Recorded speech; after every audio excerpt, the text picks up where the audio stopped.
Matthew 7. Chicago.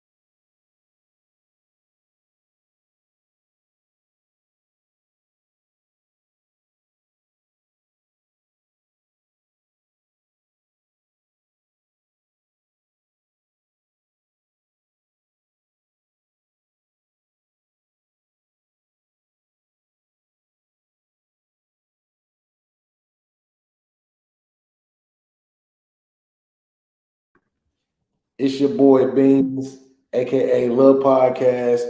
Y'all know I usually do intros, long music, and all that other stuff. Not gonna do that today.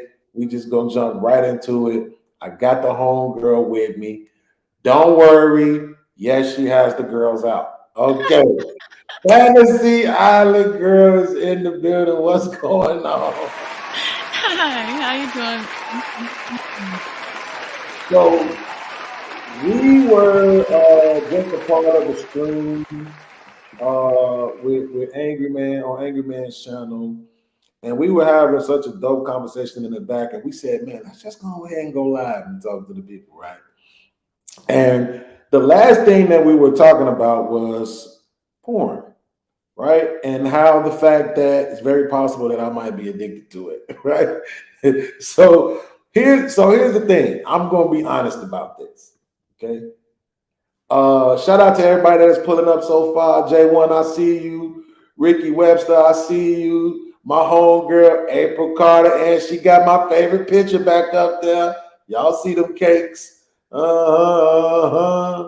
Alexandra in the building, taking a break from being over there on Tommy Sotomayor's dick to come over here and be on mine. I appreciate it. Ride this thing, girl. Ride this thing. Shout out to Alexandra, man. I love her. That's the homie right there. Okay. So here's the thing, right? And I'm going to be 100% honest right now. I'm going to just be transparent. I might have actually even said this on a panel before. I'm not sure if I have. So what typically happens, right? Let's say right now, and as a matter of fact, let's do this as well. You have Cash App? Yeah. Put your Cash App in the private chat because I want to put your Cash App up here too.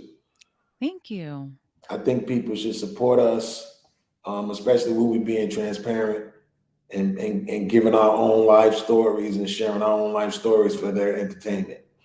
I think they should definitely support us for that because we could spend all our days talking about everybody else's life. There we go.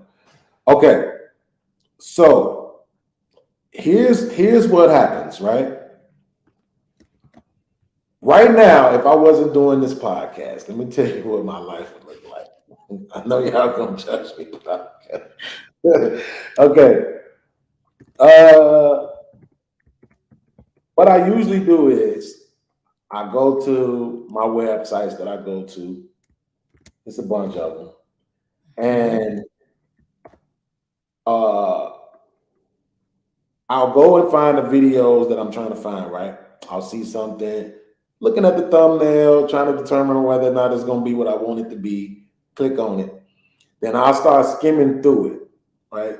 And if it looks like the pieces, they look the way I want them to look, then what I do is I download the video, right? I don't even watch it right there. I download the video. Then while the video is downloading, I'm going through the other ones that I looked at. Because usually I'll open up about 6 or 7 tabs and that look like they're going to be what I want them to be. Then if they are, I'll download them. So I might have 3, 4, 5 downloads going at the same time. So then at the same time while I'm doing this, I got a TV show on the TV. I might be making beats, have some beats and stuff going in the background, might be cooking, all at the same time. So then what usually happens is once I get the videos downloaded, then I edit them, right? This So is some real yeah, shit. Keep going. Keep going. so I edit them, and I always edit them in the order in which I downloaded them, right? Okay. So I go back to, let's just say I downloaded 5 videos. So I go back to the first one I'll download it, open it up, and what I do is I go to the blowjob scene, I cut that, then I go to the anal scene, I cut that, then I go to the cum shot scene, and then I delete everything else and just save those 3 scenes, those 3 parts, and make a whole new video. And then I save it, put it on my hard drive, and a lot of times I don't even watch it. Wow. It is just, that makes perfect sense. It makes perfect sense. See, you were focused on the cum shot and the anal shots and all of that. And what's sad is when I was addicted to porn, I wasn't even focused on that. I was focused on what storyline do I want to watch. And what's worse is it was always cousin does this, cousin does that, because that's who molested me when I was a little girl. So it's like, it just turned it for me. I was like, I need to watch it on porn. So I know that sounds really weird. I know it's crazy, but it was like the storylines where people would be afraid to click that. That's what I was clicking because it was what I started out with. It was what I was more comfortable with. And then it started going from that to ended up in the orgy porn side. And then once I got there, I was like, okay, you about to get to the little bestiality. You probably need to give it a call it a wrap. Like, this is going too far. Let me say this real quick. Shout out to my man, Big Bad Bull. Cash out the other day, grand blessing, bro. I definitely appreciated it. It was right on time. Look, I had just got some bad news from child support court. So when that cash out came in, I almost joined the church. I was like, man, thank you, Lord. And I want to say, thank you, Lord, for all you've done for me, Big Bad Bull. Big Bad Bull. Straight up, right? So, but salute to you for that. Definitely got it. Definitely. Thank you, bro. Salute to you. So, I just said, yeah, listen, I'm telling you, but look, this is what I wanted to say. To me, when you say that sounds weird, to me, it don't sound weird. Why? Because there's literally millions of people creating the exact thing that you were looking for. So it's not really weird, right? It's like the excuse that people make about slavery, especially white people or slave sympathetics, is that that's what was going on during that time, right? So it wasn't weird. We could say it was wrong. We could say it was maybe inhumane. We could say a whole bunch of stuff about it, but we can't say it was weird because it was being practiced all around the world. But guess what? So is what you're talking about doing, right? There, you couldn't research to go find these storylines if they didn't exist, right? Weird would be if they didn't exist at all and you decided to create it, right? That's when it's weird. Right. But at some point, it becomes the norm. Right. So, like, I don't really care that much about storylines. But at the same time, I do give credit to the producers when they go that deep into it. You know what I'm saying? When it's not like the movie come on and, you know what I'm saying, it's a dick in the girl's mouth. Right. Exactly.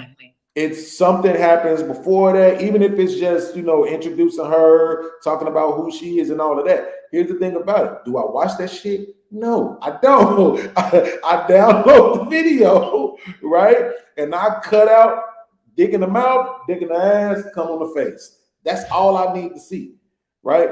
The only time that I watch or even save the vaginal intercourse scenes as if the woman's body just looks amazing, right? But why not the not the vaginal vaginal scenes? What's the problem with them?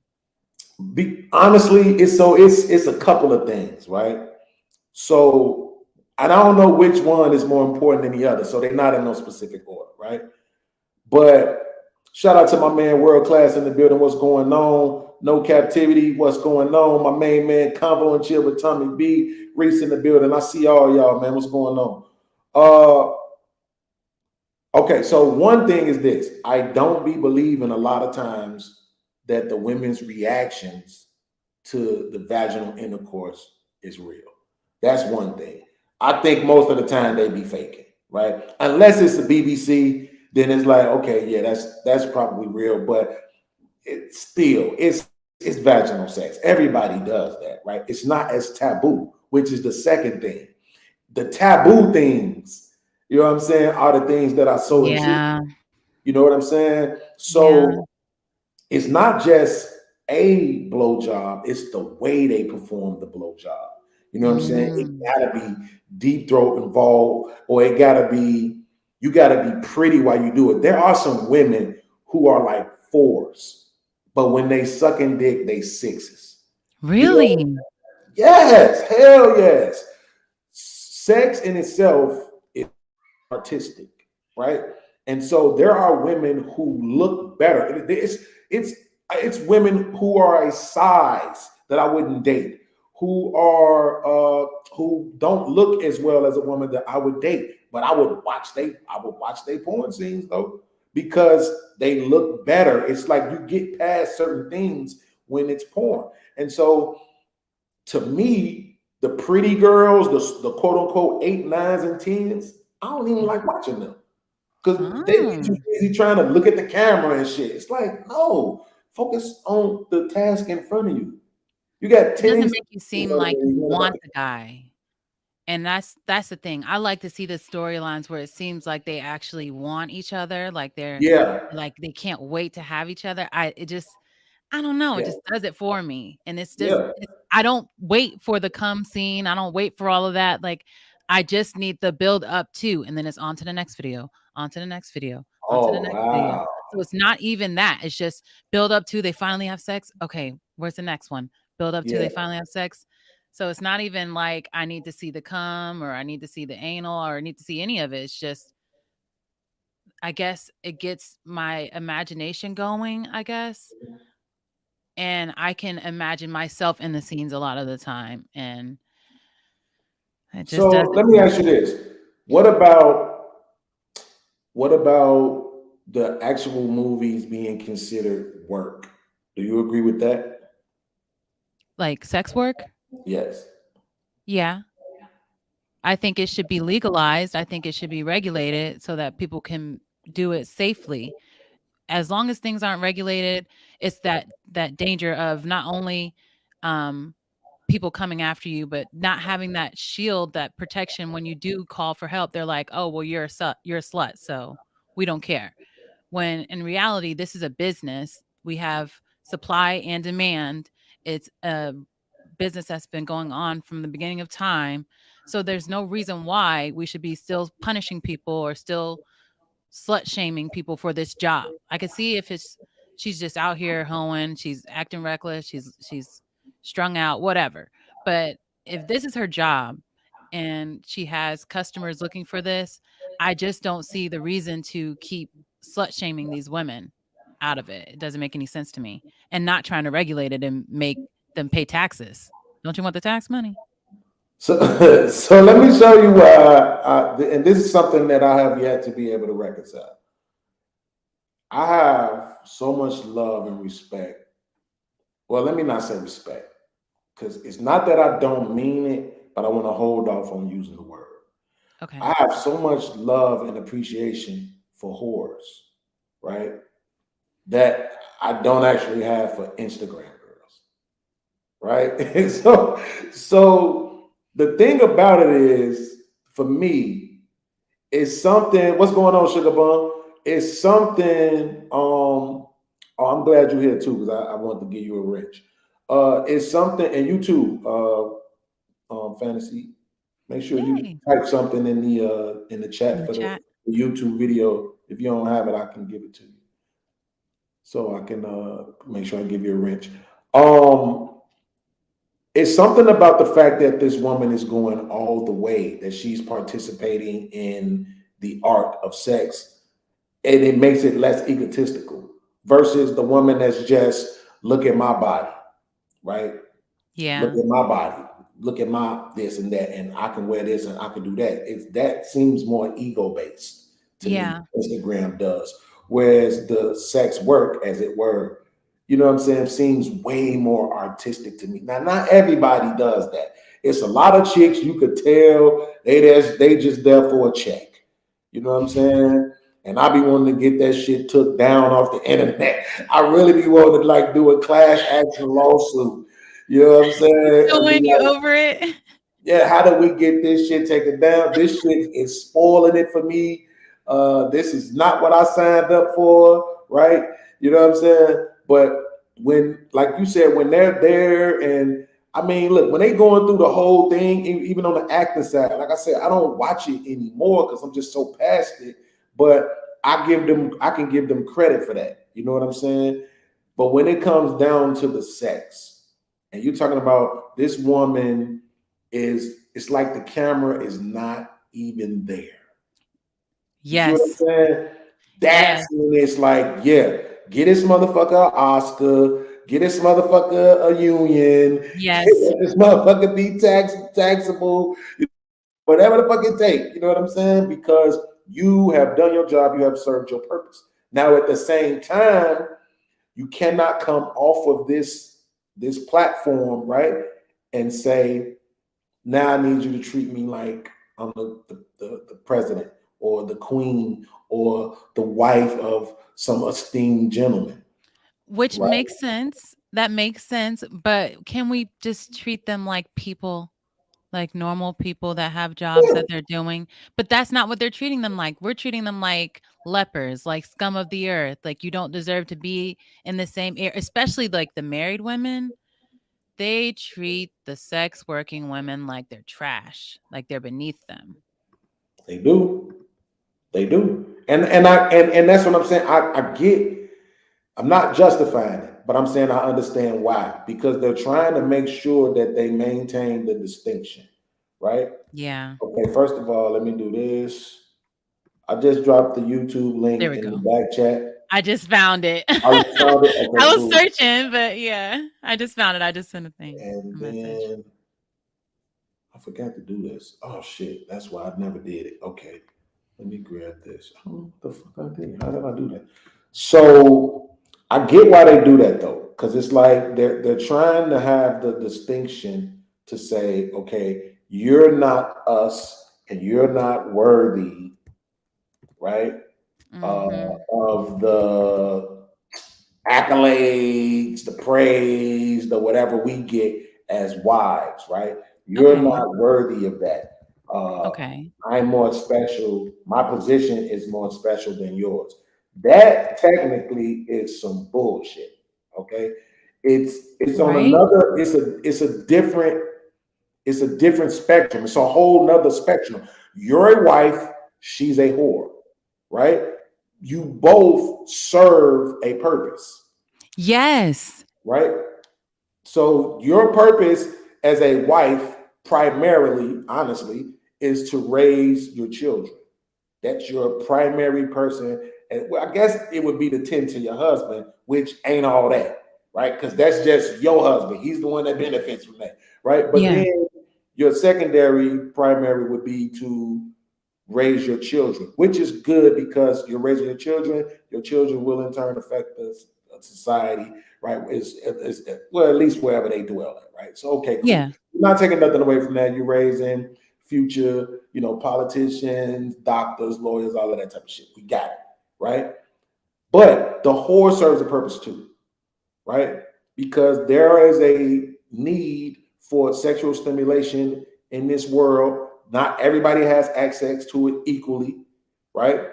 So that's always one of my arguments is that it's a lot of dudes in the crib watching adult movies that aren't outside graping, that aren't outside being pervy, right? They aren't harassing anybody. They get their rocks off by watching the internet. Yeah.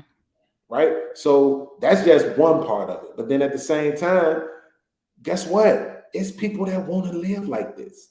It's people that love the art. Like Sugar Bomb said, sex ain't art. Yes, it is, bro. I'm gonna tell you something. This is all I want anybody to do that thinks that sex is not art.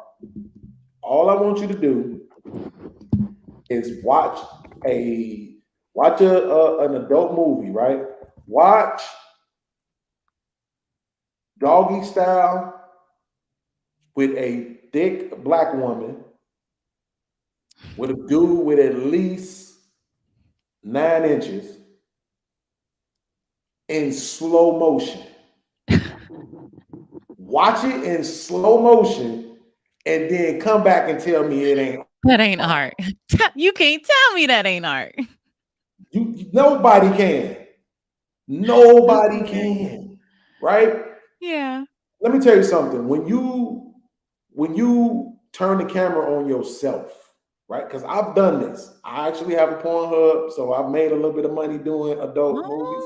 Not a whole lot, right? Because I got really insecure, you know what I'm saying, after the money started coming in, because it's like you can't keep doing it this way where it's like nobody really knows who you are. At some point, you're gonna have to explore things that visually people will be able to recognize you. And then it was like, no, I don't think I want to do that, right? So I stopped. But yeah. But the fact of the matter is, when you turn the camera on yourself, you see what it really is, right? Yeah. You see what you really look like. You know what I'm saying? You see how you really move. Now, me personally, I don't know if it was ego or not, but I enjoy watching my movies, right? Okay, I really did. But that's what I'm saying. You start realizing like, oh, this ain't just sex. You know what I'm saying? It ain't. It's some people that is watching this. Yes, it's turning them on. Those are the feelings that they getting, but that's not they're not living in the moment of sex, right? Yeah. They living in whatever that dopamine or whatever else that is that they getting, the rush that they getting, right? It's people that get that from real art, right? Yeah. From paintings. They could go stare at a painting for an hour. And we think that's some type of special ass gift. Because you can say, look at the strokes in the paint. Look how he's stroking that ass. Right? look at the waves and look how she waving that ass, nigga. What are you talking about? Okay, the way women move their necks and they shoulders, and when they use their hands and they stroking, all of the things that you see a woman's body doing when she's on her knees and the titties is bouncing back and forth, like the body itself is a piece of art, right? And to me, a woman's body is the most beautiful thing on the fucking planet. It really is. I don't see how we could say anything. The sunrise, nope. A baby being born, nope. No. Not some hidden shit. You know what I'm saying? Like, no, nigga. If you told me that I had to watch something for a year, it wouldn't be the fucking sunrise. Right? No, it wouldn't be a fucking baby being born and that bag of brains that come out after the baby come out and shit. Like, I don't want to fucking see that shit, right? But if you told me for the next year I had to only watch women's bodies in motion, then I'm in heaven. What are you talking about, right? So yes, sex is art. Not everybody treats it that way. We understand that, right? Not everybody is good at art. I can't paint for shit. I can't draw for shit. I damn near can't trace. So not everybody is good at it, but the ones who are, shit. they're great at it. I think in my entire life, I've probably had spent $40. So it ain't like I'm investing a whole bunch of money into the industry. Right. So when OnlyFans was popping off, you weren't subscribing. Oh, hell no. Hell Wow. no. I was wondering who those guys are that actually subscribe because I had an OnlyFans. And I was wondering, like, are these guys that, it was during COVID time though. So Mhm. no one was really going outside. We were all on lockdown. So it was a perfect Mhm. time to have an OnlyFans. But I was wondering, are these guys people that actually could have sex in real life? Because why are they subscribing to watch me in my lingerie? Like, it's not even like I'm doing anything fun. Why are they subscribing for this when there's Pornhub, when there's Twitter that has porn just out there? Right. Why would they come over here? I know I was suggesting things, but I'm just wondering why they would pay me this $20 subscription when they can watch this for free. And she's going to be a slut for you, like a big slut for you. I'm not doing Mhm. that. So I was like, this is so strange. I was wondering if it was like people that were disabled or people that like were very old, so they couldn't get out of the bed and blah, blah, blah. I was like, maybe it's these type of people because I know young people are not paying for an OnlyFans. I don't know about that. I don't know if that's true. Mm. Well, the thing about it is that young people definitely support social media, right? And Yeah. OnlyFans is looked at as social media. You might be right if you Yeah. look at the numbers. It's probably more older people. But I mean, truth be told, truth be told, right? I think what it is it's just like those cam channels. It's the same thing, really, right? OnlyFans. It's just basically another cam channel, and you get Mhm. to interact with the people live. You know what I'm Yeah. saying? So it's just like YouTube. All it's like that we on YouTube. We got people in the chat, so they get to Yeah. interact with us live. Yeah. So that's the thing, because a lot of times people will snatch those videos from other people's OnlyFans and put them on the regular porn sites. Yeah. So, and you will see them like reading the comment. They'll do something, a little goofy dance, and then they'll read the comment. Then they toot their booty in front of her, read the comment. Oh, you want me to show you my armpit? They show you the armpit, read the comment. Like, I don't want to see that. You know what I'm saying? Like, that's what I'm saying. Like, that shit don't do nothing for me. I'm not saying I don't understand it, right? Because I Yeah. understand that that's something for some people, but for me, it does absolutely nothing. I want to see a performance. Yeah. Now, there are some women whose bodies are amazing, right? And you might come across those videos and you take a few minutes to watch them moving around. You're like, damn, girl. I mean, I remember this girl did the video butt naked cleaning the crib, but her body was so nice. I'm like, damn. Like, so now I'm in the fantasy of having this bad Exactly. body cleaning the crib and shit. You know what I'm saying? Yes. I'll sit the video on the damn table, start cleaning my own crib. You know what I'm saying? We can While do the this video together, man baby. We got cleaning our this. crib together. You know what I'm saying? So I could get that, but that's 2% of the fucking time for me. Most of Yeah. the time, I want to hear and I want to see. I want to. That's what I want, right? That shit to me is one of the reasons why I really respect women. This shit sounds funny as hell, but I'm so serious. One of the reasons why I really respect women is because of the fact that they have to suck dick. There's no way Facts. nobody would want me if I was a woman. Like, man, why you ain't called me bitch? Because you don't suck dick, bitch. Like what? Like I hate brushing my teeth because that shit make you gag Everybody sometimes. hates those girls though that don't suck dick. No, you are gonna suck dick. You are. So Um, you might as well learn how to be good at it. Nobody likes those girls. I hate when I hear it too. They're grown women. They're like in their 30s. Suck dick. I would yes. I would feel so offended if he was trying to put his dick in my mouth. Like, Yep. ma'am, we grown. We Okay, all this. grown. And that's what I'm saying. Look, that's why for me, the tabooness of it that still kind of exists, right? That's Yeah. why it's so impressioned on me like that, right? And along with the anal, because a lot of people still to this day talk about anal like, nah, I don't know about all that. And I'm like, nigga, the difference between vagina and a woman's anal and a woman's anus, I should say, is that vagina is like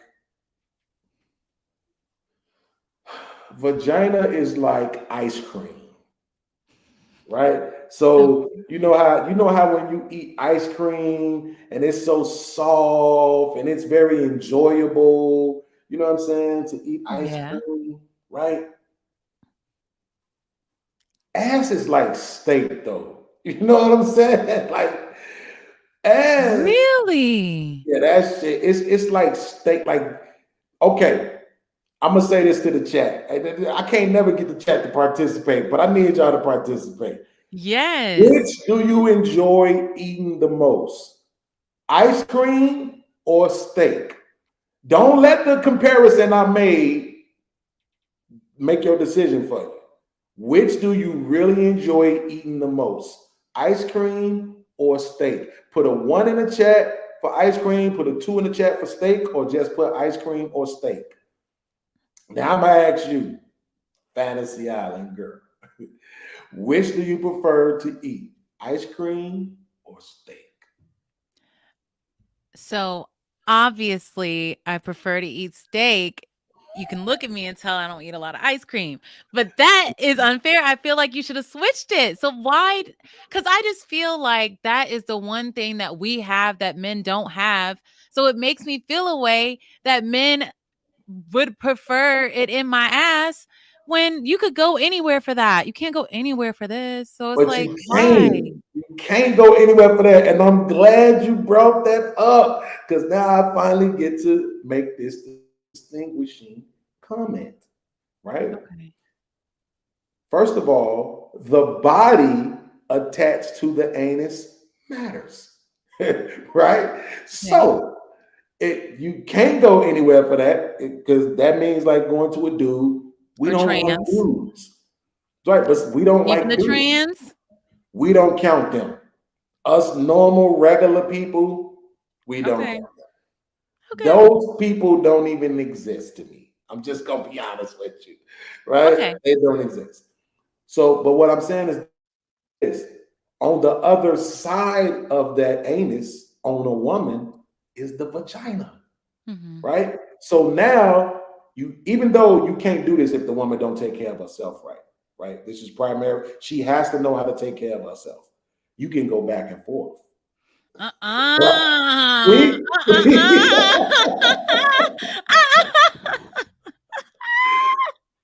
See, this is what I'm saying. Now, the first thing you think is like, oh no, because that's my point, is that you have to know how You to gotta take make care sure of you yourself. cleaned out in there. Like you gotta. That's a lot of That's what work. I'm This is saying. self-cleaning. She cleans herself. That is not. You gotta put in the No, work. That they is don't. so Them funny. motherfuckers is Okay, so self-cleaning. have you They're ever gone self-cleaning. back and forth? Have you ever gone back and forth and you had an incident because you were going back and forth? Yes, and you have to stop, right? Because if you're in a woman's anus and you smell shit, you have to stop. It's that simple. You have to stop. Right? You just Got have it. to stop because you cannot take shit into a woman's vagina. So now you have to stop. You have to go shower, wash up real quick, whatever you're gonna do, and then you have to just stick to regular vaginal sex. You can't continue on. You see what I'm saying? Or if you just don't mind, you just keep fucking until you come, but you don't go into a vagina, right? I mean, think about it. The truth of the matter is this. And this is one of the reasons why I talk like this, is because if you can screw a woman's anus, if you can eat the booty like it's groceries, that means she really take care of herself. That's not a lot of women. I heard, I watched the interview. I can't, her name, I'm blanking on her name right now, but I watched the interview with this chick that used to do porn, and because she did girl on girl scenes too, and she talked about how so many of those women did not know how to take care of their bodies. You know what I'm saying? Stinky vaginas, unclean anuses, right? So that's what And I'm they come saying. into their job like that. They come into the job. Damn. They come into work like that. You understand? So that's what I'm saying. You talking about a person that knows how to take care of their body. That shit is Yeah. important, right? But the thing about it is this: vaginas, the anus doesn't necessarily stay the same either. Because what happens is when a woman gets used to you, right? It's never the same. So I always make this example. You get a girl when you're young. When we was young, I talked about this on the show not too long ago. When we was young and we went to go have sex with a girl, of course, you 16, 17, 18, you're not really doing all the foreplay shit, right? You're just trying to stick it in. And so you beating against this girl flesh for 5 minutes before it even go in, right? Then after it get in, you got about 5 more minutes of dry sex, because whether she knows it or not, she knows she's not enjoying it, right? Yeah. But I don't know if she actually knows that she's not enjoying it because she's not turned on, because I'm not a woman. Exactly. She's not turned on yet. Enjoying it. Right. So then, but at some point, it's going to lube itself up. And then once it gets easier, now you can stroke it, and then the woman will start enjoying it. So to any young people watching, you got to do foreplay. You got to kiss on a woman. Look, focus on that vein or the post on her neck. Look at a woman's neck. If you see the little post, tap. I'm talking about tap that motherfucker. Lay into that bitch like you trying to suck it out of her neck. I guarantee you. Do a figure 8 like a skater on that post on her neck with your tongue. You'll be all right. By the time you get to the coochie, we talking running rivers. Okay. Running rivers is so here's the thing, right?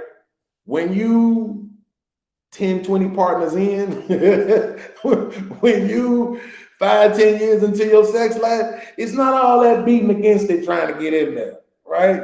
Okay. It's 2, 3, and then you in that motherfucker.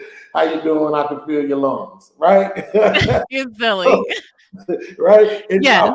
Contrary to popular belief, the vagina does not come back to where it was when you was a virgin. I'm sorry. I know women want to believe that. I hate to be the one to bust your bubbles, but it does not. We know it doesn't, but it comes back to fitting a super tampon. That means that you are not, they act like you go from the regular tampon to I can't use anything up there. Everything just falls out. I have to put 3 tampons in there. Like, that doesn't work. That's not what happens. But you're not turned on with the tampon, or are you? No. Okay, so the tampon doesn't make you aroused at all. No. Okay, that's the difference. Because when you're aroused, that thing opens up.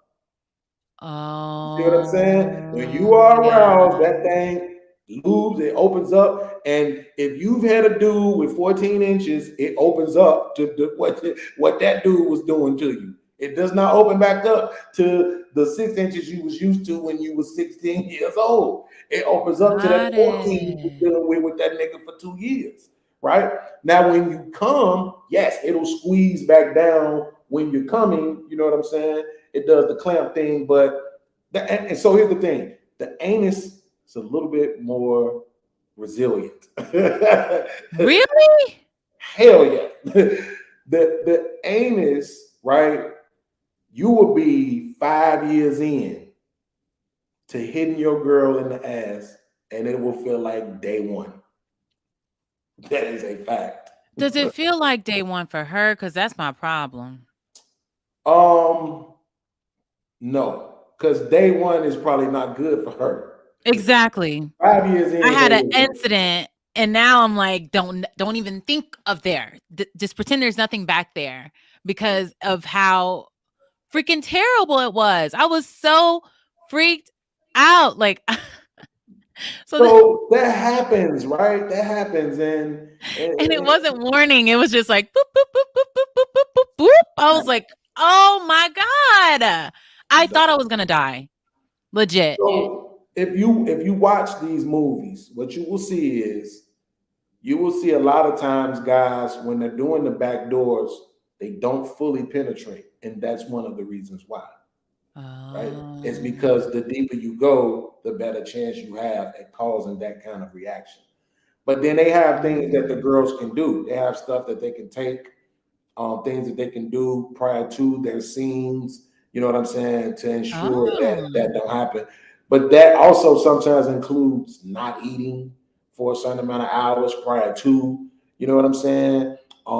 Taking stuff that make you have to go to the bathroom 2 days before you have to shoot. So that's a lot. You know what I'm Yeah. saying? That's a lot to have to go through when you're trying to do a scene versus even in your own personal life. In your personal life, you just understand if your girl just got through eating tacos, this probably ain't the moment to be trying to go up in my ass, right? Okay. So, but Fair. that's what I'm saying. At the end of the day, right? Even just the sounds, right? The sounds that come from a woman, not just from a woman's body, but during sex, is Yeah. artistic. You know what I'm saying? The sounds of fellatio, that shit. You know how some people can turn on birds chirping, let that shit play. Here you are. That's you. That shit, I'm talking about. Look, after a while, you will get tired of it, right? You be like, this is some bullshit. This motherfucker, this shit just because one of my homies was like, bro, he said, you know why I don't watch porn? he said, because I get mad that I'm not getting none. Right? Oh, it ain't no fun if the homie can't get none. I feel him. He's like, he said, the only time I'm watching porn is if I know I'm about to get some. It's like I'm not watching it if I don't know I'm about to get some, right? Whereas That makes sense, actually. Yeah, I'm the complete opposite. Like I said, I download shit and then, man, look, fuck this. I'm already being transparent. We are. I'm gonna just go ahead and be even more transparent. You know? Let's see. Come with it, Beans.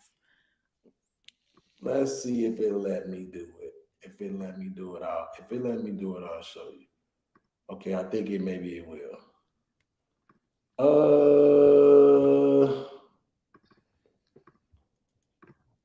Yeah, it is. Okay. This is the folder that I have on my computer. Right? I can't really blow this up. And I definitely So you can't make multiple videos a day of clips together, or you take the same, that's like you clip them, you take them, you download those things, and then you clip them to somewhere else. Right. So that's why I was saying, like, I download the video. Yeah. And then I take out the parts of the video that I want to see. Yeah. And then I just save those to make one video. Right. Got the rest of the stuff I don't want to see. And then I save it. I put it in this folder. And then at some point I transfer it to my hard drive. Now, the thing about it is this. I will sometimes come to these clips that I've saved and then I'll finally watch them. Sometimes ain't shit new on the internet. You know what I'm saying? Sometimes you can find old shit on the internet that you didn't see. Like, damn, I never saw this one. And it's pretty cool. You know what I'm saying? And so on my hard drive, I got everything categorized. I got it categorized by the action. Some of them is categorized by the people in the videos. And the whole thing is I'll be thinking one day I'm going to start a website, right? And upload. And you got all the content you need. I got all the content I need, right? To get the traffic going, right? Yeah. I got enough. You know what I'm saying? I think you might as well put it out because you're clipping together the best parts that people aren't going to have to work for that. You've done the work for them. But exactly. I wanted to ask you, so I'm looking at the dates because I'm an analyst, right? Mm-hmm. So I'm looking at the dates and I'm thinking, what was happening during those break periods where you weren't making any videos? Were you actually having sex and you were like in a better mood? And then when you're not in a good mood, that's when you're like, okay, let me make a video? Or what is it like?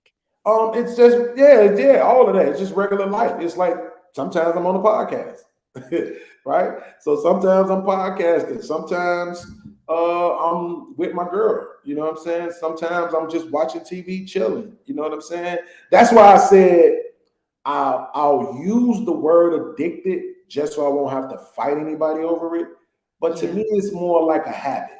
You know what I'm saying? It's more like a crutch. I don't have to do it. It's just when I'm bored, when it ain't nothing, the same shit on TV, or sometimes I don't smoke cigarettes no more. I don't smoke weed no more. I don't like the effects of alcohol. I don't have any other supplements to take. This is basically my cigarette.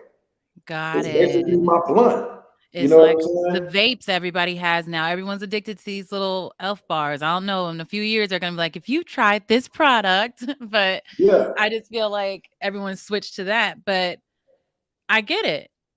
I yeah, actually get what you're saying. It's not like you have all these other things you're doing. You have I think I have an addictive personality. If I try something, I run it out. That's just what I yep, end up doing. So that's why I have one of these at all time. It's like, let me take a yeah. pause real quick so I can puff. But Mhm. it's I can't see how we can judge the sex side so harshly when we know this isn't good for us. It's cute looking. It's pink and yellow, but it's not good for me. And I'm still using it frequently. The ease of Mhm. being able to use it in the house, my house doesn't have to smell like cigarettes. That's a win. So I never liked the smell of cigarette smoke, so that wasn't gonna work for me.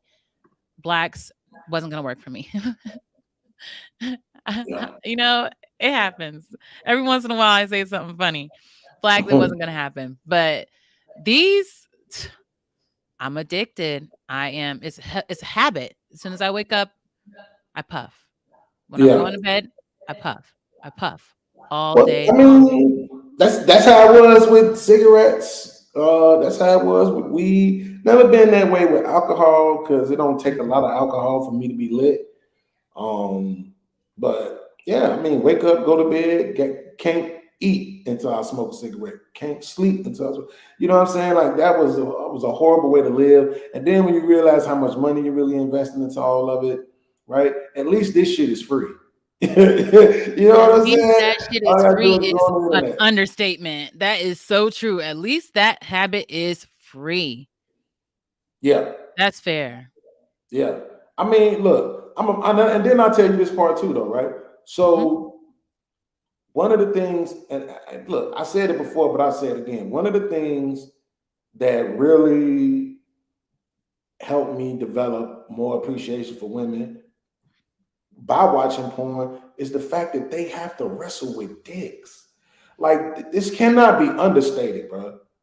Okay, clits can be very combative, right? Sometimes you got to chase them motherfuckers all over the place, depending on how the girl's clit is made, and that shit can be frustrating, right? But then what you get is that I'm about to come, I'm about to come. Oh yeah, baby. No, motherfucker, you just said I'm about to come. The fuck you mean, yeah, baby, right? Yeah. So sometimes, they clips can run away from you sometimes, right? You gotta really grab them motherfuckers and hold them with your tooth and lick it on the bottom and kind of hold it with your mouth at the same time, like You gotta you gotta motherfuckers suck stop it. playing, right? Right. But dicks, on the other hand, even the littlest ones, right? Even the littlest one will choke the fuck out you, right? Yes. And the fact that y'all have to wrestle with them motherfuckers, bro. One Yeah. of my favorite songs by this group called Kings of Leon is called Sex on Fire. And he is describing the girl giving him head in the car. And if you just don't pay attention to it, you won't know that that's what he's talking about, right? You Really? gotta really, yes, you gotta really be paying attention to it, right? And Sex on and, and you fire. know what? I'm willing to play it because of the fact that my channel ain't monetized right now. Have fun. I'm willing to play the song. Let me see if I can find it. Okay. So and the thing about it is he's describing it, right? When you listen to how he's describing it, I want you to hear exactly what he said. Watch this shit. Let Okay. me put this on there.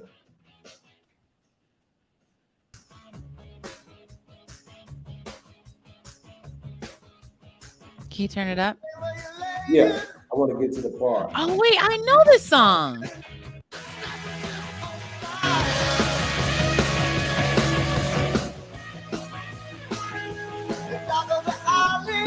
Here we go. Okay, so the dark of the alley, the breaking of day. They are in an alley right now. That's why I say I gotta set it up because Yes, I need you to set it up because I've heard this song a million if you're times. not really listening, you will miss it. Here we go.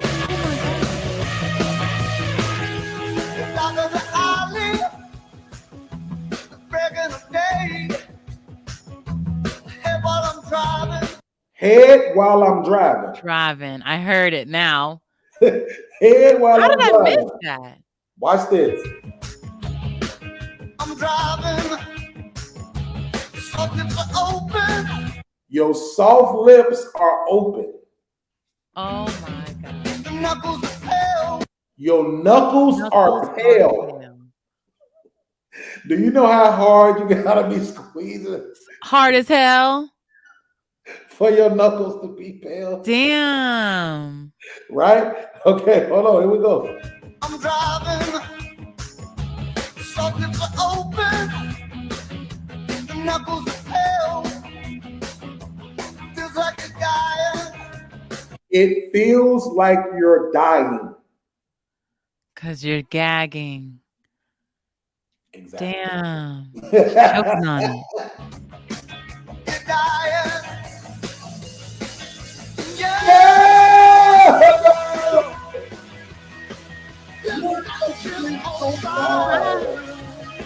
That's crazy. There's absolutely no reason I should know this song.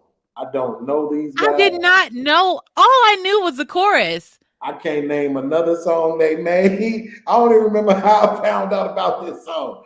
I just remember listening to it like, this shit sound fire.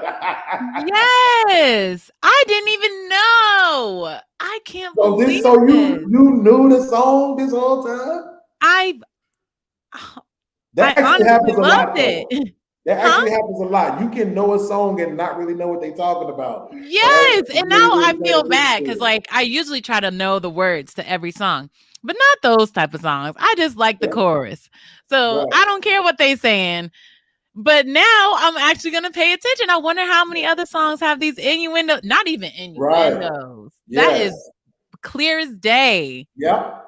I just never paid attention. They performed that shit on the MTV Award show. For real. That's what I'm saying. That's how mainstream it was because I don't go looking for nothing. If it's not on the radio, I'm not hearing. They were playing it on the radio. Try to tell you. Wow. The darker the alley, the break in the day, the head while I'm driving, your soft lips are open, your knuckles are pale. It feels like you're dying. Yo. White people are amazing with the English language. Yes.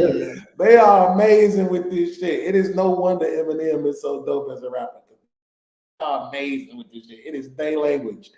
I mean, and I heard this shit. I had to play it for my lady. I'm like, am I tweaking? Is he saying what I think he's saying? I'm like, oh my God, yes, he is, right? So this is what I mean, bro. Sex is important to people, right? It is artistic, even when they can put it in a song like this, right? And verbalize it so gracefully that you don't even know what the fuck this nigga talking about, but he said it feel like you dying, but you immediately get it like, yeah, because she's gagging. Yeah, because she gagging. It's like if you a man watching this show right now, if you have ever said to a woman, you willing to die on this dick, you pushing her head down like you willing to die on this dick, ain't you, girl? Yeah. Trying to kill us. Y'all trying to kill us. I just put a one in the chat if you have ever said to a chick you willing to die on this dick. But the thing is, okay, I say, oh, you're trying to kill us. But then while it's like that, that's when it's the wettest. That's when you're the most excited. I don't know why, but if I'm gagging on it, it's getting me there. I don't know if that's for every woman either, but I know it's like, well, we know it ain't for every woman. We know it ain't for every woman because they won't even get fed. They don't even like doing it, right? Yeah. You can tell. This is the thing about the movies. You can tell the women that don't really like to do it, even when they fake it, right, for the camera, because it's two different. I think I say it's two or even three, but is at least two different type of women. One is the woman who is trying not to gag. She's trying not to gag. She's trying not to choke herself. That's, I say, 2 or 3 different type of women who give head. One Gaggers. is the woman that's trying not to gag. She's trying not to choke herself. Usually, I would say maybe 97% of the time, they're not good at it. You do have 3% of the time where they will work magic with their lips and their tongue and facial expressions and noises and body language and everything else. But that is such a small percent of women that it don't even really count, right? Then you have the woman that is there for the dick. Like, these are usually, just being honest, these are usually white women, right? These are the women that no matter what size the dick is you put in front of them, their first thought is, how do I get all of this in my mouth? Yeah. Right? Not, who you think supposed to be so? No. Like, no matter how big Why it is it is, always the black girl voice? It's always the Right. black girl. right? So you got those two kind of girls, right? And then you also got, like, now when you add in the movies, you got the girl that's there for the money, right? She's there or whatever. So she will choke herself, but it looked like it's hurting her. Like, her whole facial expression is like, you know how motherfuckers look when they go underwater too long and the water go up their nose.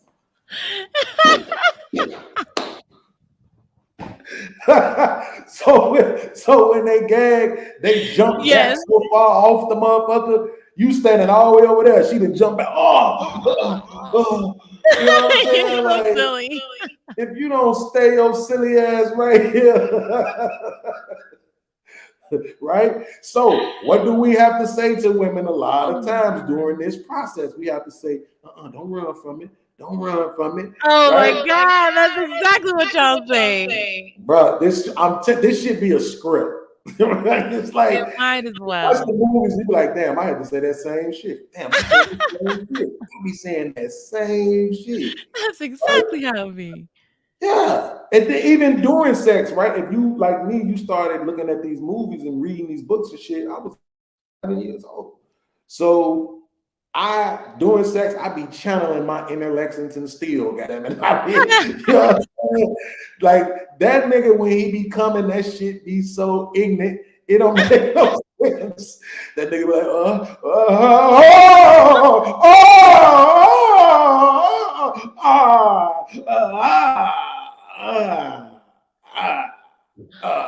yeah. No, I'm about to tell on myself. So when I came up, I was reading a lot, right? I used to love when my mom would make us go read a book, because I would go read the raunchiest book, but more like a most erotic book. Right. And I would be in absolute I would be in heaven, just in my room reading. And then I would end up take a pause from the book, go to town, come back to the book, keep reading. But it was just, I don't know. It's the idea that it's always better in your head, right? You can always make it make the scene better in your head when you're reading a book. So it's much better than watching a porn, because I created these characters to look as good as I want them to look, and they all look good. They all love what they're doing. They all, it's like, it's perfect. So I know it's like not as exciting for other people because it's like you don't get to see it, but my mind is so graphic that I get to see it. So it's much better for me. Facts. Fact, like, I have definitely in my dreams, not so much as when I'm awake, but in my dreams, oh my God, I have definitely not even slept with, right? But like filmed a lot of these women that be on these panels. I'm so jealous of the people that can dream. I'm so jealous of y'all. Damn, That you is- too. My girl used to say she don't really dream either. I don't dream at all. I don't have any That's dream of crazy. anything. When I So do you have a actually dream, get it's to shut rare. your fucking mind down, huh? It just shuts it off for real. Like there's nothing there. Once I'm sleeping, it's just blackness. I'm awake. That's it. It's just a time leap. It's not enjoyable like everybody else. But see, you get to have these lucid dreams that are not so scary. I've heard of these other women who have these lucid dreams and they're very scary. And they're like, you got to wake up. You got to wake up. You got to wake up. And they're telling themselves, wake up, wake up. So it's like, I guess I should be happy that I'm not dreaming so I don't have to like have those nightmares also. But I just am so jealous of people that get to dream. I just want to dream once in a while. Well, I would say this as a person that battles with anxiety and PTSD, my dreams have been fucked up for a long time. It's always somebody trying to kill me. It's always my mama abandoning me, my woman cheating on me, or my kids Damn. not loving me. Right. And there's consistently those four things for at least the past 32 years. Right. So that's bad. But every now and then, like last night, I had these crazy sex dreams that be amazing. I don't even know where we was at, but I just know we was in some shower of some gymnasium. I can't even remember who the girl was, but it was some of the best dream head I had gotten in a long ass time, right? Do you have bad dream head? Because I imagine everything in your dream is always perfect when you're Hell no. Because no? look, I have realistic ass dreams though, right? So a lot of times it be me complaining, you know what I'm saying, about what I'm going through. It's like it's usually in third person though, right? It's I would say at least 90% of my dreams is me watching myself, me watching what's going on. Oh. And then Telling when yourself I what to do. realize that I'm dreaming is when I'm able to shift from the third person into first person, right? And I'm able to kind of control it a little bit. But the minute I really get control of it, I wake up. You know what I'm saying? Because it's like I realize I'm dreaming and I wake up. Yeah. That's where the lucid dream, that's when the lucidity kicks in, right? Let me make up a word. That's when the lucidity kicks in, right? I probably get a couple of minutes of actually controlling it. Because I only learned how to do that shit a couple of years ago. You know what I'm saying? I have to lay a specific way. I believe it's to the south. So if I lay my head to the south, then I'm able to control my dreams more. If I lay my head to the north, it's a problem. It's a whole ass problem. Damn. I wonder if there are therapists that'll help people dream. I don't know. I think, you know what I think? Because my lady used to say that shit all the time. But then I remember a few years ago, she was like, thanks to you, I be dreaming now. Right? So I was like, wait, how does that work? So that made me think maybe what it is that you do dream, but you just don't be in tune with it. Right? Because when I was 17, my first time going to jail, I had this guy tell me, he was one of those really spiritual guys. He was like, your dreams are possible realities, right? Mm-hmm. So it was like when you dream, basically, like, I don't know if you watch any of the Marvel movies, right? But it's like, okay, so it's like the multiverse, right? So it's like this was what he told me when I was 17. I'm 45, right? Damn. He said, when you dream, he's like, basically, you're seeing possible realities, right? Things that can happen. And it's all about the decisions that you make. So, have you ever had a deja vu? I'm like, hell yeah, I had them motherfuckers all the time. He was like, the reason why is because you saw it while you were dreaming.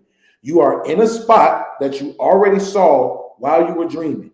And now it's coming back to your remembrance. And you have an opportunity to make a choice to change the outcome. So but if I don't remember the dreams, how will I know what other choices I have? Because I know like those times are very like, I know like, oh shoot, this is deja vu. Right. This is deja vu. Right. But I don't have like, okay, what choices did I make in the dream? I'm not going to make that choice.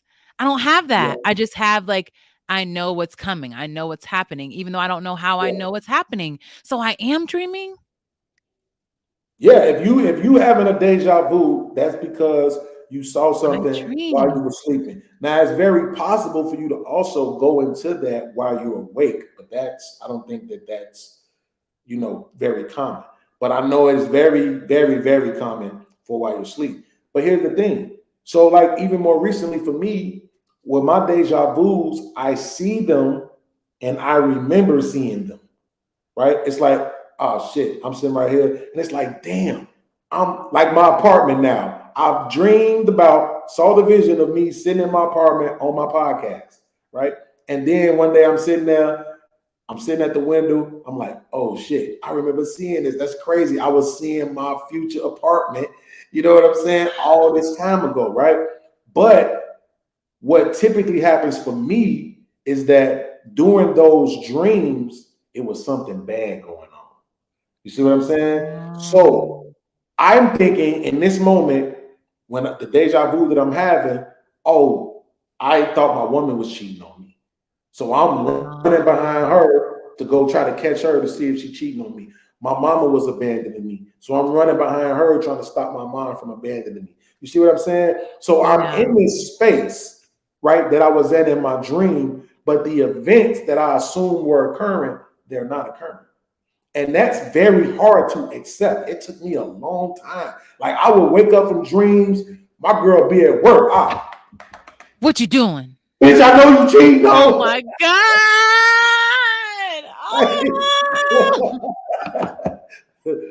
What are you talking about? I'm at work. I know you at work with that nigga. I know. Don't worry about it though. Don't worry about it though, right? Hang on the phone. Then she get the texting. I know you had another dream. You know what I'm saying? I ain't even do nothing, right? Then I start saying shit like, well, the dream is preparing me for what you gonna do. Oh my God. Oh, I'd be so irritated. I'd be so mad. I'd be so mad. I'm trying to tell you a whole mess out here. Really, a whole mess out here. That is a mess.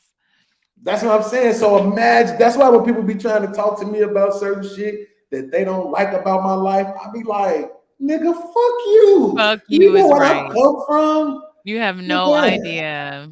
This ain't shit. This ain't shit that you think is something, this ain't shit, nigga. Yes. Like I used to punch holes in the wall, break shit. If my girl told me no for sex, no, because I'm not gonna cheat on you, right? So I'm not like the same guys, right? The normal guy, the sane guy. He just gonna go cheat on you. My dumb ass, I'm gonna stay faithful. So instead of just cheating, I'm gonna break the fans in the house and shit, punch holes in the wall and shit, flip tables over and shit. Like, what the fuck do you mean no? How can you tell me no, right? And I still feel that way, right? I still believe you shouldn't tell me no, right? I just ain't punching holes and, you know what I'm saying? Kicking fans and shit. That's growth right there. That's growth. That's growth. I just recognize it was a problem. Yeah, of course. Look, my thing is this. Just tell me this. Does this make sense? I would say, look, you don't tell your white boss no. If that motherfucker say be at work at 6 today, you gonna go your ass to work at 6. Go my ass to work. Yes. If that motherfucker say I need you to stay to 4:30 today, you gonna stay your ass to 4:30. And then if they paid me to do that, well, look, this is a relationship. I ain't got to pay you to do I ain't gotta pay you. Do you want you? I am faithful, and you fucking know it. Do you know how many women don't know that? Like they don't know for sure that they man ain't cheating on them. You are 99.9% sure that I'm not doing shit. Yeah. So at that, I just feel like, hey, listen, don't tell me fucking no. You know what I'm saying? Now, was I being feel like sex addicts should have multiple partners because that's a lot of maintenance for one person. Like if you wait, start over. Say that one more time. Hold on. I need to confirm what you just said right there.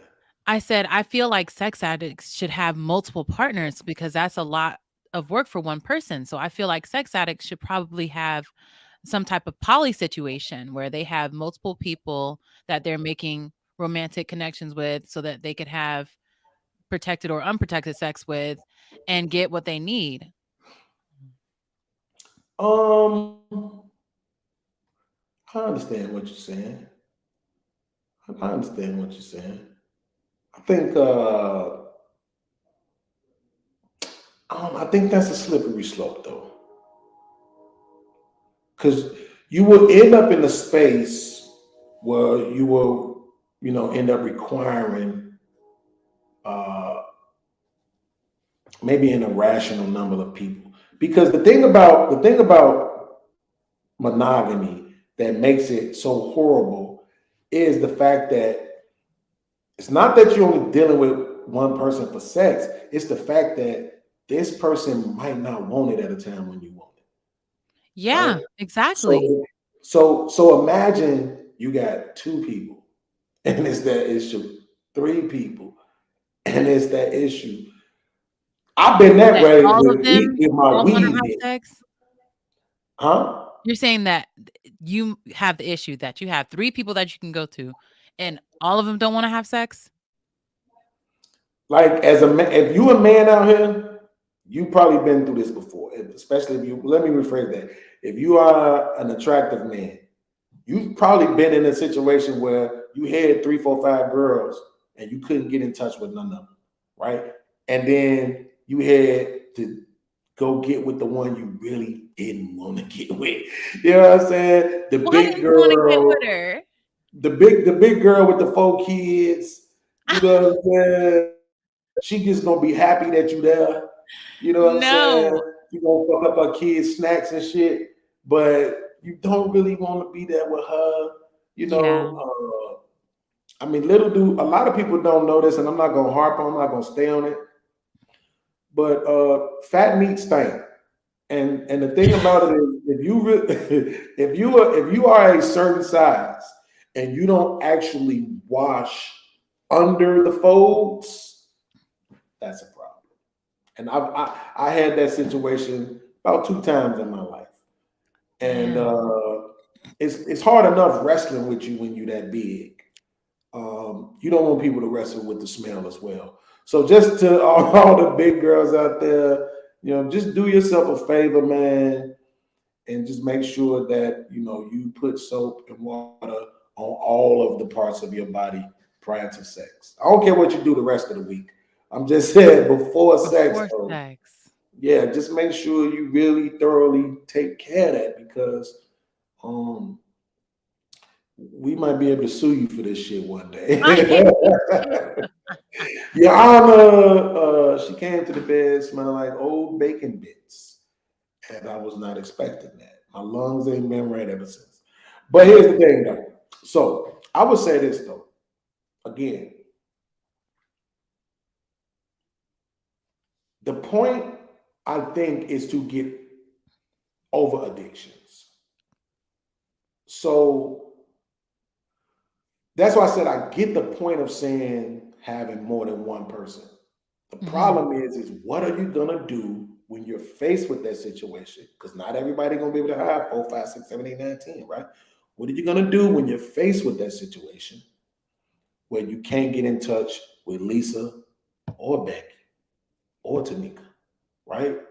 So I think people should, to me, I would say sex addicts should probably form relationships. Like not just be polyamorous, but be in a polygamous relationship.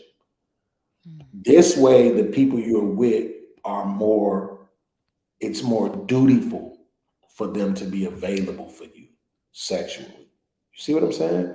Because if it's just nilly willy, people friends with benefits and shit like that, they not guaranteed to be there for you when you need it. And that shit will be a problem. You know what I'm saying? Like it really will be. I'm telling you, I think it's a lot of people out here that fuck with drugs and shit. Yeah. All that because of they trying to cope with the fact that they can't get not just sex, but they can't get the intimacy Yeah. that they looking for in life. You see what I'm Yeah. saying? A lot of people that are sex addicts It's not the sex.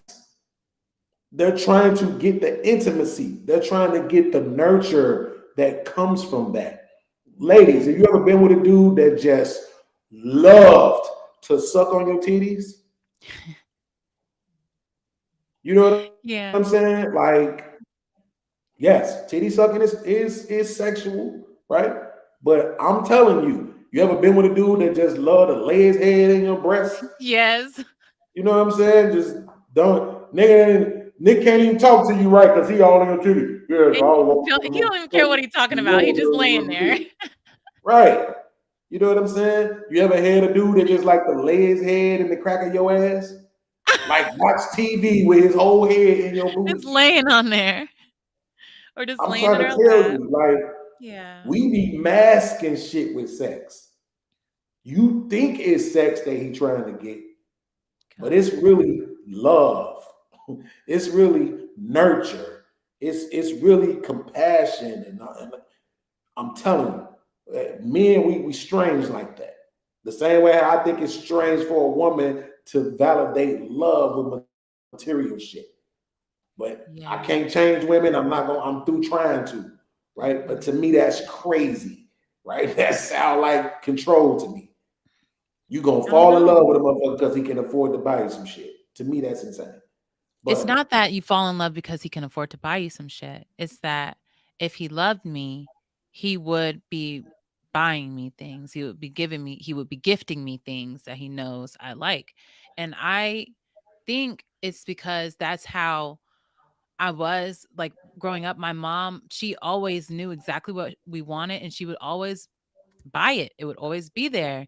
And then I love you. I love you. So that's how I see love. Like if you're not going to get to know me enough to know what I would like, then I'm like, you're not even paying attention to me. My mom would know that this is what I wanted for my birthday. My mom would know that this is what I wanted for Christmas because she was actually paying attention to me.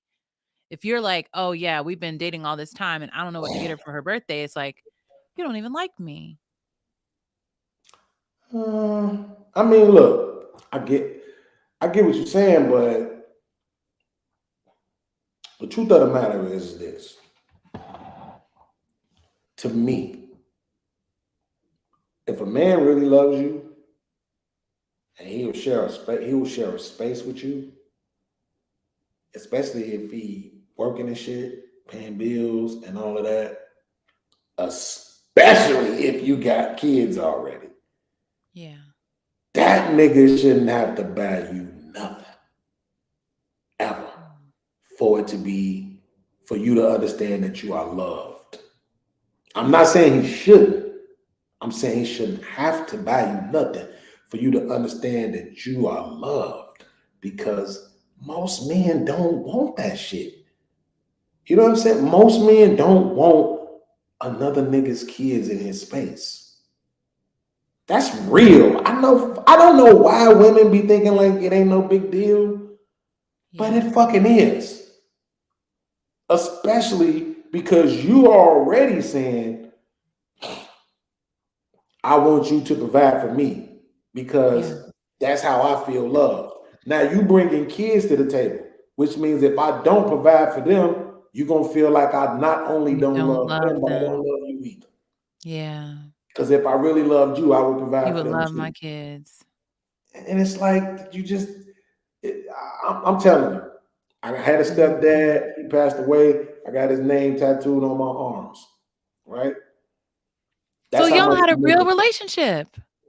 Huh? So y'all had a real relationship. Y'all were actually close, right? Yeah, but I'm also realistic, right? We was close in the beginning when it was just me and him and my mom.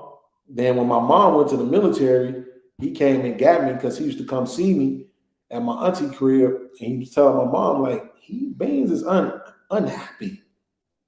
Let me get him.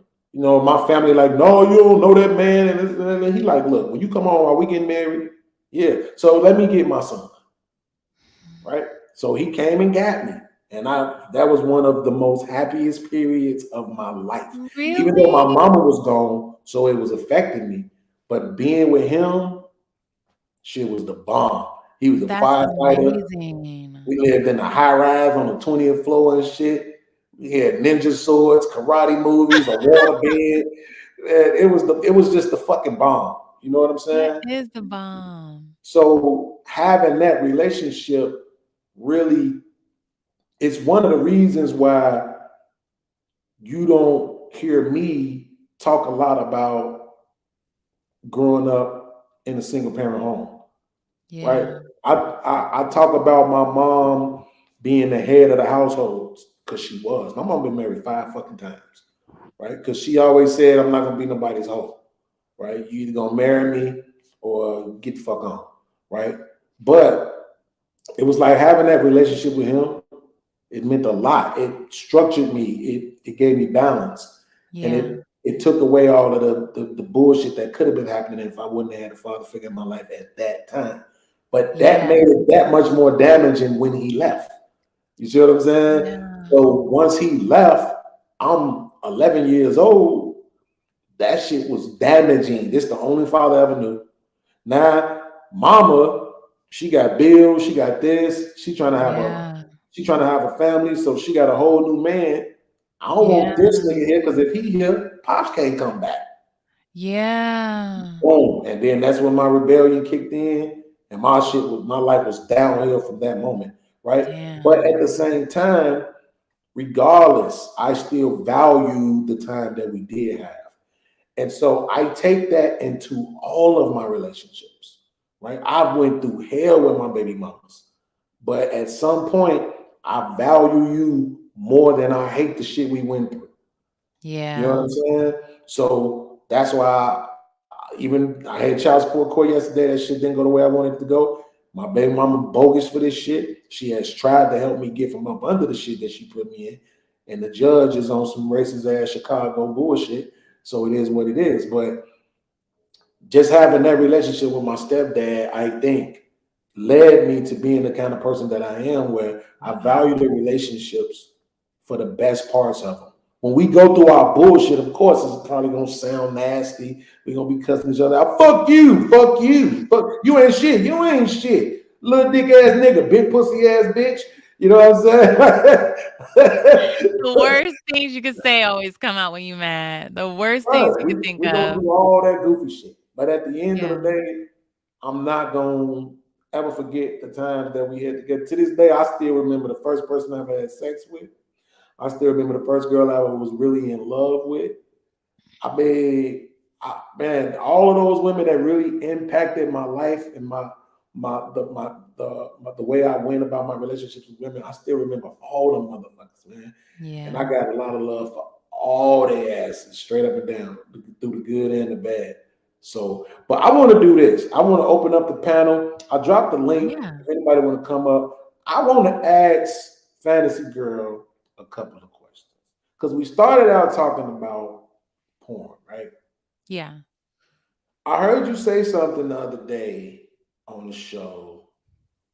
Um, do I have permission to speak frankly? Yeah. Okay. I heard you say something on the show the other day that kind of hurt my feelings. Oh no. What'd I say? You said that you bought your boobs. Yeah. Okay. So I heard you explain why you bought them. And I sympathize, right? And I definitely appreciate the honesty. I don't know if anybody in my chat has ever heard the story. You mind explaining one more time why you bought them? Oh yeah, sure. So I always had nice breasts. They were always really pretty, right? But then when I had babies, when I had my daughter, I didn't breastfeed with her because she couldn't latch. So my boobs went back and they still looked great after. But when I had my son, my boobs were like this. They looked like this, right? He was going to town on my boobs. So when he was sucking, he wasn't just sucking out the milk, he was sucking out the fat. He was sucking out everything. Everything was gone. So when I was finally done breastfeeding him, it was like a little over a year I breastfed him. When I was finally done, there was nothing left. It was just skin. So I was like, oh no. I've always been obsessed with breasts too. I've always been waiting to get breasts, waiting to get breasts. When I finally got them, they were perfect. I loved them. I could not go back to having no boobs again. I just couldn't do it. So that conveniently COVID hit. He was like 2, but I was like, I need breasts again. So started my OnlyFans, immediately made the money for them. It was only $4,500 to get them done. I got them done. I went to Atlanta to get them done. We were not we were not supposed to go to Atlanta, but I went to Atlanta to get them done. And then I came back. I was at home anyway. I was working from home.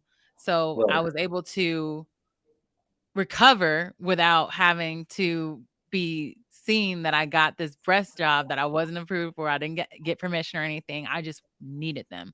And at first I was scared. Like they looked scary, but now they look so fucking beautiful and they're so soft too. Like usually they said that when you get the breasts, when you get implants, they aren't soft. They turn hard. My breasts are so soft and so perfect that I'm like, this was the best decision I could have ever made. Okay. So what is it like? Like, do you feel the implants?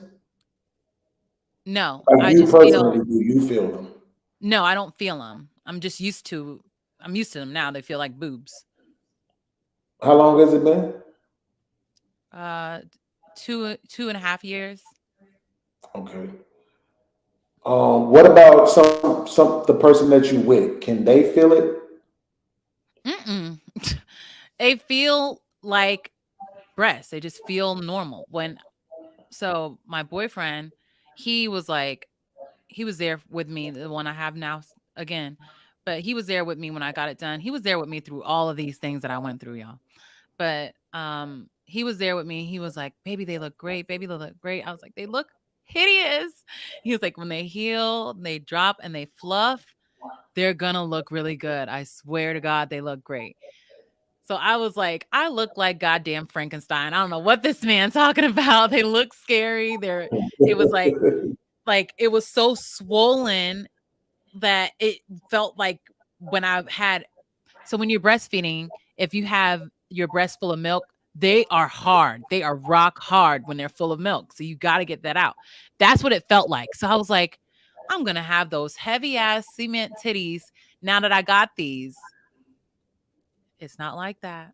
They feel perfect. They look perfect. They look normal because I didn't get a lift. So it doesn't look like I have these things just sitting up on my chest. They just look like they're mine. They fit my body. They're perfect. So did you ever expose them fully on your OnlyFans? Yes. As soon as I got healed up, I found it because when I was doing it, I was telling them, like, oh, I really want to get boobs. Obviously, they're like, oh, you're so pretty. You don't need it, blah, blah, blah, blah. I didn't care. I needed to get the boobs. So when I finally got them, I did the big reveal. I had like lingerie on, and it's like a little clip of me taking it down and then seeing them. And they loved that clip so much because like I was always like feeling sexy because I have that allure with me, but I didn't have the goods to back it up. So once I had that, it was just game over. They were like, you can tell that you look happier. And then I was like, okay, this was fun, but now outside is open. Bye. Like, I can't do this. I need to be outside. I need to wear my little outfits. I started getting stuff like this because, like, you see, I have like abs or whatever. That's just because I don't eat that much. But now that I have boobs, everything that I wear, I look like a mannequin. I look just like the model. So everything looks good on me. I love it. So let me ask you this, because this is one of the things that I've wondered for a while. Okay. When you do you give yourself credit for the way that you look? Like, particularly, let's just go with your boobs, right? Do you Yeah. give yourself credit for how they look, or is it like in the back of your mind, is something making me look like this? I don't think about that. Like I haven't ever thought, "Oh yeah, these breasts are the reason that I look cute. Like I've always been cute. But yeah, I do feel like the breasts make me sexier. And I know they're not mine. Like I know I bought them, but I don't feel it. It's just like your hair. Like when you buy extensions or you buy like when you get braids that are long, Mm-hmm. it's like even though it's not technically mine, it doesn't change the fact that with this new feature, I look better. I look good. So Right. I don't know. See, because this is the thing, right? As a man, typically, I know we doing it now. Look, I ain't gonna lie. When I get my bag up, I'm going to get me one of them hair plants too. Hey, look, I'm gonna have Exactly. dreadlocks 1 month, a ball fade the next month. Why not, right? They telling Exactly. me not to do it. I'm like, fuck you. You know what I'm saying? Like, I'm trying to get my young look on too, right? But I haven't experienced it like that, right? Like, okay, I'll give you an example. When I was younger, when Cisco came out, I did the blonde head thing, right? Oh Like Cisco yeah. did, right? I was in the Yeah. club like dum dum dum dum, right? I was getting it in, but I didn't think that the blonde hair. Actually, I used honey blonde just to be specific, but I didn't think that the honey blonde made me look better. I thought I made the honey blonde look better.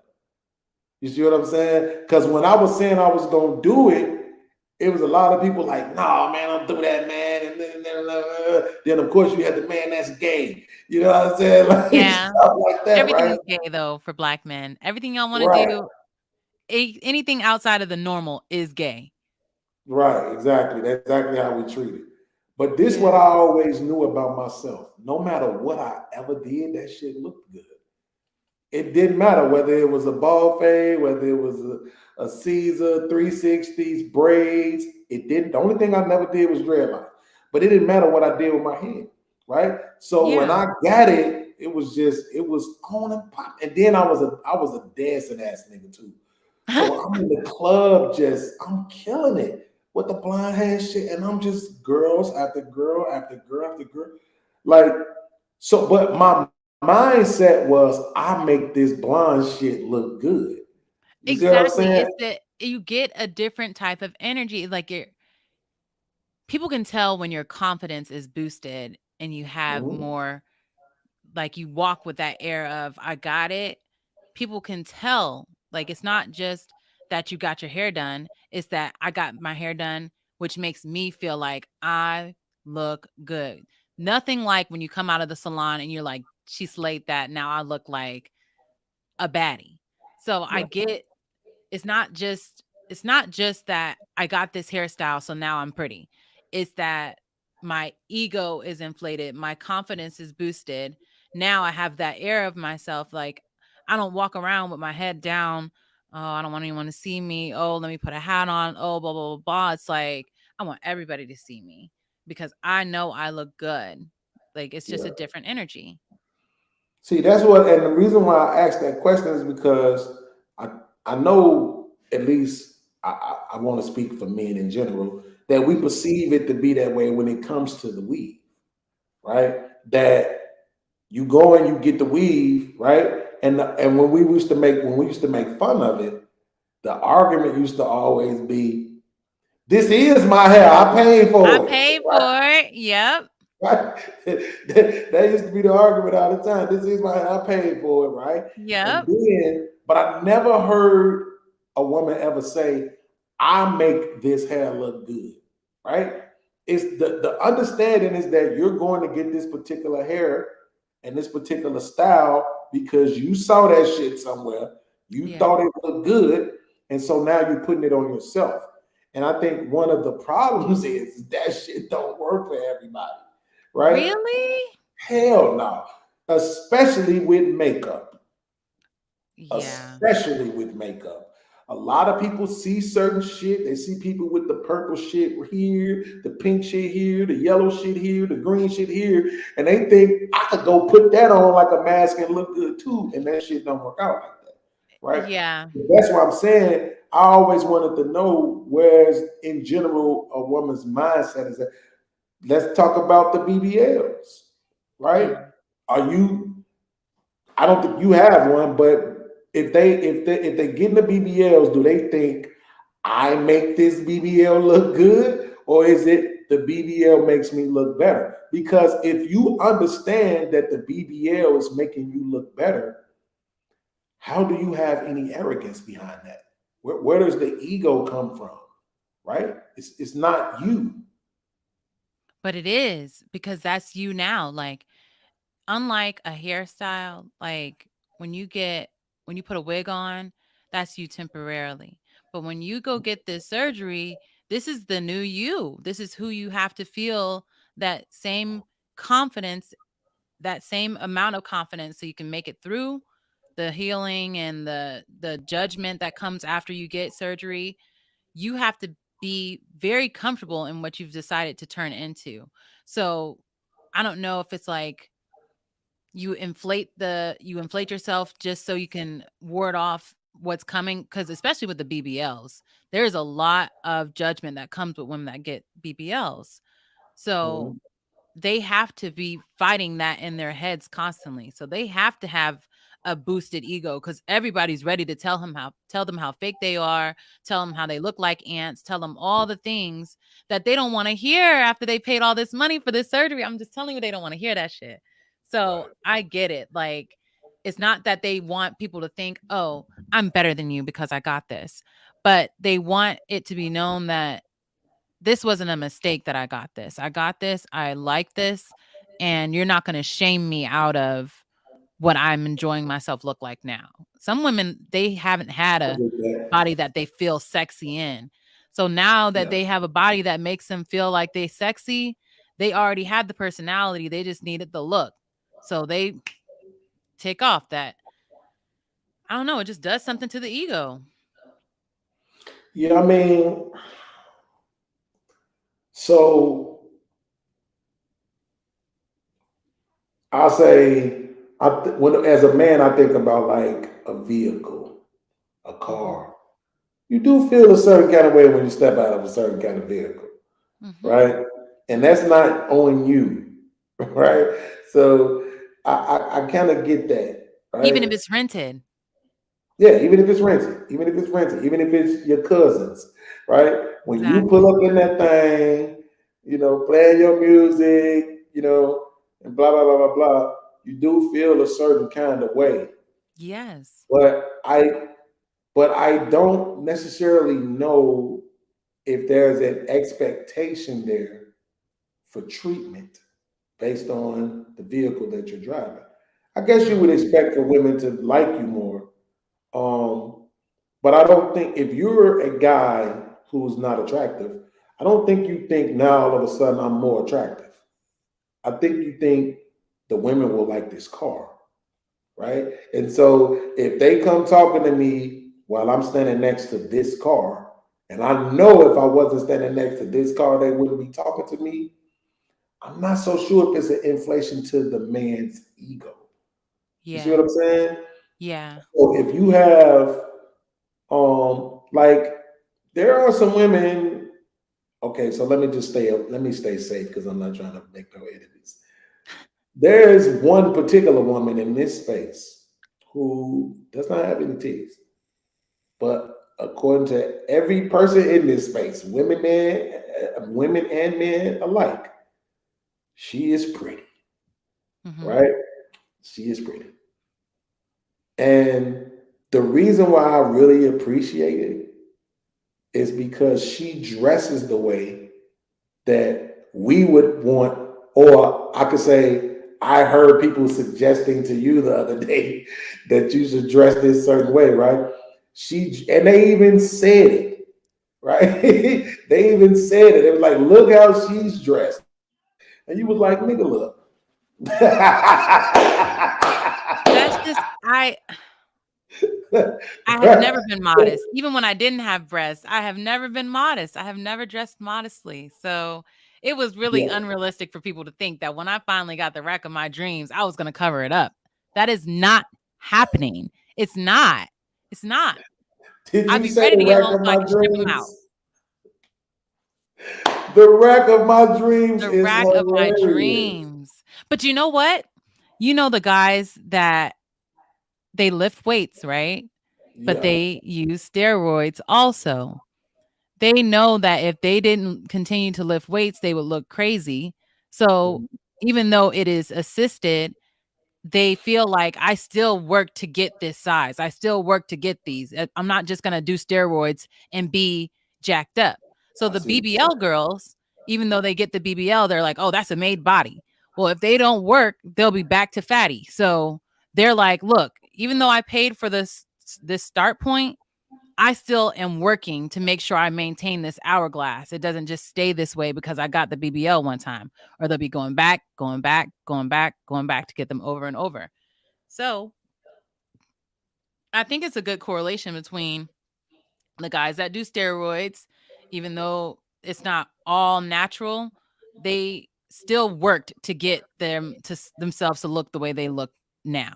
Just like the BBL girls, they get their BBLs. If they don't work, you won't be able to tell that they have a BBL in a year or so. If they don't change their So, diet, you won't be able to tell. so let me ask you this: what if you were in a relationship Hmm. and you was thinking, you know what, I'm finna go get this. I'm finna go get the rack of my dreams, Hmm. right? And your man was like, no, I don't want you to do that. Matter of fact, I'm so against it that if you do it, the relationship is over. Would you have I still do it? I honestly wouldn't have done it because when I was considering getting it done, I started reading up on all the things that could happen, and the breast implant illness is the biggest thing that I was like, "Oh my god, I don't wanna be sick and then have to get them taken out, and then they look way worse than they look right now." So that was a big fear for me, and if my boyfriend wasn't like, "Baby, that is 1%. Most women that get them do not have those problems. You will be fine. You will feel fine. You'll love them." If he wasn't giving me that reassurance, I wouldn't have gone through with it because I'm not into pain. This is my first surgery. So it's like I wasn't prepared for what it was going to be like anyway. So it's like I wanted it, I wanted it, I wanted it, but I wasn't sure that I could handle it. But he was like, I'm going to be there with you. I'm going to take care of you during recovery. So a lot of those concerns got swept away because I had a partner that supported me getting them. Now, if I had the opposite, I would have easily been able to talk myself out of it. Like, it's just not worth it. You might die. You might get breast implant illness, all this other stuff that kept playing in my mind. It's always the worst case scenario, right? That's what was playing in my mind. So if I didn't have someone that supported me, if he was like, I would leave you for this, I wouldn't have done it. Well, I mean, I gotta say, until you said something, I didn't know you had implants. See? Uh, and the truth of the matter is that I know I'm probably gonna get some pushback for this, but like when I would follow women on Instagram, as soon as I found out that their bodies wasn't real, I stopped following them. That's why I asked you that question, like what would you have done? Because some guys, like myself, just prefer natural. Right? Now let's be honest. The way you described your chest or your breast prior to the surgery, yeah, that's not what I want, right? That's not what I That's want not for what my life. anyone wants. Let's be Right. real. So I get that. You know what I'm saying? I'm just gonna keep it a buck with you. I Thank get that you. and I understand in totality, right? Yeah. But like it is a part of me that says, are you doing yourself a disservice if you change your body? Because what is the reason that you're changing it? Now, the case that you've made today, it does not sound like I'm changing it so that men will like me, right? No.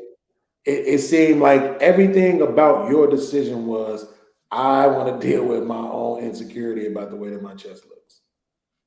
So I think most women would probably go that route. I don't know what, I can't quantify to say what percentage of them I think are telling the truth.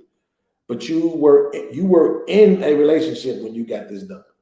So this is the difference. A lot of these people that are not in relationships To me, I think they're trying to complete a look that they think attracts A a man certain would kind of man. want. Okay. You see, Yeah. now visually, you may be able to attract this kind of man, but I think it's something to be said about the fact that it's not natural, right? Yeah. To me, I just think it's something to be said about that. You're not going to naturally be the woman who has this look, right? No. If you a girl and you had this much ass, I mean, it just wasn't no ass back there. And then you go get a BBL and now you thick as fuck. You still don't move like a thick girl. You No. move like a girl that got a BBL. That's Yeah. how you move, right? And that shit is Yeah. gonna come through. Even when you think it ain't coming through, It's that gonna shit come is gonna through. come through. And the men that you like are gonna pick up on that shit. And nobody's gonna want to deal with that shit. Nobody's gonna want to deal with Yeah. the insecurity of it. Man, listen, I know guys that had cancer, and behind that cancer, they lost the ability to get erections. Yeah. So they had to go get the little implant thing, To pump right? it up. It still ain't the same. It ain't. It's still not a first thing in the morning. Soon as you wake up, I just got through banging this red bone in my dreams hard on. It's still Yeah. not that. You see what I'm Yeah. saying?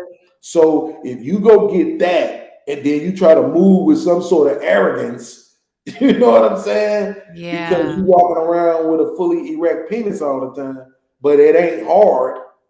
You know what I'm saying? It's like a fucking limp dildo. It's just big, but it ain't hard.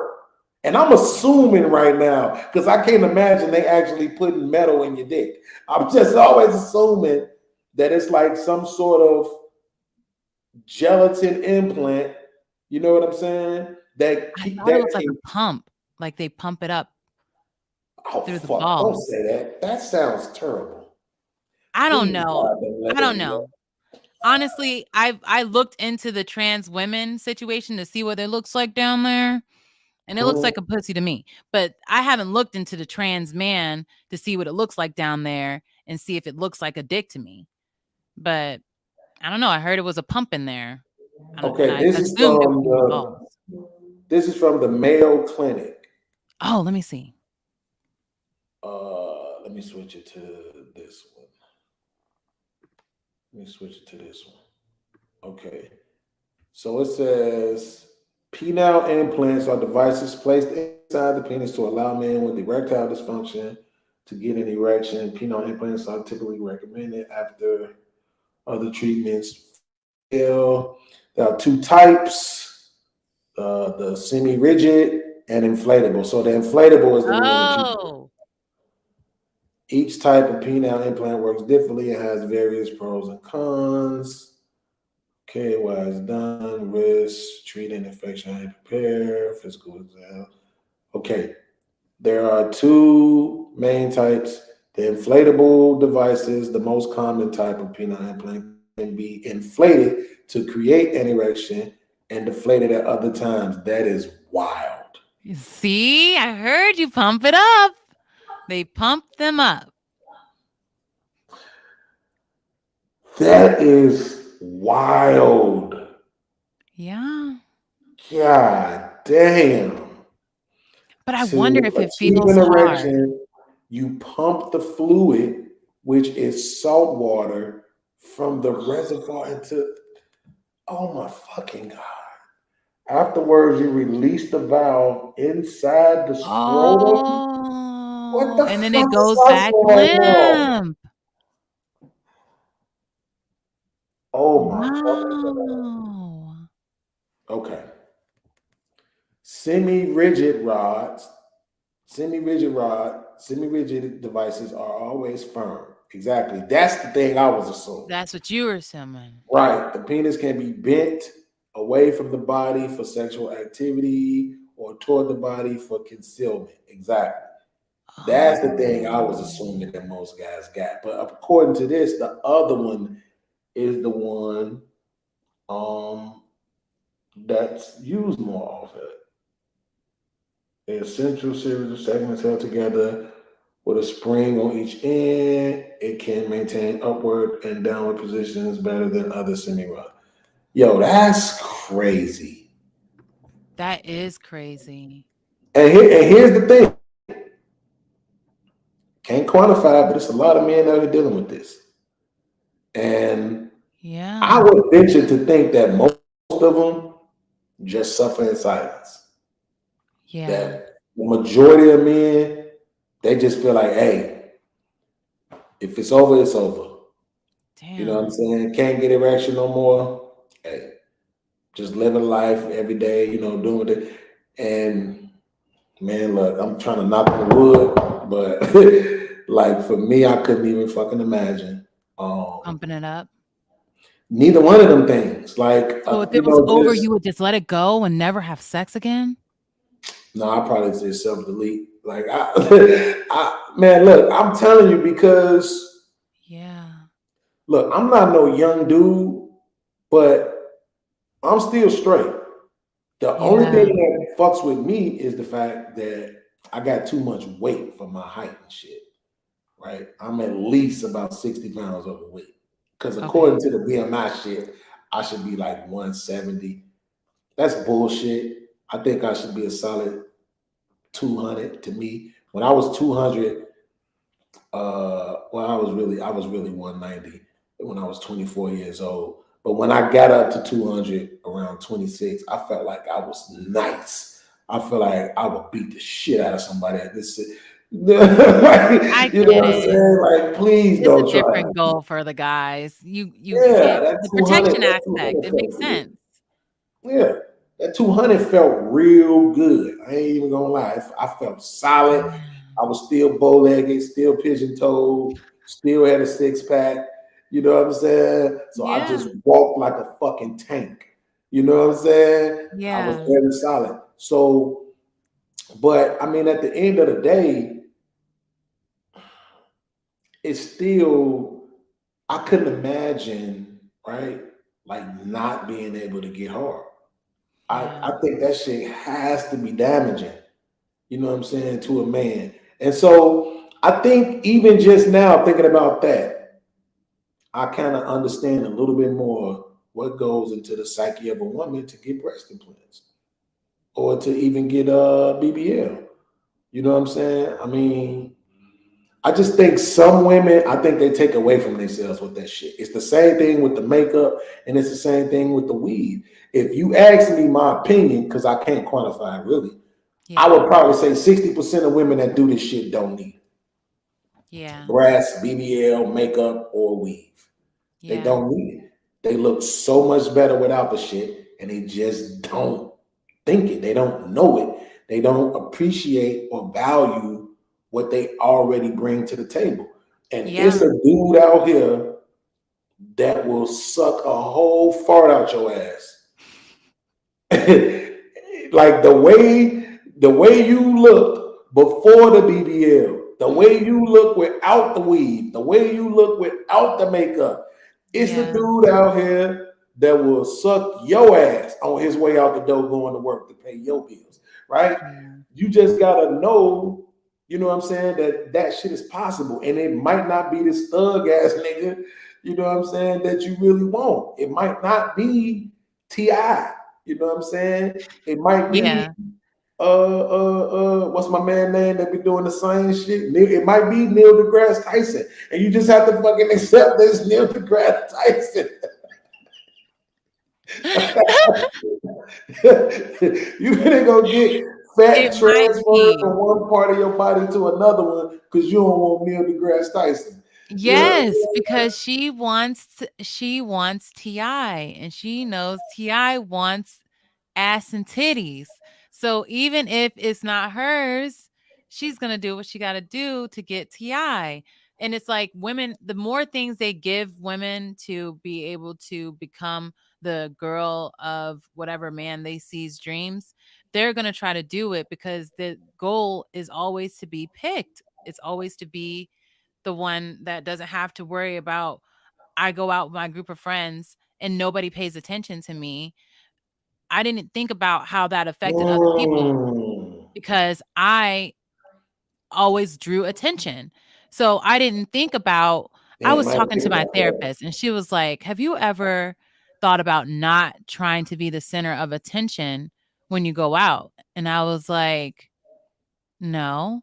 And she was like, "Have you ever thought about how that makes your friends feel that you're always the center of attention? Like you're always going to wear something that looks good. You're always going to make sure that you're having a good time.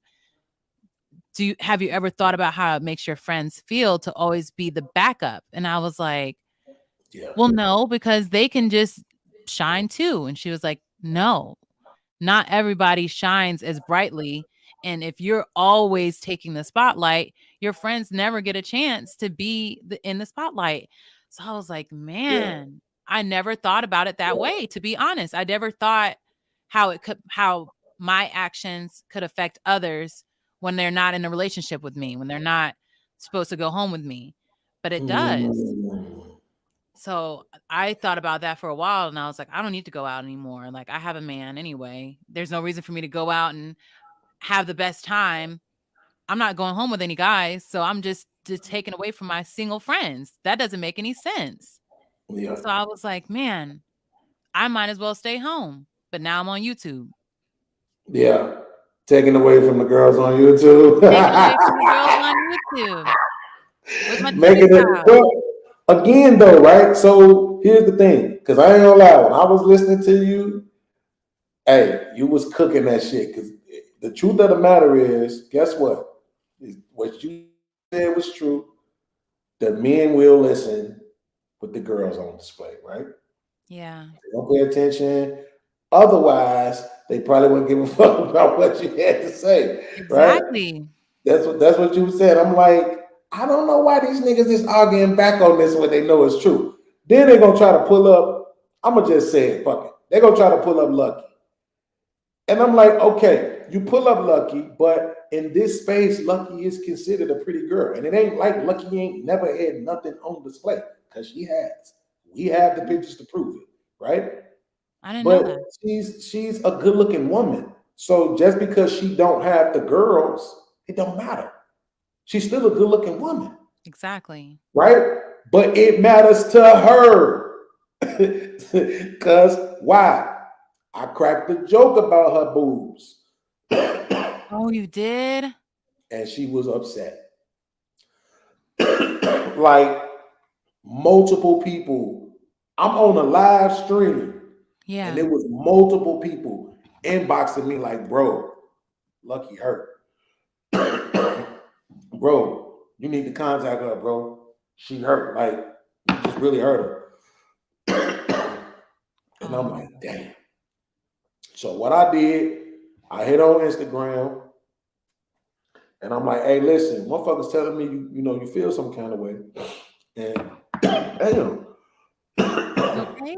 She was like, oh, I feel like someone just swallowed a fly or some shit. But she was like, I mean, I don't know why you. I said, look, stop talking. Stop talking. I said, come back to the stream right now. No, look, man, look, just come back to the stream right now.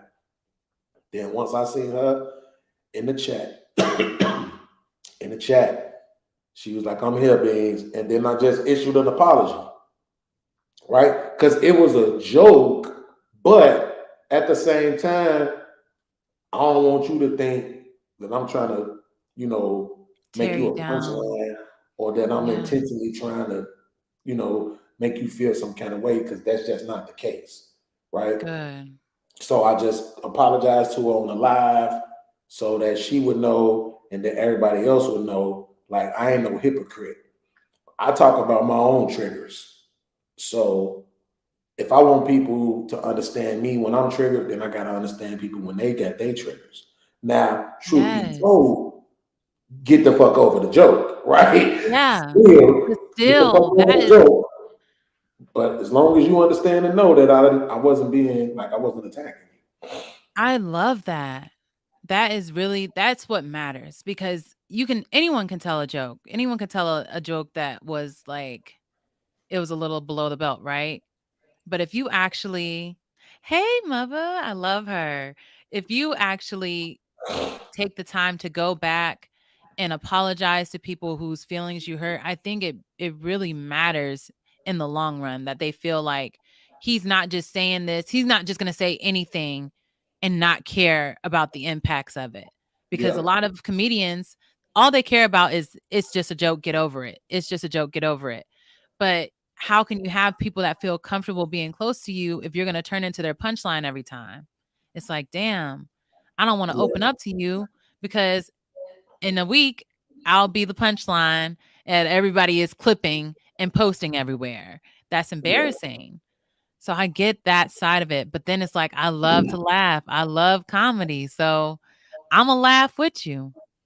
Well, see, and that's the thing is that for me, it didn't cross my mind at all that this would bother her because Yeah. she is considered one of the pretty girls in this space. Yes. She's one of the ones that cams up, and she's considered the one of the pretty girls in this space. I don't Mhm. think it's too many motherfuckers that people would pick over her as far as faces go, Yes. right? Body wise, maybe because she's not thick. You know what I'm saying?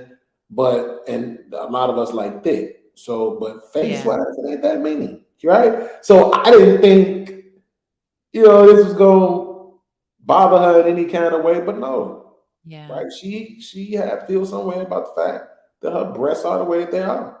And so my thing is this: you ain't doing nothing about it though, right? You're not going to get no implants. It's a reason why you're not going to get no implants. And I'm Yeah. saying, I think that really, to me, and this ain't a shot at you, but I think that's the stronger decision to It me. is. I think that's the stronger decision is accepting, okay, for whatever reason, it's not like you fat and you could do something about it, right? I don't even think you could naturally do anything about your boobs, There's can you? nothing you can Exactly. There's do. nothing you could do. Like, You just have to own it. what if you get pregnant again? Would that swell them back up? When your breasts fill back up with milk, it'll just be there while you have milk while you're breastfeeding. And some women, that's why they keep popping babies out because that's the only time they feel sexy is when they're filled up. But It is a I don't glow know. that it is a I couldn't glow go that back. pregnant women be having, though. I ain't gonna lie. I used They to be think having when I some was a full kid, I breasts, thought that was huh? a lie. But when as an adult, it is a little glow that pregnant women be having. Yes. Well, you be thinking like, fuck the shit out your pregnant ass. It's a glow. It's a glow to you. So I get that. And I feel like it is way harder to look at yourself, know that I could do something about this, but I'm going to accept the way that I am and love me the way that I am. That shows that you're strong. You're stronger than the average because the average person is going to fix it if it's bothering If their they can, yeah. insecurities. Yeah, I So mean, it does except show for it men. separates the strong from the weak. Except for men. I think really what it is with men is just we just have a hard time thinking about putting our money on that shit. You know what I'm saying? Yeah. Like you start going bald, you just cut that shit off. You ain't really trying to go get no motherfucking no $300-400. You know what I'm saying? To To give put no it wig on your head. You know what I'm saying? Yeah. Like I'll spend that $300-400 on liquor. You know what I'm saying? Yeah. Feel better about it drinking this bottle. You know what I'm saying? Like I get I it. get Like it. even with me, the reason why I wear hats most of the time is because I don't shave my head a lot. You know what I'm saying? So I shave my face and shit and try to keep my beard and shit lined up, mustache straight, but I don't shave my head a lot because that's a whole nother process. So that's why I wear hats most of the time. It ain't because I'm ashamed of the fact that I'm bald head. If my head is cut, I take my hat off. But I don't shave my head a lot. You know what I'm saying? So that's why I always have a hat on. It's not that I think the hats make me look better. You know what I'm saying? I shave Yes. my head, take this hat off, throw some glasses on, and sit in this motherfucker like Malcolm X. Exactly. But then Even though we didn't land on Plymouth Rock. so then you gotta give grace to the women with the wigs because they could go get their hair done, especially women that are natural. They could go get their hair done and then it sweats out and they gotta get it redone or they could get their hair done and it's styled up, and then they go to the pool and it don't look the same. When they're in those Okay, no, situations, why can't they put a wig on? What's the problem? no, No. no. Why not? First of all, I know it's gonna sound hypocritical, but I don't It care. is, but go ahead. That shit is lazy, man. Look, first of all, look, I cut my own hair, right? Yes. So I'm not gonna lie, it take less time to do that shit than it would for a woman to take care of her hair. Exactly. So I get it. That's why I said I know this shit gonna sound hypocritical, right? But fuck that. The truth of the matter is that shit be hundreds of dollars for the motherfucking hair dudes. The shit is unnecessary, right? And Yeah. you go and get this fucking hair put on your head that don't look like it came out your scalp. We No. tired of that shit too, right? The wigs, now you really just being lazy. How you 22 years old wearing wigs? That shit is not, no, the wigs was for old ass church women, right? They used to Get into be. your late 40s and 50s, the hair start falling out. Ain't a whole lot you can do about it. They start wearing wigs. You want to be presentable when you outside. Cool. Right? Yeah. But these girls now, this just complete laziness. This shit is no. We cannot promote that. We have to be willing to promote. Do your fucking hair. Like that shit used to be a pastime when I was younger. Man, my godmama, my godmother's mother, 412 Chicago Avenue, Cabrini Green Projects. Her house used to be the spot for motherfuckers to pull up and get their hair done. That Yes. motherfucking hot comb that you sit on the stove and shit, Yes. let that bitch burn in the fire. That motherfucker Yes. was on the stove all day.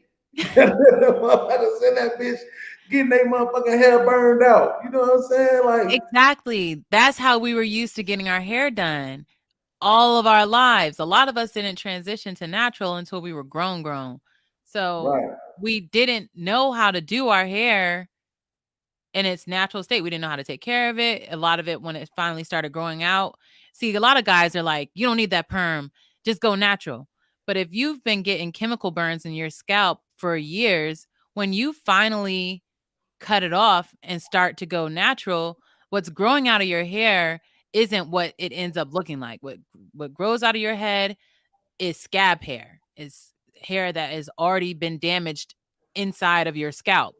So you have to get through that ugly stage of this hair that doesn't straighten, doesn't anything. It's just hard, crunch, nothing. You have to wait until that has grown out fully. Your scalp has healed fully for it to actually start looking good.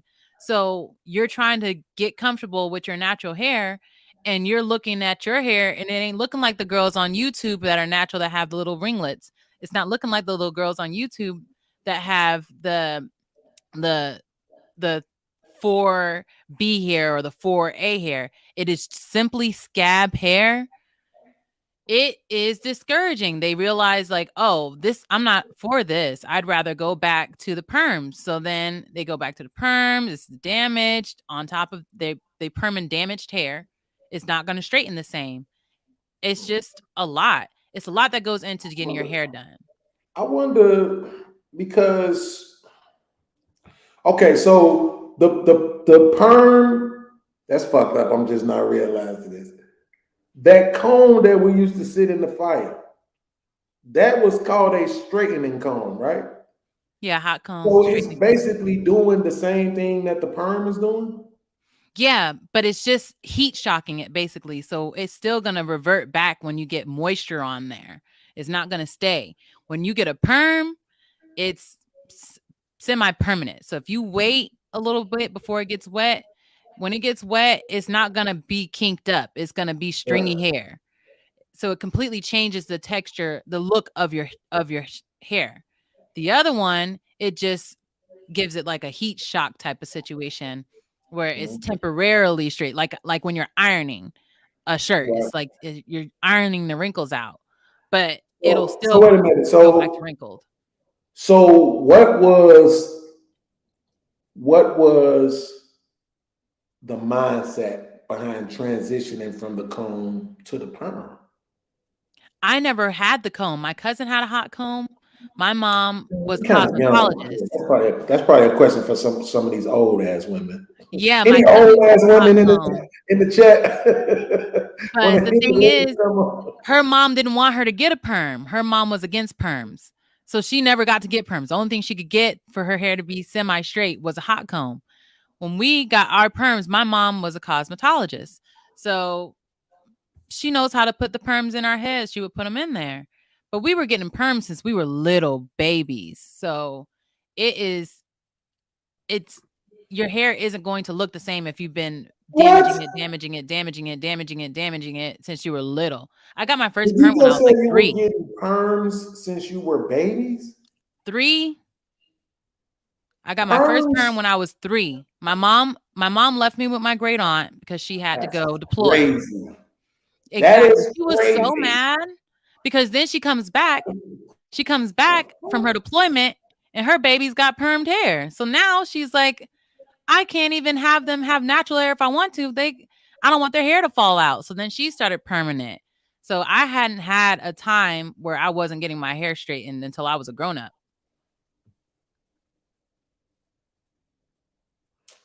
Oh no. See, this one I don't like the internet because the internet be giving you multiple ass answers because it be different people's opinions, right? Yeah. What? One website is saying that hot combs may be better than other straightening methods because, but they can still damage your hair. Another one is saying hot comb is less hot than a straightener and can be safer because it's less likely to cause heat damage. I don't understand that shit. Like, yeah, the flat. They're talking about the flat iron. Oh damn! I forgot about the flat iron. Yeah. So the flat irons, those things get hot. Like they have some that go up to like 425. So the hot comb, that's only going to get as hot as the stove. And that's why that. So wait, the flat iron is the one that you see the girl with the burn marks on their neck. Was that the flat iron? Yes, it's the flat iron. Or on their forehead. Oh my God. Those bangs were killing us. The shit y'all go through. The shit. I mean, come on. The shit you go through. It is some fucking sexy ass, quote unquote, black people, quote unquote, African type hairstyles. Even though I ain't gonna, I was a real sucker for sister locks until a lot of studs start getting them. And then it's just kind of like, you know, now I still like them, but I have to look at the chick like 4 or 5 times to try to make sure she's not a stud. But she's still a girl. Right. You know what I'm saying? Because they're still girls. No, it's a couple of them, right? That's so funny. It's a couple of them that still would get this work. Right? Exactly. It's a couple of them I've seen like, God damn, she think it's that. I don't give a fuck because she's a stud. But the attitude that the ones with the sister locks, and then it'd be like you looking at them and they mad because you're looking at them, and it's like, chick, I'm a dude. That's what I'm supposed to do. And you look good. That's why I'm looking at you like that. But you mad because I think you look good. What type of stupid shit is that? I don't know. I don't get it. I don't get it either. I feel like I'm getting sister locks for my birthday in September. Oh, for real? I feel like, wait a minute, time out. Oh, God, this is about to hurt my feelings. Are you a Virgo? I'm a Libra. Oh, thank God. I can't stand those Virgos either. Shit. Man, I was about to break my heart, man. Virgo. No. That's hilarious. Wait, what are you? Boy, them motherfuckers is something else. Thank God. They are. Freezy, what's going on, brother? What's going on? How you doing, bro? Man, listen, bro. I'm sitting here glad that I'm not the only person in this world like me. I found another person that's like me or at least understands me in the Homegirl Fantasy Island girl. We about to try to take Rumble over. Yes, How you take doing, it We fantasy? about to over. go to Rumble and try to turn that bitch into the podcast Fantasy Island channel, goddamn it, right? Yes. What's up? Man, listen. Uh I wanted to ask you, Freezy, real quick. I know you Mhm. probably had shit you wanted to just say anyway, but in real life, because I think we maybe had this conversation before, but just in real life, bro, you got to pick natural. When I say natural, I don't mean like it got to be like an Afro puff, right? I'm just saying like your woman's hair, right? Versus weave or wigs. Which do you honestly prefer? I Just would prefer. uh I would prefer my woman's hair. I would because when we have sex, if I pull on it too hard, it ain't gonna come out. But Hmm. maybe if weave is done pretty good, it won't come out. I don't know. But I like a natural black woman to her core. You understand? Even if it was nappy, even if she came out the house nappy with mayonnaise on the side of her mouth, you know what I'm saying? Like I'm talking about to the core. Yeah, that's what I like. I like that. Got it. You welcome, flesh and bone. Hit the cash up. Stop asking for shit for free. You welcome though. All right, you welcome. I Hit that did have You're a cash question for welcome. fantasy though. What'd you say? I have a question for you. Yeah. So, okay, so when I was in the chat, I know you got your boobs done, and I Hmm. always wanted to know after surgery, does that change the sensation in your nipples? So it depends on the type that you get. I got it under the muscle and under the incision is under my boob, not on my nipple. But the women Oh, that get the nipple lifted, like they make an incision on the nipple and they put the implant through there. yeah. I heard they have like sensation issues with their nipples. But I haven't had those problems because I didn't have that type of augmentation. Oh, okay. So my nipples still get hard when it's wet, when it's cold. It's like when I was pregnant. It's like rock hard nipples. But for the most part, I don't see any difference between what it was when I was pregnant and what they are now or Yours when I look was yours look postpartum. more natural. Your breasts look more natural. Yeah, because I didn't get a lift with it. A lot of women Oh, get the okay. implants and a lift. I was like, I like the way they hang when I was pregnant. I like that the way they look. It's just they didn't look like that once I finished breastfeeding. So I was like, I Hey, can't I stick ain't gonna with lie. When I was 16 and I lived in Atlanta, it. Mhm. it was this girl I was trying to deal with. She was really, really light skinned. Mhm. Like I never met her parents, but I always assumed that she had some kind of mixed parents. Because Okay. she was really light skinned, even though she was black, and she had pink areolas, right? Oh. Yeah, her areolas was pink. And I think she was like, I can't be specific, but I think her titties was at least like a 36, right? But the thing about it is the distance between where the titty meat started and her collarbone was about that much. I mean, them motherfuckers. So I know what you mean when you say you didn't get them lifted right. I mean, Yeah, them when they lift bitches it, it looks like it's like on your collar. right. And I'm talking about that. That's how her titties was. Damn. I could. I don't know if I've ever seen that again. Them motherfuckers was big, but they didn't hang at all. Them Yet. motherfuckers set off of her chest. like this. Yet. They didn't Gravity drop at always all. catches up with you. Gravity is gonna win in the end, and the more there is to pull down, Well, the more listen, there is y'all to gotta pull figure down. out a way to stop that shit then. But Cause yeah, them motherfuckers you to can this lift them day, naturally man. with exercises, right? So lift, you don't have to get that done because you can exercise in the gym to get your breast muscles underneath to lift up, right? But Mhm. outside of that, you're not going to get big boobs in the gym. That's never going to happen.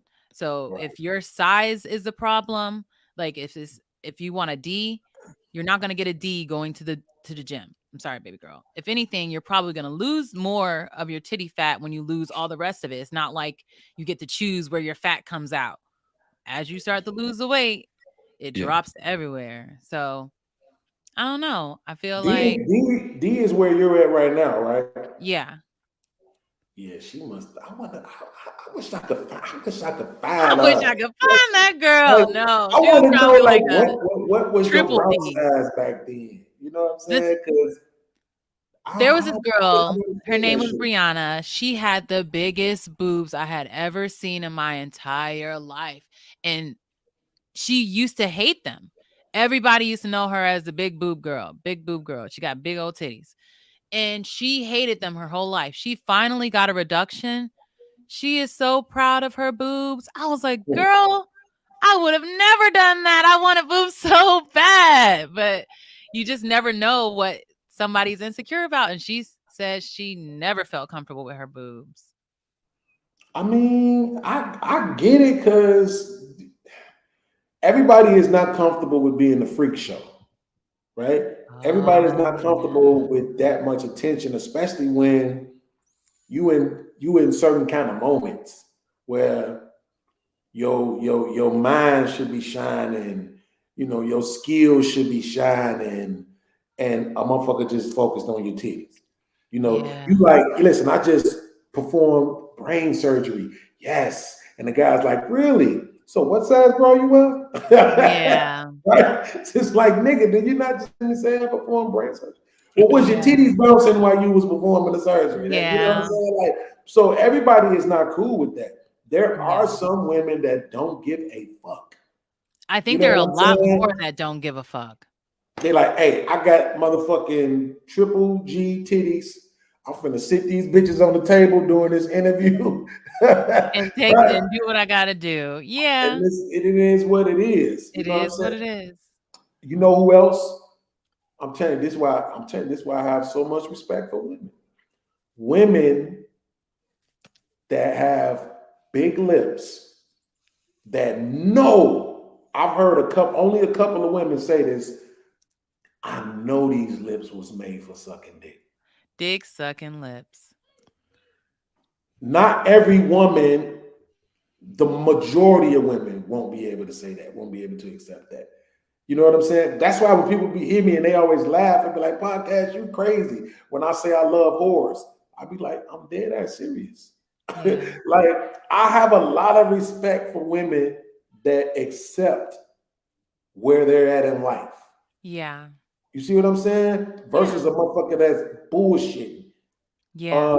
These girls on this panel from whatever, talking about they all got them 10s. Like, this what I mean. So my choice is this big ass bro who want to sit up here and try to say she a 10, or the girl who knows she's a whore with dick sucking lips, and we gonna smoke and drink and laugh, and she's going to perform oral sex to the best of her abilities because she's proud of these lips and she know how amazing they look during sex. Yeah. I'm being a whore. You know what I'm Yeah. talking about? Straight the fuck up and down. Every time, give me the whore. I'd rather take the whore than the delusional woman. Okay. But are you gonna marry the whore? Or are you just going to sleep with the whore? Because that's what the women are saying. They're like, I don't want to take the whore title. I know I could be a whore, but the whores don't get to be married, and I want to be married. So I'd rather him choose me for me than to me have to be the whore to get chosen because they don't really win in the end. So would you marry the whore? So Freezy, I want you to answer this question too after me. Yes. And here's the reason why. We don't want to admit it. I'm supposed to say, hell no, I ain't marrying no whore, right? I'm gonna marry her when she stop whoring. Here's the Okay. thing. Here's the thing. Niggas ain't gonna admit this shit. We all marry whores. I knew it. That's I what knew we it. all I do. knew it. I knew it. I knew it. They wait until they're done with their whole phase and they scoop them up and they get to be the whore in the bedroom for them. So there you go. So here's the point. I heard somebody say once before, men create hoes. And I'll argue, I'm like, no, we don't. Women do what the fuck they want to do. But then I thought about it on my own later. Wait a minute. You could be talking to a chick, right? And you got 4, 5, 6, 7 girls. She is one of your hoes. You see what I'm saying? Man, what you about to do? Man, go hang out with one of my hoes, right? By definition, you have created a hoe. Yeah. She don't even want to be a hoe, really. But Yeah. by definition, you created a hoe because she one of your hoes. Especially when they know that they ain't the only one you talking to. Yeah. Right? So you have created a hoe. Now, what she does in order to fulfill that, she moves through life dating men from these type of men. So now you done went from Ray Ray to Pookie to Beans to Freezy to all us players. You just bouncing from all us players. You ain't got you a nerve yet. But then when you 30 years old with at least one kid, now you get a nerve. Yeah. Now you get the garbage man. Now you get the CTA bus driver. Now you get the forklift driving dude, right? Yeah. Because now you see the value in him. But Yeah. now you 20, 30, 40, 50 dicks in. The average black woman has her first baby at 22. You know how old the average black woman is when she gets married for the first time? 30. I knew it. So by 30, if the average woman is getting married at 30, how many men has the average woman lot. slept with? A lot. We're all marrying whores. Yeah. Go I got ahead, married at 22. Who? Wait, Divorced. hold on. What? What'd you I was say? married. I got married like as soon as I came in the military. I got married.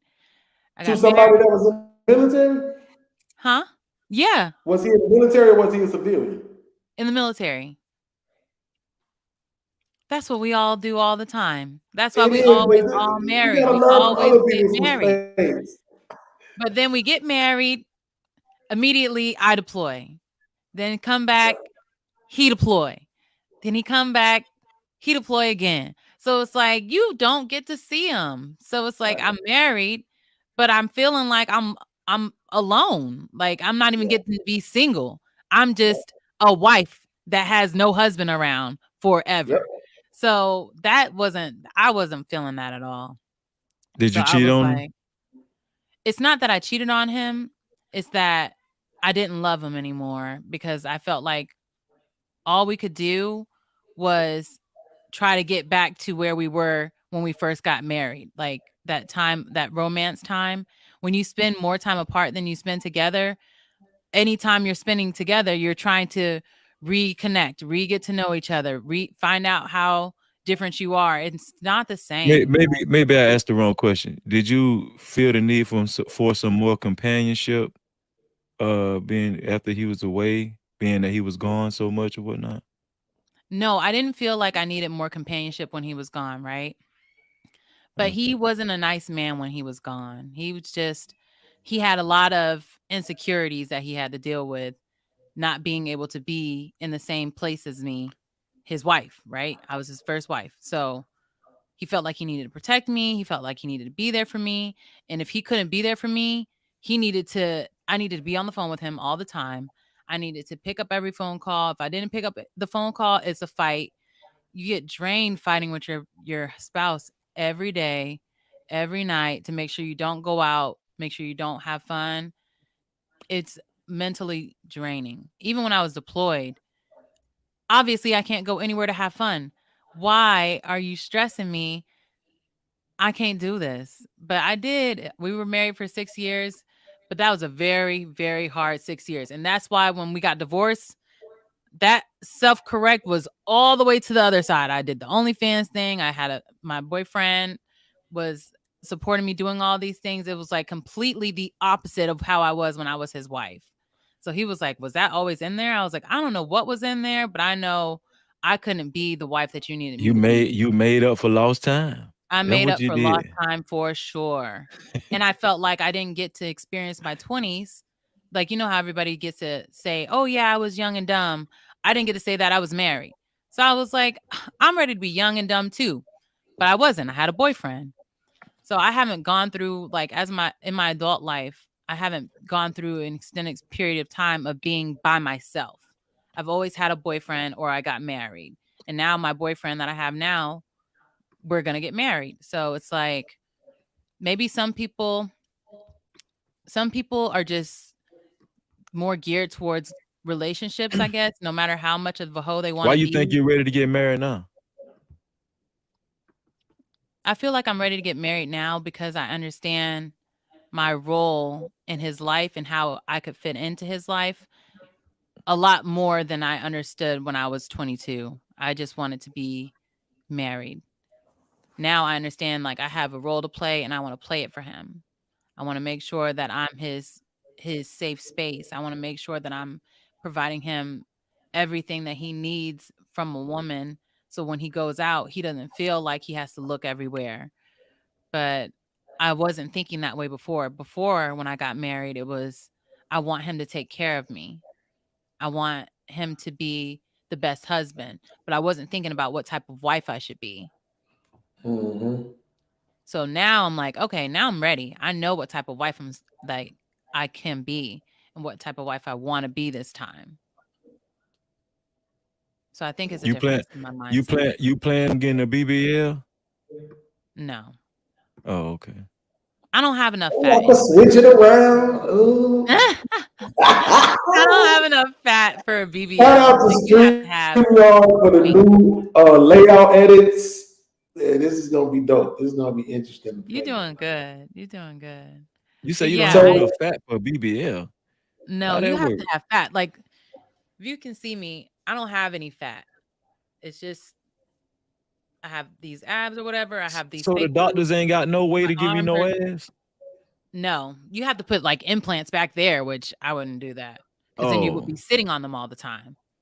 So you could mhm. easily cause a leak and then you get the implant illness, but in your butt. I never So knew that. You just taught Which me is something the new. argument which is this is the only argument that I actually accept for BBLs is the fat transfer thing. Because you just taking something from your body and putting it somewhere else. It does kind of make sense when you think it that way. And that's more, it's natural. It's still the same thing that's in there. So I get that part. But they still don't always, I don't understand why they go with that. The majority of the time, it seems like they get this unnatural ass look. You know yeah. what I'm saying?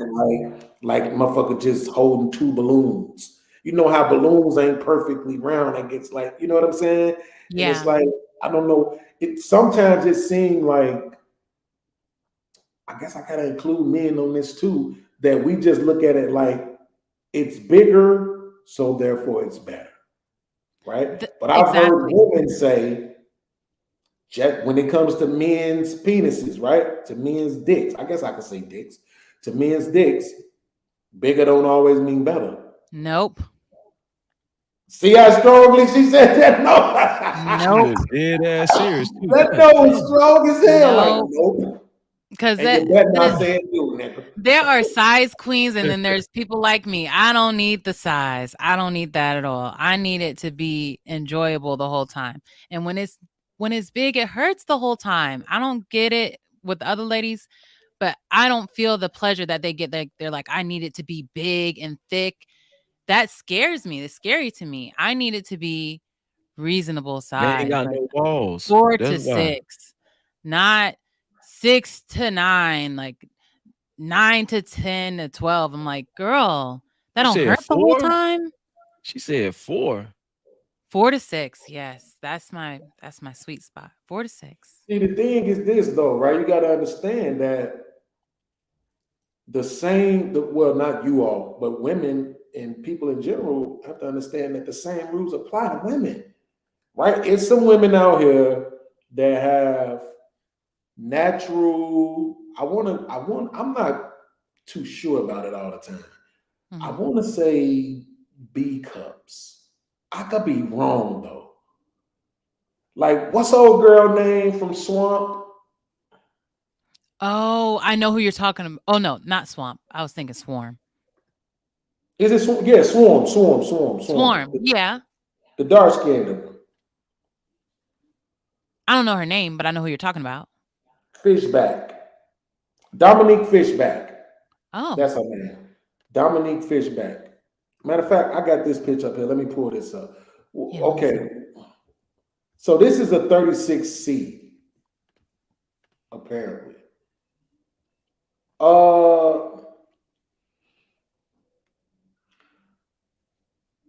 want to say a little less than this.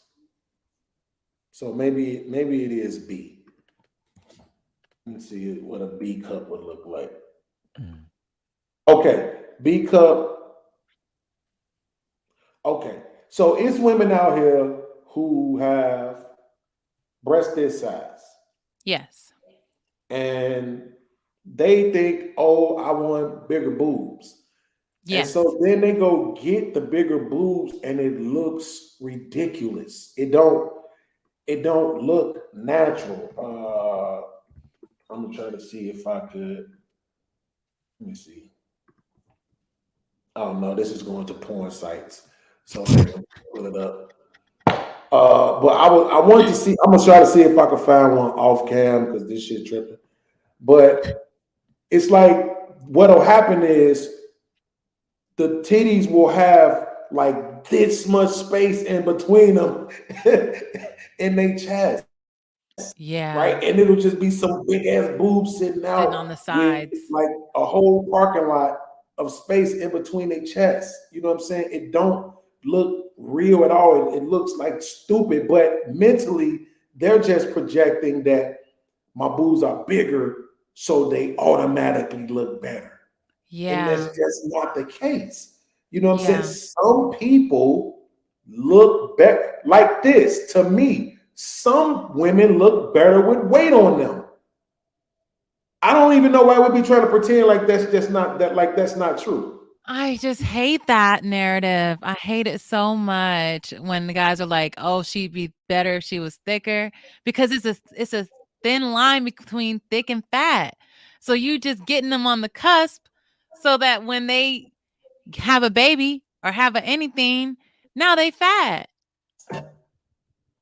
Oh no, I don't. To me, I feel like that shit is ridiculous to even think about, honestly. Because if it's that serious, then first of all, the mistake is this: what are we doing? I met you Monday, and we getting pregnant Wednesday. Like, what are we doing? Right? No. We shouldn't be trying to have a baby as soon as we get together. Right? That takes some planning, some years of building and setting up a foundation. Because I know after we have this kid, you don't want to have to work. So we need to have money in place and streams of income that we control in place. So I don't have to take my work shift from 40 hours to 80 to compensate. Right? So we need to be building and putting some things in place before we start having kids anyway. So I could take, if we're gonna have, let's say 5 years from now, we start having our first kid. So these first 3.5 years, I'm gonna enjoy this thickness. I'm gonna enjoy pounding on that thickness, right? But what about the happy weight?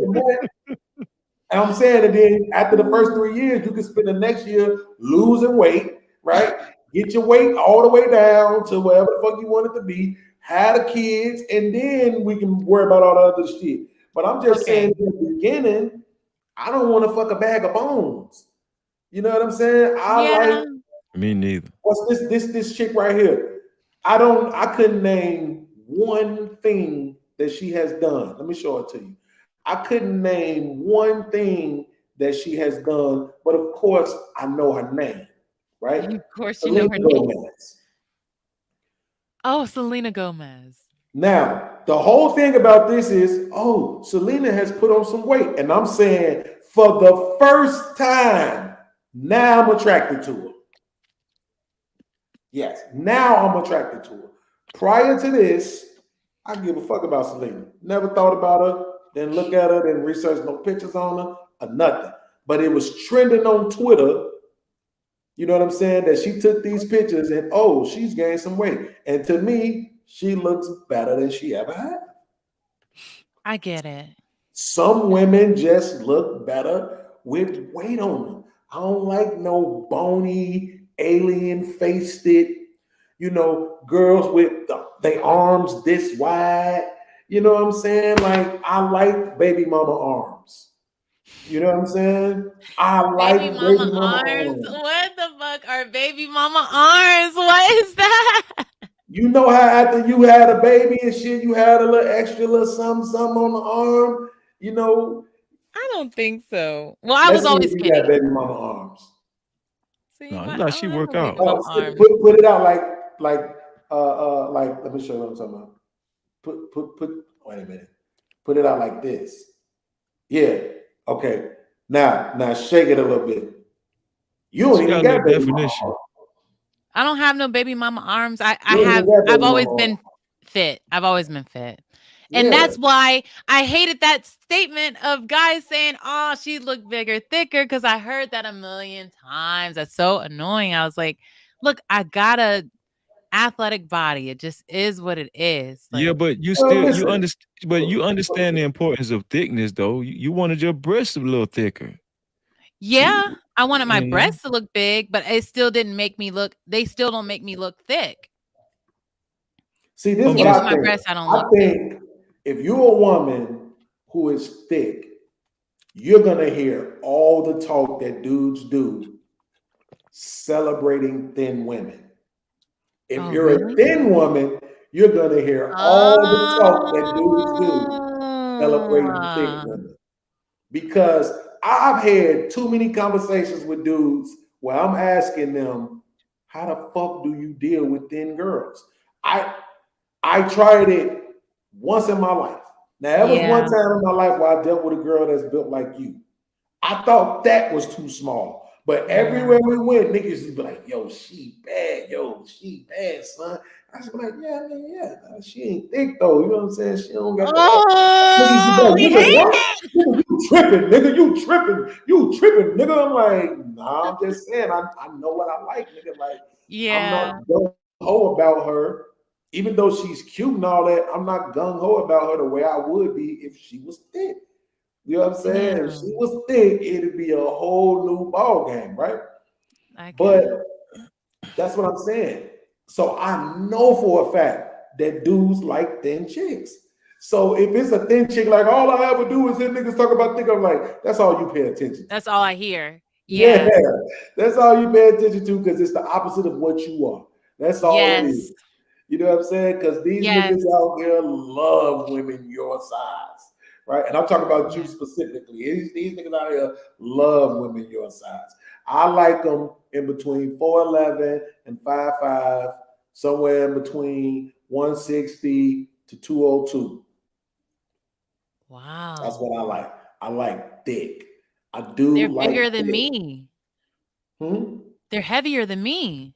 Yeah. I'm I 5'8". like thick. Damn. I just like thick. I don't know what to tell you. I just love it. I just love that's you know what? Do this. Remember what I told y'all to do earlier? What? Try that with a thin girl and with a thick girl. And then come back and tell me which one of them look more poetic. Right? The really thin girl, the dude hitting her look like he's hitting a fucking brick wall. Versus the thick girl, and every time they bodies collide, the ass wave and the thigh in there. Oh my god, oh my god, bro. I get it. When I watch the videos, I'm like, damn it. Good. They make stretch marks on thin women is fucking terrible, and that's why a lot of niggas say they hate stretch marks because they like thin women.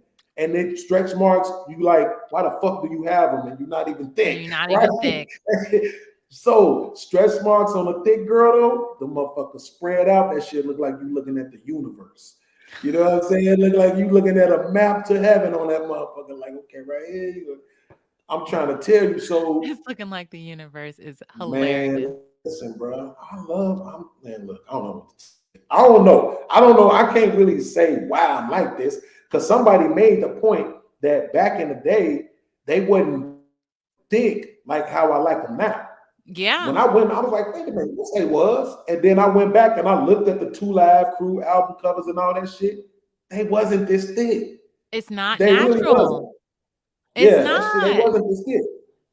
I was looking at even Destiny's Child. I was like, all of them looked like my body type. They did not look like they look now. Like Beyonce is thick, thick, thick.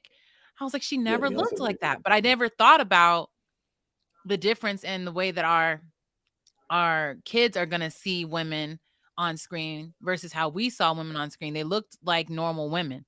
These women don't look like normal women from the jump. So our Watch kids this. might grow up Hold with on, that watch complex. this. Freezy.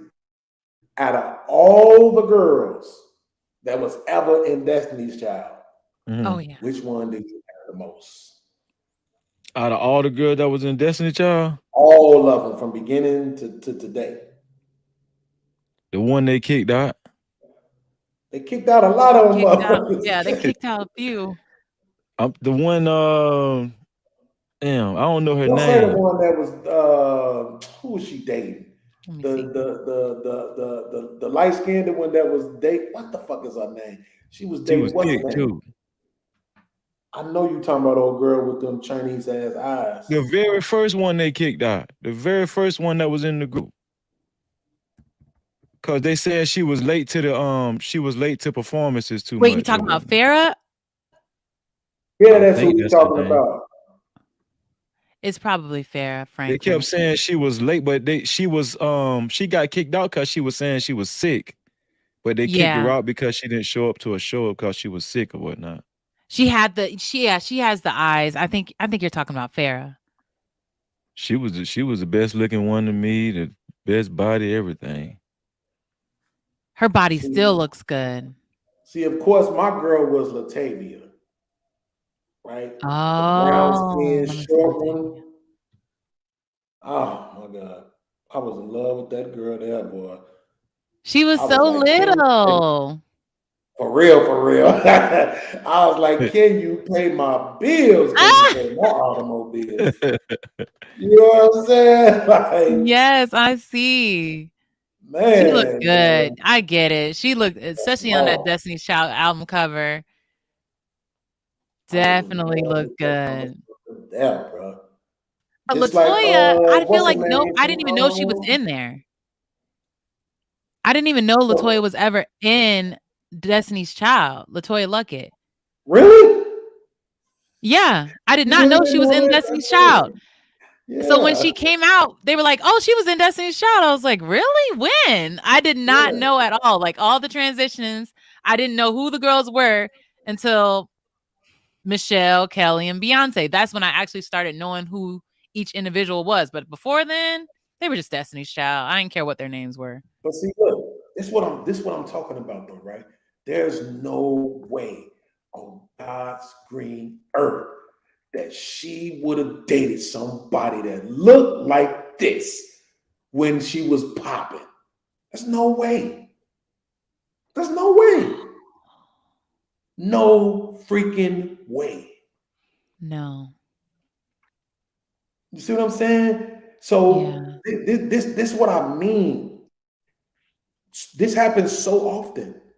The majority of the time, our ladies, they spend their teenage years, their 20s, and sometimes even in their 30s, early 30s to probably about 38, chasing after a specific look, right?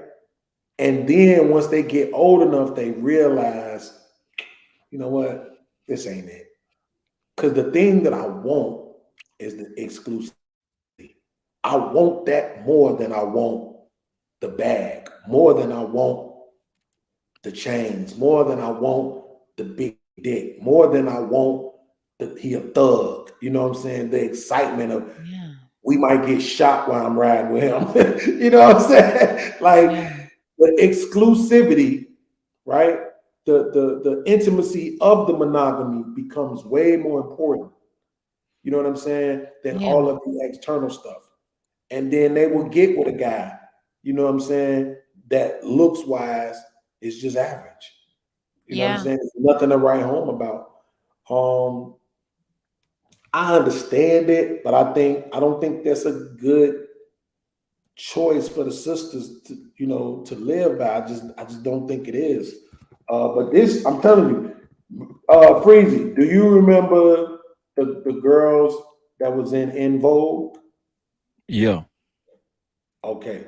hmm So everybody was in love with Cindy.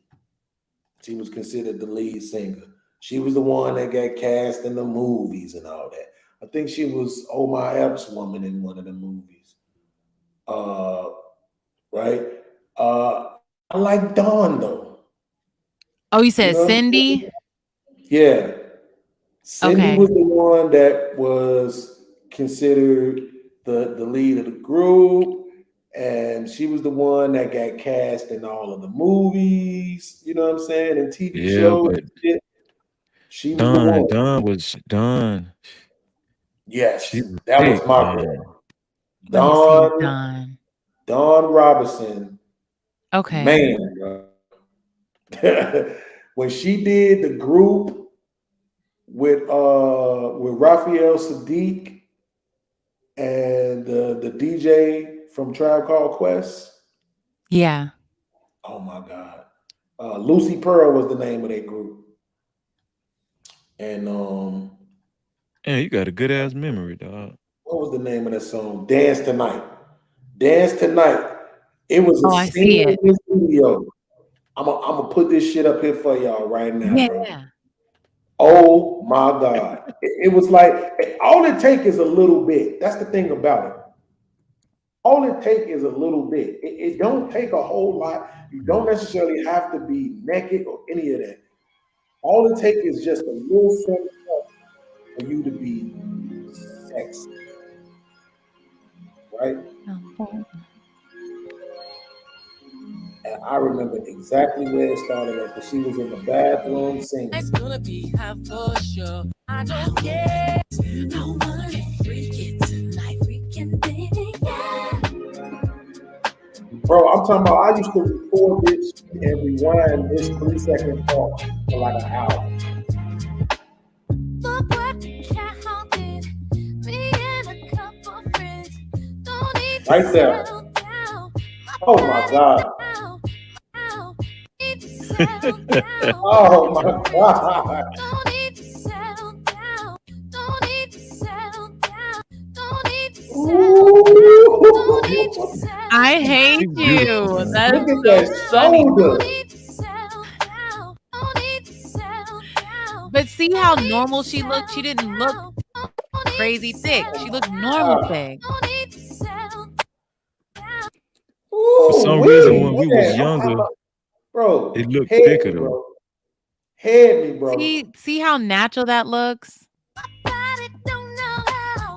Right there, I see you looking. Sure hope that you're She not wasn't even like no thick Don't need to girl. settle Exactly. down. Don't need to She had a settle thick down. essence though Don't about need her. to She settle did, didn't she? down. Don't Yeah. need to settle down. You said she had a thick what? Settle down. Essence. She had a thick ass. Essence. She in her Yeah. face Had a thick looked like she should essence. be thick. Need to settle Look at her down. face. Look at her She look, looked man. like Look she's at her supposed to be mouth, thick. man. Like she's supposed to be thick is so funny. Oh God, though. She looked like Don't she's need supposed to be thick. Look at Right there. imagine those lips right there. Right there. Oh Look God. like she got some good ass head and Oh my God, bro. yeah. I She can't. was the one Think- for me, bro. Think about it though, men. If you think about it, men associate good sex with fat pussy, fat ass, big Yeah. titties. You know what I'm saying? Yeah. So you really don't have to be you really don't have to be super thick you just got to move like a thick person or work it like a thick Look girl. at her neck. Oh my God, her neck is so amazing, bro. This shit is Oh my crazy. God. I Yes, couldn't express it this well back then. I can really express it now. Like her neck is amazing. But Look at bro, imagine how bad it is if you do get a slim, like a slim body girl and she got terrible head and she can't fuck. that. It's just such a disappointment.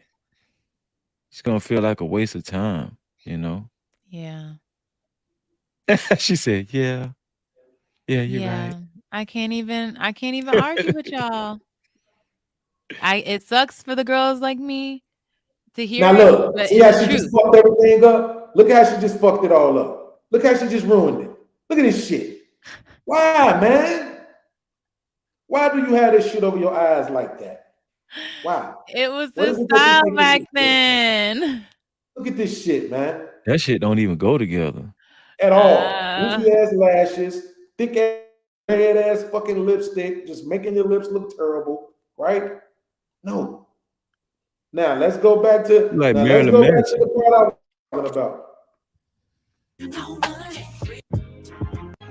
Me and a couple friends don't need to settle. Look at that.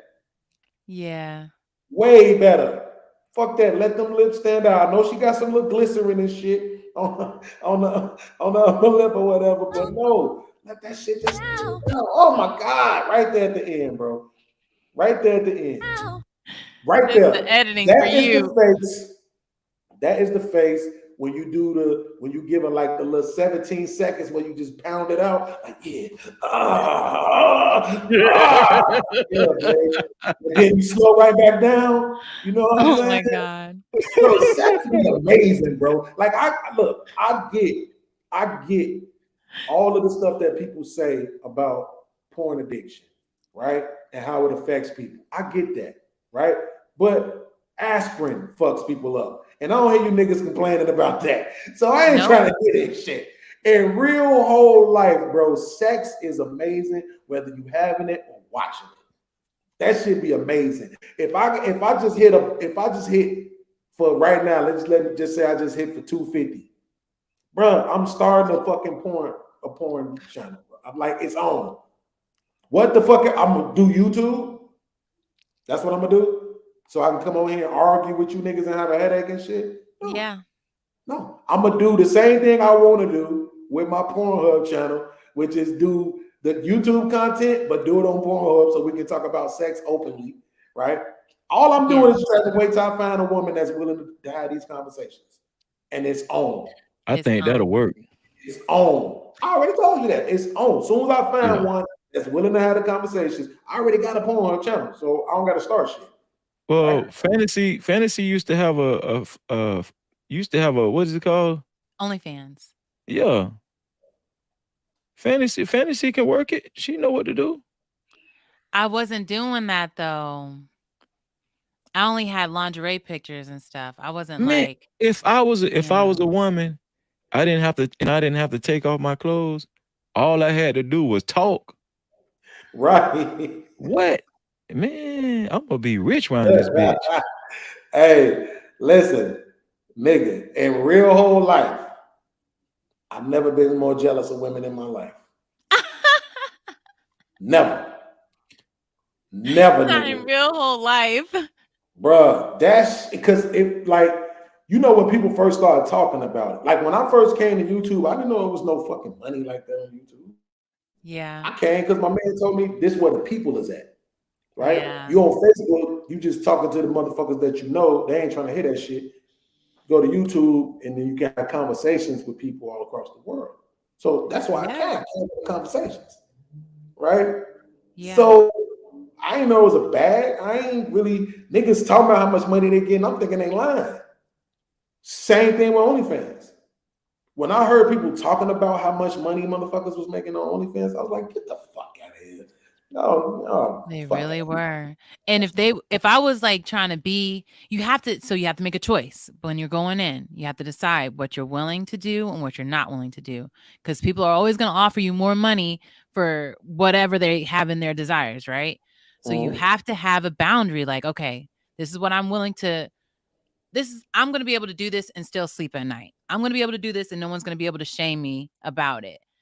That's the type of thing I wanted to make sure that I stayed within. So the lingerie pictures, even if my kids found that later, they wouldn't be like, "Oh, mommy, why?" Like they'd be like, "Oh, we've seen way worse on Twitter."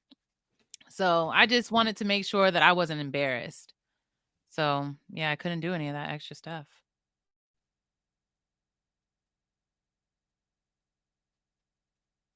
You had already had your boob job when you was doing the OnlyFans, No, I did the OnlyFans to get the boobs. and then you stopped. Yeah. That's when you should have kept going. I already had a boyfriend. It's not like I needed a man or I needed the I'm money. I talking just about needed the the money for the boobs. money. No. You know how much money you'll make with them tanks? Probably a lot. Probably a lot, but I didn't want to. It felt like work. You know how this feels like this isn't work, and I know you're working right now, but this doesn't feel like work. It feels like I'm talking, it's fun, it's a good time. That did not feel like this. Hold on, wait. That Okay, was see what you're doing here on YouTube? You can't do that yeah. on OnlyFans? Talk about like real issues with your cleavage showing? Probably, but then I would have so you have to have the whole label if you're gonna have an OnlyFans as a woman. You have to accept that title. It doesn't matter what you're doing on there.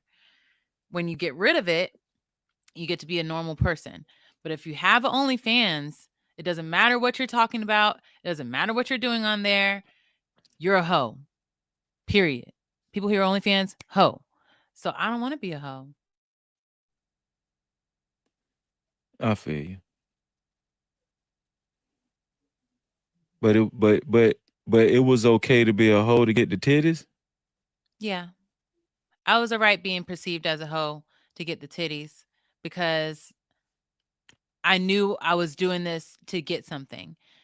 Now it would be I'm doing this for what? For money? Like I wasn't Yeah, even the yeah. same rank that I am now. Oh, But it's you're not rank on even OnlyFans. No. I'm in the military. So I did Oh, my rank. Oh, OnlyFans okay. while I I was feel in what the you're saying. military, and I didn't get permission to do it. I just did it.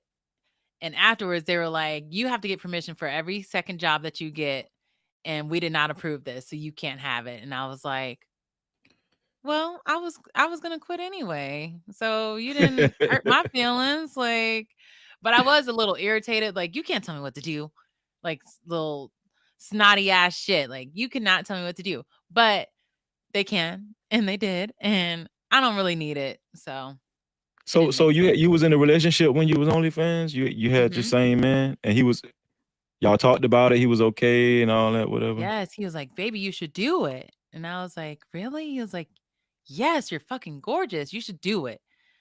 He's always supported me. That's why when people are like, "Oh, are you sure you're going to marry him?" Especially once you get on YouTube, more people are going to know you. Are you sure you're going to marry him? I am sure I'm going to marry this man.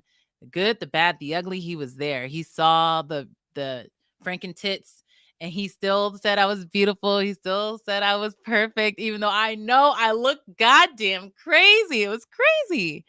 But he still made me feel lifted. And I cannot. He probably loves your personality too. It's not just your body and whatnot. Yeah. Oh, I can't hear you. You on mute. You on mute, Cat. My bad. I gotta ask this question. I had to mute for a second. I didn't Who hear is what you this? said. In the last 30 seconds, I should have just watched it back without interrupting you. But did you just say anything at all about your boobs? No. That is fucking hilarious. Because I was listening to something else and I looked up and you was like, Oh yes, And you yes, ain't he said loved. Oh shit yes, I about did. the I was like, woman. he loved me when they looked like Frankenstein. When I look like Frankenstein. Yeah, Yeah, yeah, that's what you said. I did say Okay. that. I was like, That no, is crazy. I'm like, damn, she really love them motherfuckers. I do. I really do. I really You know do. what? I ain't even gonna judge you, right? Because when they come out with some shit that'll get a nigga 14 inches, I'm gonna go get that shit Y'all all gonna sign up. You're all and I'm gonna gonna sign hold that up. motherfucker every day while I'm talking. I don't give a fuck where I'm at. I could be meeting the president, I'm gonna be holding my shit. What's up, fool? All What right, up, all fool? right. That's some Chicago shit. What up, fool? And I just looked up and see you like, I'm like, damn, they talking about titties again? Let me get back Always. over here to the titty conversation. Damn, man, I can't. Oh my god, bro. I was gonna try to find the video of what's her name, but I was like, fuck that shit. Of old girl from In Vogue. I mean, not In Vogue, from Destiny's Child. Oh But yeah. see again, I don't. As much as I always like girls with ass, I don't. I gotta accept the fact that it's different now. What it is this: I started dating a lot of women with children, very young, very young. When I was Oh. 16, I was dating a chick, Robin. She had just had a baby. When I was 17, I was dating a chick, Tasha. She had just had a baby. You know what I'm saying? When I was 17, I was also dating a chick who was 24 who had a son. You know what I'm saying? So I started dating chicks with kids very, very, very early. Thankfully, neither one of my baby mothers had any kids when I first met them. So, but I think what happened is because I like ass a certain way, I accepted the fact that it's probably gonna be some baby mama arms that come along with that. You know, it's probably gonna be one of them little cute bellies, you know what I'm saying, that come along with that. You know what I'm saying? It's gonna be some thicker ankles, maybe, that come along with that. It's gonna be some other things. Look, it's gonna be some She's other looking, she's things. sounding pretty thick right now. Right. I'm saying, like, look, seriously, I just convinced myself, like, look, don't be some other things that come along. You know what I'm saying? What the fuck is that? Oh, it's gonna be some other things that come along with this ass that you want. Yeah. It's not just gonna be this huge ass booty on this thin ass girl. Yes. You know what Yes. I'm saying? That's just Yes. not gonna work out like that. It's not. Y'all have to be realistic so they can start being more realistic. Because if y'all are only saying, I want a fat ass and a slim waist, and then the thighs have to match, they piecing together a lot of things to try to make this image it's not real. It's very rare you run across a woman that's naturally built like that, right? Exactly. And I'm gonna tell you the truth. When you see a woman like that, that shit's scary almost. Really? Yeah, it's Like built almost like like Jessica Rabbit? man, it look Yeah, like that she shit look ain't like cute. exactly. She like a cartoon. You know what I'm saying? Like, Shit ain't cute at all. you know, but Wow. I mean it's Very good to look little. at and stuff, but it's just, when you see it, it's not, it looks like it's just something you don't see all the time, but I think a lot of women achieve it if they stay in the gym, if they naturally have a fat ass, if they stay in the gym, you can achieve that, right? Mhm. Like Yes, they can. even if you don't if you're not blessed with a fat ass naturally, No. one thing you can do, you can grow your ass in the gym if you keep concentrating on glutes, you Yes. know. And that's what I'm Yeah. concentrating on this year. Y'all gonna see the transition. They're gonna be like, oh, she got a BBL now. Nope, my ass is gonna be homegrown. It's gonna be perfect. Okay, so I don't know. I think I showed this picture before, but this is not even a difficult Legs. choice. This is not hard at all. No. And this picture perfectly illustrates what I be talking about. Give me thicker. Give you thicker. Fucking hell yeah. Then look at her legs when she's thinner, though. I You see know. the cut in her leg? Like, I think her legs Yeah, I look know. much better thinner. Them legs look like LeBron James on the right. LeBron James. Oh my God. Why would you say that? That Megan the Stallion meme. All I'm saying is the legs on the right look like. Yes, she looks like a runner, like a track star. I'm cool on that. You cool on that? I just feel like she looks like Definitely. you can't even tell her knees on the other one. It's just like an indent. You can tell. You can definitely tell. I can see that little meat right there. This shit ain't even hard, bro, at all. Yeah, I think So I'll you go for saying the. she looks better He thicker? actually got some decent feet too, but nah, I'm straight on that. I think I'll go Look for at the the, one. look at the collarbone. Look at how that bone is sitting up off her chest on the right, and on the Yeah. left, it's just nice, smooth skin. Yeah. Mm. That comes with thickness for sure. See, and that's what I'm saying. This right now, what we talking about, ain't even her face. Yeah, Right? that's We're true. not even talking about her face at all. We just like this to me is the perfect picture to illustrate the difference. And I'm just saying this shit wouldn't even be hard. Now, here's the thing: it's a 47-pound difference, right?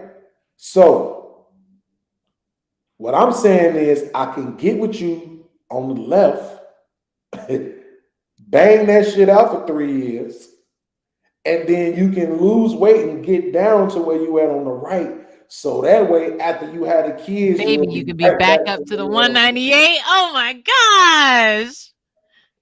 Now, once you had the kids, you ain't even got to worry about losing weight because you know I'm already gonna love you where you Yeah. at. Yeah. You see what I'm saying? Like, Yeah. I don't know, man. My ex-husband loved how thick I got when I had the babies. I was like, but I've never been fat, right? I've always been skinny. So I was like, I am so fat. I hated it. I was like, I don't like this. He was like, you look good. He was like, you got meat now. I was like, I got fat everywhere. It's fat everywhere. And realistically, when I look back at the pictures, I didn't look fat everywhere. I looked normal. But when I looked at myself in the mirror, I did not see the girl that I'm used to seeing. So I was like, who's this fat bitch? I don't like her. It just wasn't for me. Hey, this what your boy like right here, Freezy.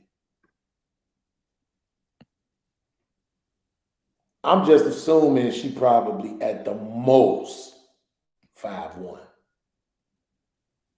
Yeah, she looks short. She looked for something. Really short, right? I think she said how I lost 40 pounds in a year. Okay. Oh shit. Look at this body. Look at them thighs. You can see them through the jeans. You can see him through the jeans. Yes. Small feet, really small feet. She light skinned, so I'm pretty sure the toes is nice.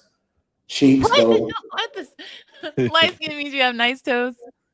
Not all the time, but the majority of the time. Yeah. Oh, Yeah. okay.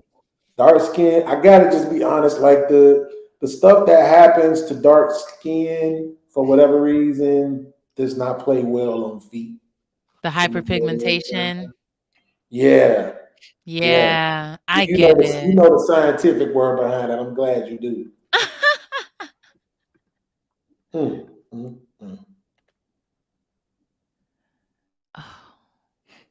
I mean, I ain't mad at you.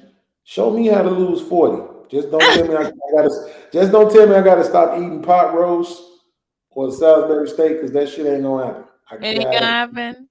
I gotta keep doing it. I need. Man, you did a good job. I ain't gonna lie. You did a good job. She had a kid. She lost that weight back down. You know what I'm saying? But I mean, at least the titties ain't going nowhere. She still got the titties. She still got Right? she still has a very cute shape. Very cute. Yeah, very. Yeah, I'm telling you, Yes. man. Please spend all day in that shit. I can't. Maybe you're not done yet. No, No. I just took 3 pills, 4 honeys. No. Look, I got a pump. I just filled the pump back up. We back at this shit. I'm all day with. See, and this is what I'm saying though, right? Because we talk about this a lot. We talk about all men be insecure. We gotta stop doing this. It's not that the man is insecure. It's just that the man knows his woman is bad. Yeah. He know his niggas hollering at his woman. Look, even when I thought I was the shit, it wasn't like I thought I was the coldest nigga in the world. Yeah. Right? So if I like my woman, I know for a fact it's niggas that's doing better than me that like my woman.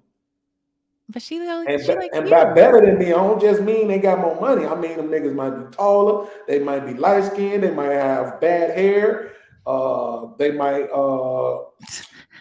have more money, they might have a bigger thing, they might have more game, they might could dance better. It could be anything, but Yeah. I'm not insecure. I don't think I'm not good enough. I just know that women fucking like attention. Yeah. And if you get the right attention from the right nigga, you might cheat. Straight up and down. Yeah. I get See, it. it's easier for a man because we already don't get as much attention. I can sit here and tell how faithful I am. I ain't touched another woman in over a decade, but at the same time, got a whole bunch of bad motherfuckers throwing their panties at me. If I did, would I be able to sit here and say the same thing? Who knows? You know, but the fact of the matter is that's not insecurity. That's just saying, man, look, bitch, you a woman. You a fucking woman and you like attention like everybody else. That's why the fuck you got an Instagram. That's why the fuck you got a Facebook. That's why you got any of that shit. That's why you dress the way you dress. Yeah. Everything got to be firm, form, fitting, and all this other shit. That's why you do that shit. Right? Because we know we're going to get compliments and it boosts your self-esteem. It boosts your esteem in yourself when you know that the way you feel, other people are confirming that when you go outside. So it's not like, oh, bitch, you're delusional. It's not that. Right. You got it. They know you got it. So yeah, I get it. So you guys kind of understand where Aisha Curry was coming from when she was on Red Table Talk. And she was talking about, I wish she wouldn't have said that. I understood exactly what she was talking about, but oh my God, I wish she wouldn't have said that. Agreed. Yeah, agreed.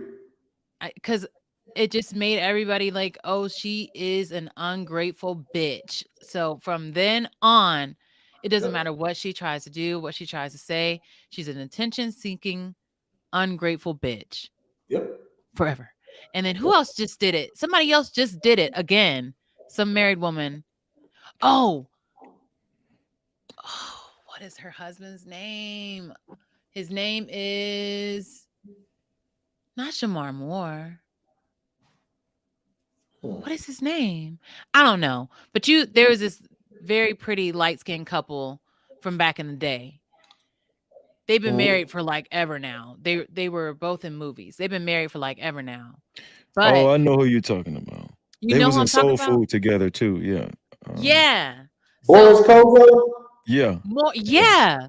So his wife basically said the same thing. She wished she got more attention from other men. And again, now she's a selfish bitch. She's been married all these years. Why she's thinking about other men? So it's like, regardless of how many women can understand what you're saying, do not say that shit. Just don't say it. Like, I can't even advocate for it because I know the backlash that's going to come with it. It's like, don't even say it. I don't care what you're feeling. Don't be transparent. Keep that shit inside.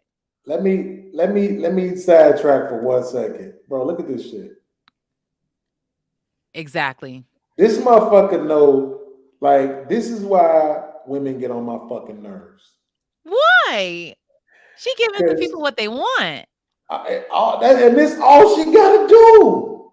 She ain't gotta hit. She ain't gotta hit 96 shots in a row like No. what's her name did. All she gotta do is just put the camera under that ass, hit And one jump. shot, right? Mhm. 930 likes, Yeah. right?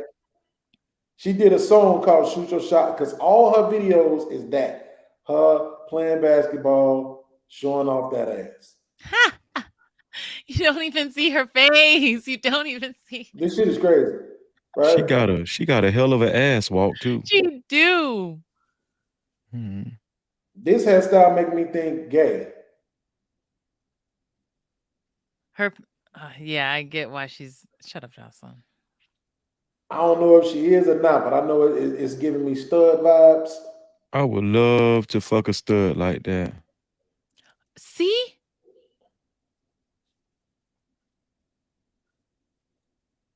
Your guy friend. When you Yeah, it's accidentally like turn your guy friend look on. at look at this, look at this, look at the hat, all that shit. That is giving me all stud vibes. She might like dick and pussy. Yeah. Look at this shit, but just thick as fuck though. Yes. You Yeah. know what I'm saying? And I'm assuming it's natural. But see, this is what I mean though. You see the little stomach, the little pouch on the stomach. I like that. You know, I know Exactly. niggas that like the motherfucking washboard abs. I mean, that's cute and all. It's like what it is for me is that I attribute all of that athletic shit to men. Mm. And so that's why I think I'm not as attracted to that shit. Yeah. You know what I'm saying? Because when I see a six pack, I think of a man. When I see athletic ass muscles all through the leg, like how Serena Williams was, I think of a man. I don't Yeah. think soft feminine woman. I think man. You know what I'm saying? So that's why it's like I just like, you know what I'm saying? Thicker women because they lose all that masculine ass definition. Yeah. You know what I'm saying? And you just get soft. Like even for you, you consider yourself athletic, but your arms don't look like you be in the gym. 98, 90, They don't look like I be in the gym 100. Like now. But when I tell you I was a baby with muscles like strong, I have always had an athletic build. It's like I just always looked like this. So I get what you're saying, but you what take comes after with your that dad, is, huh? you look like your dad. No, I look like my mom. And Oh, she was okay. always skinny, but she had a butt. She's always had a butt. And now she is not skinny. Her ass is so goddamn huge. It's like a big ass. And I'm like, I thought it was genetic. I thought this was going to come in my genes. Where they at? She They're said not there. big. Oh my God. They're not. She has a fat ass. And no, it's not here. Oh, My this shit. sister's always had a fat ass too. And my sister had that Coke bottle shape from ever, right? She was always the it girl. I was always the athlete. So now I'm grown and I have the grown woman weight now. So now I look like, oh, you must have always been fine. No, no, no, no. I was not. Let's rewind the tape. I was not that. So I definitely get like girls like her, they had it. They were even in her baby picture, she was just a pretty baby. It's just like girls like her, they had it from birth. That's when you have the most value, is when everybody wants you. That's when you should be looking for a husband. That's when you should be making sure that you don't make no babies out here. That's the type of stuff that I'm trying to push to the women now, because she got pregnant in college. then she was a baby mama. She could have been somebody's wife. She cooks, cleans, she's sweet, but she Yep. has that baby mama scarlet letter that she didn't have to have. She only got one child, right? Yeah, She still can be somebody's wife. I agree. But she has to see herself as somebody's wife too. She can't see herself with that shame of I'm a baby mama. I'm gonna tell you something. See, it's shit like this that is just, to me, this is selfish. That shit ridiculous. Selfish. Yeah. To me, when you And she got look the like dimples. this, She's so cute. yeah, when you look like this, I can't tell whether or not this ass is real, but the meat on the leg right here and thigh makes me think that it is. Her legs ain't thin either. She thick all around. She just had to get a tummy tuck. Then perfect. I'm assuming that is real. But when you light skinned it, when you got the right kind of lips, the right kind of nose, the right kind of eyes, the right chin, the right dimples, ears, fingers, toes, ass, thighs, this shit is just cheating. Cheating. Right? Yeah, this is cheating. It's This so is unfair. cheating. It's cheating. You making life really difficult for other women. You understand? Because they have to fucking compete with you in men's minds. Yeah. Right? It is a man that has seen you and he says to himself, man, that's what I really want. And then here you come and you're a lesser version of this. And now you got to compete with this shit. He can't really give you everything that he want to give you because he know this shit exists. I've seen this play out where niggas was with women and we all thought that's a good woman. You know what I'm saying? And then the next thing you know, he leave her and he with the light skin shit.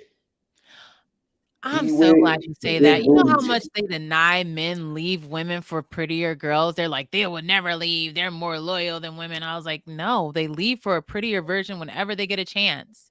Whenever they Well, have an opportunity. I think when they say that, I think they be talking about, established men who are married. But if they ever say young men don't leave, they fucking lying. That is a They lie. lying. They lying like a motherfucker. Straight the fuck up. They lying like a They motherfucker. lying. Yes, because if you can get to the baddie, that's what the fuck you gonna do. Exactly. Let's just be I've honest. seen that shit. Yeah. So I'm just saying, like, but see, and again, what I'm saying is, like, I'm not saying I wouldn't like this, right? I would love to part those cheeks, but I wouldn't want to be with her. It's too much stress. Nobody wants to deal with that shit. Nobody want to put up with that. And then you're gonna be calling me insecure. How the fuck am I insecure? I'm insecure because I understand how you look and the type of attraction that you drawn to yourself. No, I'm not insecure. I just don't trust you. What if That's she exactly how actually they feel. They even what you're saying makes perfect sense, but they feel like you should be secure enough in yourself in our relationship to know that I'm not going to cheat on you. So if you're insecure, Bullshit. that's on you. They always, I'm telling you, I've heard it a million times. So I was like, okay, that's the way they think. When I don't know what women think, Oh, I don't speak for them. But when I've heard it over and over, I'm like, oh, I got it. This is what they think. okay, now look, and I know I'm expecting a laugh, but I don't care. I'm choosing her. And I'm gonna be honest with you. Over the last girl. she's gorgeous. Over this girl, I'm choosing this girl. This girl actually Why? looks better in the face to me. Well, she has more makeup on. Mm, Oh, she does? you might be right. Yeah, she definitely got more makeup on. You see all Look at that her dumbass face. shit on her cheekbones Oh, and shit. okay, And yeah. her See, she's But eyelashes. That is I would still agree with Freezy that I still think she has a better face. I do. really. got a Yeah, better face. especially her chin area. Yeah, her chin. Yeah, definitely, definitely. So, This but creates insecurities in women, just so y'all know. This comparison when they're like, "Oh, well, she look," because that both of them are pretty girls, but the comparison is what women be like, "Oh, I gotta look like her. I gotta look like her." see, she ain't really. To me, this isn't fat. But you see, Really? she got the baby mama arms, right? She got And the extra meat on she's her in arms. her perfect. She's standing as perfectly as possible, so everything looks as good as it can possibly look. But it Mhm. don't look like that all the time. It looks like I don't know. I don't want to do this, but She got the C cup. Look at the perfect dick stroking hands. Y'all see that shit? yeah. Okay. Perfect. Right? Because if the fingers are too long, that shit would cause insecurity. You don't want a woman who could wrap her hand around your dick twice.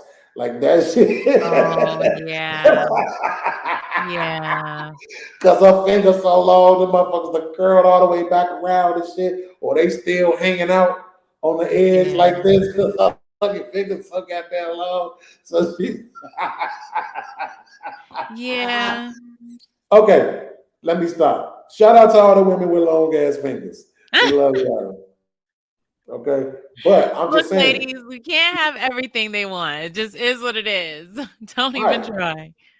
So she's super short. I'm assuming that's weave on her head. That's not her hair. Her hair don't grow like that. She need to lose the weave, but she need to lose the makeup, all that shit. But yeah, I would take her first, right? Because Um, here's the thing about it. Back in my day, the girls that was built like this were way more humble. Now they Oh, not as humble now because they got social media and they get to get put exactly. up on podcasts like this, and they get to get 1,000 likes, right? Yeah. In my day, the girls like this, they were way more humble, and the Yeah. coochies were so much better, right? Because the thing about it is to really dig deep inside her, you're gonna have to hold her cheeks open when you're hitting it from the back, right? You're gonna have to really grab both of them and hold. And a lot of dudes don't want to do all that wrestling. A lot of dudes didn't want to wrestle with that meat like that, but I did. I love wrestling with that shit. I found ways to hold the meat with my legs and shit and all type of shit. When you get them in the car, they can't move. Get them in the back seat of the car. They can't move.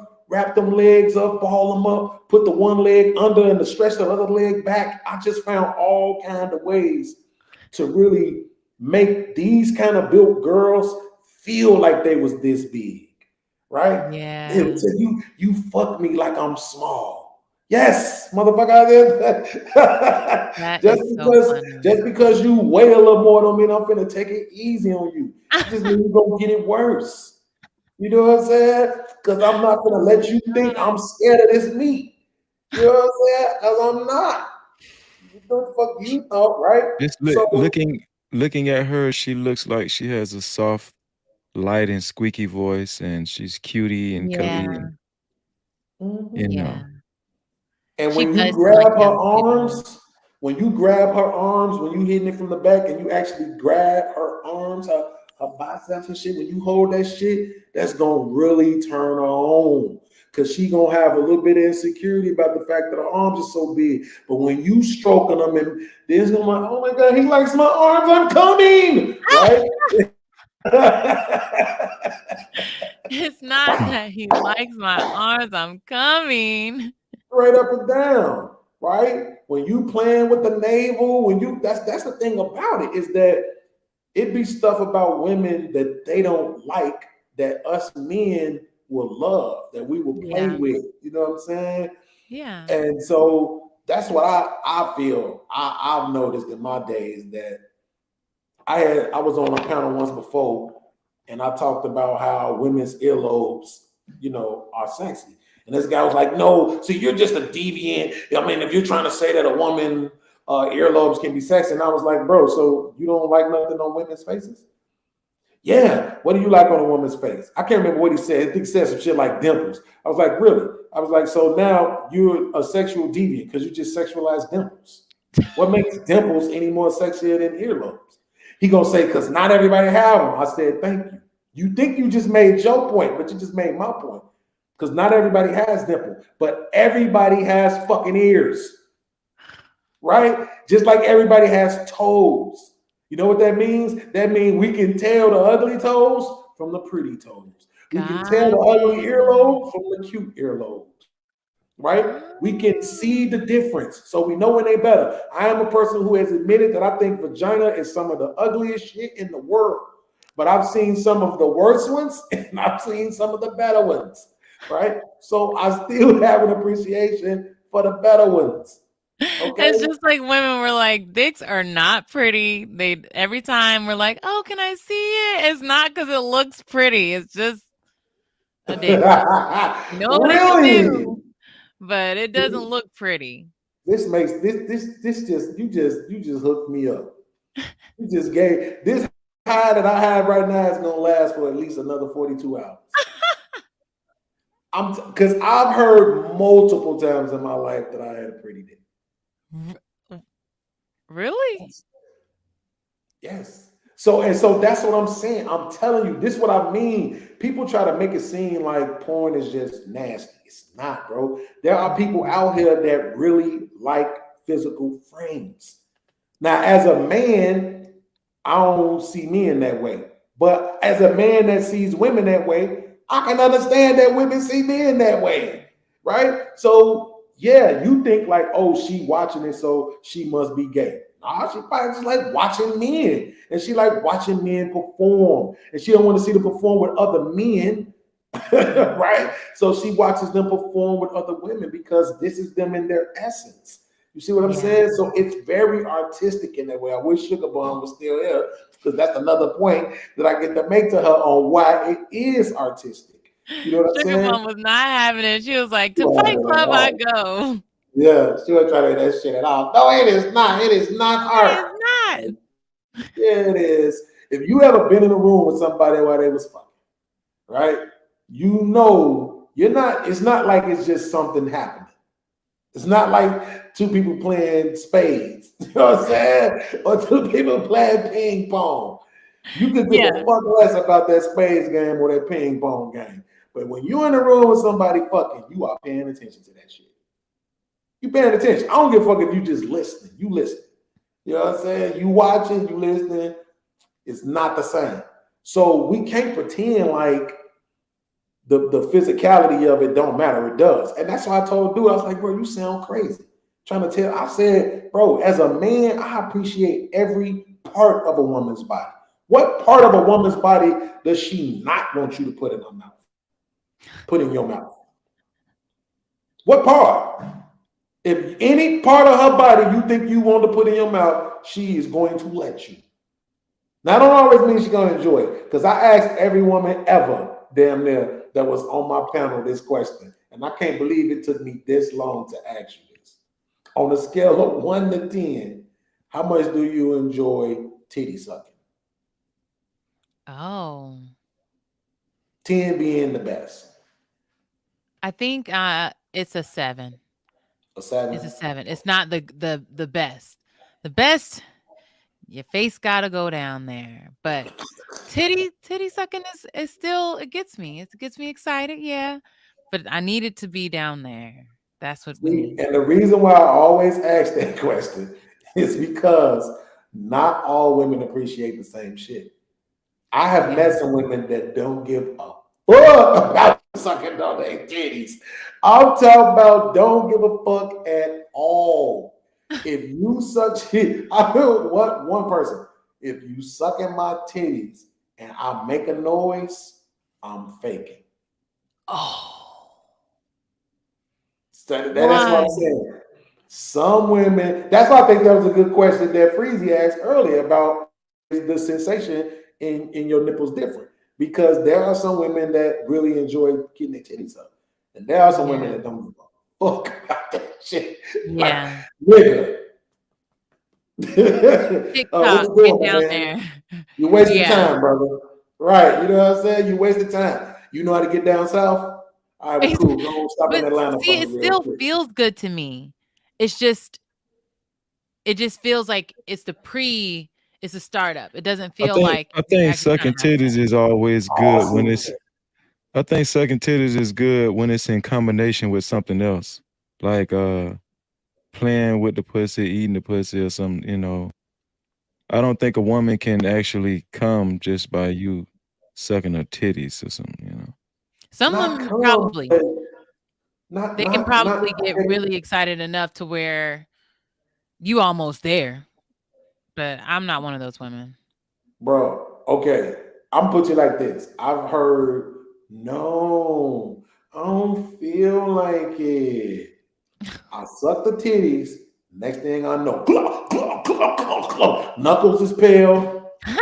It feels like you're dying. You understand what I'm saying? So I'm just, but for other women, they don't give a fuck about this shit. Not a I'm trying fuck to think, at look, all. bro, as men, we be thinking all the shit that we do is amazing to women. Yep. Right? And sometimes they don't give a fuck about that shit, nigga. Yep. Like guys are like, "Oh, can I eat your ass?" No. I don't want anything back See? there. No. No, no, no, no, no. Absolutely not. See what It's I'm just saying? Now you would think you eating a woman's ass, what in the world could be better than this? Right? I understand that the clit got all these nerve endings in it and all this other shit. So that's a whole nother thing. But the fact that this is your ass, right? This is your literal asshole with a tongue going around it and some lips sucking on it like a fucking vacuum cleaner. And then the tongue pressing in and out of that motherfucker. And that don't do nothing for you to the point where you turning it down. Now imagine that imagine she says yes, right? And the nigga go do that shit and he come up off that motherfucker like, so you gonna buy me a new PlayStation 5? sorry, sir. Thinking he Sorry, done that did some man. shit. Look, cause he thinking he done did some shit. Whole time she ain't been thinking about this nigga while he was back there. She was doing the bills in her head and shit. Okay, I gotta pay the light bill. That's what. Yes. Yeah, Anything right? but.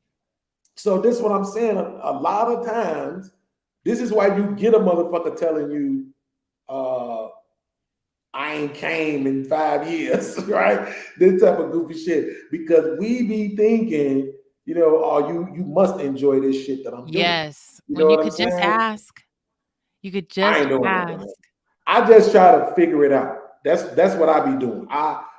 It's very few places that I'm willing to go on a woman's body. So Okay. once I'm there, I can tell whether you like it or not. Your reaction. Yes. And when you So can once tell I she know, doesn't like it, don't just keep going. Just move on. You can find another spot, I'm sure. But yeah, these yeah, guys it's are like like, "Oh, I'm really good."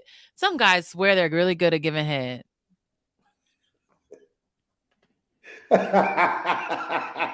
Yeah, because y'all be moaning and y'all be leading them on thinking that they doing a good job. And that's a and they be terrible lying. idea. I'm finna come. I'm finna. Please stop. Get your ass out of here. I tell my Please girl, stop. don't say I'm finna come until you finna come. If you say that shit, you done come. I'm still on your ass. I'm letting you know right. That shit fucks with my ego. Okay, the clit be moving around and shit as it fucking is. That motherfucker be running sometimes, and then if you're down there for too long, if they come, that motherfucker get really sensitive. You know what I'm saying? And Yeah. when that happens, it's over with. It's a wrap. You know what I'm saying? That's when they trying to fight you up off the motherfucker. Like, You can okay, tell. you down there trying to keep going because you thinking you just got her in this super expressed ass pleasurable ass moment, and it's like, no, nigga, this shit is uncomfortable You because could my you could shit tell when a is woman's super about to sensitive come. right now, right? So it's like this all the kind of shit that you got to learn dealing with a woman's body versus with a man. Even though I think it's tougher for women because they got to wrestle with dicks, so it just automatically makes it tougher, right? It's tougher, but at the same time, it's easier. You know what I'm saying? Because you can pretty much, if you know how to suck a freeze pop, right? If you know how to do that shit, you know how to suck it, right? Yeah. Just don't be scared about the motherfucker gagging you a little bit. We want that anyway, right? So once you get past that shit, it's really just about sucking it and stroking it. And anything else, a nigga will be willing to tell you. Yeah. You know what I'm saying? Stick your tongue out. Yeah. Yeah. Let it hit the back of the throat. Yeah. Good. Always tell women, if you hear this, good girl. You're doing a good job. If that nigga say, Absolutely. hey, tell me I'm wrong, Fantasy. If that nigga say, that's a good girl right there, just keep doing that. Whatever the fuck It's it a is. kink thing though. It's a kink thing. The dom sub thing, the good girl. That's gonna get me every time. I love that. See, what really fuck it up for women though is because y'all be wanting us to talk to you. Why And don't you that want is to a talk? problem for a lot of men. Why? Y'all don't get that. Y'all want us to talk to you. And a lot of men can't handle that. You know what I'm saying? A lot of men, the more they say, the faster they gonna come. So you want this nigga to talk to you, right? But then as soon as you like that, and yes, I like it, daddy. Now you can skirt it all over the place. Y'all 3 minutes in and you mad. And you mad. And you mad, but it's No, your because fault. it's You good want for this the nigga to talk to you. ego. It's a win-win situation. It's not like it's always gonna be like that. So it is good for the ego, just like you said. Don't tell me you're gonna come and then you ain't coming immediately. It's the Yeah, same. I'm saying, but that shit until it's time. I don't want that shit. Because That's if what I'm it doing is. some shit and you telling me you finna come and then you don't, it makes me want to punch you. Because I thought I was doing some shit. I thought I was killing that shit, right? And then you don't come. But then when, like with my lady, when she does come, the thing I like about it is when she does come, she's not the type of person that's trying to come 9 times, right? She's like a dude. It's like, I came, we could really go to sleep if you want to, right?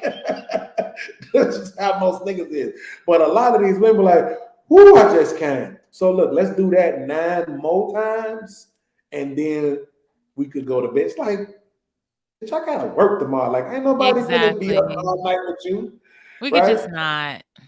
I think Exactly. women that do that, they're not used to coming. So if they find a partner that makes them come like that, they just want to try to experience that as many times as they can before this person, they're not together with this person no more. Most women don't come like during sex, Yeah. That's their like your problem. woman, It's not a you like your problem. woman, like your woman podcast, like she probably will be okay with coming one time because she's guaranteed, like with you, she knows she's gonna come no matter, like when she's with you. But there's See, women that, let's just say Fantasy thought this stream lesson. no, Big Red Bull some bullshit, bro. First of all, what you don't know is that we talked about the streaming shit. We just did it in the back chat, He right? said, We Yeah. talked about that "Yeah, shit John." before we came on the show. So that's the reason why we already talked about that little shit. And it's like with any other lesson, you have to apply it really to learn it. You know what I'm saying? Yeah. To really fit it, to really put it together, figure it out, you just have to apply it. And so that's what that is. But he's not. It's not. He came in. We was talking about ass. He left. Come back. We still talking about Talking ass. about We ass. have talked about other things in between this. Little do you know, we talked about breasts too. So we ain't just been talking about ass, nigga.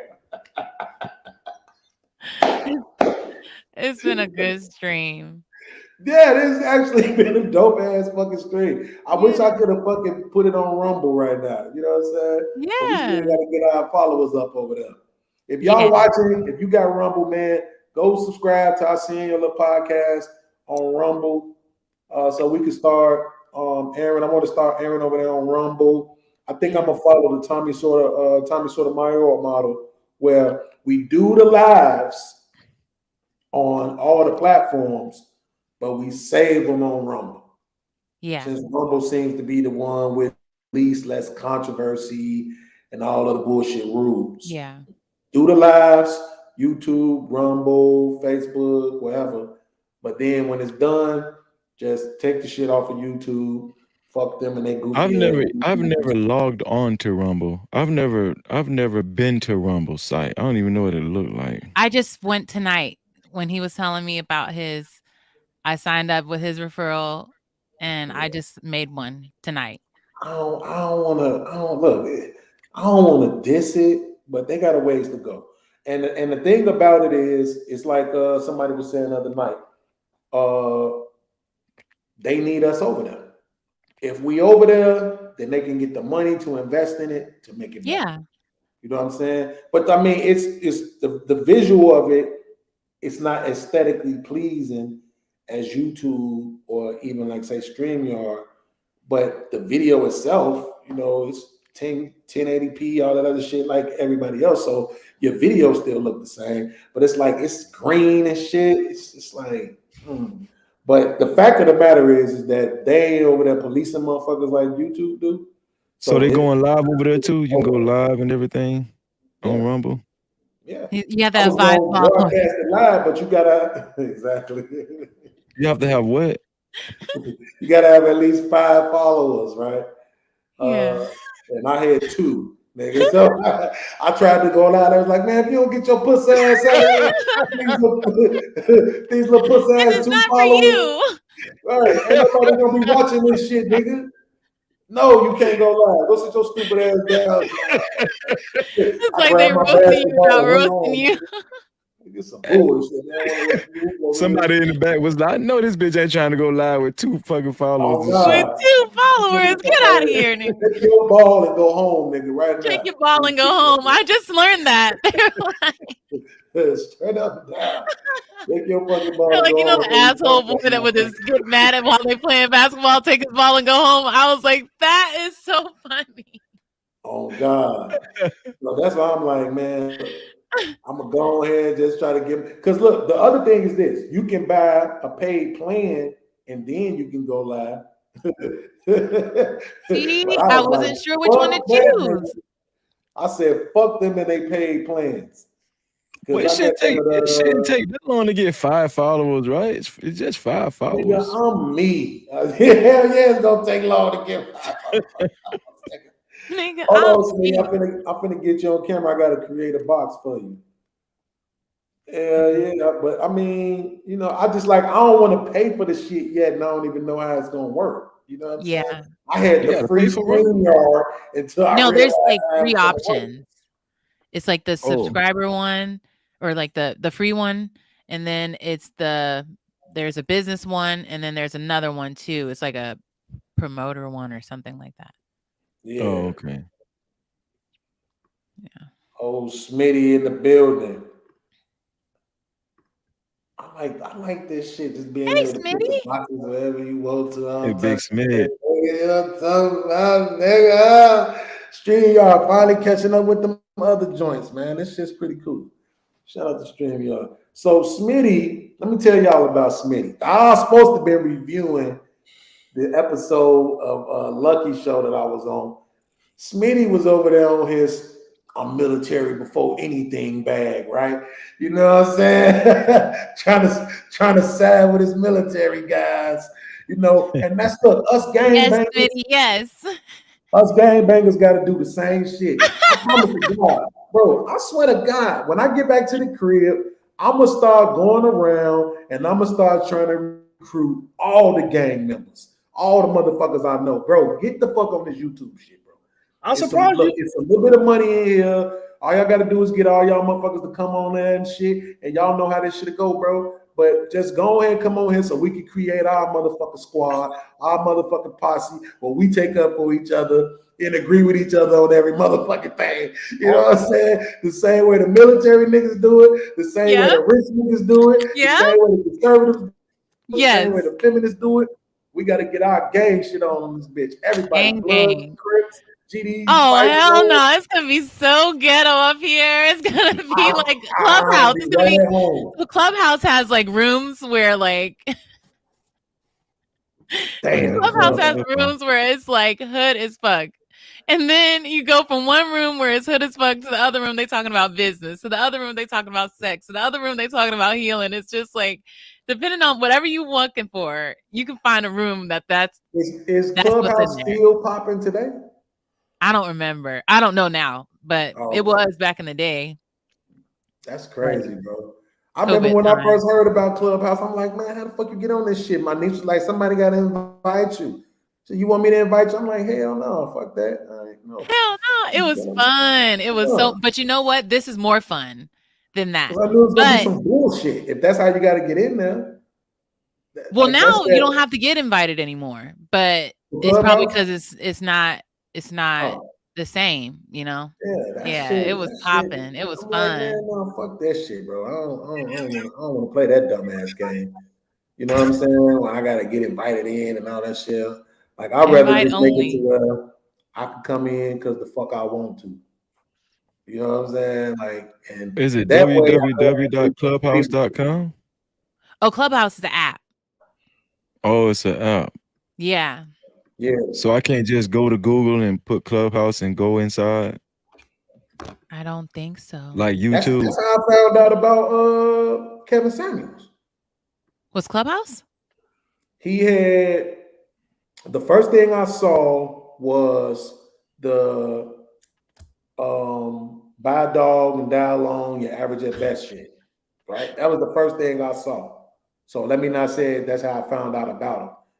But the shit that made me start really rocking with him was a video of him on Clubhouse where he was checking shit out these women. He was on Clubhouse? Hell yeah. He was saying everything I thought I ever wanted to say. And I was like, yes, Lord. This is what I'm talking about. This is what I'm talking about. Where has this man? This is what I'm looking for. He know what I want. So Cass, he did a separate show on Clubhouse, or he was streaming on Clubhouse as well, like simulcasting or something? No, I think they was just on Clubhouse. It wasn't like it was a live. So they was on Clubhouse. And then, you couldn't record it back then.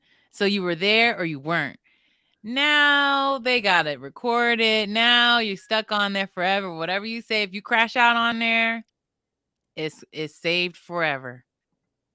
And the thing about it was, it's all audio. Yeah. Right? Yeah.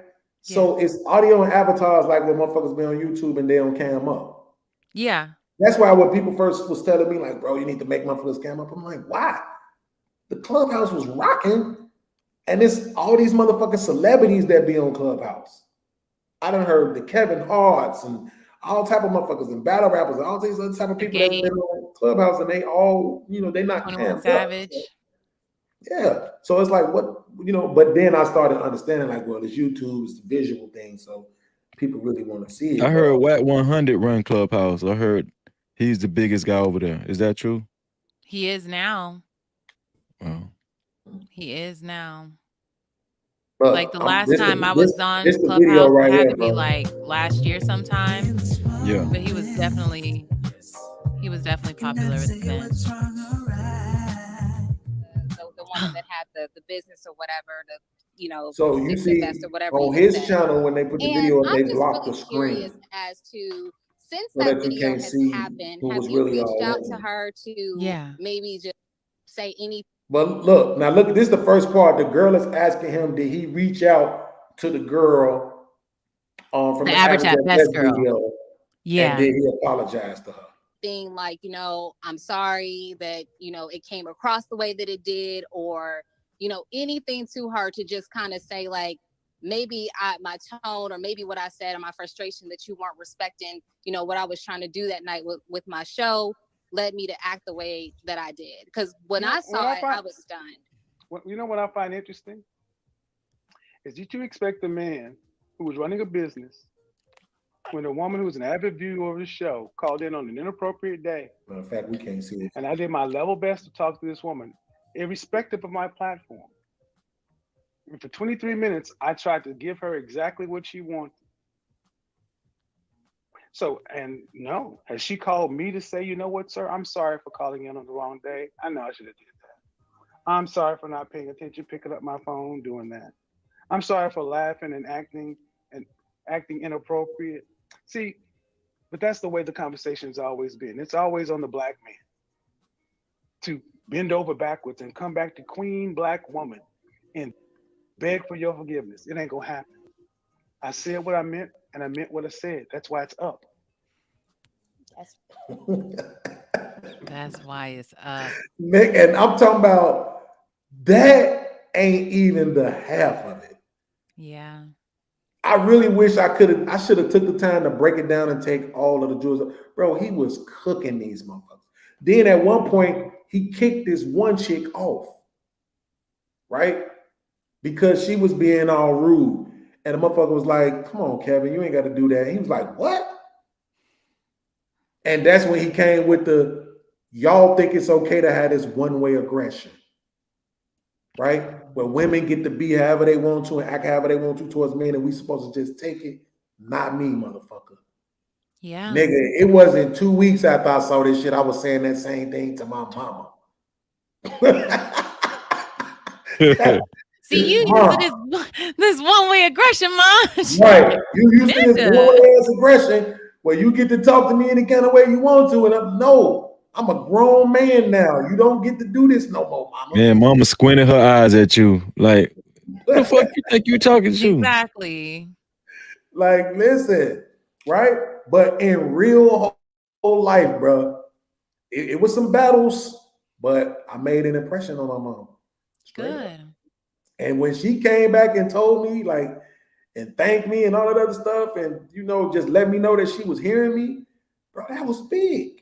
It is. And I don't even have the right words to say if not for dude, right? So that's why I was saying I don't agree with everything he said, but I don't have to. I took the shit that he said that I knew could help me in my own life, and I applied it. Exactly. Yeah. Same. That's all you're supposed to do. Same. I found him too late, you guys. I found him 2 weeks before he died. And I started binging his videos. I was like, this man, they hated this man for what? For being honest, for finally telling us the truth when everybody's always lying to us. Mm-hmm. I was in love. And then he was gone. I was like, niggas ain't shit. They'll kill somebody off for anything. But when I looked it up and he was actually gone, I was like, damn. Yeah. We waited too late to look into him just because he had a bad reputation. So that's when I started looking into other people. Like, if these women don't like him, I want to hear what he's saying because it's probably true. Yeah, I'm pretty sure I probably admitted this before. Not admitted, but acknowledged this before, though. But, like, I cried like a motherfucker that day.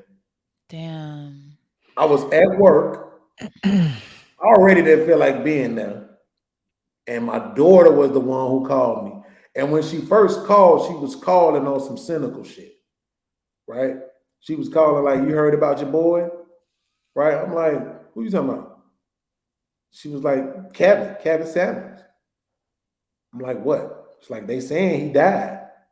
Right? And I'm like, don't play with me like that. This ain't nothing to be playing about.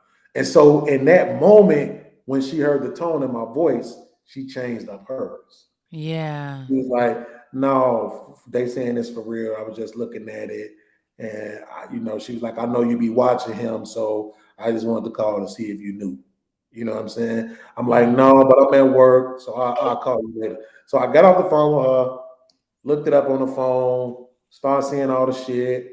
Once I seen TMZ, I was like, yeah, this shit's real. It's real. I went to my supervisor like, man, look, I need to go home, bro. Right now. I need to go home, bro. I drove to the crib. I'm listening to shit people doing online, talking about it, and it didn't really hit me until I got to the crib, and my uncle came down, and he was saying the shit cynically, like, "You heard about your boy?"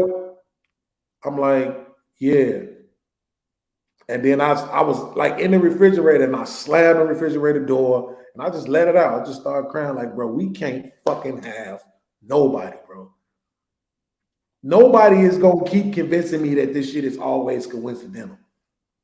That anytime we got a motherfucker that really speak for us, they gotta die. Every fucking time. We couldn't even have the Black Panther. That shit's a fucking cartoon movie ass shit. That nigga had to die. It's always just coincidental. Every black motherfucker that really speak for us gotta die. No, nobody can convince me of that shit. I just went on ahead and let it out that one night, and then just was like got over it. You know, just like fuck. Have you ever seen a picture of the lady he was on top of? Like, Yeah. they don't talk about her a lot though. They did for a minute. Afterwards, they were showing how he always said we want fit, feminine, friendly, and they were like, she's not fit. She was like that girl that you said you would choose her over the other girl. That's what she looked like. So they were like, this ain't what you preaching. He ain't even practicing what you preaching. All you men are chasing after this guy, and he's fucking fat girls. He's dying alone. He didn't That have. girl wasn't fat. What do y'all know who she was? I ain't see her, but I'm just assuming she wasn't fat. She looked like the girl that you were talking about.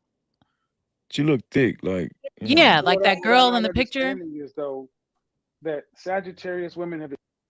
Well, you said you no, you said, if I heard you correctly, you said it is taking you years to get it under control. I mean like natural. Oh shit, my bad. I wonder why y'all stopped talking. Y'all wasn't supposed to hear that. Let me mute that. Oh. Go ahead, my bad. To me, if you hear Kevin Samuel's story about how it didn't work out between his baby mamas and stuff, I think he was married. Was he married one time or something? But I think he was married and divorced. They're like, they listen to this man. He wasn't married. Oh, twice. yeah, so he ran into a few roadblocks with women, and he said he used to be a simp. He said he used to be the guy that, you know, let stuff pass, let disrespect pass, and all that kind of stuff.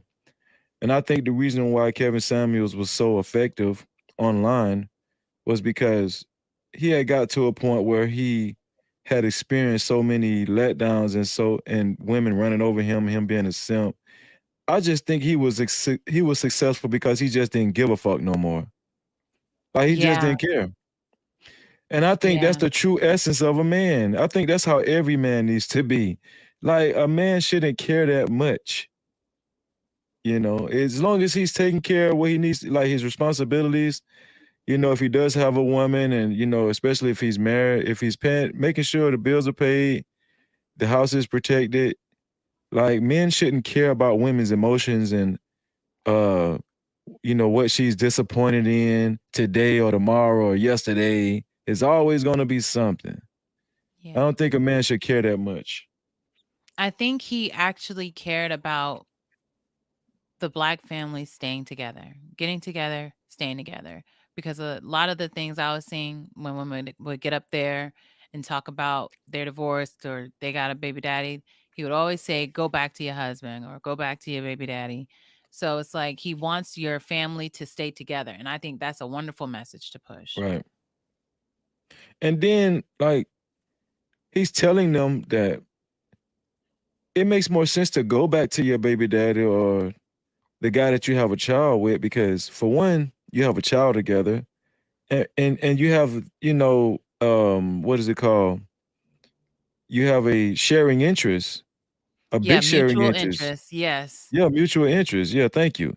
So, you know, it's just a better situation if you try to work it out with your baby's father than try to risk waiting, not even finding another man, but waiting, you know, on how long it might be to find another man, even if you do find another man that's willing to marry you, right?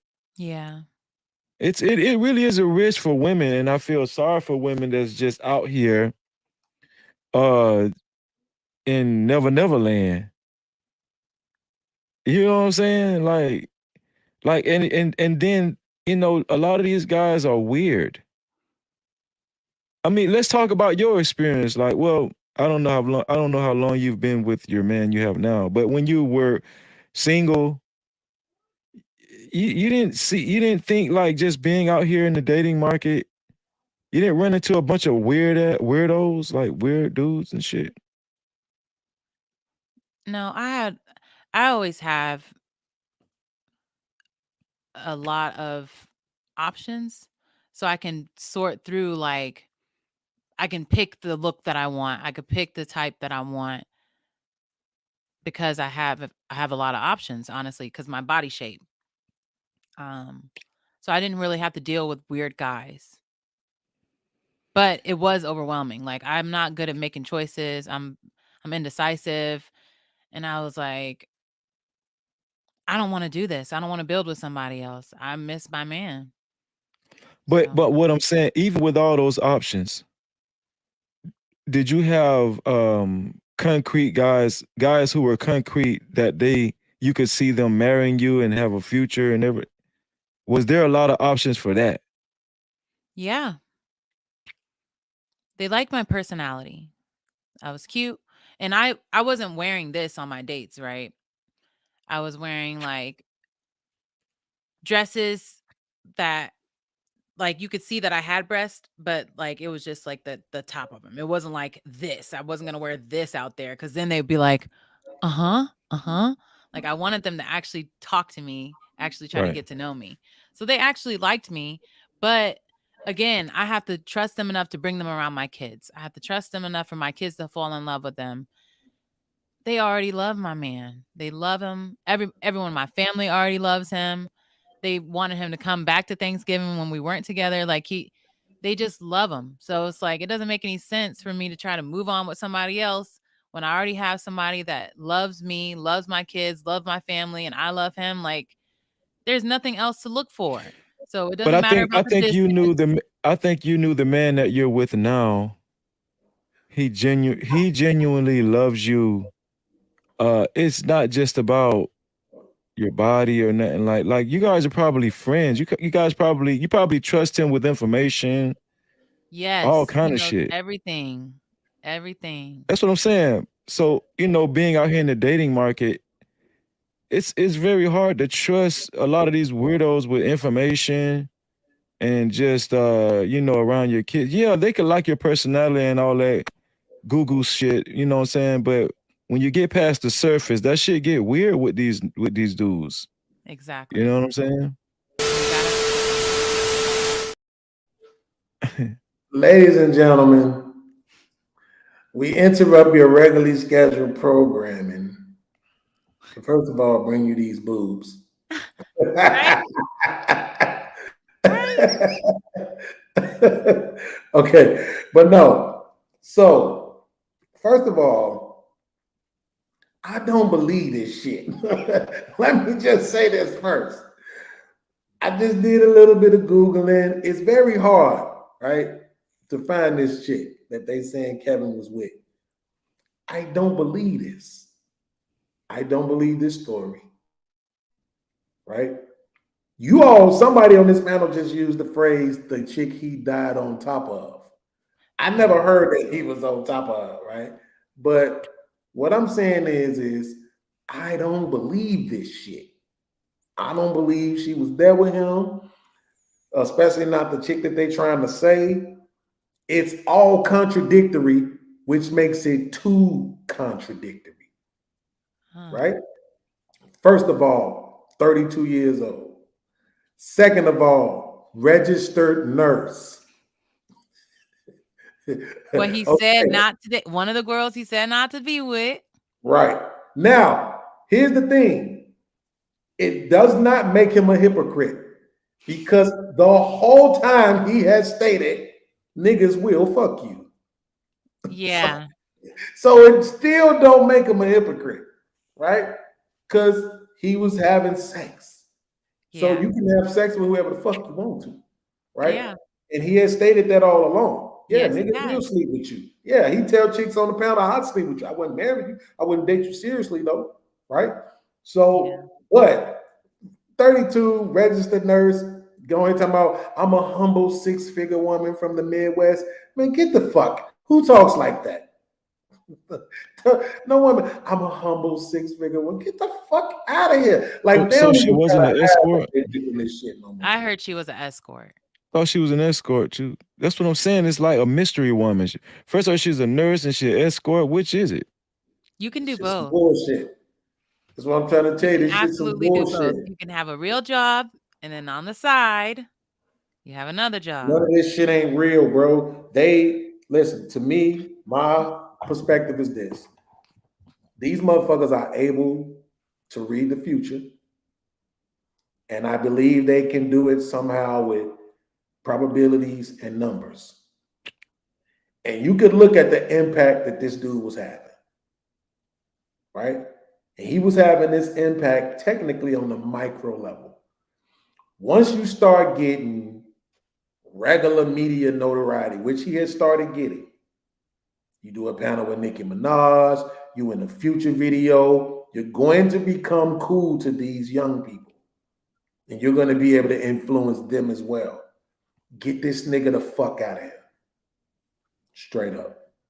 We wasting our time trying to make him look bad because we can't make the women hate him no more than they already do about what he's saying.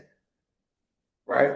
So he one of them ones we just got to get him the fuck out of here. So if anybody asks me, 10 years from now, man, whatever happened to that Cameron Samuels? They killed him. The people in charge, yeah, they killed him. They got him out of there. And then they tried to make it sound like he died having sex with a chick who was apparently apropos to every fucking thing he said niggas didn't want, right? Fuck out of here. Ain't nobody trying to do that shit. Like at the end of the day, not to mention the fact that the bitch still look really good. If this picture of her is the real picture, she does really look good. But I do want to play this clip for you, Freezy, from when he was on Clubhouse. Your delivery, if that's how you decide to deliver things, it's okay. Everybody has their way. No, actually, really, let's be honest. Really, it isn't, Brittany. It's not okay. It's not okay, or else it wouldn't be such a backlash. Okay. Well, I mean, I think part of the reason you do that is because it draws, it draws attention too. No. See. We don't ask men questions. We tell them what we do. You tell me what I do. You have a chance to ask me any question you want, and you're telling me about. Okay, so why do you do that then? Like, why did you speak to her that way? Because it was deserved at that point. Did you watch the entire 23-minute video? Hold up, I'm sorry. Excuse me. Don't. Please don't. Was that Rochelle? Watching her. Yes, it was Rochelle, but no, yeah, that's not gonna work, man. Okay, you don't have to be here, man. You don't have to. Oh no, I'm about to leave, but really quick. So your advice to men is to tell women. Again, Kevin, that was not nice. Whoa, why was that not nice? She was being rude. That's how you have to do it. Nice? That's how you have to do it. Stop. That is what the black community is used to. One-way aggression. You're used to women being able to be verbally aggressive and abusive to men, and we're just supposed to take it. I won't. Straight like that, bro. Hung her ass, clicked her ass off that bitch, bro. I'm like, this is what to do with stealing into people, bro. Like, oh, you don't got to be here. Oh, you about to leave? Well, bitch, you can leave now. What is you talking about? Like, ain't nobody finna let you have your grand ass exit. Listen, remember what I said earlier? That's how a man is supposed to be. You shouldn't give a fuck that much. You shouldn't care that much, man. And I think he had got to the point in his life, and with his experiences with the 2 failed marriages and how much of a simp he was, because he talked about it. I just think he just didn't give a fuck. And it's so cool to see a dude that don't give a fuck. Them be the coolest dudes. Yeah. Even women like dudes like that. Women get turned on by men like that. They just don't give a fuck. You understand what I'm saying? Mm-hmm. And I can be honest with you. I ain't seen none one of them girls. All of the women except for the one who was agreeing with him a lot sounded like they probably looked amazing too, right? So it really was, you know what I'm saying? Like when she was like, oh, hold hold on. He's like, nah, that ain't. Bye. You ain't gotta be it, right? Because this is the whole thing. Because he said that she deserved it, and that's what she's about to go off on a tangent about.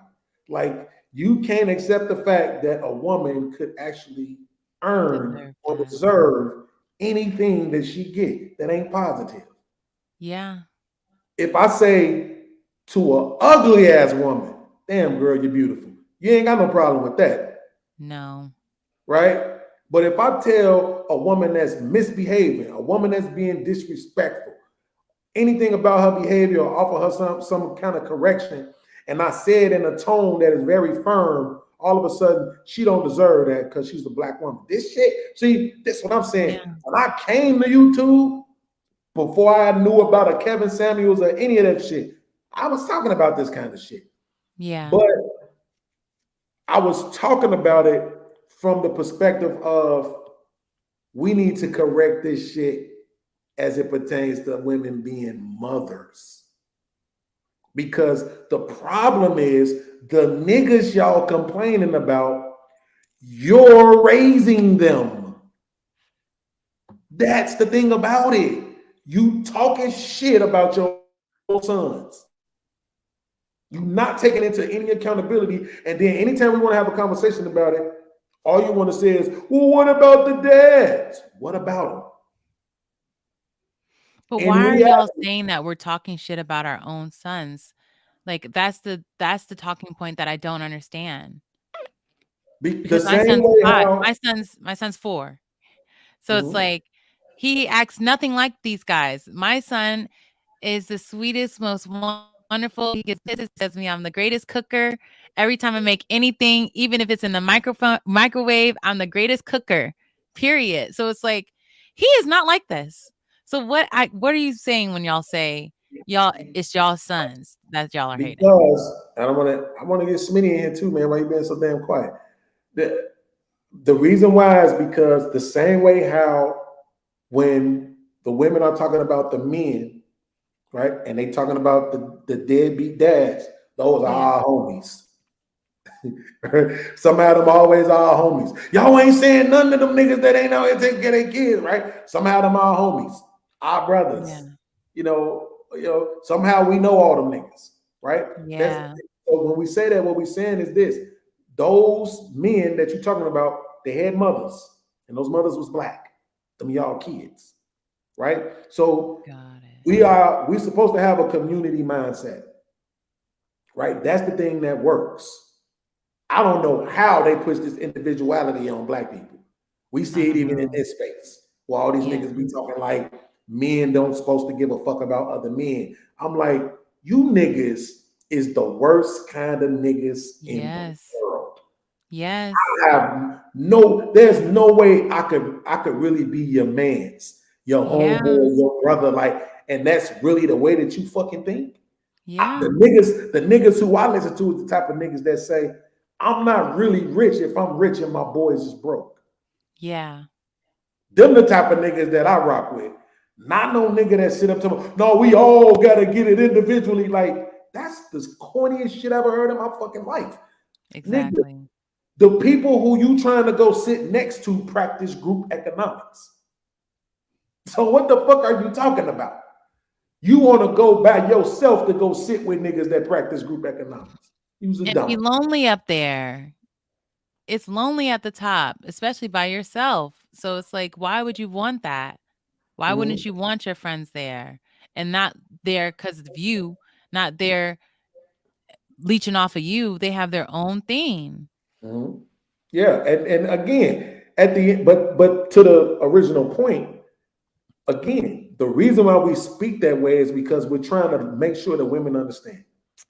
When your son gets to be a man, do you want him to be one of these men that you and the rest of y'all women are online complaining about? No. Okay, so if you don't want that, guess what you can't do? You can't have this mentality where the daddy at. Because you have a responsibility right now. So what are you saying? What is wrong with the men? I did a show where I had all the women come on and talk about what's wrong with the men. I put a post in the LaPie Facebook group. Tell me what's wrong with the men. But you can't mention money. Don't mention money at all. Tell me what the fuck is wrong with the men. What are they doing wrong? Right? So we have all these answers, and it's like, okay, they act like this. Let's say they weak. Okay, how do you produce a non-weak man? Right? What do you even mean by weak? Because the truth of the matter is this: a lot of the shit that women complain about with our men is shit that they get from their mom. Yeah, we baby them. My son is gonna be 5 in 2 months, and I still call him my not even just with the baby in though. Look, think about it like this: if you have a man that has good character, yeah, right? Smitty, was you raised with your mom and your dad, or just your mom, or just your dad? Both my parents. Both his parents. You see how he could just sit on the panel, don't even have to say shit.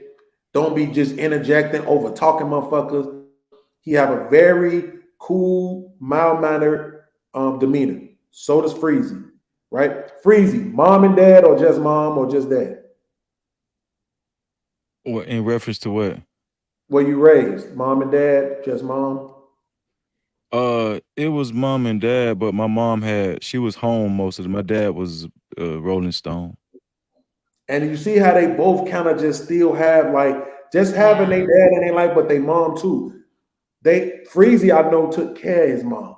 You know what I'm saying? So that in itself is humbling. You see what I'm saying? He was in a relationship. I know he don't mind me telling the story. He was in a relationship. The relationship wasn't going right. He didn't beat her up, right? He didn't try to force it. He left. She got her mind right. They got back together. That's what happens when you have a good relationship with your mother. Not your dad teaches you discipline, structure, may give you tools, like teach you how to build shit, fix on cars, shit like that. You know, he could teach you how to hoop and this and that. And knowing your dad gives you a certain level of confidence. But the way you are towards other people is a direct reflection of your relationship with your mama. Straight up and down. If you treat other people like shit, you probably had a fucked up ass relationship with your mama. Your mama probably treated other people like shit. She probably dogged up and y'all talk about like that and shit. She probably talked that way about you. You ain't see her have no whole lot of respect for nobody, so you don't have no whole lot of respect for nobody. And you know where we see that shit at? In little kids. Yeah. When we see little kids in school showing their ass, don't got no respect for nobody, you can literally usually always go back and see that their mamas are the same way. That holds a lot of truth too. When it comes to manners and stuff, yeah, I could see like women are more closer to teaching kids manners, and I agree with you on that. I never thought about it like that, but I agree with you though. Yes, that's why they say women are the first teachers. The first thing you learning is not how to fucking build a house.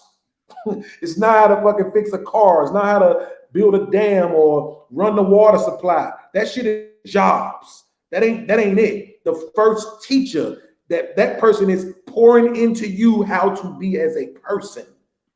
That's what they're giving you. They're giving you knowledge of self so that you are aware of who you are, where you come from, and how you're supposed to behave. So when you send your 5-year-old out to school and they at the school cussing out the teacher, can't sit still, all this old extra ass shit, that is a direct reflection of their relationship with their mother. Yeah. And a direct reflection of the mother's behavior in their household. Yeah. Straight up and down. So, you know, when I was young, my mom was really mild-mannered. So as a kid, I was mild-mannered. As I started getting older, my mama had been through some shit, and my mama was obnoxious and loud. Nigga, I was obnoxious and loud. I started getting suspended from school, and it's like, I don't know where you got this behavior from. Yes, the fuck you do. You know exactly where I got this shit from. You ain't taking nobody's shit. I ain't taking nobody's shit. Yeah. Right? Kids be in school cussing. Mama want to come up there and act like she don't know where he got it from. Want to beat the kid up in school because he doing exactly what he see you do. Yeah. You see what I'm saying? So I know guys. I'm not saying the guy won't be a whoremonger. I'm not saying he won't be a cheater. none of that shit, because all of those is decisions that you have to make regardless of what your personality is, right? But I am saying the nigga would cheat on you and not try to gaslight you about it, right? If he had a good relationship with his mama, he'd cheat. If he get caught, he'd be like, you know what? I did that shit. I did that shit. You got me. I wasn't even trying to hurt you. I just, whatever. If you don't want to talk about it right now, we ain't got to. You want to move on. And what that girl do? No, baby, I'm just saying, though, because I really love you and I want to be the only one you need. Come here, let me suck your dick, even though you cheated on me, right?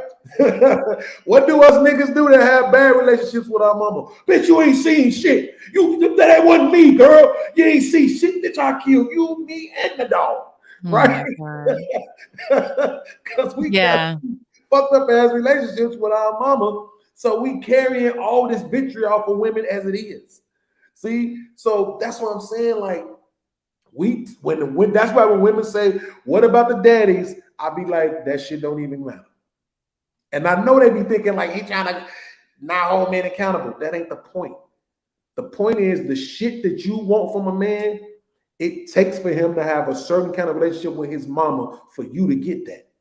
And that's the shit you ain't taking the time to instill in him. Because you're too busy trying to get a bag or some shoes or a trip somewhere. Yeah. You just want to make sure he get the 18. You just want to make sure he graduates so you can say, I did my job.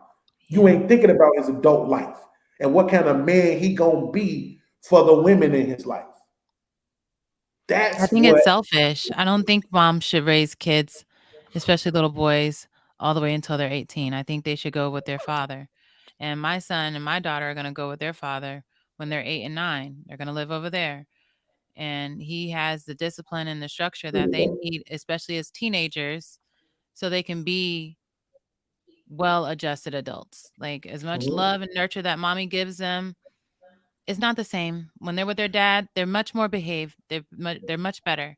That says a lot about you. It says a whole lot about you. Most black, especially black women, they use this term, my child. That's my child. You know what I'm saying? That's my kid. They always, they use possessive pronouns, you know, when it comes to their kids and stuff all the time.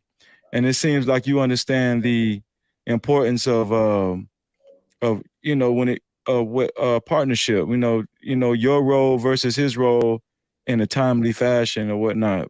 But most women feel like from baby to they about the croak in the hospital, that's my child. You can't tell me about my child and, you know, all that bullshit.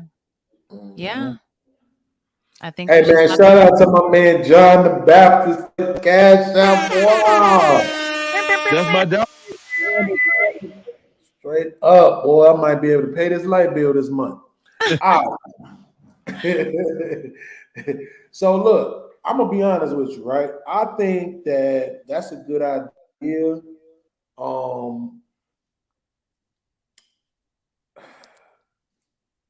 My only thing is I don't know if that really should work the same for the girls. I'll be honest. Oh yes. I don't want her to be like me. He is crazy. Like, he is gonna kill somebody if they do anything. And that's where I want her to be. I can't say that I would shoot somebody if it wasn't like imminent threat, imminent danger, and I have my gun on me. He has his gun on him at all times. He is gonna ride for his kids no matter what. He will go to jail for them. He's better. He's a better protector. But it ain't just that, right? See, the reason why I say that is because you know what we're starting to hear more? Manosphere, red pill talking points for a long time was that women were raising their daughters to be independent. And you know what we finding out? So are the dads. The dads are. Because the dads look at the way boys are. The dads look at how they know men are. You could think in your mind all you want to. Smitty, my homie. Freezy, my homie. Hey, I know them niggas probably got 4, 5, 6, 7 chicks, and this all good. But when it comes to your daughter, right, you don't want that shit happening to your daughter. So you trying to tell your daughter all the shit you think that would get her to avoid that. And lo and behold, you raise, I got a PhD. Yeah. Right? So that's what I'm saying. To me, I think it depends on the situation. If dad is married, got a wife in the crib, healthy situation, yes. But if mom is married and got a healthy situation going on, or if mom is super feminine and understand that your daughter is going to be out here dealing with men, so you want her to have the healthiest version of that, then I think she should probably stay with mom. Now, but again, if dad is married, then okay, it makes sense, because now she get to go and see that operation, you know what I'm saying, that cohabitation that we wasn't seeing enough in our generation. Yes. Which is two people living together, and not just living together because they live together, but actually in a healthy environment. Right, exactly. Wife is showing you that she is valuable in this situation. She is not just a vagina. Okay. Yeah. Her counsel is valuable. You know, her time is valuable. Her cooking is valuable. It's not just because she can cook. It's about the fact that when a woman cooks, they put like they soul, they put like some sort of love into the shit. It's just very hard to explain it. It's just not the same when a dude do it, except for on a grill. I will say that, because I got a cousin that be grilling his ass off, and when you be eating that meat, you be like, "This nigga love us." Pause. This nigga love us. It's hilarious. This nigga really do love us, man. Welcome to the family reunion, bro. Because this shit is fire, right? He's a better cook than me too. His dad always cooked, and his mom, she would cook sometimes, but his dad always cooked. He was so good. Like, he makes down south country good food, just yum. So it's like he's just better. He's just better, in my opinion. I'm just being honest. He is better. I am feminine. I'm submissive, those type of things. But outside of that, she can get a lot. Like, I feel like I can teach her that. I can give her that. But what she needs the most is his discipline, his reassurance that daddy loves you. You don't need the confirmation from outside sources. I don't know. I don't want her chasing that daddy love. Yeah, I get that. As long as it depend on what you want. Because the thing about it is this. I think what we got to realize as parents is we put shit in our kids. They start getting into the teenage years, and it seems like they're rebelling against it, because they are. They're going into autonomy. And so they want to do what they want to do. Yeah. So when they get older and they get a little confused about their decisions, guess what they do? They fall back on what we put in them. Yeah. So that's why we gotta be sure, like, what do you want? Do you want your daughter to be husband, wife, kids, house, white picket fence, that type of shit? Then that gotta be the type of shit that you instill in. Because if you don't, right? If you just focus on make sure you can take care of yourself, so you ain't got to depend on a nigga. Yeah. You gonna raise a lonely ass kid. Yeah. A motherfucker that have a bunch of sex, no real healthy relationships. You know what I'm saying? Because they so focused on not being hurt. And the thing about love is that it takes vulnerability. It's no way around this shit at all. If you're not willing to get hurt, you wasting your time trying to be in a relationship. You're wasting your time. You gotta be willing to get hurt. You gotta be willing to be disappointed. And you gotta understand and know that you're gonna disappoint somebody too. You might hurt somebody too. And you gotta be willing to be accountable for that shit. You know what I'm saying? To just understand, like, listen, I was trying to gag. I wasn't trying to scrape it with my teeth like that, baby. I'm sorry. Right? You gotta be willing. Smitty ain't said nothing this whole time. But that one part, he was like, Nigga. He said nigga without saying a word.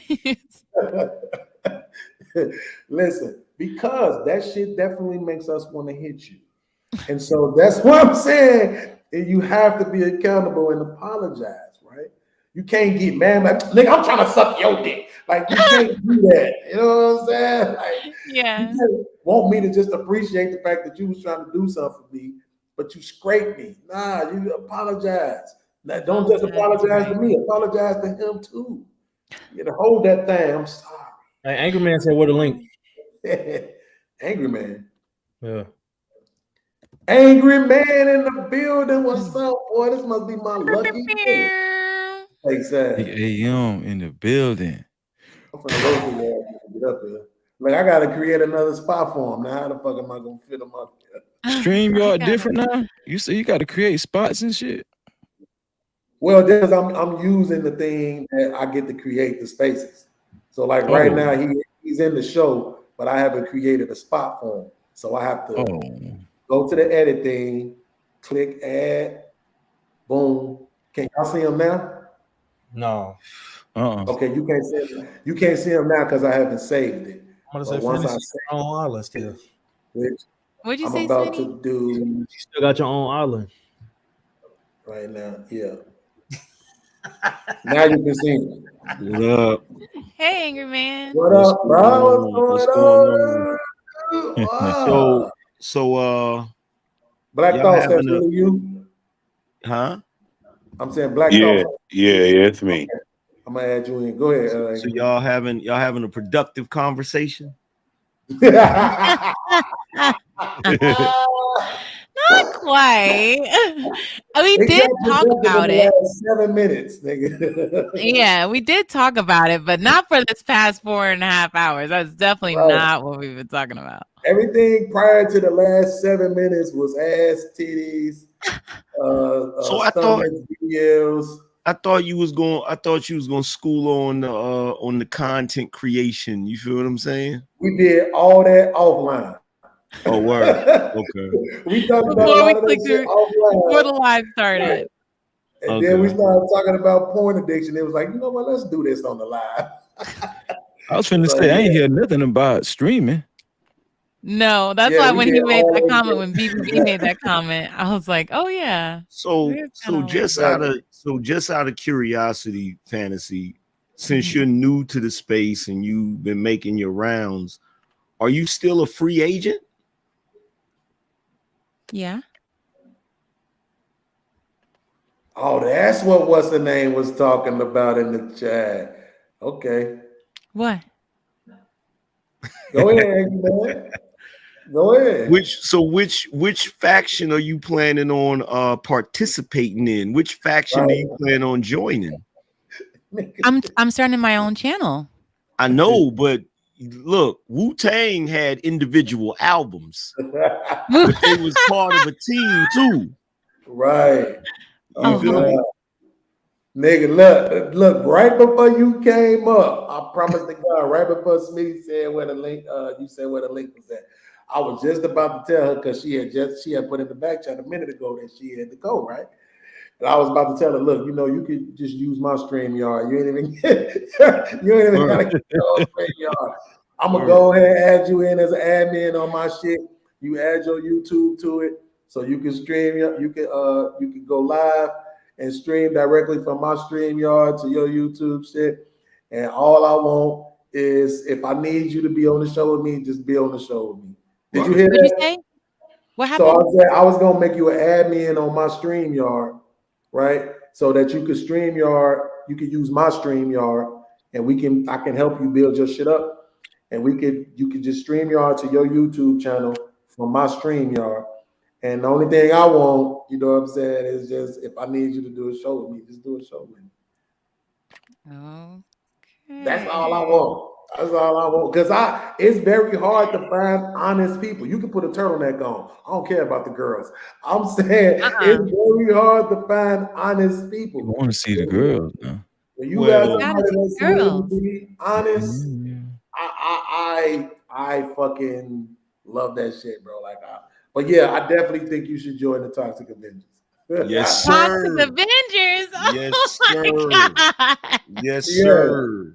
Yes, sir. Baby man don't even like me. He tolerates me sometimes, but that's not true. Like Y'all keep mistaking. Look, Fight Club. Look, how many of y'all remember back in the day? You remember when you remember the Coyote, how he would how him and that sheepdog would go clock in, and Wile E. Coyote would try to catch the sheep and he would have to stop him.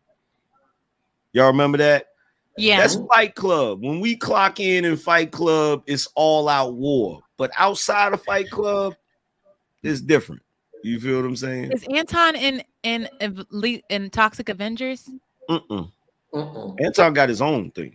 Oh well, he's the one that got me. He already recruited. She signed he got already. Me in the space. He already signed you. I can't turn on him. Not at all. God damn, boy, she loyal. All right, y'all. It was nice having a girl up there, man. I really appreciate, you know what I'm saying, her being up here and everything like that. I just want to say, Fantasy Girl, I just checked it. My StreamYard won't allow me to add anybody else to it. You just checked that shit. I heard Anton mention it, but I didn't know if it was definite. So I ain't trying to step on it. I think it would be advantageous to her if she moved like a free agent. I feel like that's better, right? I shouldn't be under anything. I have more freedom that way. Yeah, then I can be free. I can come to your shows. I'm saying, but you say you already signed with Anton. I didn't sign with Anton, but he did. He brought me into the space. But you should be a Toxic Avenger too. Wait, was he the reason why you was on Thursday night? Probably, I don't know. But it wasn't because I asked. Right, who invited you? I got invited in the Lapeef network. Well, maybe it was Trigger Mike. Oh, Trigger was the one who invited you. Okay. Trigger Mike got all the damn sense. Look, oh man, fuck Trigger Mike. This nigga, bro,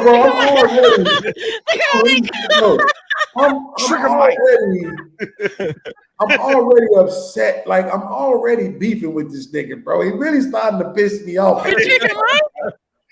No, I'm talking about with Anton, man. Like he really starting to piss me off at this point.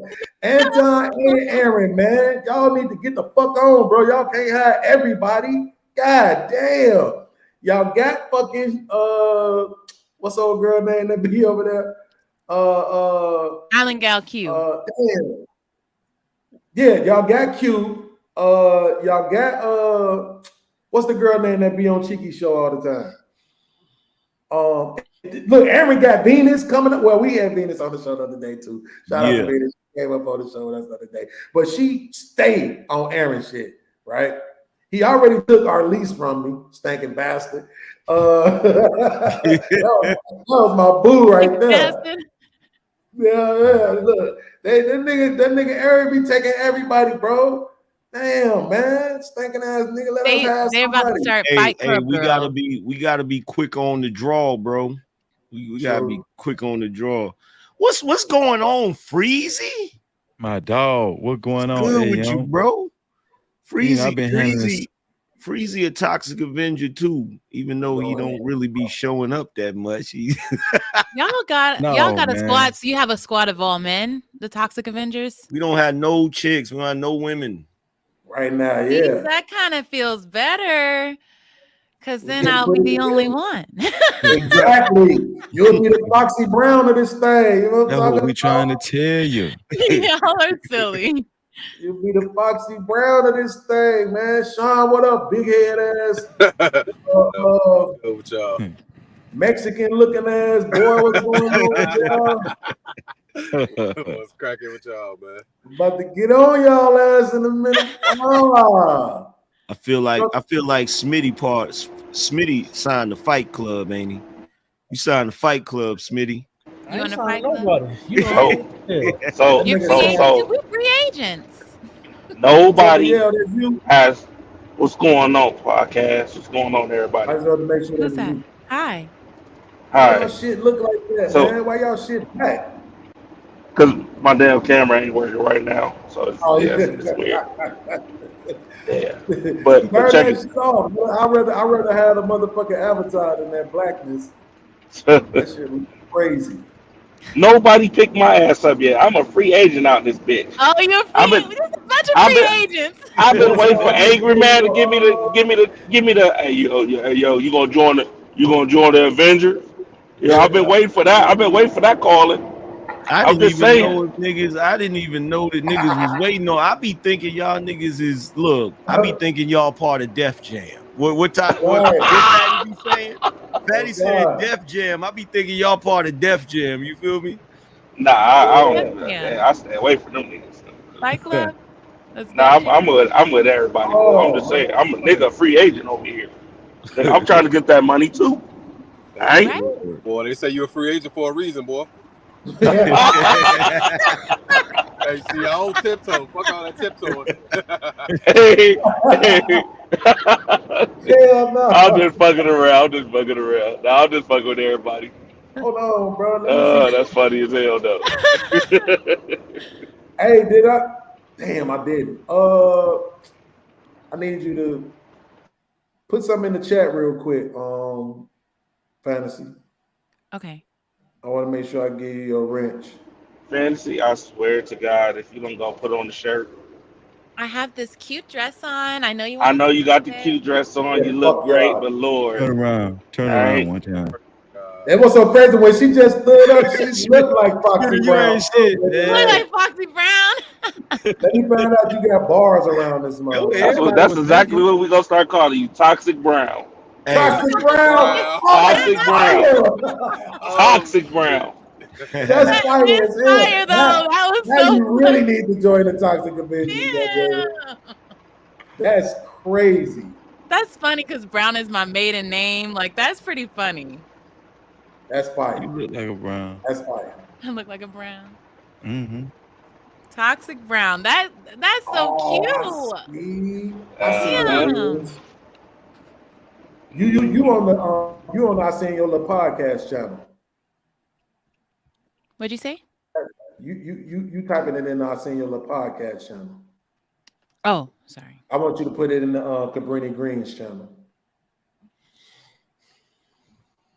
Yeah, but listen, I'm gonna keep it a buck with you. I'm gonna give you the wrench over there too, though. But listen, I'm gonna keep it all the way 100 with you, right?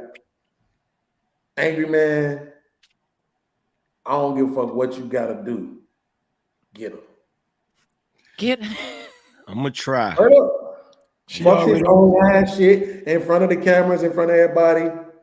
Take this conversation offline, bro. The girl, this is what we was talking about before we came on the podcast, talking about porn addiction and shit. She got everything already. You know what I'm saying? As far as being on camera, she literally got it and understands everything. It's just about learning how to work the StreamYard and all that other goofy shit, which I gave her some pointers and she was taking notes. Like, she got everything. That's very hard to find. The only other person to me, the only other women in this space I think that could compete with you is Sherelle, Lucky. I love Lucky. Yeah, I like Lucky. Sherelle is okay. Maybe Courtney, but she don't move around enough. See, Fantasy don't know the history. I used to have a crew called the Black Order Fantasy, and there was 5 women in that crew. You know who one of the women was? Who? Crimson Cure. Oh shit! Damn. Whoa. Woo. Because I heard you say you liked her content and stuff. Yes. Man, she cold, dude. She cold. She is. I gotta give it to her. You cannot add Raw B to that list. Raw B, Raw B is being disrespectful. I'm just being honest. Raw B is a money maker though, bro. Every panel she goes to get that money. Every panel she goes talking about shit though. I ain't gonna be dropping that bread, yo. She definitely she, as far as being well read, I don't think it's another female in this space that's as well read as she is. Yeah, she nice though. It ain't the same. The energy is not the same, bro. Fantasy commands the fucking panel. She commands the panel. If she put a shirt on, let's see what happens. She gets a lot of. And that's my point. That's my point. Them niggas the other night, I don't know if you saw it, but them niggas the other night was battling with her about that shit, and she was cooking their ass. It was like they all just sounded goofy at the end of the shit. Hey Sean, why are you niggas trying to tell her to put a shirt on? Hey Sean, I'm gonna need to understand why you got a backwoods hoodie on, bro. He said backwoods. Don't it look like the backwoods package? It did look like a backwoods when you first said it. He's like, now I gotta show it off. Hey, this my new color. This the Rose Joe. You hear me? Yeah, bro. I ain't gonna stunt that shit. I like it, but I gotta ask, why that motherfucker so goddamn tight? Oh, this that motherfucker tight, dog. I like it though. It's dope. Want to be fat no more. I like my shit fit like that. No. Everybody's scared to be fat all of a sudden. A couple of niggas went to the gym, invested in a motherfucking in a Peloton, and now you niggas scared to be fat and shit. I can't. No, but for real, I'm being for real though. Like, bro, handles the panel, and the best thing about it, I'm not gonna stay on this because I don't want motherfuckers to think I'm riding a click, right? But the best thing about I was telling her the same shit. The best thing about it though is that when she speaks, it don't sound like she's regurgitating. Yeah, that's the best thing you can be in this space. Yeah, that's the thing that Roby has that a lot of other motherfuckers don't have. Is that when she talk, it don't sound like she's saying shit somebody else said. It sounds like she's giving you her own thoughts. That shit is hard to come by. A lot of these other motherfuckers just sound like they speaking from the people who represent them.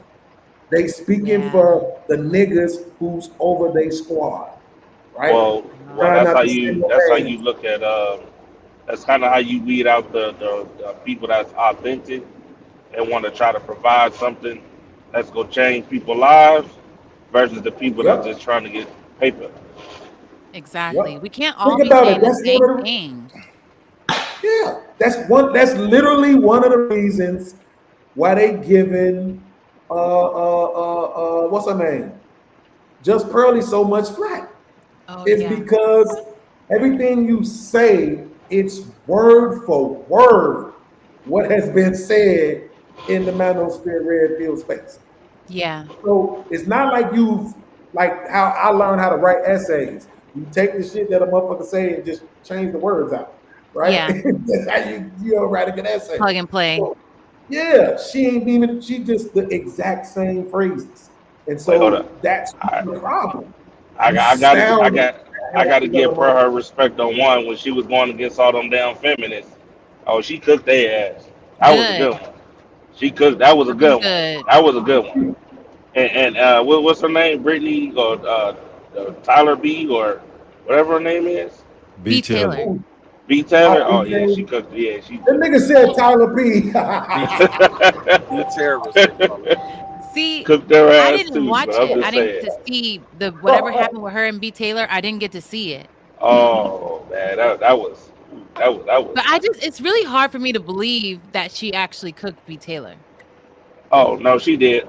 You know the issue though. The issue is did. that B Taylor always leads with her emotions instead of trying to make a rational argument. That's the biggest issue. That's true. I understand. That's true. Is that the same show? That shit come off as straight feminism. It comes off as feminism and misandry. It don't sound like she put any real thought into it. I'm just gonna defend women, and that shit ain't nothing new. We get that shit every day of the week.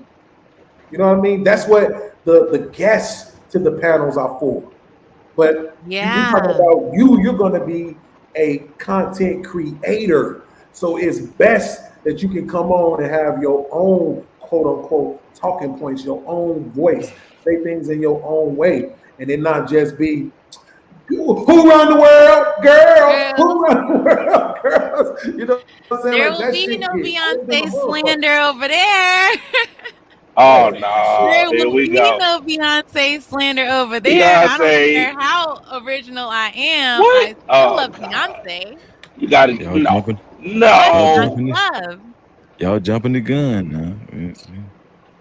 I can't say Apparently, nothing. Fantasy was experiencing some internet problems. She said she'll be back right after her internet get fixed, and she disassociates herself from Beyonce. Y'all crazy. Come on, man. Listen, I like Beyonce visually too. Okay, I had a poster of her one time when I was locked up. But other than that, though, she's just another woman. She ain't nobody special. Yeah, well, the Man, best hey, Are we version, all just women? the best version of Beyonce, Beyonce is in the kitchen. Beyonce is a god to them women, dog. She's Oh a god. God. I may be the only man in the See, beehive. Fuck y'all. I niggas. would be offended, but You I started know, watching I can Swarm, say and now I'm so like, you're true. right. It's scary. Some of these Bro, people are crazy. Like she literally has a church of Bay. Yes. Yeah, I just watched the scene with the Oh, the back what? shots. But, Say that again. With Chloe, that's the first one.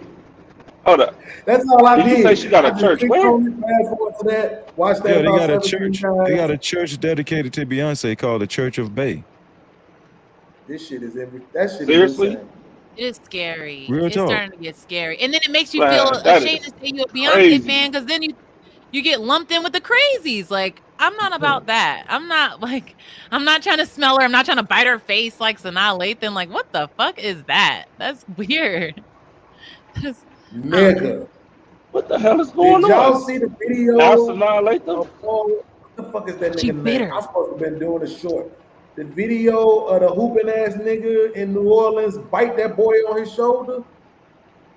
Wait, what? Nah. Y'all didn't see No. this shit? That's weird as shit. Ain't it, bro? Grown ass motherfucker. And they was at the game. They was at the game on the Wait. sideline, bro. And he just A leaned grown in man like, is biting another man on the shoulder? Oh yeah. what's the boy name that used to play for LA, play for New Orleans? Yo, y'all following me, Brandon? Think Y'all it's follow me? Ingram. How y'all standing here too? Bit the What? shit out I the gotta boy. find that. What the fuck? Wait, Bro. Brandon Ingram bit somebody? Yeah, bro. Bit the shit out of his ass. Why? Because he's What crazy. the fuck? Motherfucker. Crazy ass. I just nigga. don't understand. Every time, like, even with the Sanaa Lathan thing, they said like she was on drugs or something, but I was like, what the? You bit her? In Man, the they face? always use that excuse. That bitch is crazy. Man, listen. That bitch lonely in this world. That's so weird. Let me You say see. Sanaa Lathan on drugs? When she bit Hold on. Beyonce, that's what what's her name? What's that girl? Shit. Well, Sanaa that's the Lathan thing bit about it. Beyonce. What they don't be talking about, what they don't be telling people is for you to be a Beyonce, a motherfucker that's doing 50 shows in 53 days, you're gonna be on drugs. If you are an actor, if you straight up and down, if you are an actor that gotta go deep, you trying to deep dive into these roles and shit, you're gonna be on drugs. You're going to. Elvis and all them motherfuckers from the 60s and 70s that died off of them drugs, that shit was the precursor. It was to let you know, like, they not doing drugs because they want to do drugs. They doing uppers because they need to stay up. They doing downers because they need to get some fucking sleep. You know, and next thing you know, they got 3, 4, 5 different ones they taking to combat something else, and the next thing you know, they're addicted. Yeah. And then somebody putting a fucking joint in their face, and somebody telling them to sniff some coke, and somebody telling them to hit the crack pipe because it'll balance out all this shit. Boom, now they on drugs, and we just looking at them like these, you know, fucked up ass people, and it's like, nah, they was just trying to find a way to balance out this crazy ass life.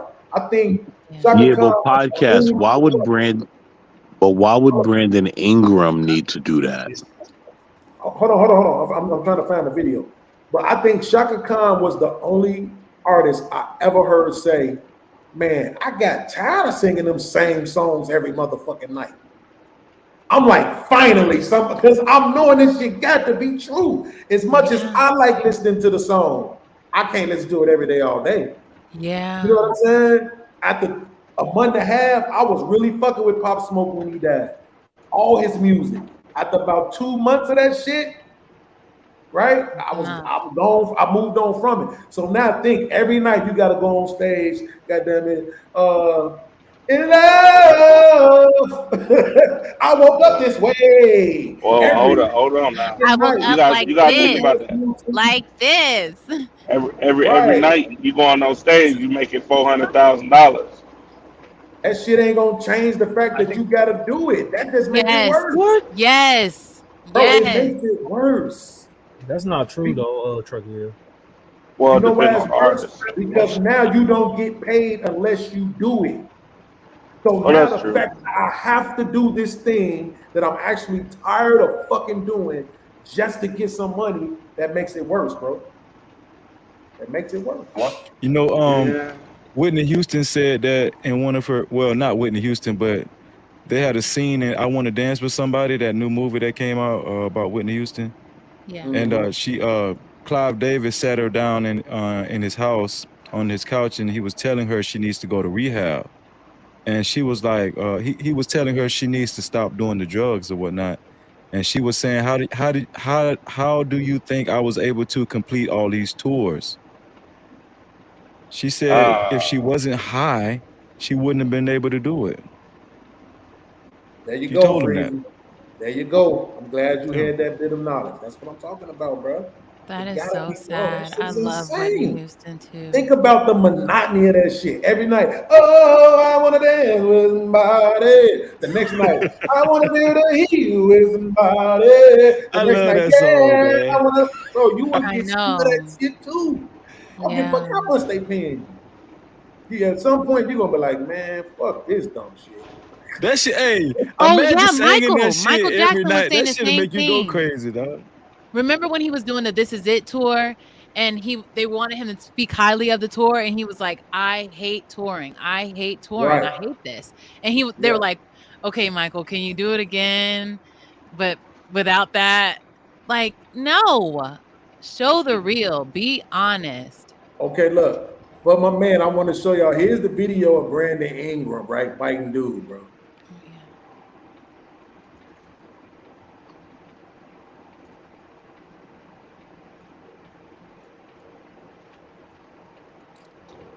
Yo, nigga. What the What the fuck? This nigga B.I. spicy.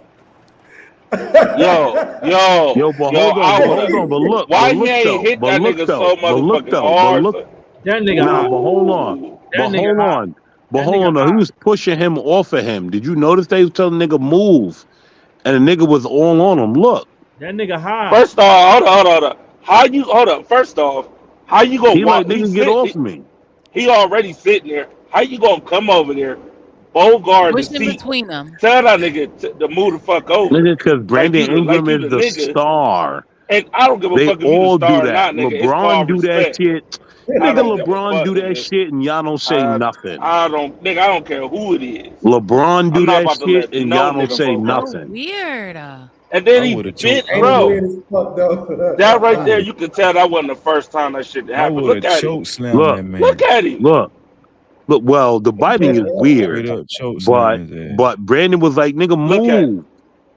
LeBron do that same shit. LeBron Look be at like, the "Yo, white boy. The move." white boy Bro. trying to stop him too. Look at the white boy You can like, tell. Look at him. Look hey, what at the fuck him, you dog. doing? You can tell that ain't the first time. That is not the That bitch first time hot. that nigga done did that. That dude Now, is higher than a wanna- kite. I want to say this too, right? He on some Molly. Because the military, we talked about this. I think the military, I give it a pass. Like I don't fuck with police officers at all. But I give the military a pass, right? And this is one of the reasons why. Because there's some thick motherfuckers in the military. Till then. Look at this thick motherfucker. Oh, yeah. Watch till then. Oh, And my God. she's an MP.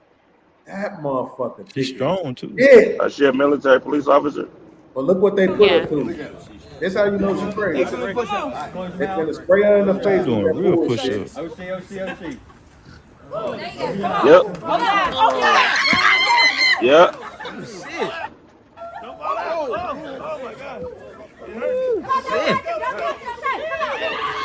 Yeah, that's normal. Yeah.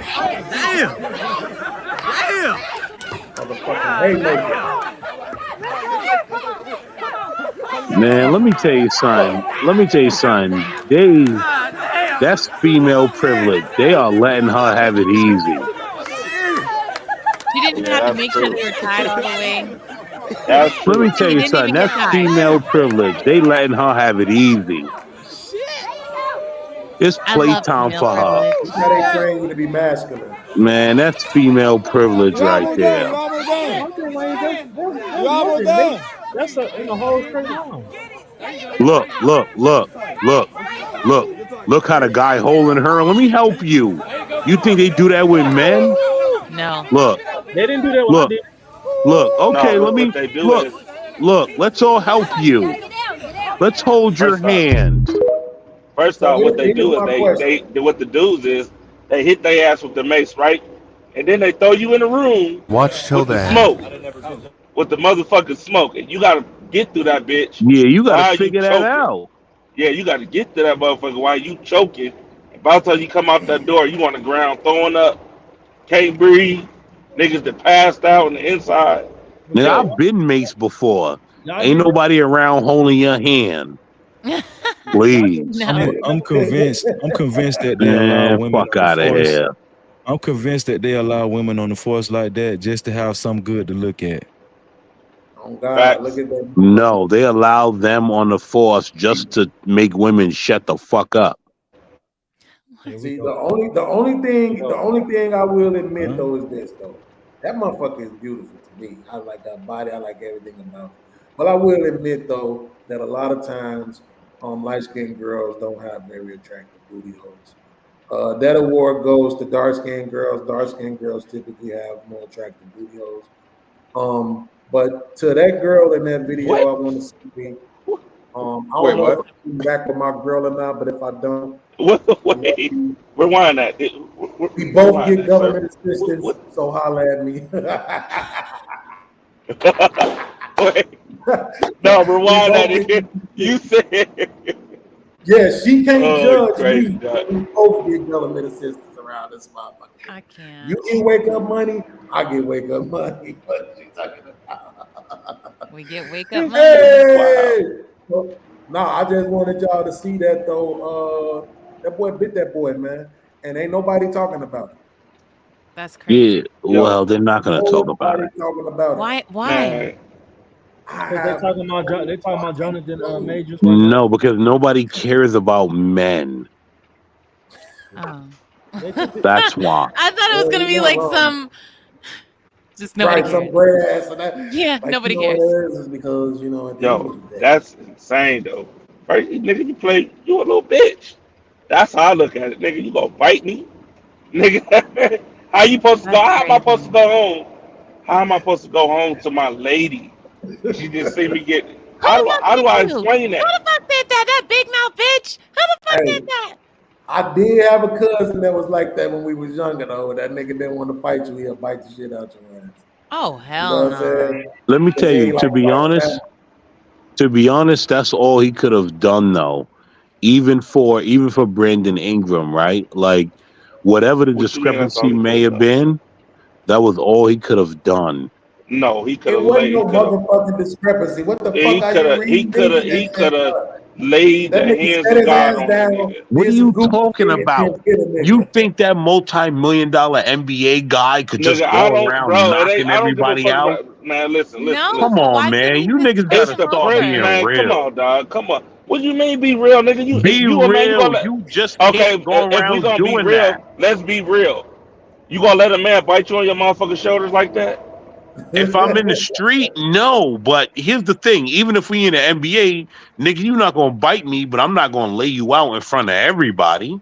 He just bit you in front of everybody, bro. Your kid looking at you like a bitch. My nigga, that was What a you playful talking bite. about? That was a bite Man, like you niggas and That was your funny ass, Lord, and your funny nigga, ass that's what I'm street talking shit, about, bro. man, I street don't give a shit fuck. and corporate No, shit it ain't about no and street shit, NBA nigga. shit. All It's that about shit the is different. principle, nigga. It's Man, a principle.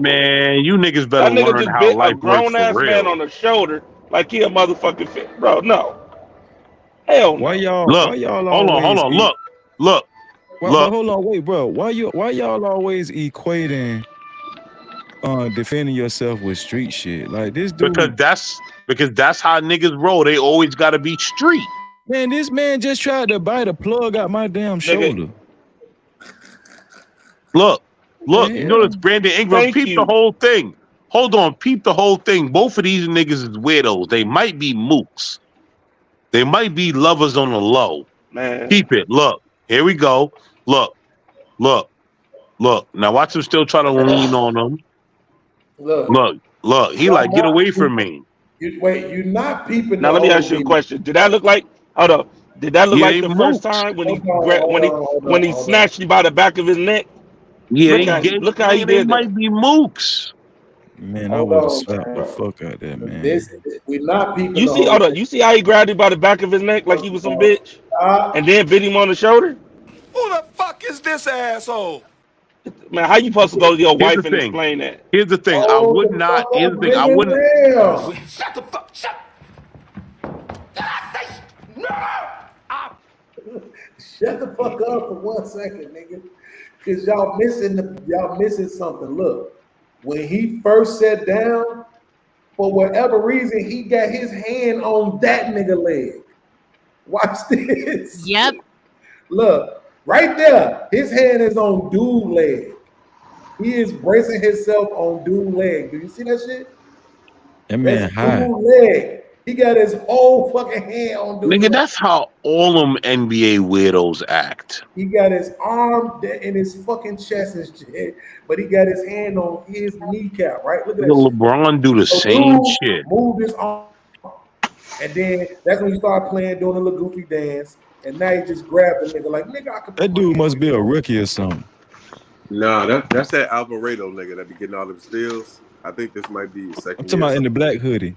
Yeah, that's that Alvarado. I think his name is Alvarado. Here's the thing. I'm gonna keep it a buck to you. I would have grabbed the nigga Ingram by his throat in that moment. Like, I'm not gonna do nothing crazy, but I would have grabbed him by his throat. Yeah, you would have did some street shit. That what you did. Right there, I'd have grabbed him by his throat and be like, nigga, you better fall back. There's no difference from you hitting him in his face. Let me hetero the podcast. Oh, it's very different. Let me hetero the podcast back up real quick. Let me make it back hetero real quick. Let me get rid of that fucking bullshit ass energy them niggas just was bringing on to the joint. And watch everybody coddle her. There you go, baby. There you go. And look how far they stand in. They don't stand that far back for men. They all in your face. Look at you, girl. She got some Man, nice. my girl was right. I need to start pretending like I don't miss light skinned girls. I do. Light skinned girl. Bro, look how she reacted to this shit though. Now watch. Look. The whole dance. Yeah. Was the girl she mad at? Look, and he holding her. Oh. You think men get that treatment? Fuck out of here. That just don't seem. It don't seem natural for a woman to go through that type of training.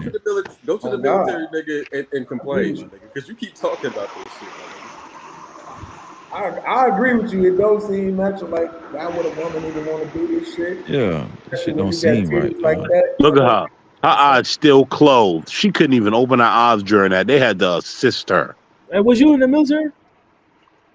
Fuck out of here. Yeah, like real talk. Like, you kind of real triggered by this shit, my nigga. Like, Nigga, I'm not triggered. I'm just showing you niggas that y'all over here gloating over something that's fake. my nigga. I'm just My nigga, stop. Y'all a bunch of tenderoni ass niggas. That's why. You tenderoni, you talking about you gonna let a nigga bite you on the shoulder and shit and not do nothing about it. In real life. You got the nerve to talk about tenderoni. I just want to ask this. Hey man, troll. Somebody who went through this, I just want to know, like, were you? You went through it. Hold on. You claiming you went through it. So was you coddled like this? No. Oh yeah, TikTok, nigga. The clock's still going. You wasn't coddled like this. So don't come here and act like I'm saying something wrong. I didn't say it was wrong, but I'm just. Oh, okay. So then I'm correct. There's no coddling in this. Yo, I They don't ain't, understand. you know what I'm saying? They ain't coddled me neither when I was in military school. And so, at the end of the day, I think the women do deserve a little bit of coddling, whatever keeps them thinking. They don't belong there.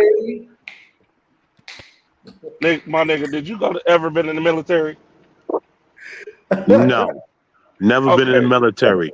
All but right. I bet you. But guess what? Guess what? I've been maced. How many of y'all been maced?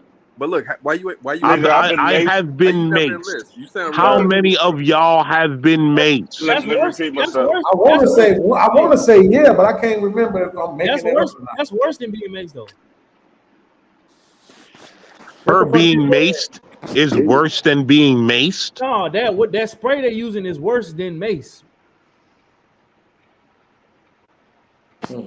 Yeah, what do you niggas be talking about? There's different levels of mace, my It's nigga. OC spray. That's like some of the worst shit on earth. It's worse than mace. Man, that bitch being coddled. So what? My nigga, why you? Hold up, man. What else? Hold up. It's supposed to be. What else have you done since besides being maced? What else you been through, Mr. Tough Guy? You know what? I've been through nothing. You're right. All of No. me. You keep talking about this little puss ass mace. What else you been through? Since you want to try to put everybody on the spot. Hey, son. You want to know what I've been through since you asking a question? I'm asking you. Do you want to know? Hold on. No. Podcast. Hold on. I lived in a war zone. How many of you niggas left your neighborhood?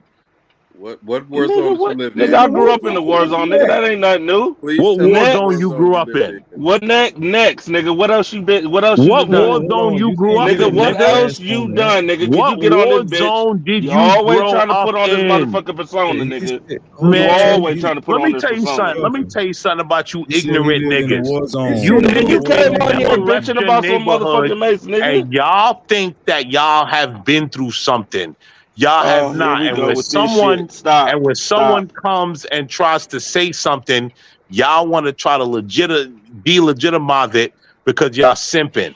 That bitch ain't been through nothing. I just said to you niggas, I lived in a war zone. Black Dog, hold on. You live. Hold on, y'all. Hold on. First of all, bro, what I'm not gonna allow is you to call that broad no bitch on my show, bro. Like that, dog. Don't do that, bro. You don't even know her, bro. Okay? Don't call her no bitch, bro. You know what I'm saying? Fuck wrong with this nigga? Look, the hoe was doing what she had to do out here. Okay? She in the motherfucking military. They sprayed her in her face with some bullshit that was yellow and pink, nigga. She goddamn it, she needed some help. She couldn't see, right? They were trying to make sure she ain't fuck shit up.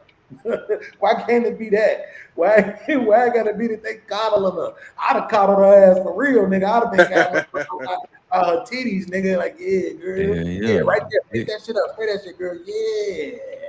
Fuck out of here. But to my man Uncle T. I'm glad that everybody is here for this because this proves that when me and Black Dogs get into it, it's on him. It's his fault because he's a piece of shit. Because I don't think you know where you at. All these niggas on this panel right here been through some shit, nigga. Let me hold on, podcast. I came here because what? I could stand alone, nigga. Okay, right? But you wrong when you said okay. This nigga is corny. What happened? Nigga, you can't stand alone. What the fuck?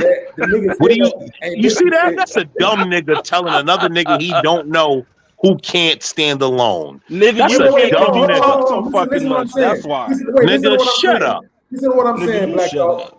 Listen to what I'm saying. Yo, nigga, fat bastard. Nigga always talk shit. You right. I ain't fat. Hold on, man. Stop making me yell, bro. That's crazy.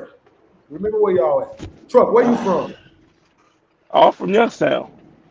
I came over here to rock with podcasts, and I stand alone. When you niggas want to come out, when you niggas want to say something to me, nigga, I stand alone. Black Dog, I'm asking you. Give me a second. The nigga trucker is from Youngstown, Ohio. All they do is produce boxers, right? So you know it's stuff out there. I'm from Chicago.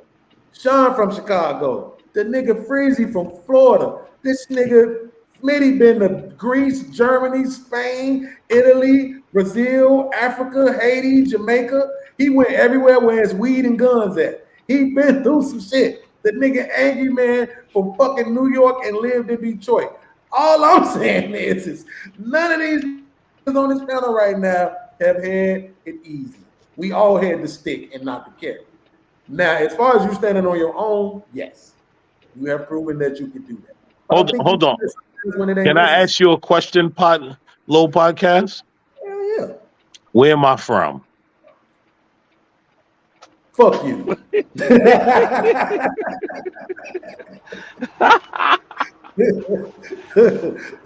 Where am I from, Little Podcast? Because you told me where everyone's from. Hold on. You just said everybody from the trenches, right? Right. And you said everybody from the trenches. You said everybody done this, that, blah, blah, blah, blah. Right. Where am I from, Podcast? Okay, I don't know because I thought you was from Canada. But it don't really matter because you already said that you. Oh, so it matters where you guys are from. Yes. But when you want me to be from somewhere where it's convenient, then it don't matter. No. The reason why it matters. Ask Angry Man where I'm from. Wait. Black Dog. Nigga, why don't you just say it?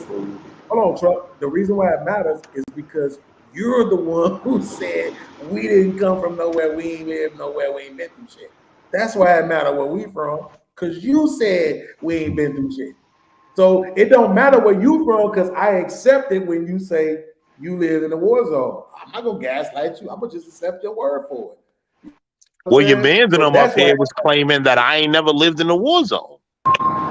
Oh, well, I don't know. I ain't hear that part because then we was you a part? Did you participate in the war? I did. Nope. Hey, my nigga, where you from, man? I give a damn if you lived in the war zone. You doing too much tap dancing, nigga. Where you from, man? Thank you. Doing too much tap dancing. Thank you. Okay, so let's get to it. I'm from Brooklyn, New York. Okay, grew up in East Flatbush. Hold on. You niggas want the resume? Shut the fuck up and listen to it. Asking. Grew up. Okay, so shut the fuck up. Shut up, nigga. You're taking too long, nigga. I'm listening. Grew up in East Flatbush in East New York, and I lived in Israel in the middle of a war zone. And you was the nigga what war zone? Hold on. What war zone was you niggas in? Because I was in the real war zones. I lived in Chicago in the 90s. Yeah, laugh. Because you niggas ain't grow up in no war zone. Next question. Nor did you. Oh, suburban ass niggas. I do a bunch of pussy. You are absolutely right. No, I just told you niggas I grew up. I just told you niggas I spent time in Israel in the middle of a war zone. I got you. Hold on, Black. I got you. But look, Chicago I'm in Afghanistan in the middle of a war zone. 10 months. Do I need to say anymore? You signed up to go to the I can mention the fact that I also lived in Inglewood. Look, now niggas got a different story. Right. Hold on. Wait. Look, if we're not going to undersell this shit, I got you, Israel, very bad. Bruh, Chicago in the 90s. Inglewood, the south side of Chicago. The east side, Terrortown, Holy City, Sircon. Nigga, I lived in all the war zones. Cabrini Green. He couldn't even understand. You right. New York City in the 80s was the suburbs. You guys are correct. Wait, which city? You guys are correct. You said New York City. Get the fuck out of it. That shit wasn't no fucking suburb. He trying to be facetious. Oh, yeah. I'm about to say, get your ass out. How you doing? I know a bunch of nerd ass niggas that's from the hood, my nigga. You ain't convincing me of nothing, my nigga. I'm a nigga. And guess what? I'm not here to convince you niggas of nothing because I don't care what you niggas think in real life. My nigga, as if you newspaper burns in the sand. Looking at us, nigga. Nigga, all I'm saying is you niggas could run your mouth and act like you the toughest, roughest thuggish bone ass niggas. And look, here's the thing. Here's the thing. Hold on. Here's the thing, right? Here's the thing. I'm not trying to diminish what you niggas have been through because I understand that as black men, we've been through things. But you niggas ain't gonna try to play me and act like I'm from some old cupcake ass place. Like, it's not gonna happen. And that's all I'm saying. You from Brooklyn? You grew up in Brooklyn in the 80s? Black Thought? Nigga, I'm 40 years old. Oh, you 40? Oh, yeah, nigga, do the math. 60, nigga. You old. Yeah, you old. Hey, but I'm gonna say this though, Brooklyn in the 80s, I'll give it to you, but in the 90s, that shit was seeing Chicago. Nigga, let me tell you something. Let me tell you something. This was on something different. Yo. Let me tell you something. It was covered by a lot of liberal and Giuliani bullshit, but Brooklyn in the 80s was treacherous, nigga. I already know. Yeah. Like, that's the thing. Bro. Y'all could think that it was like cake and everybody was just chilling. Y'all don't understand. It was a lot of shit was happening. See, look, first off, you know better. Shout out to Fantasy Island girls. This nigga with this guy. God, oh no, I'm just sitting there listening to the cuteness. That's all. All these black niggas, man. Yo, here's the problem. All these black niggas fighting to be who's the hardest. You niggas is lame for that. Nigga, you brought this shit up, nigga. You did. Nobody brought this shit up but you. That's a good ass point. What the hell? Hold on. You did bring this shit up too. Hold on. You came up here huffing and puffing, nigga, like you gargantuan and all this other bullshit. I don't have nothing in huff. Nigga, I don't have to huff and puff about nothing. I live in the suburbs. I live in the suburbs right now. I don't care about. So why would you sit here and say shit. None of you niggas live in all we suburban niggas, and then you live in the suburbs? Yes, now. Get the fuck out of here. Now I live in the suburbs. You better. Fam, are you drunk or something? What's to you, my nigga? You must be drunk or something, my nigga. Nigga, drunk about what? Nigga, I'm not drunk. I know what I'm saying. I live in the suburbs now. But I don't give a fuck about the hood or niggas that live in the hood. My whole point is this. I am from the hood. Bro, I know a bunch of pussies from the hood. That don't mean shit to nobody, bro. Thank you. So you guys are tough guys from the hood? So you guys are tough guys from the hood? Bro, no, let's address this. That's the fucking problem is that you niggas that be from the hood, get out the hood, and then say you don't give a fuck about the hood. Nigga, I don't give a fuck about the hood. You know why? The hood don't give a fuck about me. Who the hell up here? That's called reciprocity. That's called reciprocity, nigga. You don't give a fuck. Hold on. Y'all niggas hurt my head. This no neck having ass trucker, motherfucker over here trying to ride on niggas and shit. Oh man, you know you sell cupcakes on the side of the road, nigga. You ain't no real trucker. I'm in the chat, and I said, "Is these niggas trying to hold on? Nah, trucker, come back. Wait, where was all the tough guys? Everybody, come back. Man, y'all get the fuck out of here. Hold on. I'm sorry. Say what? Okay. He came up here to help our homeboy. Hold on. You said what now? Yo, as I said, right? I'm from the hood. I don't give a fuck about the hood. I left the hood. There's nothing there for me. The hood didn't give a fuck about me. All right. Congratulations. Okay. My hood love me. Bro, yeah, I'm sure they do. I'm sure they do. I can't wait to move back to the crib, nigga. This channel is literally gonna be called Gang Central. Nigga, I'm getting all the gang members. I'm gonna have all the gang members, niggas that ain't afraid to get on planes on this bitch. Because I'm sick of this shit. Look at the chat right now. They got Bob in this motherfucker. Hold on. The nigga LA pulled up. Hold on. Did you say you want gang members in your chat? Channel by myself slap boxing with all these niggas. Don't nobody come to my motherfucking rescue. No, hold on. Don't Wait. nobody come to my motherfucking Podcast. Did I not come up here alone? You did, nigga. Even Mayo in the fucking chat. They done sent out the whoo. Hey man, conservative life pull up. Yo, you stupid. Bags. Yo. Looking at Did I not come up here alone? You did, nigga. We was beating your ass. You niggas wasn't doing nothing. I had all you niggas. Nigga, I had all you niggas panties in a bunch, and I was still up here. Stop lying. Still up here. Stop lying. Hold on. But hold on. Which one of you niggas ran me off?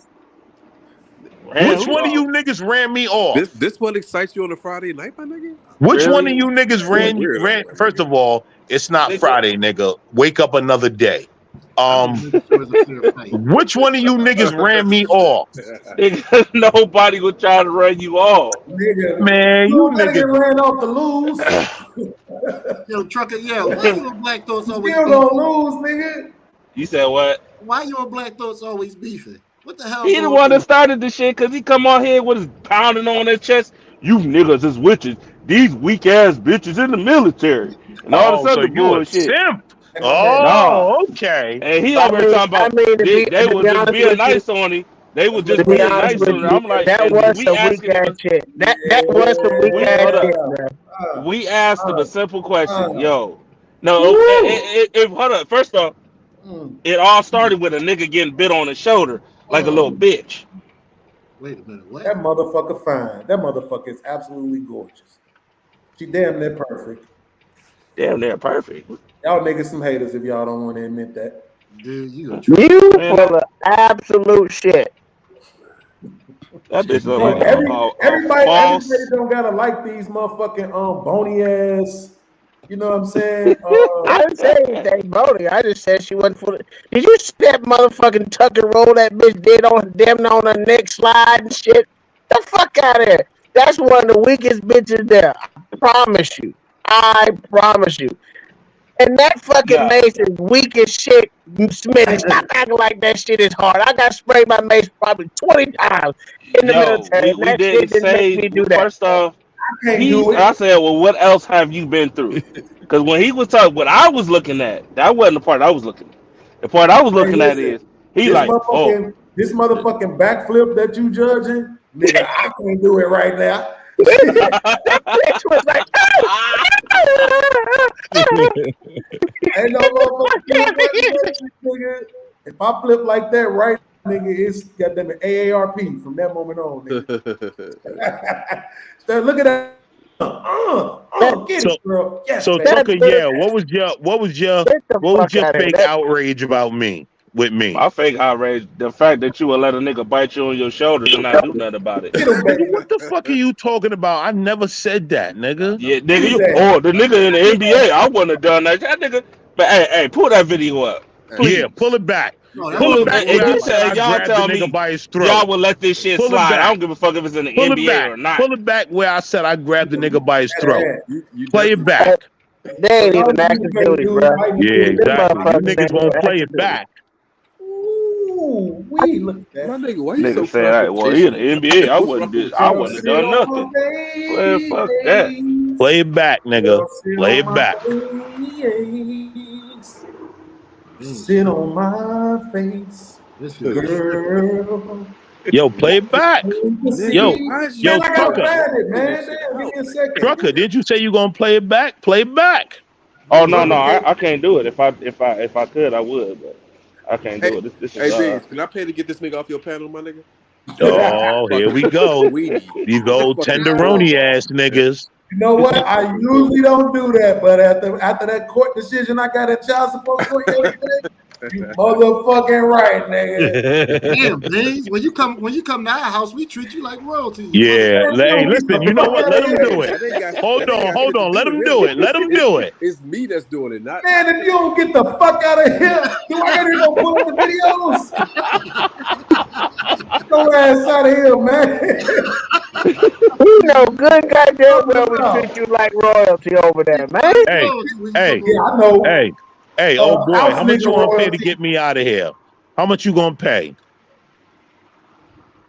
Let me find this little dirty ass video that y'all want to see again for whatever fucking reason. How much you gonna pay, old boy? That shit was weird. I don't know what Brandon Ingram on. He on some bullshit. Is that Israel Mills? No. Definitely need him back for this stretch run. Look at this biting ass nigga.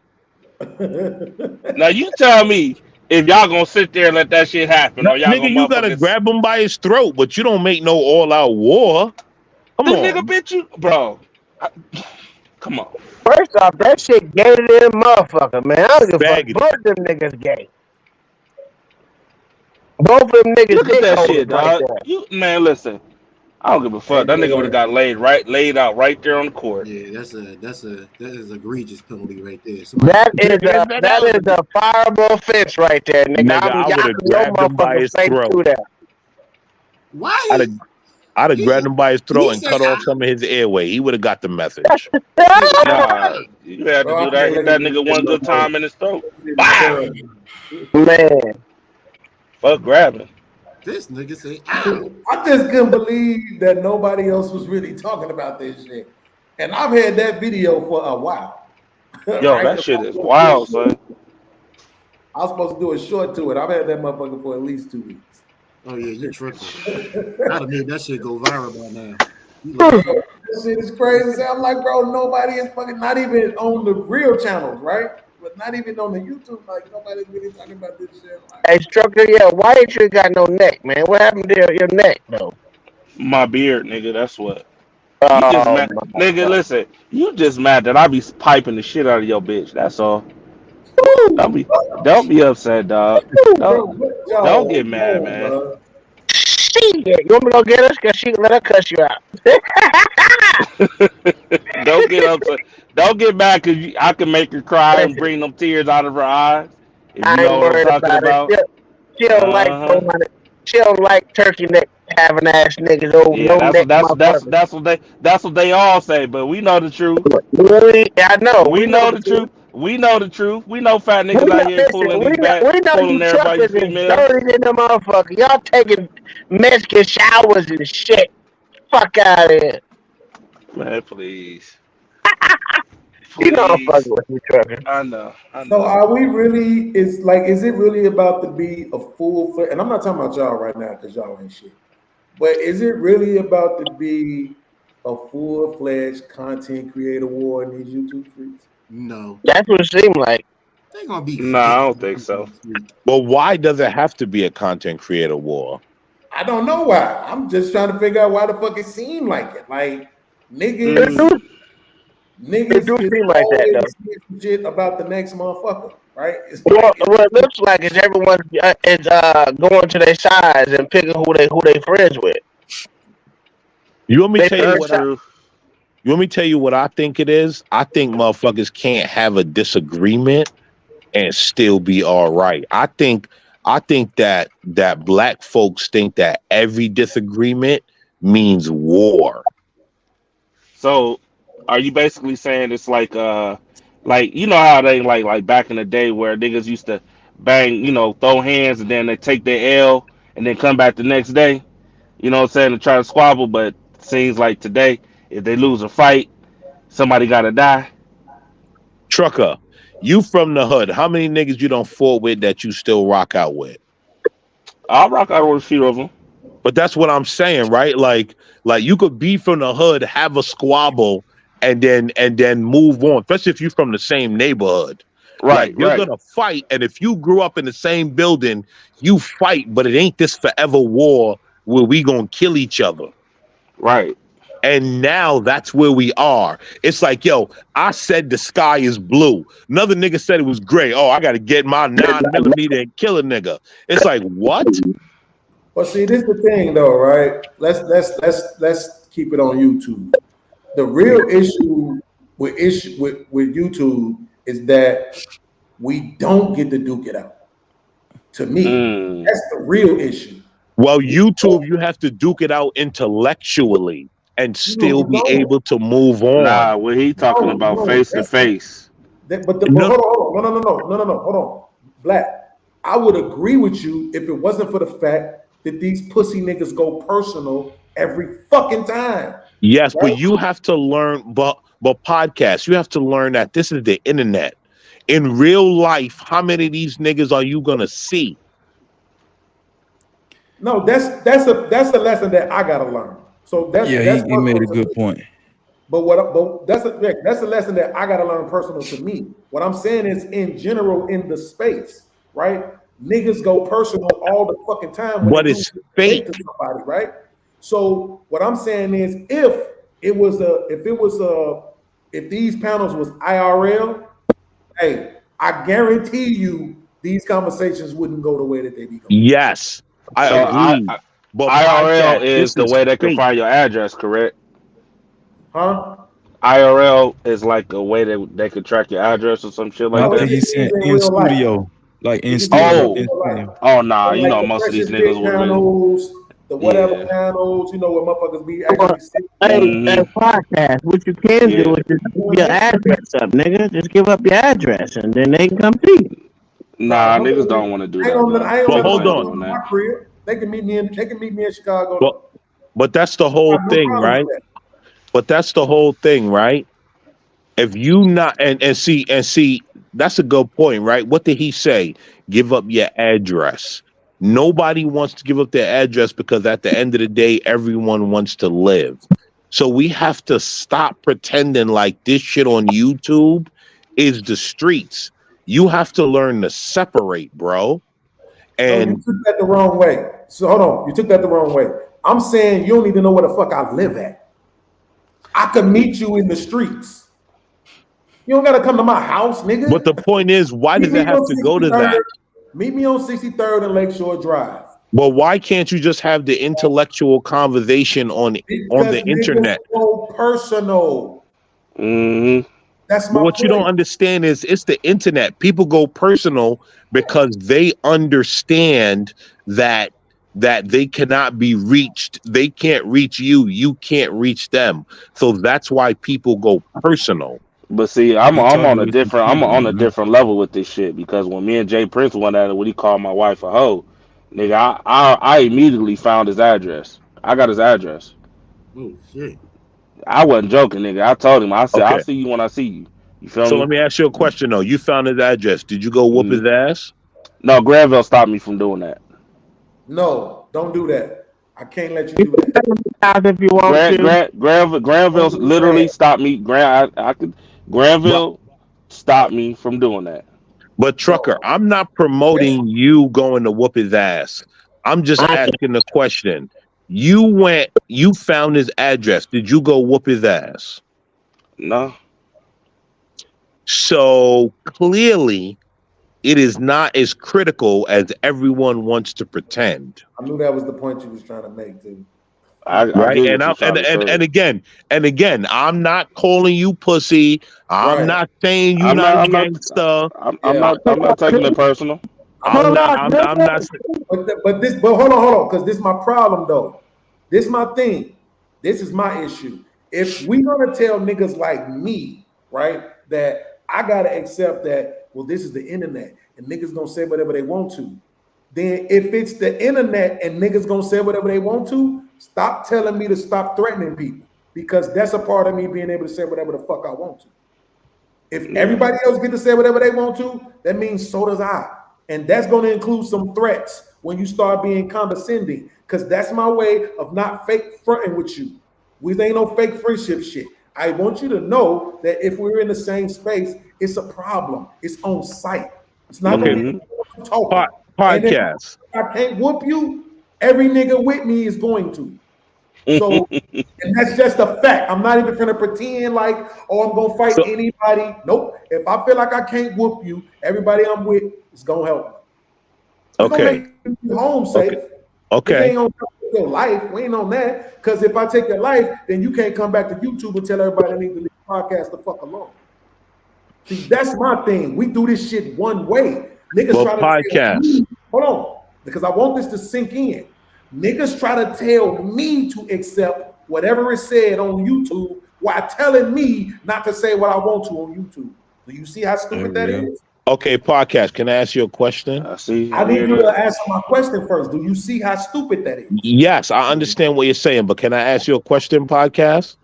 Just okay. So let's say you and I had a real legitimate beef, and you told me meet you in Chicago, right? Yeah. Do you think I'm coming to Chicago alone? Wait, you saying you would come? Podcast. Let's think about this on I want to answer your question. Podcast. Let's think about this on a real level. I am. Wait, listen, follow me. I want to answer your question. You saying you would really come? If you said to me, right, meet you in Chicago, right, and I was the guy that said, you know, podcast, you have to let me finish. Wait, no, because I think you taking my question the wrong way. Because what you're asking me is if I think you would come along. Right? No, podcast. Podcast. I'm not challenging your manhood. That's not what I'm doing. So I'm saying, listen to me. He just asking a simple question. You think I'm asking a question in a way I'm not. I'm literally legitimately saying you're saying under the pretense that you really come. Like you really come. Okay. Let's say in a scenario it was real beef and you said, nigga, meet me in Chicago, and I said, nigga, I'm coming. Right?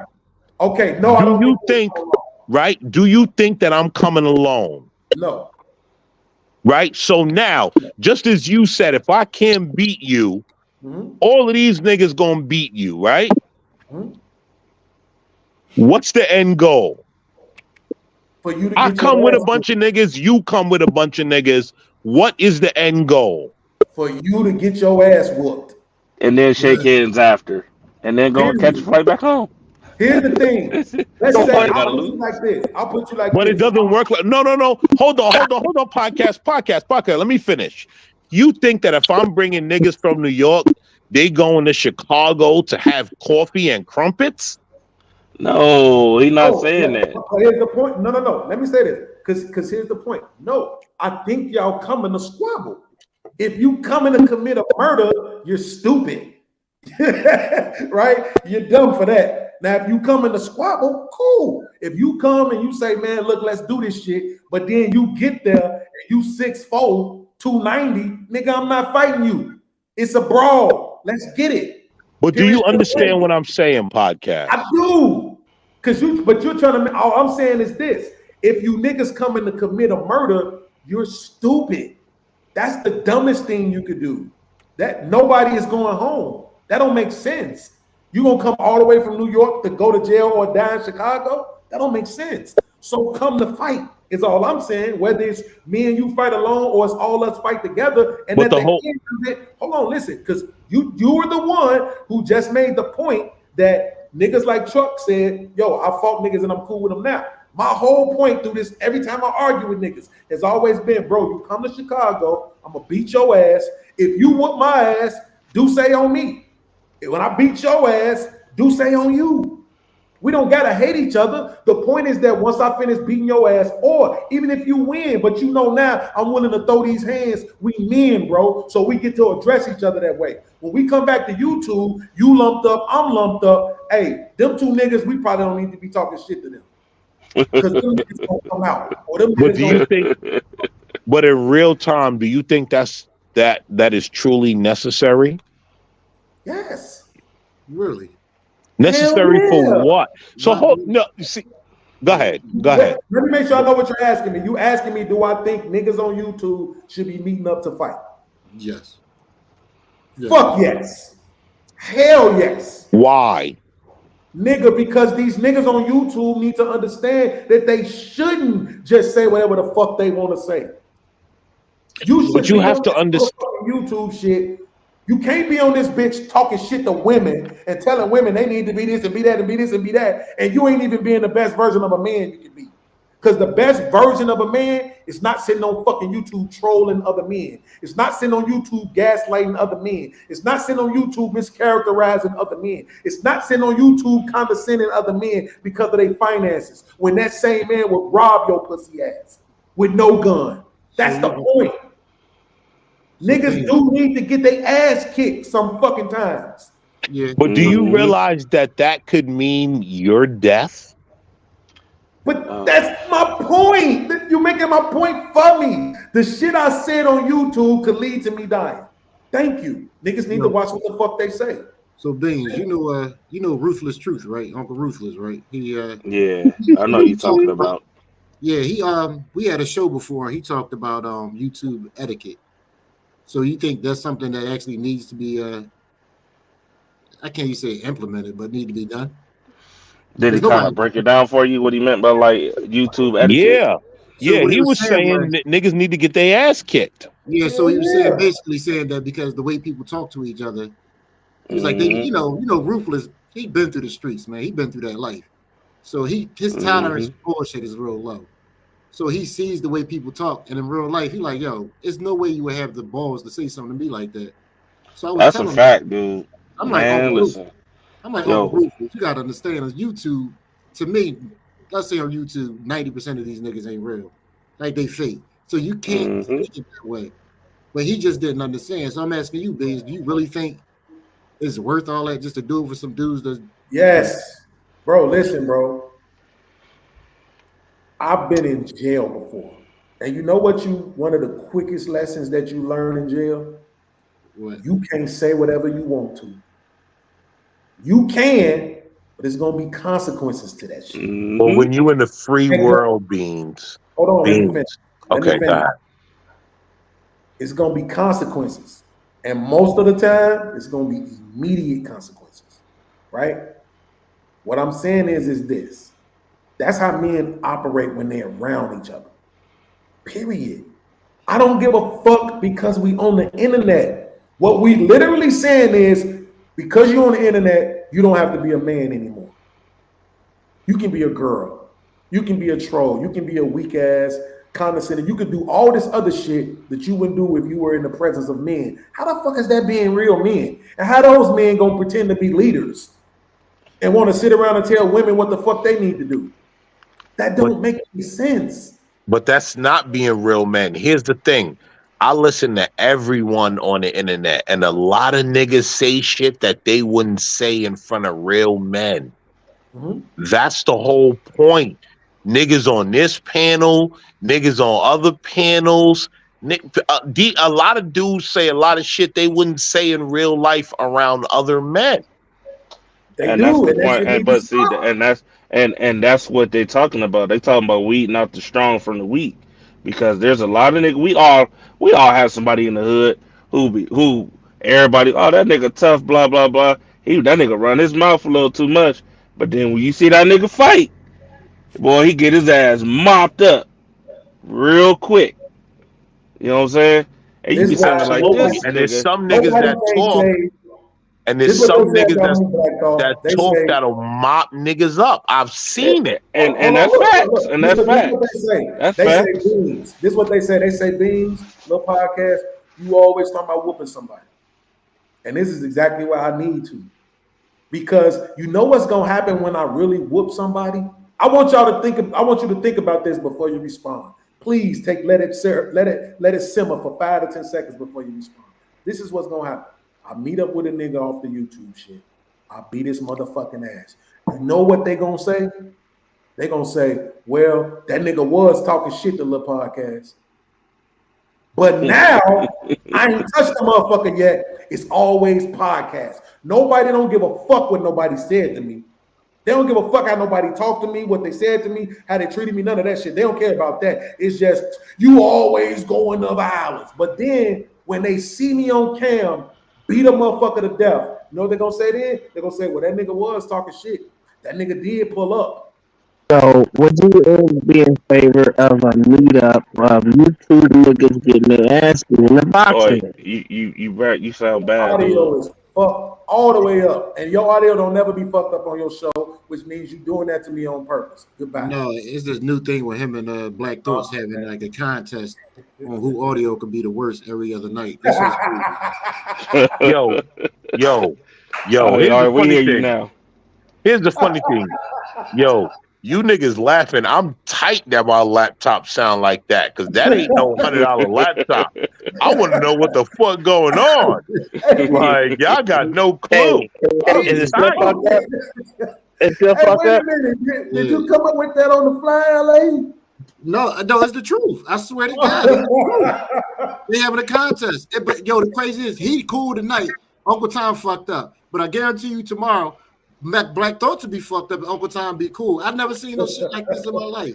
And I'm on my phone, bitch. Shut up. Well, I'm on my phone right now. I'm not on my laptop.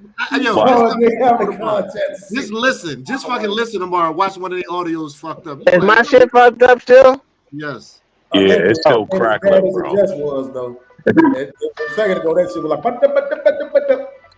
Now you said, you said what, Uncle T? Do I think what? I said, would you be in favor for a boxing ring fight for anyone on YouTube? I will set that shit up, and y'all just come up here and have y'all motherfucking way of beating each other's ass, and it'll be funny. True, but this is my only catch, and I know niggas ain't gonna like it, but for me, it's important. It got to be in Chicago. Oh, this nigga gay. See what I'm saying? Exactly. That's exactly why. Let's be in the neutral state. Everybody wants shit from me that they not willing to give. Podcast. Let people say what they want to say. You just don't say what you want to say. But why? Let's do this meetup event, but let's not do it in your city. Fuck y'all niggas. But you don't even live in the city. Come to my city, nigga. But you're not in the city. Do you see what Podcast want? He wanted in with his crew where he could be in control. Why the fuck do I gotta go where anybody else be at? That's the whole point of this. Listen. Of niggas telling podcast got a motherfucking capitulate. Fuck that. Well, hold on. What if I was to pay for your broke ass, nigga? Hold on. So check this out. Hold on. I'm gonna flow you out, nigga. I'm gonna flow you out. You hook up. I'm gonna flow you out. So check this. I got a real situation. We got a thing called guns down, gloves up. You feel me? That shit is gay as hell. Shut up, nigga. No, it's a real thing. Where niggas in the street. I know it's still gay. Right. Okay. Well, you do that shit, right? Where y'all doing that at, Truck? Huh? Where y'all doing that at? We got one in Youngstown. We got one in Cleveland. There's one in Columbus. You feel me? And I think there's one in Chicago. So they starting to branch out now. You feel me? Yeah. So I think there's one in Chicago. I have a question. I have a quick question. Why is everyone against? Why are y'all niggas against guns? We not against it. We're not against it. We said put the guns down. Put your hands up. I'm against guns, and it's two reasons. The thing is, you can have a gun, you can just go fight. You don't need it. Oh, nigga. Wait, who is this? This is Uncle Tom. As a three-time felon, it's very difficult for me to get a gun, right? But the thing about it is this: it's usually not no coming back from it. That's why. So that's what I'm saying. If I'm gonna just say it because it is what it is. Ain't no need for me to duck it, right? If me and Anton meet up in Chicago, right? And we had a camera there. I beat Anton ass. The best part about that is that the video, right, and people seeing this happen, right? People understanding that men can get together, they can box their shit out, right? But that's like two midgets fighting. That's not a fight. It don't matter. Here's the thing. The only problem is that if I win, we all know he ain't gonna take that shit like he ain't gonna shake hands. But why can't you intellect? He ain't gonna want to do all the cool shit that we should do as men to show the shorties this shit is still possible, bro. Look, all I was saying is keep it good. You gotta turn them in. You just keep it good and just go fight. It's easy. Cool, but what I'm saying is this: we don't. Okay, now we just got through boxing. Somebody, we either go all around or somebody don't want no more. Cool, bro. Bottle on you. You lost. Boom. Hey, listen. So what was the real issue, man? Bro, I probably should. I'm gonna check that shit, bro. You right, bro. Because the whole thing about it is this: if it's nothing you could say, I don't even believe Anton could get past this, bro. I don't give a fuck how much money he got. If you get in a ring with a motherfucker and they beat your ass, you gotta respect them. It's no way you can walk away from that not respecting this motherfucker because you got them. Because he's gonna be like, I still got my money in your pussy ass. But here's the thing. here's the thing, right? Podcast. Why does it? Well, podcast.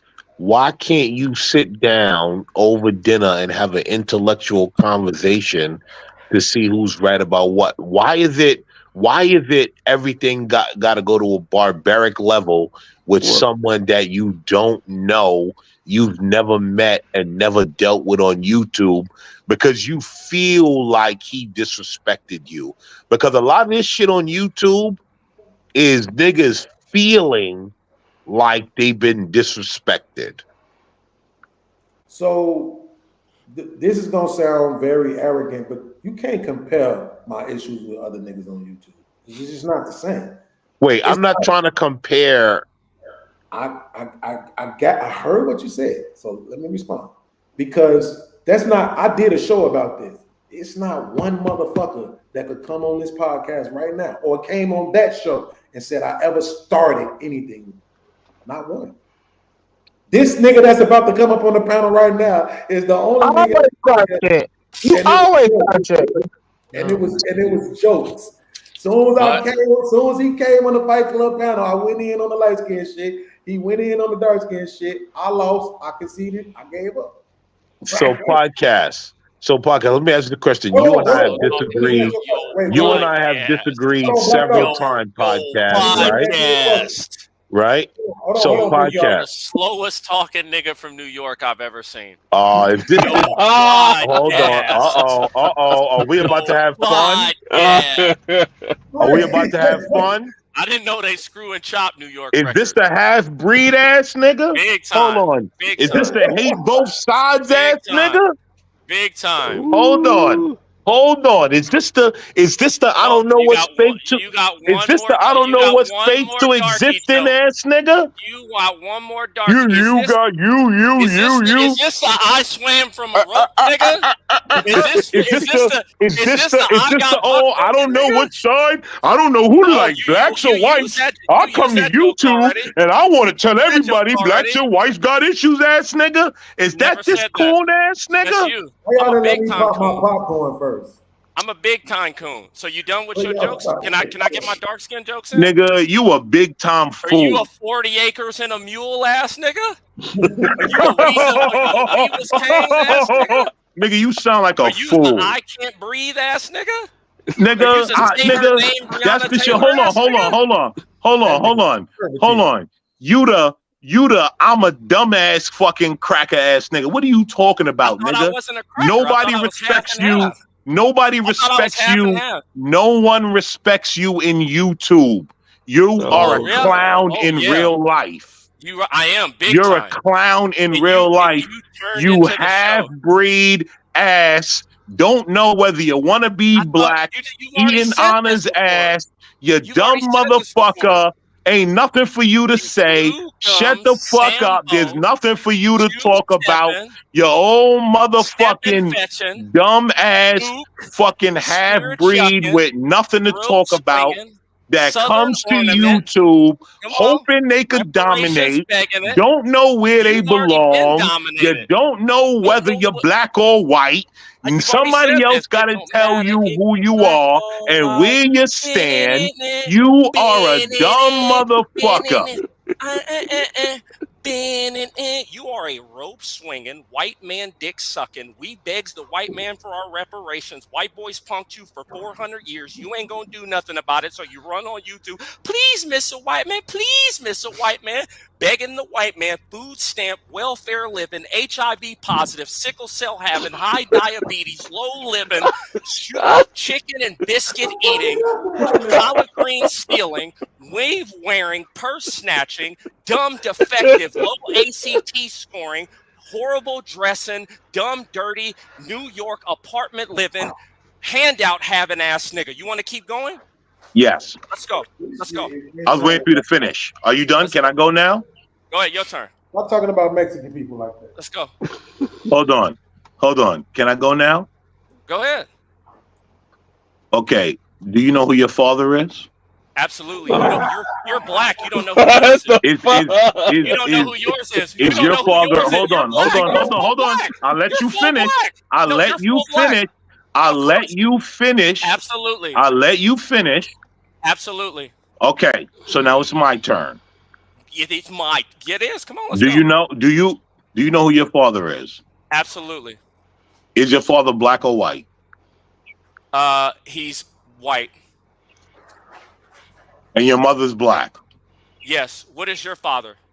Hold on. Out of respect, I'm not going to talk about your parents just because, I don't. No. Hold on.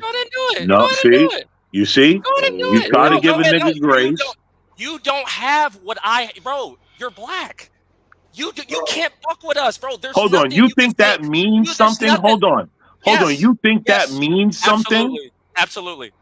But you're a half breed. That means you're black, you dumb fuck. But we're not as fragile as you. When people talk about the color of our skin, what am I fragile about, you dumb fuck?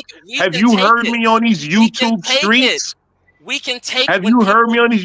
The only thing you could take is a dick. Oh wow! Great joke. Oh wow! You're the one that got buck broken though.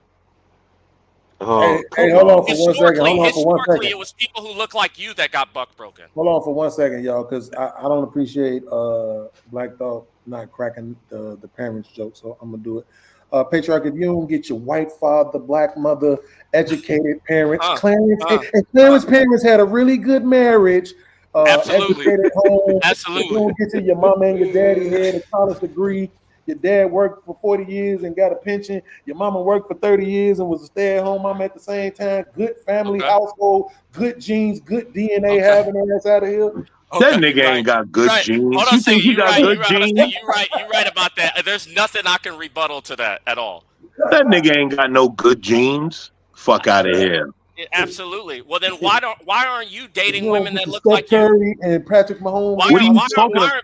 Why are people recreating that want to look like you? Eric, you're a dumb fuck. Why are people who look like you going you're after my sisters and my cousins? I don't want your sisters. Those half-breed lost motherfuckers. I don't want no. What are you talking about? I don't want. Why don't people who look like you want to be with people who look like you? What the fuck are you talking about? I don't think so. You sound like a dumb fuck. I don't Do you know why you don't see half-breeds mixing? Do you know why? Do you know why you don't see half-breeds mixing? Mixing with who? With half-breeds. Do you see half-breeds mixing with half-breeds? Do you know why you don't see half-breeds like you mixing with other half-breeds? Because y'all some dumb motherfuckers. Y'all don't know what side to be on. You motherfuckers don't know if you want to shake the cop's hand or run. Hold on a second.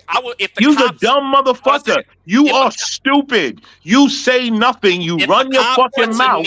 And guess what? Let me tell you something. Let me tell you something. Let me tell you something. Let me tell you something. Let me tell you something. Why can't you take a cop's knee on your neck?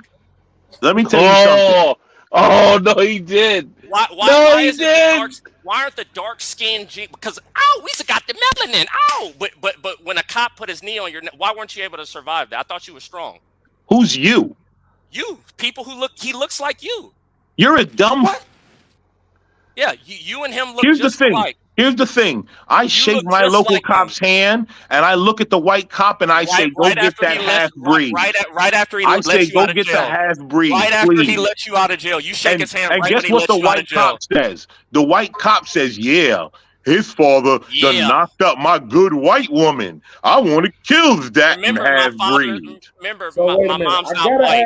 I gotta ask this question now, right? Stupid ass nigga. Shut up. No, but hold on a second. No, he said no, but technically, Marcus, we are smarter than you.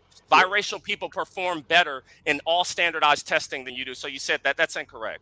We are better than you. Who's Marcus? Hold on, wait a minute. Whoever the fuck your name is. You're a dumb fuck. Hold on, y'all. You're the dumbest fucks that I've ever met on YouTube. I need to say this. Hold on. Look, all y'all look the same. I'm sorry, I forgot. Listen, right before you came up here, Patriarchy, the conversation that we was having was about why do niggas need to be violent towards each other, right? And that we need to have intellectual disagreements. So I want to know, Black Thoughts, are you saying the disagreement that you having with Patriarchy right now is this the shit that we call it intellectual? No. this disagreement with this half breed, you can't have conversations. Doing that? They You love cannot bringing that up. They have love bringing it up. conversations with half breeds. Okay, but hold on a second. But we can have conversations with crime committing. I think here's the thing. I think you like me. I think you like me because I challenge you. You know that there is no world where you can ever shut me down. Where you can ever shut me down, and you hate it. You can never shut me down. Not by you, by no one. By no one. You will never do it. You are scum of the earth. You will never do it. You are shit. All I gotta do is you confuse degenerate. What will you ever be able to do besides ride out on I'm the half black? And I'm black, y'all, and I'm blacker than black, and I'm black, y'all, and I'm black, y'all, and I'm black, y'all, and I'm blacker than black, and I'm black, y'all. I'm blickety black, blacker than black, black. I'm blacker than black, yo, because I'm black and I'm black. Yo, He's too light to be making that video. Look, I'm gonna say this. Let me get on my racist shit. I would definitely rather have a conversation with a half breed than an African. I'm telling y'all now, I have been stating this shit, right? And I had issues with a few motherfuckers in this space because they were islanders and they took what I was saying and felt like I was talking shit about islanders or Africans or whatever. I think that's what Biscuit Lip here is. Biscuit Lip. I always was talking about. Hey, listen, my friend. Hold on, man. Let me finish. Let me finish, Bobo. and then y'all can get back to it. Because at the end of the fucking day, what I don't like is the fact that they be talking so much shit about us, right? But watch this, nigga. This was from earlier today. This was from earlier today. This the shit I be talking about. Why do these Africans keep trying to butt in? Why are you even in our space? Why are you even in the space? Let me say something real quick. Because y'all aren't doing anything. Let me say something. No, don't say that. We're not doing anything. It just came out. Okay, so just in case y'all didn't hear it, the brother was asking, he asked the African dude, like, why are y'all even in our space? Why y'all over here having these conversations with us anyway, right? The African dude says, because y'all ain't doing shit. The other African dude on the bottom, the one that's actually on camera, he's like, yo, don't say that, right? Because he know that's some fucked up ass shit to say, right? And the reason why is because they say shit like, oh, over here, you niggas got citizenship and you ain't doing nothing with it. And then that's what why would she there? You got citizenship in your country too. So why the fuck are you over here? Because black people who are insecure, like Biscuit Lip here, a couple years ago, we're talking about. Hey, listen, brother Eric. I want to know, brother Eric. Brother Eric. I want to know, why is it that you are not hanging from a noose? Why is it that you are not hanging from a noose? People like you belong in a tree, and not picking mango, but hanging from your neck.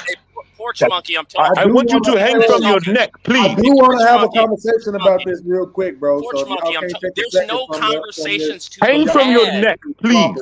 That's what you did. Please hang from your neck. You still wearing gold chains right now. You are the dumb. Look, man. If y'all can't, I want to have a conversation about this for 1 second, for real, bro. All right. Black Belt, I shouldn't have to get Uncle Tom to ask you to stop. Nigga, this is my motherfucking channel. Nigga, what the fuck you talking about? What the fuck you talking about, podcast? Don't pull that bullshit, nigga. That's what I'm talking about. Let me ask you a question. Give me a second. I want to have a conversation about this real quick. Hold on a second. But podcast, it's a conversation we need to have. These darker people have a problem with lighter people. They claim all of our accomplishments. They have not accomplished anything. Like Well, podcast, you asked us to stop, but he's still going, and you let him go. But you try to tell me something. I'm having a conversation. I'm having a conversation. He's being slick about it, but he is addressing what's happening. Okay, hold on a second. Motherfucking Africans. No. But let's have this conversation, right? Let's start with this. The first thing these people always go to lighter skin or mixed people is the complexion of their skin. Eric, nobody gives a fuck about you. No, you are not important. You are not important. Eric, Black Thoughts. Come on, bro. 3/5 of a person. Here we go. Eric. Here we go. We can always have that conversation. Y'all can have that conversation after this. But I'm saying, I want to talk about this for 1 second, though. Because the reason why is because, like the dude was saying on the panel was saying something about it's some car maker in Africa or whatever, and somebody was asking him the question, well, why the fuck we can't get that car over here? But let me just say something real quick. It's a conversation that needs to be had. Yo, podcast, did you see the car that they made?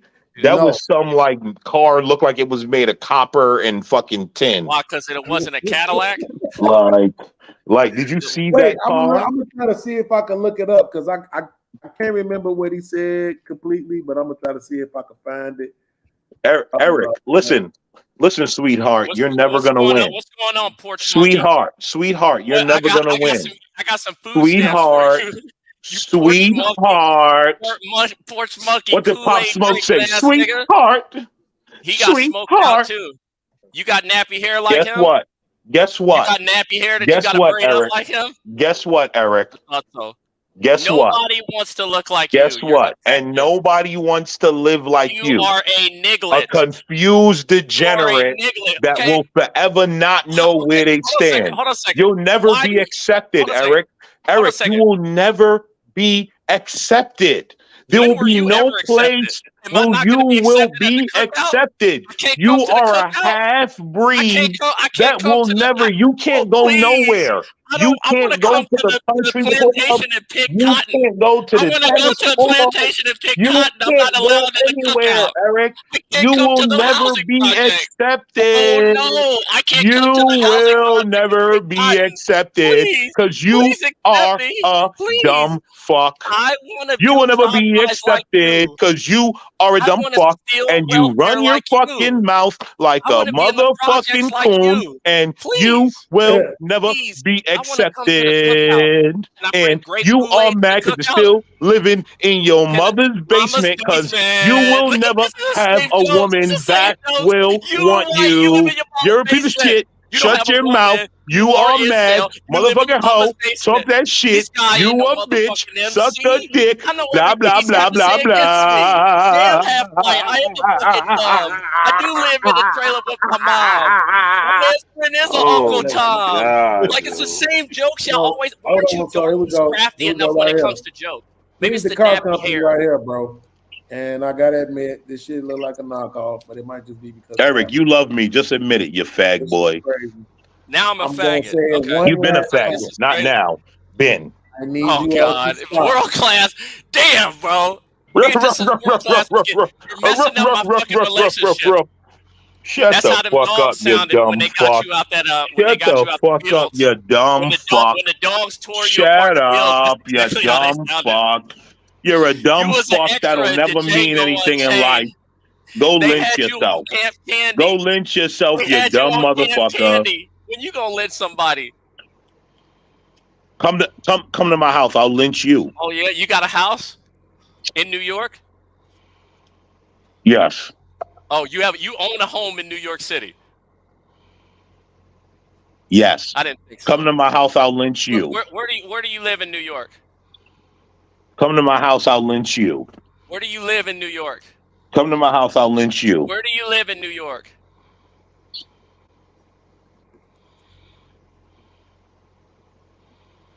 the African car looked like some bullshit. Just argue in the back for a minute. I hope y'all type to each other until y'all get that shit out. Every time, bro. That's why we just let them go. Just type in the back until when y'all ready. Yo, just tell them to exchange phone numbers. So here's the thing, though, right? Because this is why this is important, bro. Because I get tired of these motherfuckers trying to shit on black people. I take that shit from patriarchy because guess what? He from here, right? So because he from here, he could say certain shit even if he wrong, and we can challenge him on it. But it's different when it's a motherfucker that ain't from here. And my thing is, okay, if you look at Nigeria, I've made this example before. It's over 200 million motherfuckers over there. And they have a higher rate of motherfuckers in the upper class than we do here in America. We had about 2%. They had 6%. You know why that is, right? I have a clue, but go ahead. They go through an extreme vetting process to get here. Ask yourself a question. We share a border with Mexico. Why are Mexicans in the top percent? It's because we don't share a border with Nigeria. But when you go to places where we're not getting common Nigerians.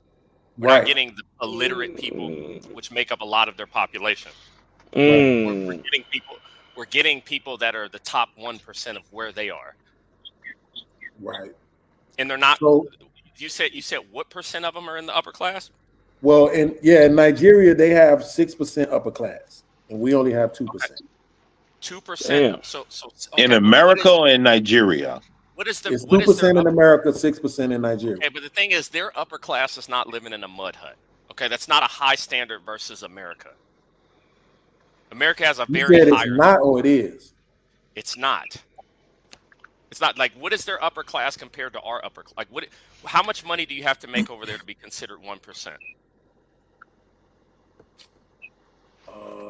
I don't know, but I think that a lot of this Nigeria, I would think upper class is upper class. A lot of this Nigeria stuff, this like newfound Nigerian pride, it's fake.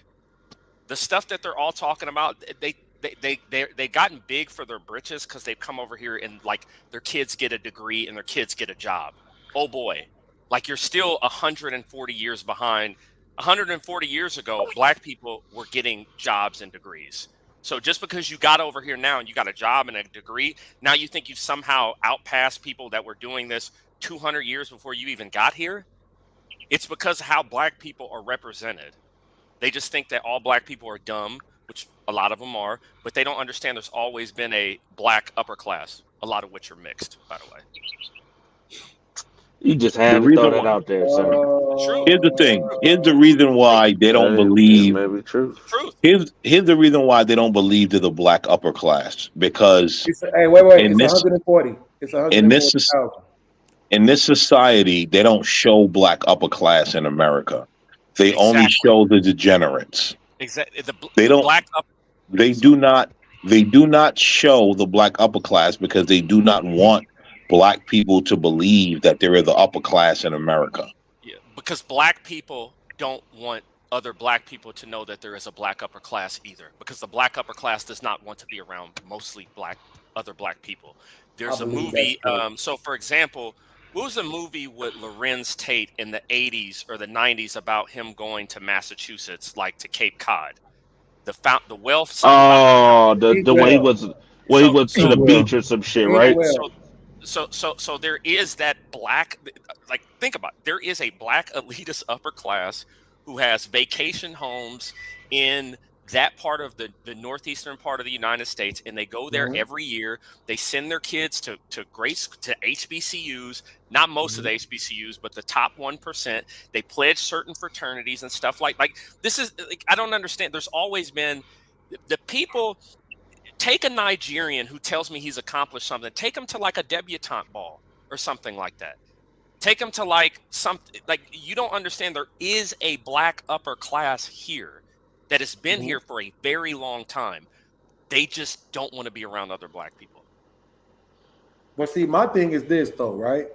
Niggas could this what the last time we had this conversation, and I pointed out that and I just looked it up. The upper class in Nigeria is $149,000 US, right? So 6% of Nigerians are in the upper class. Only 2% are in the upper class in America, which means you have a better chance as a Nigerian, right? Because citizenship is this thing that matters so much. Y'all black people got citizenship. So you got citizenship over there in Nigeria. So you have a better chance of becoming an upper class, reaching upper class over there than you do over here, right? And then the very first thing they said, well, no, you got to understand, it's systems in place. It's this, it's that, it's this, it's that. And I'm like, well, why the fuck don't you apply that shit to black people here in America? That shit is universal. This is the part that they don't want to understand, because every nigga just needs to feel like they better than the next nigga, is that shit is universal to every fucking continent. Well, podcast. What's the amount of upper class in America of just black Americans? You have to look at the thing. I don't know, but it's only 2% in the whole country. That's cap.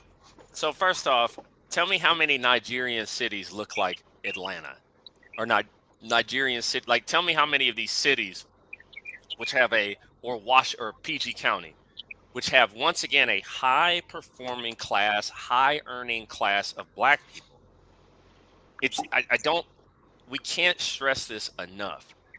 When these people are taking their shots at black people, there's many black people, such as myself, who somewhat agree with them. But once again, when I look at myself and what I have done, I'm not like most black. So then what would you say about me? You think a Nigerian has outperformed me? No. Like they've come here, they've gone to college. You know, I went to college with some of them. It's a couple of them made money, and now they're getting big for their britches. Are there some Nigerians that have surpassed me? Of course. But at the same time, the idea that we're just over here doing nothing, even though a large population that's just crazy. Like, I don't understand. How can we at the same time talk about black women achieving all this stuff in corporate America, in business, in politics, and then at the same time Nigerians say black people aren't achieving anything? But Eric, let me ask you a question. In America, like, you guys realize in America, the poverty class is a lot lower, of blacks, is a lot lower than the middle and upper class. Yeah, this is everybody. And that's what makes America America and Nigeria Nigeria, because everybody there is in poverty. Okay, so argument. This is a different. I'm gonna show you what it is. This is an article from. I'm gonna put it on screen so you all can see it, so when nobody think I'm making shit up. This is an article from usnews.com. U.S. News and World Report. Where do I fall in American economic class? 2%. How Americans identify their social classes. 73% of Americans say they belong to the middle or working class, right? 14% identify themselves as upper middle class. Self-study. Huh? A self-study, like like those are people giving the statistics themselves. Okay, so then I'll go with this, and that's what I want to show you. What is that 2% compared to Nigeria? Like, what is Nigeria's? Wait, this is what I want to show you, because I took what you said and it made me look something up, right? Here's another article from CNBC that says 19% of Americans are considered upper class, right? But look at the numbers, right? This is the thing that caught my eye. So, household of one, minimum of 78,281 to be upper class. Do you really believe that? That 78,000 puts you in the upper class? No. No. See what I'm saying? Yeah. So but those are self. Yeah. No, this ain't the same article. This is a different article. Okay. What that article was written when? This article right here is from September 14, 2019. So that's before massive inflation, and it looks like they're considering something in 2016. $80K in 2016 was a lot of money. True. See, 2016. Yes, 2016, $80K, and like $80K was a lot of money 2 years ago. It's not a lot of money now because of all the inflation we've gone through. You saying it's a lot of money, but was it upper class? Because you got to think about it. When you're making $80K, would you say on average that the person that's making $80K is salary, or are they hourly? It can be both. It depends. People can be independent contractors and work for people for a certain rate. But when we're talking about 80K, number one, where are you at in the country? Yes. 80K in New York or California. Not if you were in Kansas City in 2016 and you were making 80K, you were doing very well for yourself by yourself. True, but that would mean most people in Kansas City probably ain't making that much money, right? They're not. That has to do with Okay, so then we don't even have to really consider that. No, you do have to consider it because this is not giving it based upon location. It's giving it based upon most people an don't live average. in Kansas City. So that's why. This is what I'm saying, We know Patriarch. most people don't. No. Let me respond to this. Most people live in low-cost areas. Most people don't live in New York and California. That's what we do know. Most people do live in a city that is like a Kansas City or a Nashville or somewhere like that, right? And that means most of them don't make low that cost kind of of living. money. Right. So what I'm saying is You're this. averaging out what people make in New York. There's people like that number in New York. I is understand that probably part. 110. Hold on, Patriarch. I understand that because I want you to understand what I'm trying to do. What I'm trying to say is we're talking about upper class as it pertains to the entire country, right? Okay. So because we saying upper class as it pertains to just the entire country, because that's the same thing we're doing for Nigeria. I'm saying you saying this is a lot of money a couple of years ago, such and such and such. But what I'm trying to determine right now is if you making 80K, doesn't that mean you're typically in that same somewhere close to 30% tax bracket? It can be. Because the motherfucker, let me see. The dude, thing is, some people live in tax-free states. What about the people who live in Texas or the people who live in Tennessee or the people who live in Washington State? There's tax-free states as well, but I get what you're saying. There's more how many of non-tax-free the states states are than tax-free? You see what I'm yeah, saying? a lot Like, of them are. A lot I of know, them are, but I get what you're saying. I know the garbage man Garbage men make a work out great where my living mama for live at. He said he made Facts. You know what the garbage men in New York City make? Yeah, they're Hold on, unionized. listen, bro. Give me a second. The garbage man where my mom lived at, he said he made 34 an hour, right? Not New York City. So that's 70K right there. So he's about 10K away from that 80, right? What year but is this? He said he was Where's getting he at? taxed at like 29%, 28, 29%. Where does he live? Where does he live? Lives in Chicago? Yes, it's a suburb of Chicago. So the thing is I don't like we're arguing different things here. No, we're not arguing. I'm trying to get a base. Let's go back. Let's go. The baseline is this: America's standards are better than Nigeria's. Let's just start there. Okay. America has more of a middle class than Nigeria does. Okay. All right. So what it takes to be upper class in Nigeria doesn't take a lot.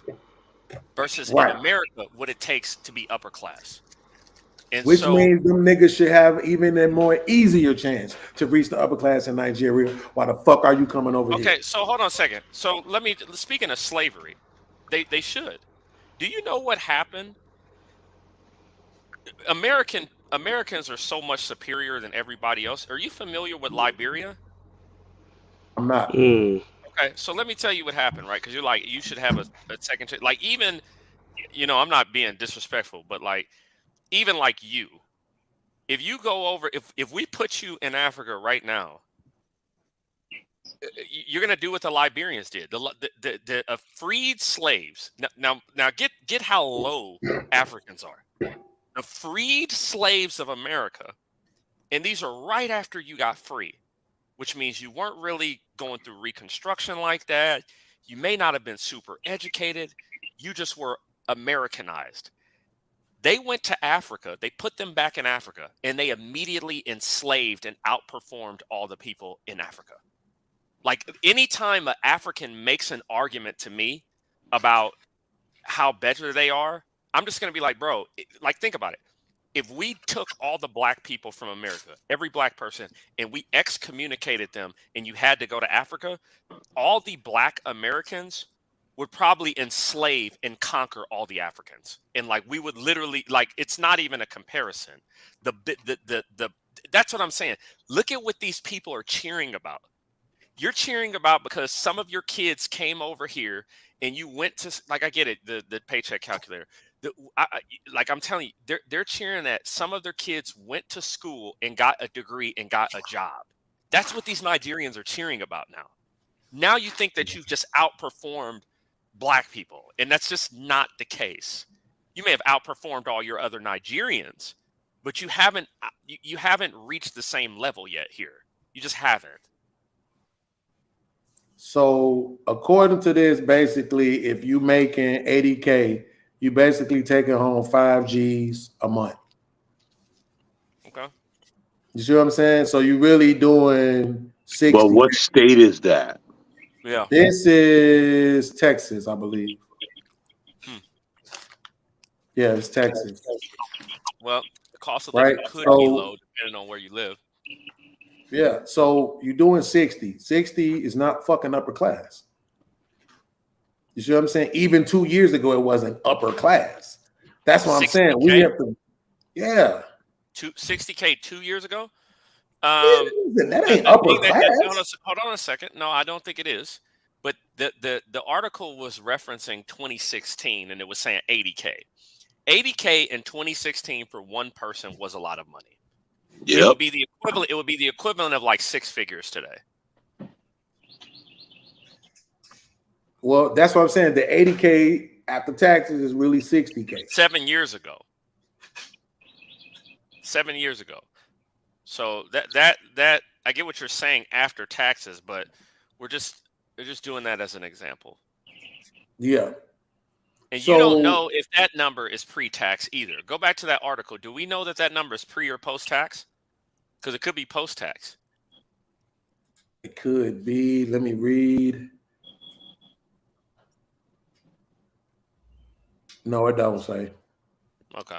But the fact that it's like $78,281. Okay, I get what you're saying in terms of classism, but like, don't let Africans like. I'm just trying to determine where are we really at, because there's a difference between 2% and 19%. One of these motherfuckers got to be wrong. So if one is saying, but I get what you're saying about the other article. You said that was self-described. So that's why I like having other eyes on nobody knows what it, self-reported studies. That's something that lead attorney always harps on. But when it comes to Africans versus African, I don't like saying African Americans, blacks, it's that battle's over. Like, I don't understand what we're talking about here. Like, I mean, it's pretty much. If you would have saw the panel I was just showing, that was a clip from a panel that I watched earlier. They was going in, bro. What's the channel? What channel is that? That's old girl Didi. Who's Didi? Didi, what's the name? Let me look it up right now. She got she wore glasses. She wore glasses a couple of times. Here's the thing, though. We're not gonna get on Didi because Didi, Didi just kind of has the panel and let people come up. So I don't think that we should try to demonize Didi. I never heard of this. Put it on the screen right now. That's cool. I mean, that's kind of cool, but I'm just letting you know. Nah, but patriarchy. Hey, what did you say about Didi? We shouldn't demonize Didi because she just let people come up. I don't know who this is. I don't know. She didn't even say that. You said that's what I'm saying. Didi didn't say that. Yeah, no, I don't. But I don't know. I'm just saying I don't know who this is. But it is a woman. Also, this is a woman we should be trying to do collaborations with because she's got more followers. That's a fact. But what I'm saying about Didi is because I've been on Didi's panel. Here's the thing about Didi. She just lets black men come up and have the conversation. She is not anti-black male. She is not like I'm pro Africa or any of that. She doesn't go against that. So I think it's a little bit unfair. Bro, what the fuck are you talking about, Black? See, this is what I be talking about. Nobody has said anything about her except for the fact that it was her show. We're specifically saying that it was some black men and some African men going back and forth over here on her show today. Oh yeah, Didi doing good. They brought that shit up, not her. They brought it up. Let them have it. Like, let them have what they let them say what they want to say. They wouldn't say that to me. Have you seen me on the African panel with the Africans? Man. Like, the dude literally said, "Cause y'all ain't doing nothing." It's like, what the fuck you mean? Bro, but I get it. But you're like, but okay, he can say that. But the thing is this: some people just aren't studied on Africa. It's like, dude, like, what do you mean we're not doing? Like, you're getting triggered from what this guy is saying. Let's wait for him to poke his head again, and I'll have a conversation with him. And that's the whole point. All I'm saying is, right, Didi doesn't get into those weeds. She lets black men have it. That's all I'm saying. Yeah. I'm not like definitely opens the floor up. That's all I'm saying. She lets black men have the conversation. She definitely did. They definitely rocked out for a minute. And I mean, look, it was one. That's why I was saying, Patriarchy. One of the dudes that was up there, he was talking about car manufacturers and like how Toyota had took over first place in truck sales over the F-150, right? That shit hadn't happened in over damn near half a century, right? And the dude was like, yeah, they create some shit in Africa too. And he was like, now that's the point. You telling us we ain't doing shit. He said, why can't I go to a car dealership here and go get a fucking truck that was made from Africa? Y'all doing something. Podcast, I'm talking to you. They've created nothing. It's white people that built their cities. It's white people that built their infrastructure, and it's the Chinese that are maintaining it now. These people are doing nothing. That's the reason why I don't take Africans seriously. They're lazy. They're lazier. They're lazier than our worst black people here are. That's why I don't take Africans seriously. Like I don't listen. Let me tell you, I don't listen to Africans. I don't listen to Mexicans. Like I don't listen to any of these folks because they all just come here and talk. Yeah, these people are like, come on, bro. Like you cannot be like, when you study the history of Africa, it'll make a lot more sense. Here we go. Hold on real quick. Which doctor? That's you? Of course it is. Yo. I was just trying to make sure. Who else would it be? How are you doing today, sir? The thing is I'm not What's going on, patriarchy? You self-hating. How am I self-hating? I love people who look like me. I don't like salute to you. I'm just whatever. Y'all stupid, man. Niggas can't even greet each other properly no more. Let me just say this, right? When you study Africa's history, there is no lazier group of people on the planet. I'm sorry. What were you doing when the white man, when the Chinese were building the Great Wall of China, and the white man was building his navy, and the people in Japan were doing what they were doing? What the hell were and even the Indian people? What the hell were you doing when all those other people was doing that? What were you doing? They wasn't savages. They wasn't. To me, when you got scarcity. When you got scarcity, it turned you to savage and you want to conquer other people. You know what I'm saying? When you got abundance of food and shit, you chilling. So you telling me Africa has an abundance of food? Are you kidding me? Back in the days, right? If you look at the nature of somebody who's where they could pick food and do all of that shit, look at people from the city versus people from the country. People from the city is more savage. You know what I'm saying? Like, people will have the IQ argument with what you just said. Bro, that IQ shit don't really. I don't fuck with that IQ shit. That IQ shit only relevant in certain spaces. Hold on a second. No, it's not. But that's the IQ argument, right? Like that's the IQ argument is that people from scarcity tend to think long term, tend to have better saving skills, tend to understand how to survive, and people who are African don't, and that's where intelligence comes from human beings. So I don't know if that's the road you want to go down. No, I'm not going down the road of trying to defend or cape for Africans or anything like that. I'm saying like anybody who got like an abundance of resources, you know what I'm saying? They ain't got the need to prioritize war and going and take other people's shit. America has an abundance of resources and we still go to war. I don't know if America got abundance of resources. America got resources across the globe. It's not just in America. But even outside. Okay, if that's the case, then nobody has everything. Nobody has everything. Of course, nobody has everything. So, like, because the slave trade was a trade, right? Like, it was like the Africans got a lot of other people that they didn't have in Africa. Like, how many? I'm just saying you gotta be on a level of cutthroat to be doing shit like making atomic bombs and doing like it's just like next level shit. It's taking shit too far. It's not even worth it. You know what I'm saying? Like, yes, it is. That shit is wild. So you're telling me? Do you think that is where me and patriarchy will always differ? because for whatever reason, this man is all for conquering people. No, hold on a second. That's not a joke. It's not a joke. Hold on a second. DJ Witch Doctor, that's not a joke. Nietzsche broke this down. There's master and slave morality. People who you should look at this podcast. You should look up what is in philosophy, what is master morality and slave morality. You should look up those two things and how people live their life according to that.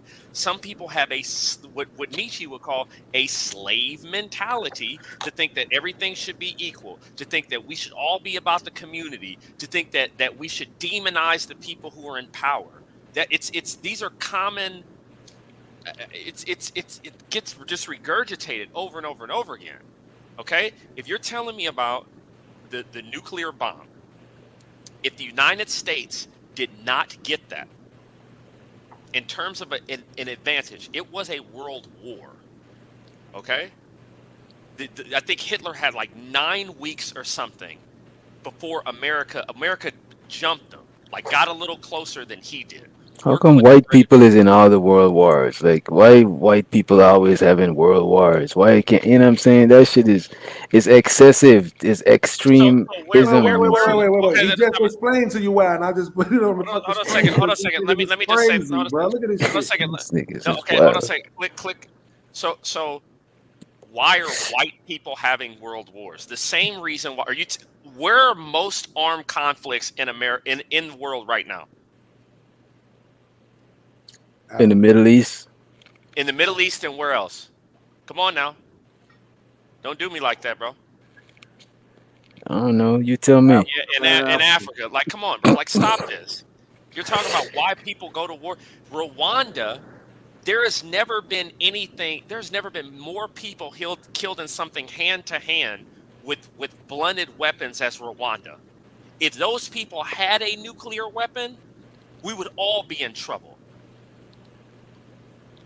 We haven't dropped a bomb since the second one. We've gone, what is it, like 80 years without doing it again? Okay. We literally gave up on, like, you talk about white people. White people literally walked out of Korea because they did not want to drop another nuclear bomb. But see, this you do know that. Hold on a second. You do. Let's see what podcast. Hold on a second. No, Witch Doctor. Something. No, hold on a second. Witch Doctor. You do know that, right? You do know America said we do not want to commit this much killing again, so we're going to basically have a stalemate for this war, and we're going to leave because we don't want to drop a nuclear weapon. And the war versus who? What war are you talking about? Korea. In Korea. Okay. Douglas MacArthur said in order for us to win this, we need to go ahead and do what it takes to win. And the United States, along with, I think it may have been Truman, they decided, listen, we don't want to kill this many people again. We're going to bow out of this over humanitarian reasons. And I'm telling you, if the Soviet Union, right, because the Soviet Union was building up at that time, they stole the nuclear bomb in terms of how to build it from us, right? If they had that competitive advantage, if they were going to war with somebody and they had as much of their advantage as the United States had with nuclear power, and they went up against somebody like Korea, they'd have dropped 10 on them. They'd still been dropping them today. The reason why somebody has not dropped another one, it's because of us. India and Pakistan were like this close from dropping bombs on each other over goats in the Kashmir mountains. They were going to drop bombs. They were going to nuke each other. India was ready to nuke Pakistan over some goats. And you tell me it's just white people? Okay. You made your point that it ain't just white people. Okay. But my problem, and I didn't get to review the video because I didn't know at the time that Tommy took his videos down. Now I know Alex told me they're on Rumble, so I can review it on Rumble. But my problem is this. You conduct yourself a certain way in this world as a power, right? We got the quote from Nietzsche on the screen talking about master morality, slave morality. Hold on a second. That's a poorly written article. Do me a favor, like go up, because you're not getting into This is very broad, and this is written horribly. What I would suggest. I think it's simplifying it, no, right? it's not. No, it's not simple. Go up. What I want you to understand is how people operate. Right. So wait. But that's not, I'm not trying to really go that deep into it. No. Because this is putting a spin on what slave morality is versus master morality. Like go up in images. It's putting us kindness, empathy. No, they don't value kindness, empathy, and sympathy because they hate people that outperform them. Go to images because images will break it down as a chart. Go to images. Okay, click on one of the go over this. Okay, click on this right here. Click on the comparing the two moralities. Okay. Let me open it up. Okay. So okay, look at this. So master morality versus slave morality, right? One of the things that the slave morality, even this one is not talking about, is the contempt that the people have for people who are high performing. But master morality, focused on strength, powerful, being above the herd, concerned with ethical codes that emphasize excellence, value, virtue, strength, merit, and toughness, legitimizes power differentials, right? Orients towards hierarchical or authoritarian political system. That's BS. But this one right here, focused on those who are abused, weak, suffering, concerned with justice, equality, and fairness, works to delegitimize power imbalances, orients towards socialist or communal political system. I think that this is which is basically communism. But the thing is this: you have to acknowledge you have a choice. You have a choice on what it is the way that you look at the world. I don't have a slave mentality. I just don't. Okay. Again, this is my problem with this though, patriarchy. My problem is when we talk about, let's just say, the white man, and they operate a certain way. I'll just go with people in power. They operate a certain way. They conduct business a certain way, and they do it on a macro level. But then when people do it on a micro level, it's called crime. And they want to punish you for it. No, that's not the argument. No, because that's exactly what's happening. But that's not the argument I'm making. The argument No. I'm not talking about what you're talking about right now. I accept your premise on the slave. Okay, about I'm talking about the psychology between people. Mm-hmm. I'm talking about the psychology between people, right? I'm talking about how people think. I know that you want to make your analogies. You're using slave morality right now. You're trying to delegitimize. Listen, look at what you just did. You're trying to delegitimize power balances, and you're concerned with fairness. I don't think it's black and white. Like I don't think that's black and white. Finish my point. But he just look at what he just did. He just did it. You are trying to call out power imbalances, and you're trying to. You're focused on fairness here. It's not about fairness, bro. It's like I don't think it's necessarily fairness. The Taliban was. Bro, why we going extreme to the? No, it's not. It's not extreme. It's the last person that beat America that did what it wanted to do. They didn't whine. They didn't cry. They understood in order to get their society. They didn't go to Congress and say, hey, listen to me. They didn't protest or march out in the streets. They called the United States out. They fought America for 20 years. And America lost. Now they run the government. Okay. And now we have to legitimize them. We don't legitimize them out of the goodness of our heart. We legitimize them because they earned it. In terms of beating America. Okay, I could address that, but I don't want to because I don't think I'm gonna say it right. But my point is this: it's not about fairness. It's about the sanctimonious behavior. When you tell me that when you do something, it's righteous and it's well, but when I do something, it's a crime. And it's terrorists and all this other shit. Yeah. Somehow you morally justify when you do. They did that to the Taliban. And what did the Taliban do?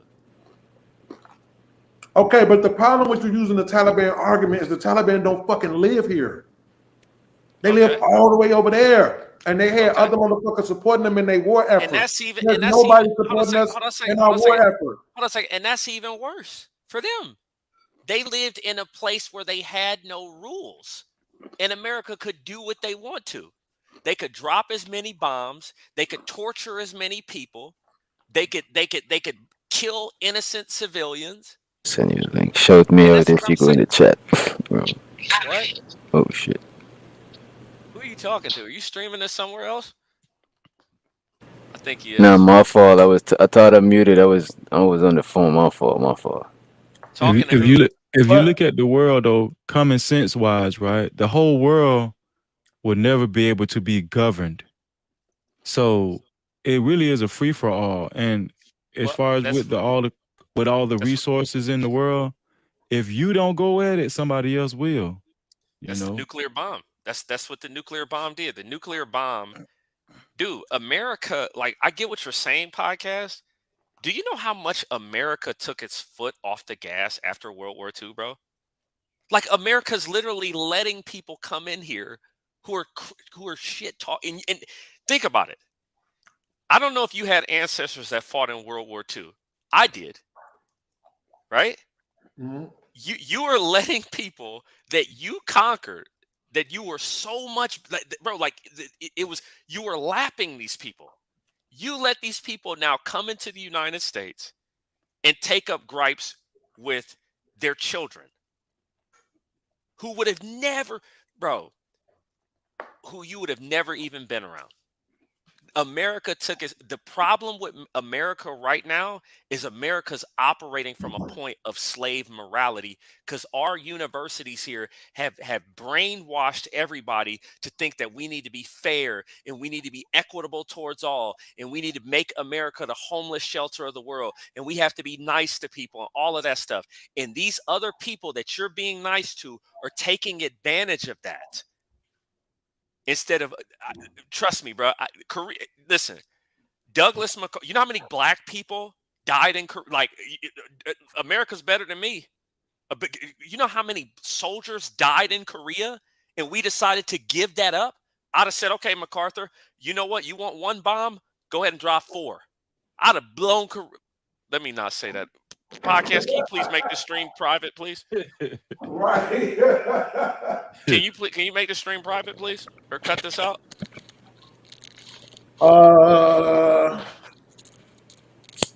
Yeah, just go ahead and say what you're gonna say. I would have blown Korea off the face of the fucking earth, bro, and I would have never allowed those people to come into the United States, and then I would have took that fucking land and given it to somebody else. And anybody who wanted to come in here, you would have to pay a price to come in here. And that price may be free labor. Because what did black people... I'm not super pro-black. But the immigrant shit is ridiculous. Because it's not right that you tell people, one group of people, and I don't know if I'm arguing from slave master morality here, because this is what black people wanted after during the civil rights movement. You tell one group of people you have to work for 400 years to become an American. Then you tell the other group of people, oh, you can just come across the line. You don't have to do anything to earn this at all. It's just yours for free. I think America needs to go back to master morality. I think we need to go start taking things from people.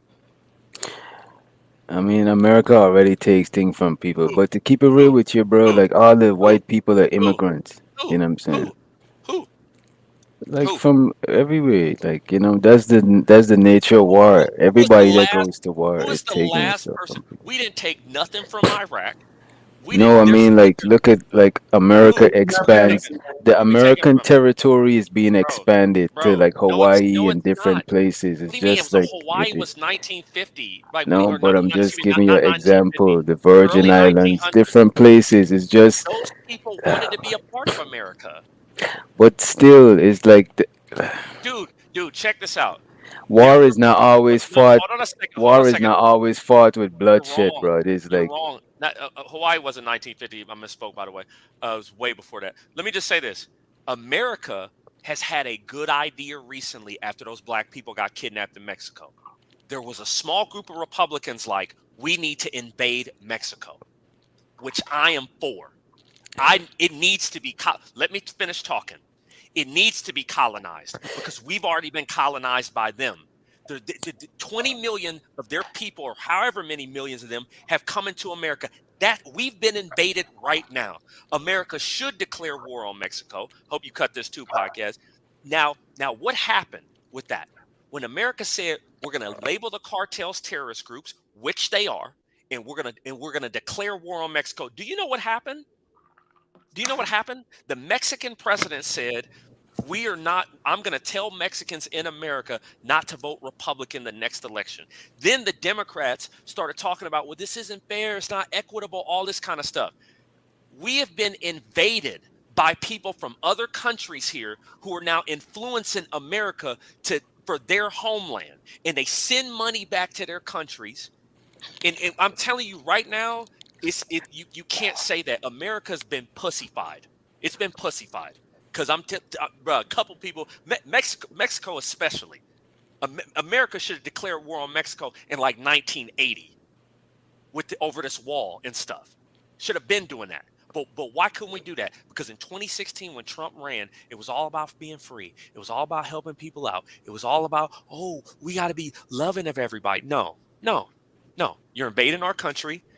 You've taken Texas. You've reconquered California, even though you haven't done it formally. This is an invasion. And we need to declare war on it. This is a pure invasion. I'm glad. Just take it. Let's go. You're damn right. The pure invasion. And they're trying to let us give up our identity. And let me tell you something. I'm glad you said that America should go to war with Mexico. When those black people crossed that border and the Mexicans did what they did, and they try to give an apology for it, that apology is too late. Because let me tell you what Mexico has did way worse than we may think of. Mexico has joined BRICS with China and Russia. Yeah. And they're right next door to us, and they are killing Gullah and Geechee, North Carolina, South Carolina people that stand up, real black people. We really been here. But do you know what would happen, Pastor, if we said tomorrow we're going to go to Mexico? There'd be a civil war in this country. You know how many Mexicans will put down their American flag? You know how many we would see where your true intention lies. We know where their true intention lies because we know where their money goes. And this is my whole argument against these Mexicans and these Africans. They send their savings and their last to Mexico. They are paying $15,000 and $20,000 for coyotes to bring illegals into this damn country, and they do it. And I got a baby mama with them motherfucking Mexicans. I got a whole Mexican baby mama. I talk to them people intricately about what the stuff that they be doing. And America is sick of. Thanks for having me up here, podcast. Thanks for having me up here, bro. Mm-hmm. I haven't seen you much before. I've only seen you in like the last 3 panels like I've been on. Oh, I used to be at Ramil's. I be around. I've been up here for. I don't really. So you've heard me. You've heard me before, right? Yeah. Because I've only seen you like the last couple of days when I told the woman I was gonna buck break her or whatever. No, I said I forgot who I said I was gonna buck. I told somebody I was gonna buck break them. Yeah, bro. I've only seen the panels that I've been on the last couple of days. I've gone pretty wild on. Man, you know what? I have one of those channels. Like my channel isn't big.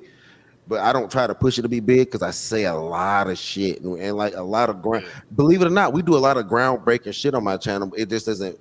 I let the bigger channels. Honestly, I get mad that the bigger channels take my shit and run with it, but I don't really care. I do it that way. I want it that way because I really can't blow up on YouTube. In real life, I can't blow up on YouTube. You know what I'm saying? I ain't know it was that many fucking Asians. I mean, you let half of them in.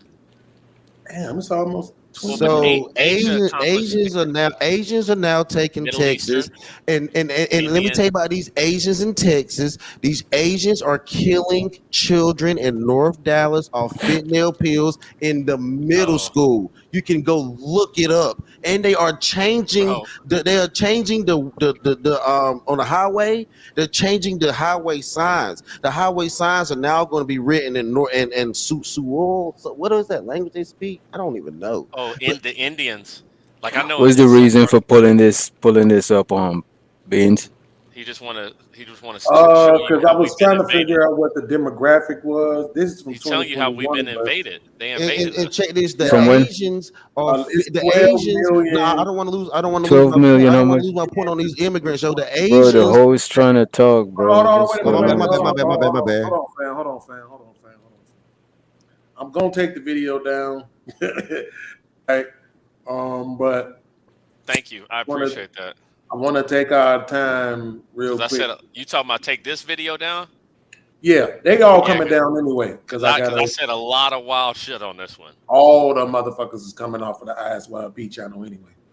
Yeah, this one. Put this on Patreon because 1968, 196 million white, 62 million Hispanic, and that this was from 2021, and that was up almost 12 million in 11 years. So it's like we get 1 million of the motherfuckers every year.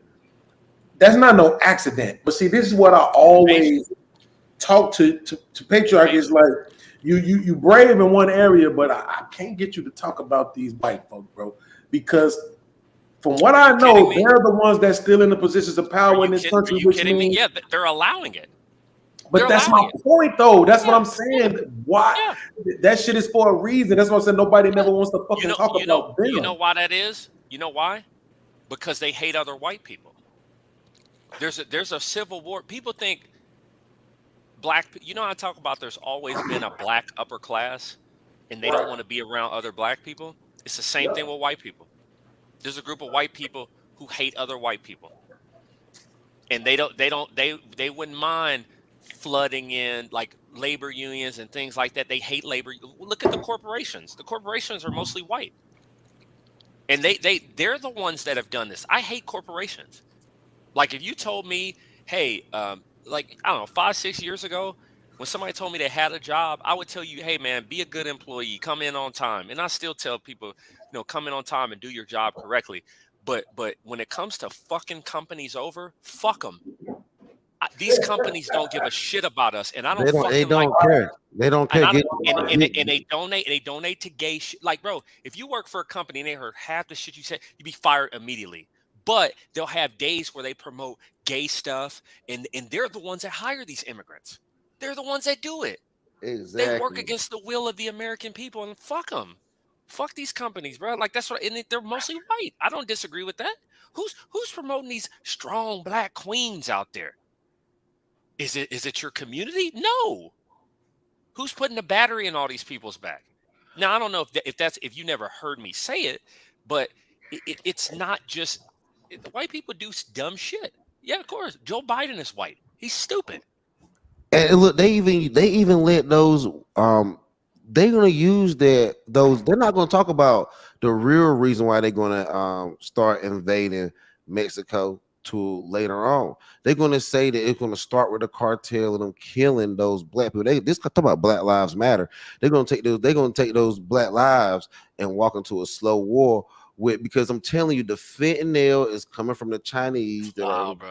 The fentanyl is coming from the Chinese, crazy, and the Mexicans are working with this. The Mexican cartel are working with the Chinese in the marijuana industry because the Asians are the biggest. Let's be Pass is right, bro. Let's be real. Black people ain't in the drug game no more. No, we're out. We're out.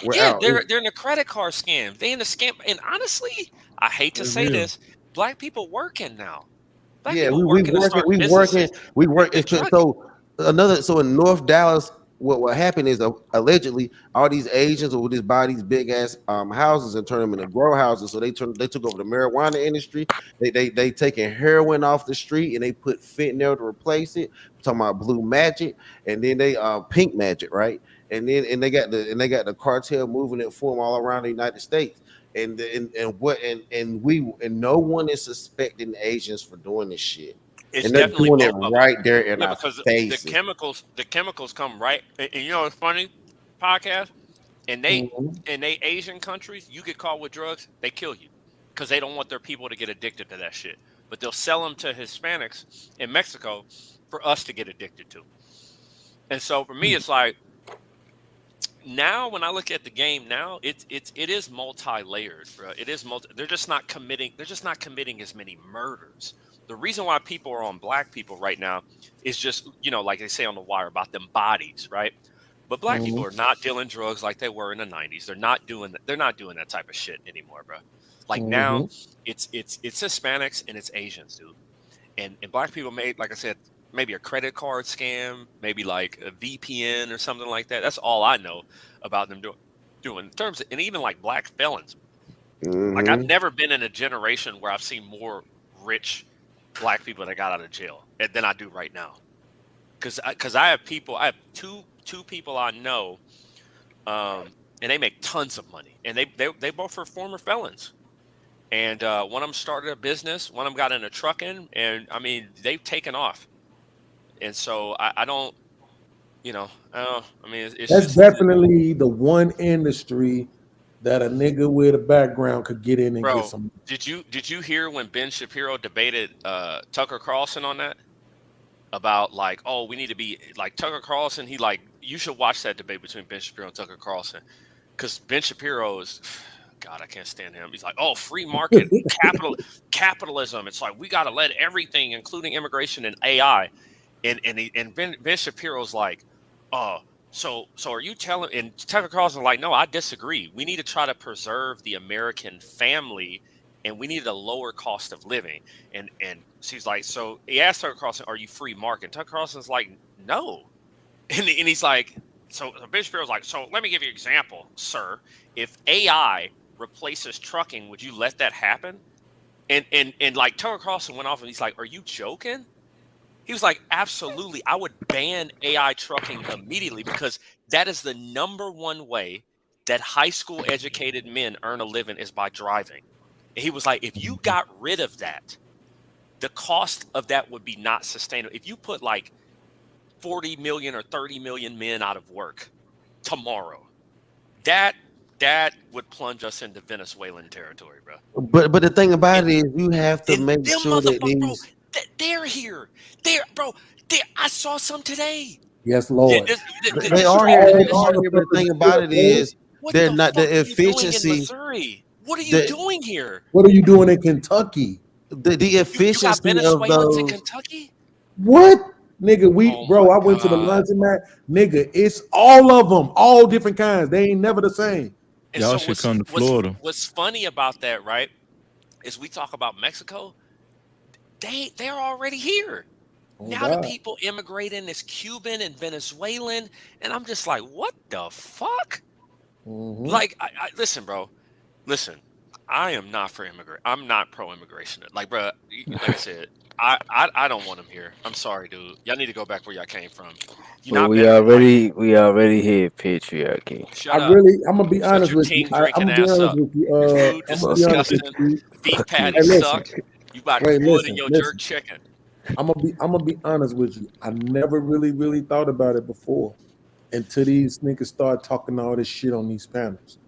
And then once I started hearing them talk all this shit on these panels, because then I had a interest, right, in them being here. Then I started listening to what their presence actually does to the economy and to the workforce and all this other stuff. And now it's like, okay, now I get it. You didn't listen to what they got to say about you? Because they say plenty about you behind. No. That's my point. That's the only reason why I started listening in the first place, is because I get tired of these motherfuckers talking shit about black people on these panels. We all in open company. Behind closed doors, you know what they have to say. So we just had a guy. Hold on, we just had a guy who's full black and I'm mixed, and you see how we go at it. So you gonna sit up here and tell me that Africans or Jamaicans, and I'm not, let's not pick on Africans tonight. So you gonna tell me Mexicans don't have nothing to say? Do you ever go to a boxing match when a black is fighting a Mexican? Have you ever seen that? Like, have you ever seen when Julio Cesar Chavez Jr. fought the guy from New York, and he lost, and the Mexicans were about to riot in the stadium in the United States? I can just imagine. Nah. But then we'll say they passionate people though. Fuck that. They're not. They weren't passionate when the fucking conquistadors came over there and whooped they. Listen, they can fight. The Mexicans can fight. I'm not taking that away from them at all, right? They will fight you, right? In terms of all of the Hispanics, I find them to be the most vicious Mexicans. I also do find them to get along the best with black people versus like Colombians or Venezuelans. Like, that's not going to happen. They're not going to be around you at all. Even like a fighter, I don't know if you listen to fight. I think Dominicans are their own thing. They're going to be separate from you. Mexicans will interact with black people, but the rest of them will not. And it's fine with me. I don't really have a problem with them. So as long as they're in their own country and not over here. Yeah, it's I'm not gonna lie to you, bro. When I first came to Kentucky in 2016, this bitch was absolutely white and you know, we seen the black people. You know, a few Hispanics here and there. And when I just came back, bro, August last year, like, I'm trying to tell you, bro, I go to the laundromat or I go to the Walmart, and this is on the east side too. So it's not even like it's like in the worst neighborhood. You know what I'm saying? Like, this is on the east side. So, and I go to the laundromat and I go to the Walmart, and it's like all different kinds, bro. All different kinds. I don't know what these people is that got like the skin that kind of look black, but they facial structure is not black. It's like some other shit. They could be Venezuelan. They can be Venezuelan. Like could Venezuela. be Indian. Could be Indian. I don't know if they interact. Not that Indian, because that Indian look like it's Venezuela, bro. Like, do you know how many people? Venezuela was one of the largest South American countries, and like half their people left. So it's like, where did they go? They went into Colombia. They went to other places. Then you know why they didn't stay in? Some of them stayed in Colombia. But do you know why they have an issue with Colombia? Because the Colombians don't want them there. Now Mexico. Some Mexicans don't want them there. There's a big Haitian population in Mexico. That, like, Tijuana has a Haitian community there now. What is this? What is going on right now? We are literally being. We got people have no pride in they home and where they come I love from. America. I can't. I'm gonna be honest with you, dude. You see, most people like where I'm from, like most people don't think about it like they representing a country. Like most people just say like they black, you know what I'm saying? And well, a lot of us think that we from Africa and shit, like they brought us on slave ships or whatever, but I don't really even subscribe to that shit. But the thing is, you're not black, but you're not American either, though. Let me just say this real quick. No, I'm not American. You know what I'm saying? But I'm black. You know what I'm saying? Like I didn't create the countries and the imaginary borders and shit. But how I born is how I born. You know what I'm saying? You're not an American. I can tell in your voice you're not an American. No, I'm not an American, bro. I can tell podcast is an American. I can tell. I never prescribed to be. I never light skinned American. I can still tell he's a bro. I never professed to be a American. Right? You're not American. I like that. Why we ain't been using that light skinned American? I'm just telling you this, bro. There's no like witch doctor. I can just what they've gotten people to do is a lot of people have bought into anti-American sentiment. That's the only reason other people of other countries are pumping their chest up right now.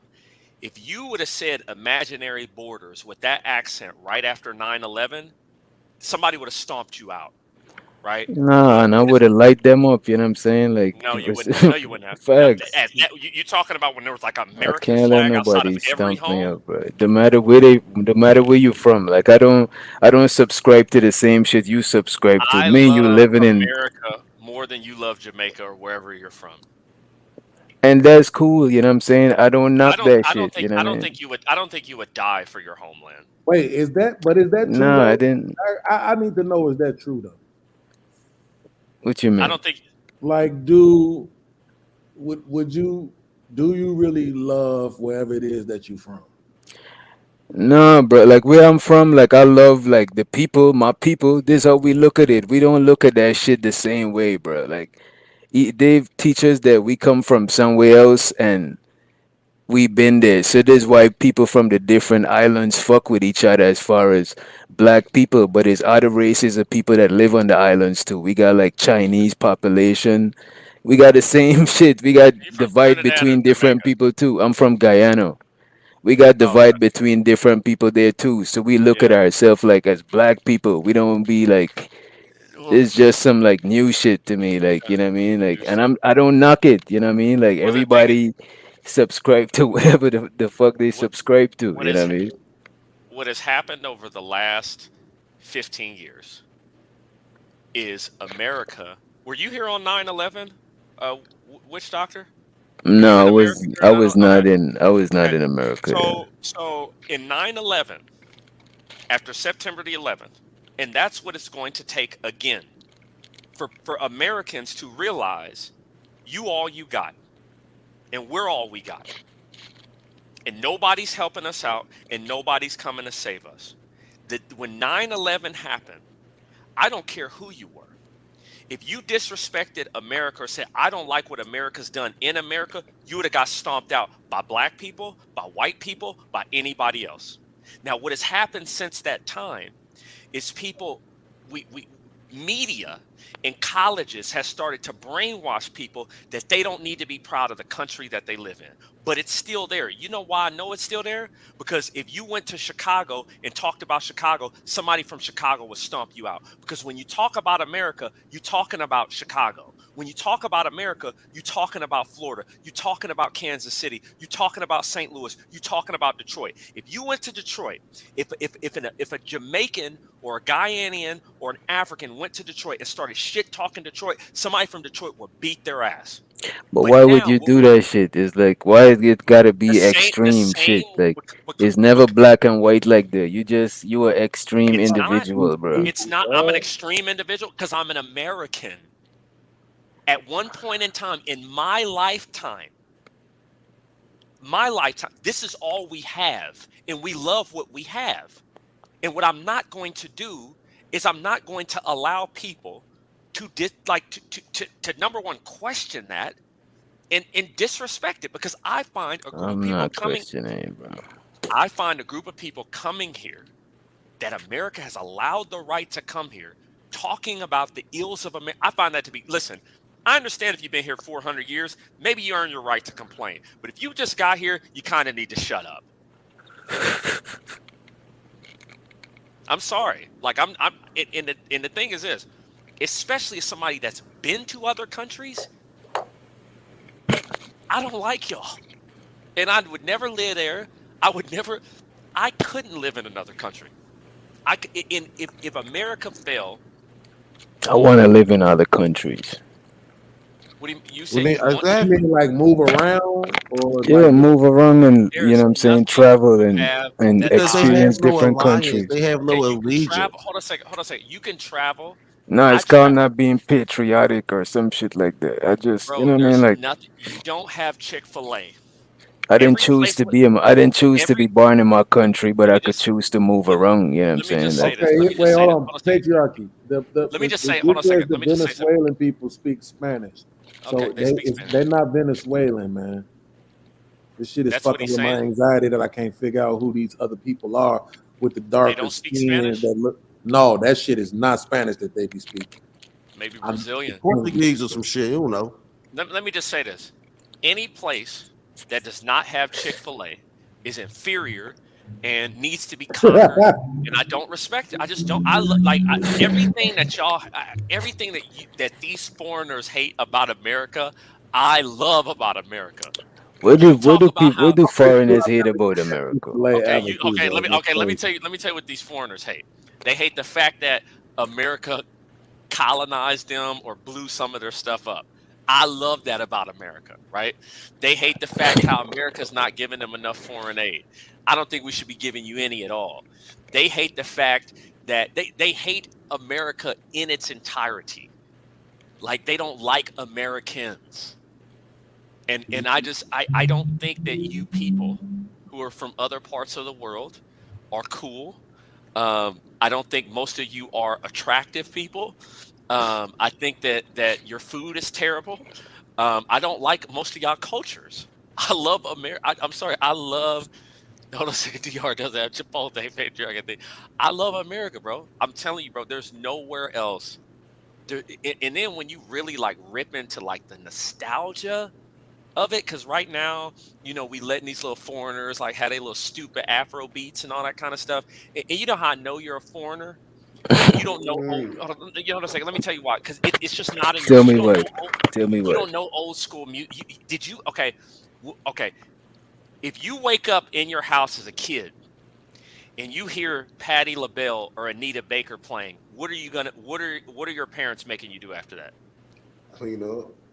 Okay, why are you giving them the answers, Pastor? See, I didn't wake up listening to Patti LaBelle. Exactly. You woke up listening to I didn't know where you was going. I woke up listening to like Bob Marley. That's how American I am. I couldn't even hold that shit in because I already know what it is. I love, bro. I'm telling you.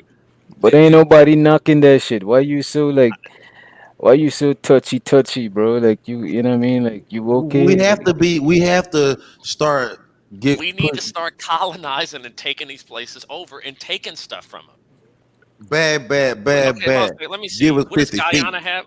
Guyana has oil and gold. We need to take that from them. Yeah. America is already taking oil and gold from Guyana. See that? No, we not.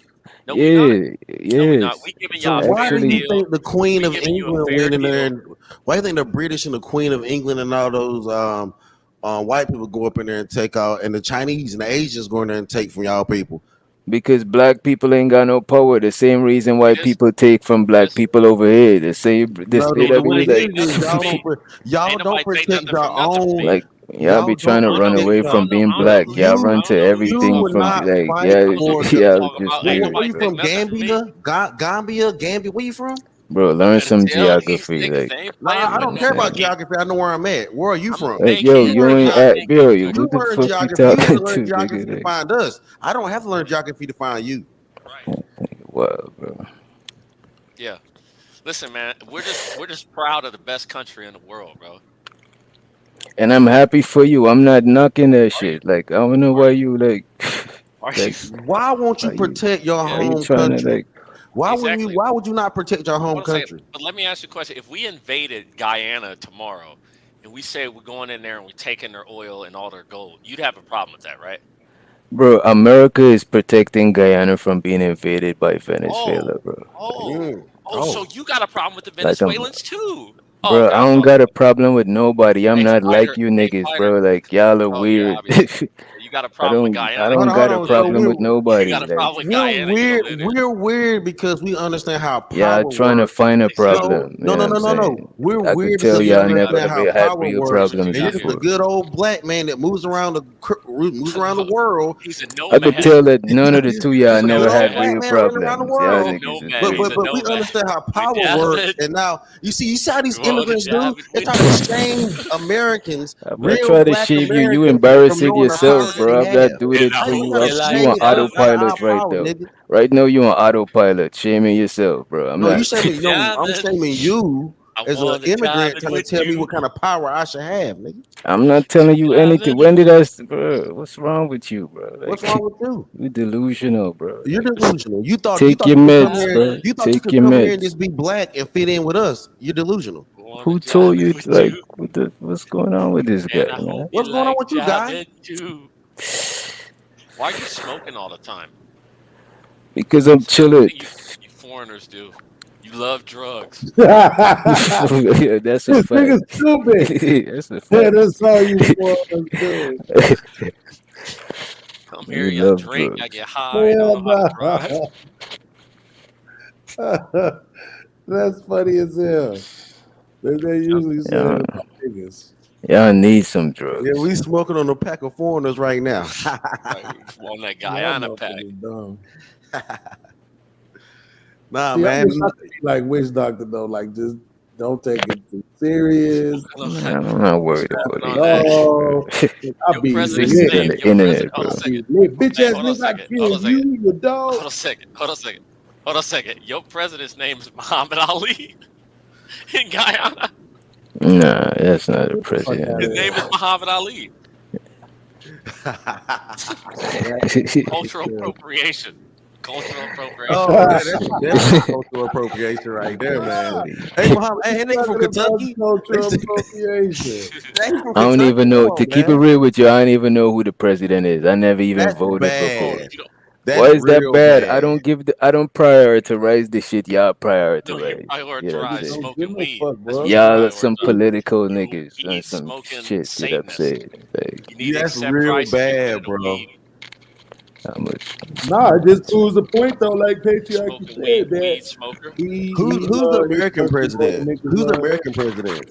I don't know. He's coming. Patriarchy is the American president. Oh man, Not yet. Maybe I should be. at this point, this is ridiculous. Podcast to be my Secretary of State. It's Hey, yo, gonna do you be have voting rights in this country? Hey, yo, hold on. Hey, yo, do you Yeah, I have got voting vote. rights I in this do country? have voting rights, but I don't vote. I don't believe in none of But that see, that's shit. the I'm not problem. with that You shit have with vote. y'all. Y'all You niggas is see the why problem? y'all trying to You bring have me, voting involve rights me in in this this shit, bro. country. Like That's I the pay problem. taxes, bro. That's enough. I don't gotta like vote You and spend do all money on that shit. weed. I'm chilling. You smoke weed. Hey Yes, because nigga, you're this high. shit right here that I'm reading right now, nigga. This shit right here, nigga. Hey, this is just for Stay Louisville, off right? the weed. Like, look, this is just for Louisville, right? Louisville, Kentucky, Niggas a character. right? Hey, nigga, look at this. Just in Louisville alone, 53,000 foreign-born residents, 7.2 share of the total population, right? But look, 497.9 million in paid taxes, 1.4 billion, right? Foreign-born spending power. Okay. 1,710 foreign-born entrepreneurs. So they This took shit gotta four. be So they incorrect. took, hold on a second. So they took 4 cookies out. Yeah, of course they are, because they're hiding their numbers. If they're undocumented, that's the ones that are saying they're documented. That's not the ones that we know Exactly. they're here illegally. But in terms of the taxes they pay, I got you. So you stole 4 cookies and then you put 2 of them back. I got it. The average age for the foreign-born community is I wonder 37. what city has the most Chick-fil-A. You wonder why Greg Abbott was kicking their asses up out of here? Top 5 industries, foreign-born community. Construction at 7.6%, manufacturing 17.1%. Interesting. Wait, The but this city with includes the Mexicans most too, right? Yeah, all of Okay, them. yeah. Okay, so that's why the number's so big. Because them motherfuckers got all the landscaping. Everybody down here got a lawnmower and do lawns on the weekends. Everybody. I'll be damned, man. I'll be damned. That's jobs that young black kids used to have. Believe it or not, before we had a bunch of what's your name, brother? Witch Doctor. Let's see if that's not representative of what we're talking about. I like the name though. Yeah. But we got the joke on you right quick. It's nothing personal. We just fucking around. It's the internet. Yeah, we're just messing around with you. Educator says that without without immigration reform, Kentucky schools can't produce enough technical workers. That's a lie. They took home ec. They took auto mechanics. They took electrical work, and they took that. What they did is they put every child in a high school prep or college prep course when every child technically was not collegiately prepped, and they took them out of the technical preps. And so they can't say that that's true. They can't say that that's true. Well, I blame. You got to take this one down for me, podcast. Yeah, I mean they all coming down anyway. Everything's getting deleted, but I mean, like I said, for me personally, at the end of the day, my thing is, cause bro, like I just like to see people fucking doing well.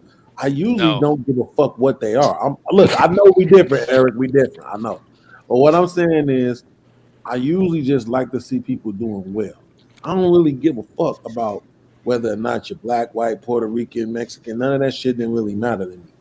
My thing is that I just don't understand if you from a place, let's say Witch Doctor, he's from, I don't want to mispronounce it, but he's from Guyana or whatever, right?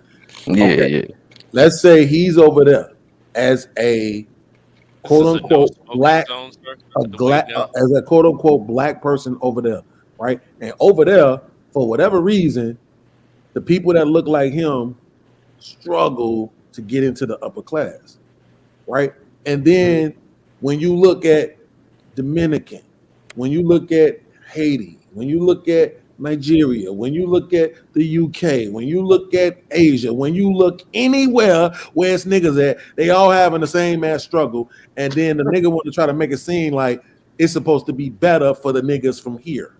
No, you dumb motherfucker, it's not gonna be better for the niggas from here because we're the nigga version here. So exactly. So don't. It's just better over here. That's all. No, we all know that the thing white people come to here, and they're gonna bring extra niggatry to us, and then they're gonna hide behind being African Americans. They're gonna bring extra niggatry and hide behind being us. They already take our names. They already show up to our job looking nothing like us. Half them niggas committing crimes in Chicago. I do not believe are black guys. I don't believe they're little black boys. I think they're little Muslims. If you want to know the truth, and I don't think they're black at all. So that's what's happening, yo. No, that's the problem. That is the problem. They're gonna add the niggatry on top of ours and tear us down. Well, I will say this. I don't even see them motherfuckers nowhere else, to be honest with you. Now, it ain't like I just be outside like that. But I'm saying when I am really outside, I don't be seeing none of these motherfuckers. I only see them when I'm at the Walmart and when I'm at the laundromat. You know what I'm saying? Like to the point where, bro, they was in the laundromat. Again, I'm knowing they wasn't all the same thing. It wasn't like they was all Mexicans or they was all Puerto Rican. They was different things. They was different shades, different phenotypes, and the ones that was the dark skinned ones, like I'm talking about, they was. It's hard to describe it, bro. But just imagine an Arab person, but dark as fuck. That's how they was. Like a nigga from India or Somalia. Right, some shit like that. Yeah, there you go, Somalian. That's what I think they was. Exactly. Those niggas that's doing those crimes in Chicago look like Somalians. They don't look like us. Them niggas look like Somalians. I believe a lot of these niggas committing crimes don't look like black people to me. Yes, there you go. Thank you, Witch Doctor. That's what they was, Somalians, bro. But black people is just like a term, bro. All black people ain't the same black people. You know what I'm saying? Even when people say Africans, all Africans ain't the same people. Somalia is in Africa. You know what I'm saying? Everybody don't look the same. That's just some shit that we made up. Like all white people ain't the same. You know what I'm saying? It's just like that's why it be confusing because we just say like because Somalian people by definition will be black people because they from Africa and we say everybody that's got that type of phenotype is black, you know what I mean? But it's so much different type of people. Exactly. They look like Indian mixed with Arabs, like. Exactly. That's why I said that shit. You said that shit, and I looked it up, and the first picture came up like that's exactly the phenotype these motherfuckers had. So that's what was in there, like all the motherfuckers, bro. Like Dominicans, fucking Mexicans, Somalians, nigga. It was all different kinds of foreign ass people in the laundromat at the same time. I was the only nigga in there. I was the only nigga in the laundromat, bro. Right, and the dude that run the laundromat is Asian. You ever travel? Y'all ever travel out to the country? So, what you mean travel out of the country? Yeah, the place where other black people is. I don't rock You with mean other black outside people. the United States? Yeah, outside the United States. I've been to Hell like the no. Virgin Islands. That's it. So you experience other black people outside, and how they treat you? I mean, they would. I Well, don't the know. Virgin Islands is kind of America. You don't need a passport to go to the Virgin Islands. Exactly. So it's normal. Honestly, I don't think that all black people. I don't think that all black people are going to get along as soon as we meet each other. I just don't. I don't assume that at all. Because all the no type of people don't get along. All Asians don't get along. Even in America, when black people meet each other, them niggas just don't get along. Bro, all of nobody ain't gonna get along. There's no animal that all of them get along. Probably I ants. want to know why in the fuck is it that when I was looking this shit up, it wouldn't list it. Like I was looking up races in America, and it wouldn't just give me a list. You know what I'm saying, of all the different races, so I could see it. It's always this dumbass shit, like Black, African American, whites, Hispanic, non-Hispanic whites, Hispanic non-whites. You know what I'm saying? It's just like it is just saying like, yo, sometimes it's Somalian, sometimes it's this, sometimes it's that, right? Because we know it's a whole bunch of them. So I guess there's like, just fuck this shit. We're gonna put everybody over in a category, right? Yeah. But the fact of the matter is, like I said, I can't say that personally these motherfuckers, when I'm in the grocery store or whatever, that they give me some type of condescending ass looks or nothing like that, right? I can say that I have experienced the disdain type of looks, but it wasn't here in Kentucky, it was back in Chicago. But the truth of the matter is, it be the niggas on these panels. That's what I be talking about. It's like, you want me to tell you something about the immigrants on the panels, bro?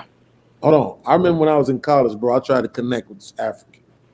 Because we was in we both took philosophy of religion. And he used to say a lot of shit that I was like, damn, I think like that too. And so I tried to connect with the nigga, and the nigga was, at first he was like, yeah, man, you know, just holler at me at class. And then I was like, man, I'm trying to build with you outside of class. I'm trying to see if we could put some shit together. You know what I'm saying? So we could have like a panel, like how we doing on here on the internet, but in person.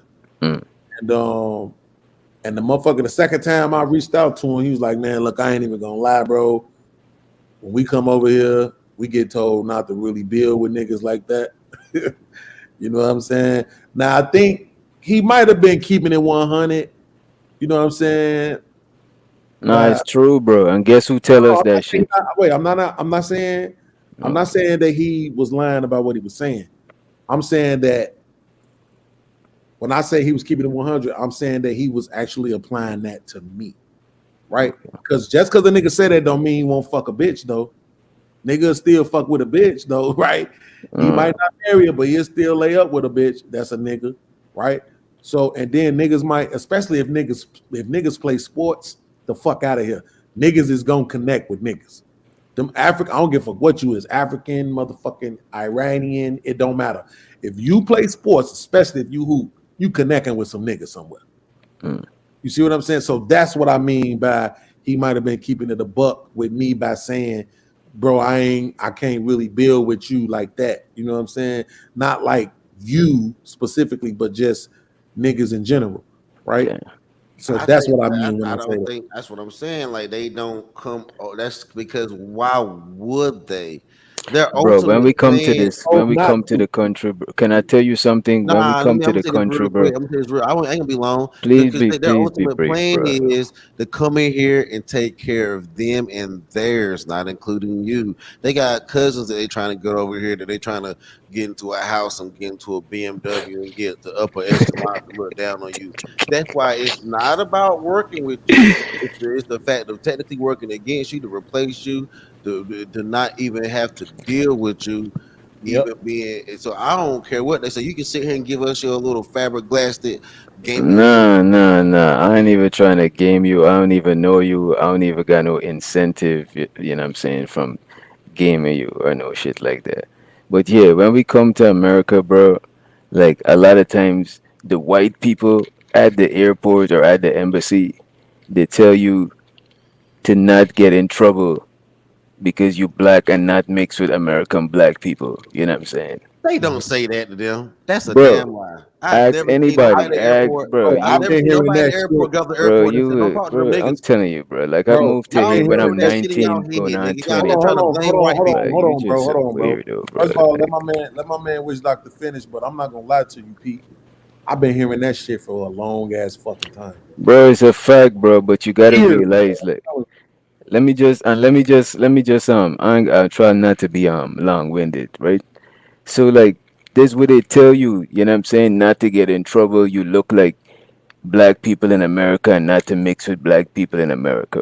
But you got to remember, from a lot of countries, people already experience racism, so they already know what it is when people be on shit like that. This is why, this is why y'all even know about shit like that, because people gonna come and tell you, like somebody like me, because where I'm from, people is already racist. It's like Indian versus black people. Like if you look it up, these are political shit. People be literally killing each other and shit. You know what I'm saying?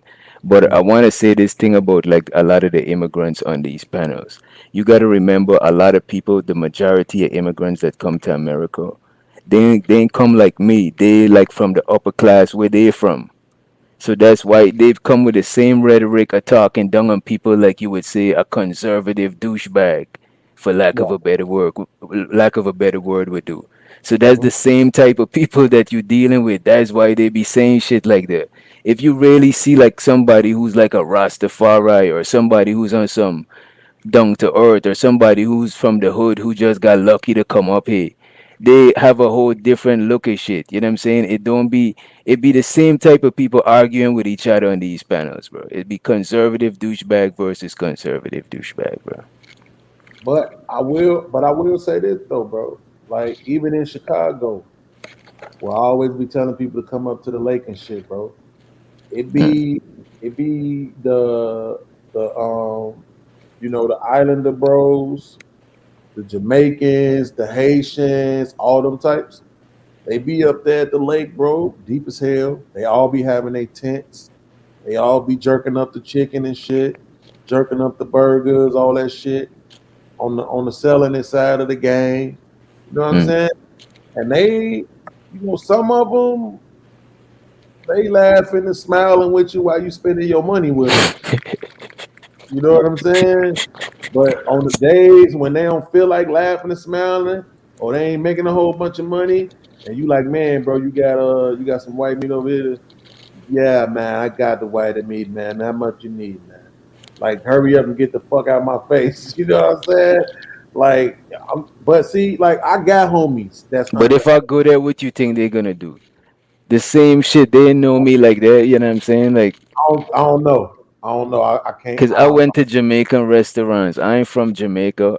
I'm from Guyana. Like we the only English speaking country in South America. We ain't connected to shit. We just be on our own shit, and then we go other places. That's why it don't be like no like. I don't know. We just look at shit different from there. You know what I'm saying? But bro, I think I don't know. At the lake, bro, on the east side, it's way more cultural. Niggas really do fuck with each other. You know what I'm saying? It's just that there's always some bullshit in the mix, though. You know what I'm saying? There's always some niggas beefing. There's always some niggas looking to shoot. There's always some niggas looking to rob. So niggas gotta have that little angst about themselves, right? If they gotta feel you out first to see what you really on. But in the mix, when you first come around, if you come with good energy, a smile, you know what I'm saying? Especially if you, like when I first went up to the lake, I went up to the lake with my homie, we was hooping and shit. I'm like, okay, cool. I know now I can come back up to this motherfucker. When I started going up there on my own, when I moved to the east side, I was taking my son with me and shit. So I'm up there, I'm hooping and shit. And motherfuckers see me and they see I got my son with me. So it's mad respect for me just off the fact that I got my son. And I could hoop a little bit. I'm decent. I ain't no all-star type nigga, but I could get down. So, now I got a little flavor for that shit. Then when we on the sideline and niggas is kicking bars and shit, I got bars for days. So now I'm getting mad love and respect for that shit. You know what I'm saying? Then my girl come up there with me. She light skinned, long hair, pretty as fuck. So now I'm getting respect for that shit. You know what I'm saying? Then I got Bud. man, passing the bullet around. I'm funny. I got jokes. You see what I'm saying? So I'm really that nigga. But that's not gonna. I get what you're saying. On a whole other side of town, I was able to blend in, and I was really able to mash out with niggas and really become that guy. Well, when Beans coming, everybody glad to see me coming, right? So, what I'm saying is, the if you come like that, and on top of all of that, you from the island, nigga, you gonna be straight. You know what I'm talking about? Because the whole point, the difference between the east side, I'm from Cabrini. Technically, that's the north side. But I grew up out west, got a lot of money on the south side, lived on the east side. To me, the east side, is just the best side. And the reason why is because it's so cultured. That's where the lake is at. That's where all the park is at. That's where the museums is at. That's where the culture is at. That's where the Jamaicans and the Haitians and the jerk chicken, and you know what I'm saying? All the hooping is at. That's where all that shit is at. You know what I'm saying? So if you come out there, nigga, you're gonna be welcome. You're gonna be loved for you. That's not a good thing. This whole kumbaya, what we're talking about, it's not a good thing, and it's not going to end up making a better. No, it's just not. Because, like you said, at the end of the day, they about their money and their power, and I get it. I'm not against the cultural. We can all hang out. Everything is not about money and power, dog. Like, but the thing about it is, we can only hang out with each other and have a camaraderie with each other if we're not jealous of each other and hating and taking from one another. So God bless the child that has his own, and that means from everything, not just from blending in with other cultures, but having your own culture, your own family, your own things to give and take from even the other cultures around with you, whether it's not just money, whether it's thought, whether it's basketball, whether it's food, all those things sound good, but you can only have those things if you have those people. And if you was to travel to where I'm from, bro, you would be in the people are immigrants and us people are Americans. That's it. I think, but this is what I think. I think it's okay for motherfuckers to be able to come to a spot where everybody can kick it and be kumbaya, and then everybody go to fuck home. I agree with that. I agree with that. You ain't gotta take everybody home with you, bro. Exactly. I agree with that too. But everybody ain't coming over here, you know what I'm saying? Some people be like, you'd be surprised. It's just that people come over here and they have families and shit, and it's generations of people. Some people be saying they have Jamaican. You can't be half a country because you can't be, you know what I'm saying? That's not what it is. Jamaica is a country. It's not a ethnicity. You can't be half Jamaican, half American. You American because you're born in America. It's just, you know what I'm saying? It's geography. Unless you could be half Mexican, half American if you're born on the border or you know what I'm saying, in the middle type shit. But if it's not some shit like that, you can't be half a nationality. They call those anchor babies. They call those anchor babies. Dude, you can't be half a country, bro. It's like that shit is like. That's just funny as hell when you say it like that, though. You can't be half a country. Like, I don't be honest. I never thought about it like that. But that shit is funny as hell when you say it. Nah, it is true though. You think about it, it's actually ironic, right? You can't be that shit, right? It's crazy. And because motherfuckers do be saying that shit though. I got some, Jamaican in me. It's like, wait, what? I never fucking thought about that shit until you just said it, bro. And I'm so used to hearing it, whether it's Jamaican, whether it's Indian, whether it's Haitian. That's what I'm saying. On the east side, you're gonna hear a lot of that. On the east side of Chicago, you're gonna hear a lot of that. A lot, bro. Everybody in the world gotta go to New York. New York, like, you gotta go to New York before you leave this earth. You know what I'm saying? Like, there's one of if there's an alien, they're in New York. There's one of everything in New York. But the thing about it is, my homies, right? This nigga got the dreadlocks. The dreadlocks got them touching his motherfucking calf muscles and shit, right? Guess what he do? Who's that? Guess what he do to earn money? Is it a barber or something? No. Look, he's a Haitian nigga with dreadlocks down to his calves. He sell weed. You already know. Hey, don't knock it. You know what I'm saying? Like, Hey, man, it is what it is. Be that easy, bro, but it really is though. It's like this nigga probably could have had the worst weed on earth, and niggas would have just assumed that it was a bomb though, just off how he looked. You know what I'm saying? He just automatically assume he gonna have it.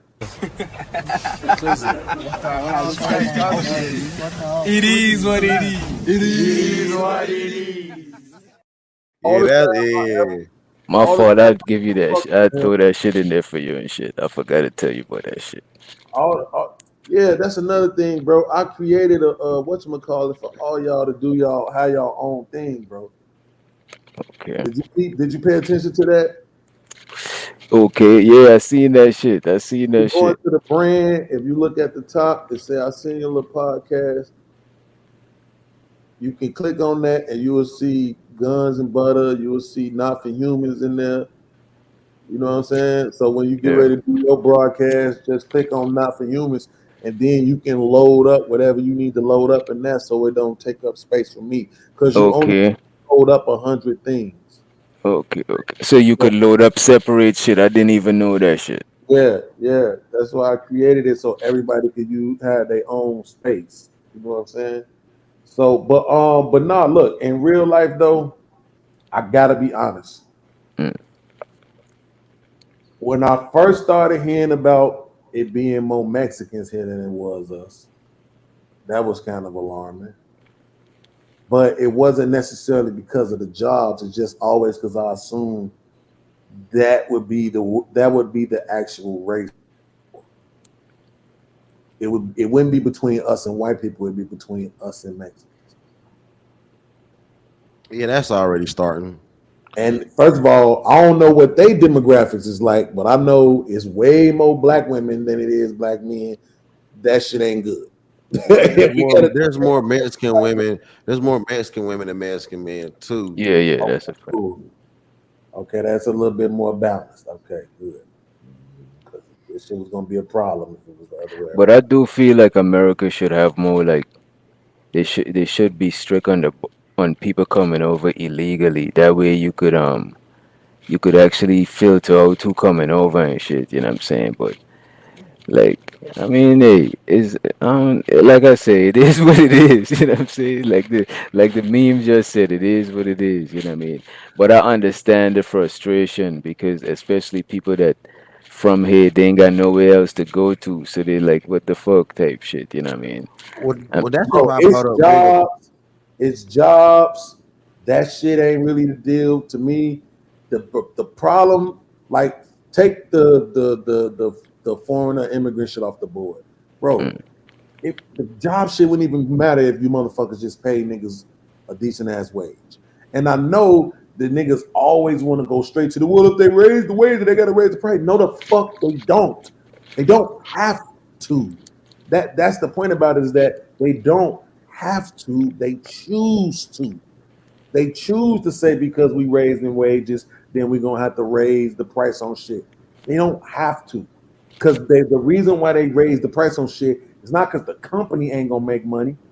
It's because the motherfuckers at the top of the company ain't gonna make as much money. And I don't give a fuck because you make goddamn it $100 million a year and you don't want to have to make 70. Nigga, fuck your 30 million. If that shit is, if you got to take 30 million to make sure everybody that work where you work at can fucking go home with their head up high and know every month they gonna have rent, light, gas, food, cell phone, internet, car note, insurance, every fucking thing that they need, and be straight and not come back to work. This 2 days of work, that shit gonna set their ass back 6 months. Like, fuck you and your fucking, I need to be the richest motherfucker in the world as you. But honestly, I think they'll keep coming back to work if you took better care of your employee rather than trying to go the cheapskate route and pay for cheaper rates to disenfranchise these people from their families too. That's just why they be such in their hurry to bring their family here. And it's not even no distant immigrants, because I see why they would want to do it. I come all the way over here and I make this money, right? Or for a cheaper wage. Now I'm finally getting some money and getting my shit together. My family that I miss, I want them here too. So I mean, you can't get mad at them based off, especially how the law is, But what I'm saying is we got to recognize who. I think rather than getting mad at them, I think it's more about recognizing what we can do and how much money we need to make and how we really need to just go hard. We got to go harder than hard now, because you remember back when they used to tell black people you have to try twice as hard to be considered half as good. Yeah. I don't think that's what gotta happen, bro. To keep it real with you, and this apply to black people anyway, globally. Black people just need to learn to practice group economics, right? Spend with each other and stop being greedy, trying to be like the whole greed and the people that you talking about that paying for cheaper labor, they don't give a fuck about the shit that you give a fuck about. That's why they're gonna pay for cheaper labor. You know what I'm saying? So all that greed and all of that shit is what be causing people to be like that. If everybody like do group economics and shop with each other and trade with other black people overseas where you could get raw material for cheaper, just like everybody else does go overseas to get raw material. You know what I'm saying? That shit would that shit would make a lot of difference. You know what I'm saying? You won't have to work harder. It's like you working smarter. You just gotta open more opportunities. You know what I'm saying? That's some shit that a Mexican person probably can do, or they probably already doing that shit because they do practice group economics. Because in their Mexican neighborhood, they be shopping in the trailers. You know what I'm saying? Instead of going to the supermarket, they got somebody in there that's selling. One time I went in a trailer and I seen all types of shit, nigga, like fucking all types of Mexican candies and shit that you can't even buy from the store. Like all types of shit in there. Like they practice group economics. They shop with each other. They ain't on some trying to tear each other down or hating. You know what I'm saying? It's, you know what I mean? Right, because at the end of the day, the only thing that we got to combat the fact that these motherfuckers are gonna do whatever they have to do to cut labor costs is practice group economics. That's the actual only thing that we have to combat it, right? So instead of me trying to have a house with a motherfucking swimming pool to myself, you know what I'm saying? It'd be better if we have a motherfucking mansion, you know what I'm saying, with a swimming pool, you know what I'm saying, and then we all could stay in. Or if we have a motherfucking 4-unit building, you know what I'm saying, that we all could live in, and they got a pool to that motherfucker. You know what I'm saying? Instead of just trying to have the one house all to yourself just for you. Yeah, it's some motherfuckers that's gonna meet that, but they already doing things, putting things in. Like somebody was just talking about how the banks is buying up all these fucking lands, all these land, and all these houses. Somebody was talking about another industry that was buying up the farm shit. It's like, why would they be doing that, nigga? Don't you understand? We try to sell this idea to ourselves that everybody can make it, bro. When that shit just ain't fucking true. Everybody was making 100K, that shit would be worth just as much as 40K is today. Because that's what they would do. They would increase things that much more just so your money don't go longer. That's what the whole pandemic was about. It was way too much information being put out for everybody to be able to come up with. If you had 10, 20K, you could make a move. Amazon was giving motherfuckers the 10K plan.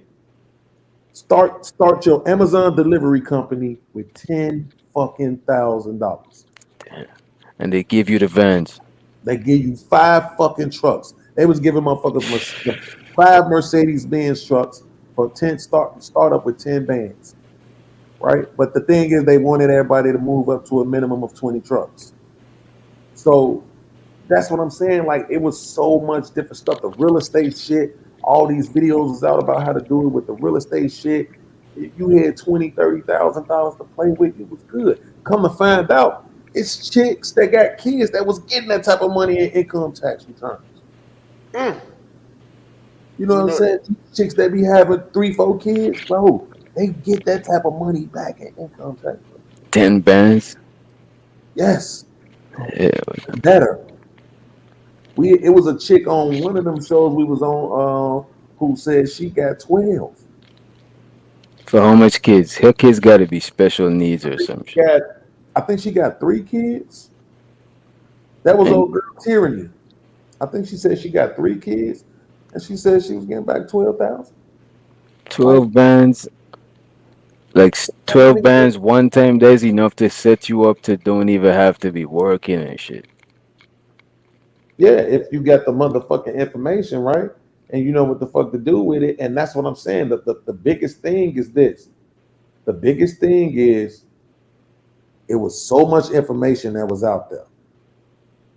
And it was people that was really starting to do it. I know people myself, bro, that was really starting to get into the real estate, buying property. You know what I'm saying? Even I started looking, and I ain't even had no money. I ain't know where the money was coming from. I'm just saying I had some money when I was in a car accident, and I just said to myself, if I ever get some more money like this again, I'm going to be ready. And then it just so happened when I got some more money, you know what I'm saying? Everything was way more expensive. I got the same amount of bread, but everything is way more expensive. Now, the shit I could have did with 20K, shit I could have did with 30K, you need 70K to do it. You know That's what I'm a fact. Yeah, right now, yeah. So that's really the issue, is that, you know what I'm saying, we don't practice group economics like you said. We can't. What I saw the Mexicans do on the outskirts of Chicago, we used to laugh at them, but you got 3, 4, maybe even 5 families staying in one building. You know what I'm saying? In a motherfucking 3-bedroom apartment, or you know, they renting out both units, so they got 5 bedrooms all together. It's 5 motherfucking families in there. They got 1 car, 2 car, you know, and you look up, guess what? 10 And years they later, all booming, yeah, yeah. each one of them families got their own house now. Yo. You know what I'm saying? In a motherfucking subdivision somewhere, niggas got swimming pool, the Mexican ass kids jumping off the deck into the pool and shit. You know what I'm saying? Everybody got navigators, you know what I'm saying, or Suburban, because they always got trucks. So they either got navigators or Yukons or Suburbans or Escalades. You know what I'm saying? I mean, it's like they do shit the right way. You know what though? They're being rewarded for sticking together and practicing group economics, but a lot of us, we see it as being rewarded from divorcing us. Like, fuck it, I could be this. You know what I'm saying? I'm not black, I'm OJ and shit like that. You know what I'm saying?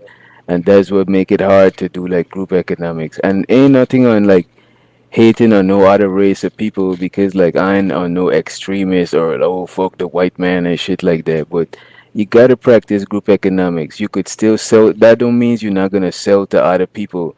It just means you're gonna prioritize shopping with each other and keeping the money circulating in your community so you could do shit for the community.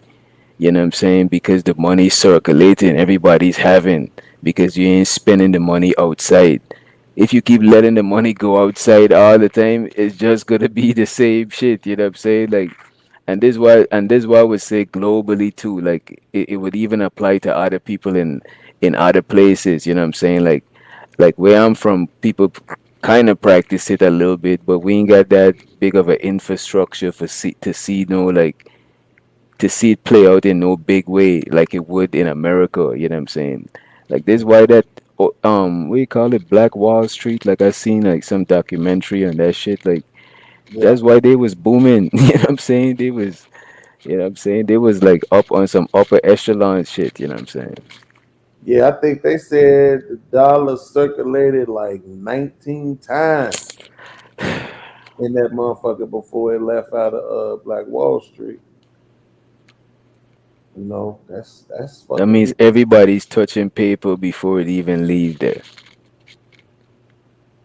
Everybody's touching paper before it leave their community. And that shit ain't even no hard thing to do, bro. You know what I'm saying? Don't get me wrong. Some people just they be wanting you to support their business just cause they black, and they be wanting to give you some fucked up service. That shit, you know what I'm saying? But like we gotta like practice group economics and fuck with each other. And even like a lot of immigrants gotta like fuck with like a lot of Black American businesses too, because like you know what I'm saying, like we up here, so like that's who we should gravitate to when we up here. Just like if y'all go to where we from, and still again, not to knock no other race or no shit like that. It's just that for some reason we just look at each other as the enemy more than other races look at each other. You know what I'm saying? And it's just like a weird thing. So I'll be trying to like have less of that shit. You know what I'm saying? Because I fuck with other races of people and I see how they interact with each other, but we be standoffish with each other. Like it's just weird. You know what I'm saying? Yeah. I mean, the programming is real, man, and one of the hardest things about the programming is that you can't convince the motherfuckers that's programmed that they programmed. That's damn near fucking possible to do. You know what I'm saying? So I mean, I don't see a victory. You know what I'm saying? In this shit for black people, I just don't, bro. Like, you know, that's why when the dude Scam Likely always will say the black ain't no black community, the black community is over with, and this and that. And at first it's just like, man, why the fuck this nigga always got to do this shit? I still don't like it when he do it, and it's like interrupting the flow of the conversation. But at the same time, I can't pretend like he don't have a fucking point, because he does. Yeah, I see what you're saying. Don't see back from this shit for us. Really When you look at the kids, right? You think the kids are the kids is the future, straight up. Like literally the kids is the future. Now in some fortune cookie shit, you know what I'm saying? You think the kids care about shit like that? When you really look at the kids, they even more like integrated. Like all the kids is black. Even the all races of kids is black right now. You know what I'm saying? I know what you're saying. So the kids ain't like I think certain shit is not gonna matter too, and a lot of the new millionaires and the new money is black people. You know what I'm I saying? don't know if we gonna be able to see that though. And why we so selfish? Why we gotta see that shit? You know what I'm saying? Like, I mean, you know what? That's a good point, but I mean, we don't gotta see it, but I ain't gonna front, man. It would be nice. it would be nice to just close your eyes and imagine that shit, Wakanda and shit. You know what I'm saying? Wakanda forever. You know what I mean? But nah, I feel what you're saying. Like sometimes you just wanna see some shit to satisfy whatever whatever you got going on and shit. But I just look at the kids and I just be like, you know what? Everything will be straight. We just be worried about nothing, bro. Like I definitely have been saying that recently myself. That it seemed like only thing I'm worried about with the kids, my fault is the weird stuff. I don't know what we could say on this panel and shit. Like the weird stuff they imposing on the kids. You know what I'm saying? That look like the future would be crazy. Like motherfuckers is identifying as a squirrel and all types of shit. You know what I'm saying? Yeah. And that shit is more real than people want to think it is.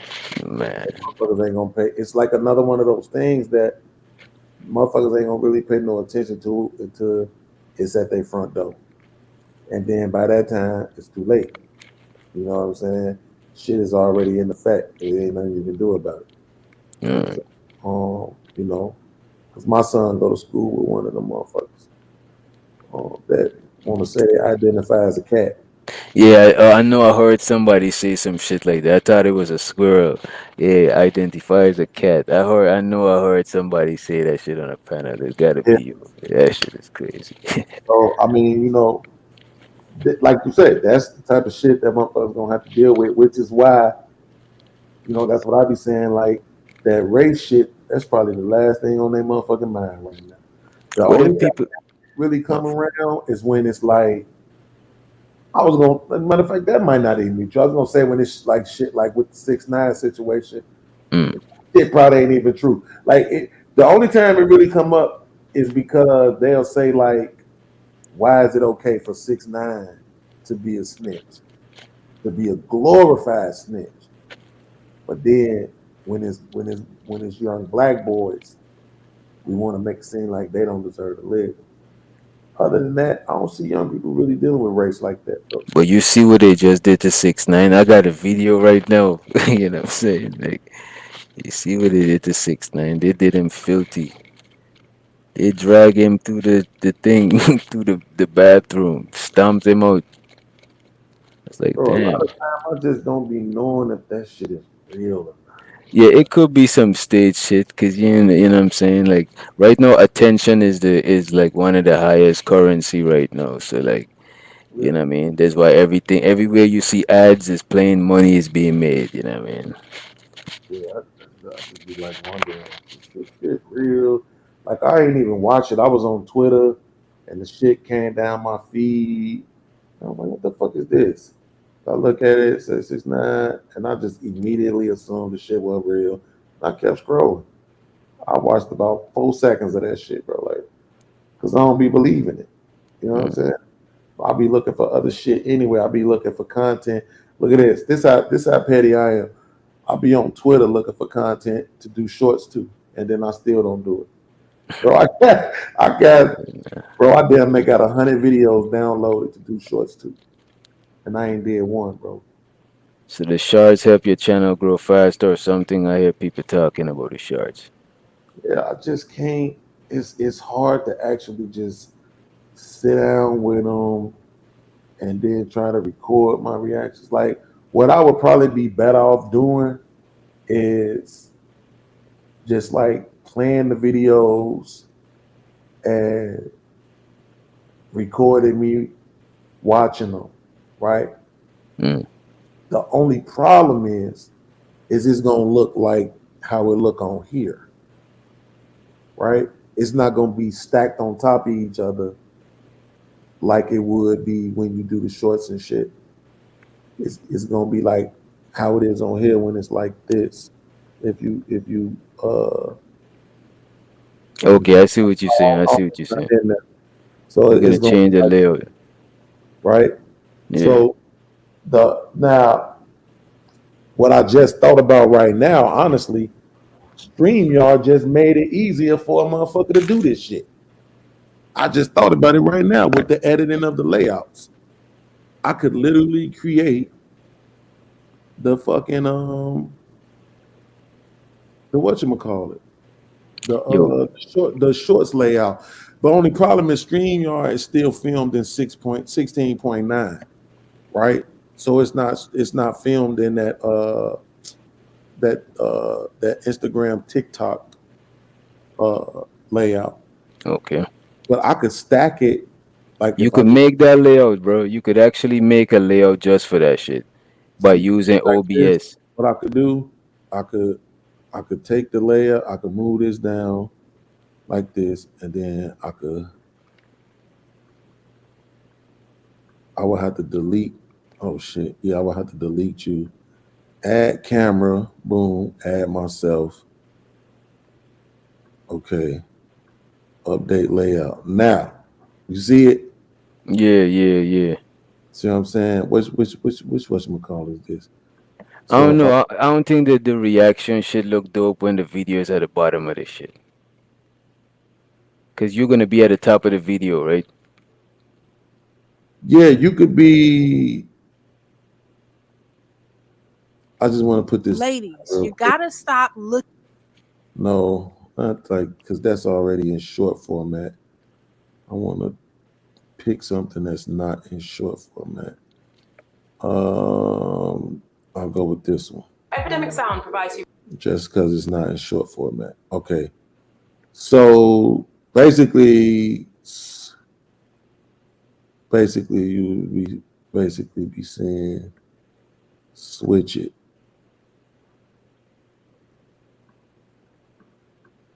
Okay, so now it's on the top and I'm on the. Let's see how it looks. Yeah, see, I don't know how it's gonna look when it's in the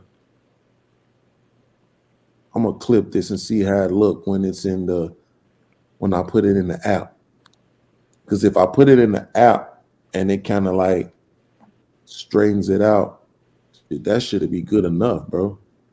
Straight up. Like this right here. This is what I mean. Because what I'll be able to do is just play the videos, react to them, and then just download the whole thing and then just clip them. You see what I'm saying? Just clip each individual video of me reacting to it instead of trying to react to each one individually. And you know what I'm saying? And create the individual videos. I can just load them all in here as much as I want to and keep on reacting to video after video after video after video. And then chop them up. And then chop it up. Yeah, you see what I'm saying? That'll make it way more easier. You could do the whole thing in OBS, bro. The quick question: how you be getting the music to sound clean through StreamYard? Cause I be using this voice meter banana shit, and that should be making my shit sound clumsy as hell.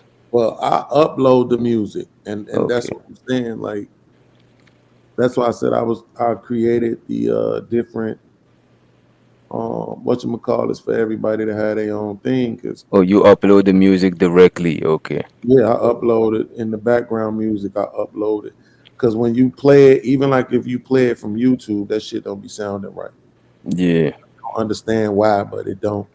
So I like to upload the shit directly to the StreamYard, because even then it don't sound exactly right, but it's way better. You know what I'm saying? So, but yeah, you can definitely. I might have to just go ahead and try this, bro, and see how it work out. You know what I'm saying? See if it if that'll make it to where I'll actually take the time to do the shorts, because I want to be like what I noticed with Angry Man. He had a couple of videos that he did where he was doing like silent reactions, the shocked reactions, and so you could use those, you know, more than once, of course. But then it's the other ones where you need to say something about the video. You see what I'm saying? Where you just can't do like faces and shit. You need to say something about the video.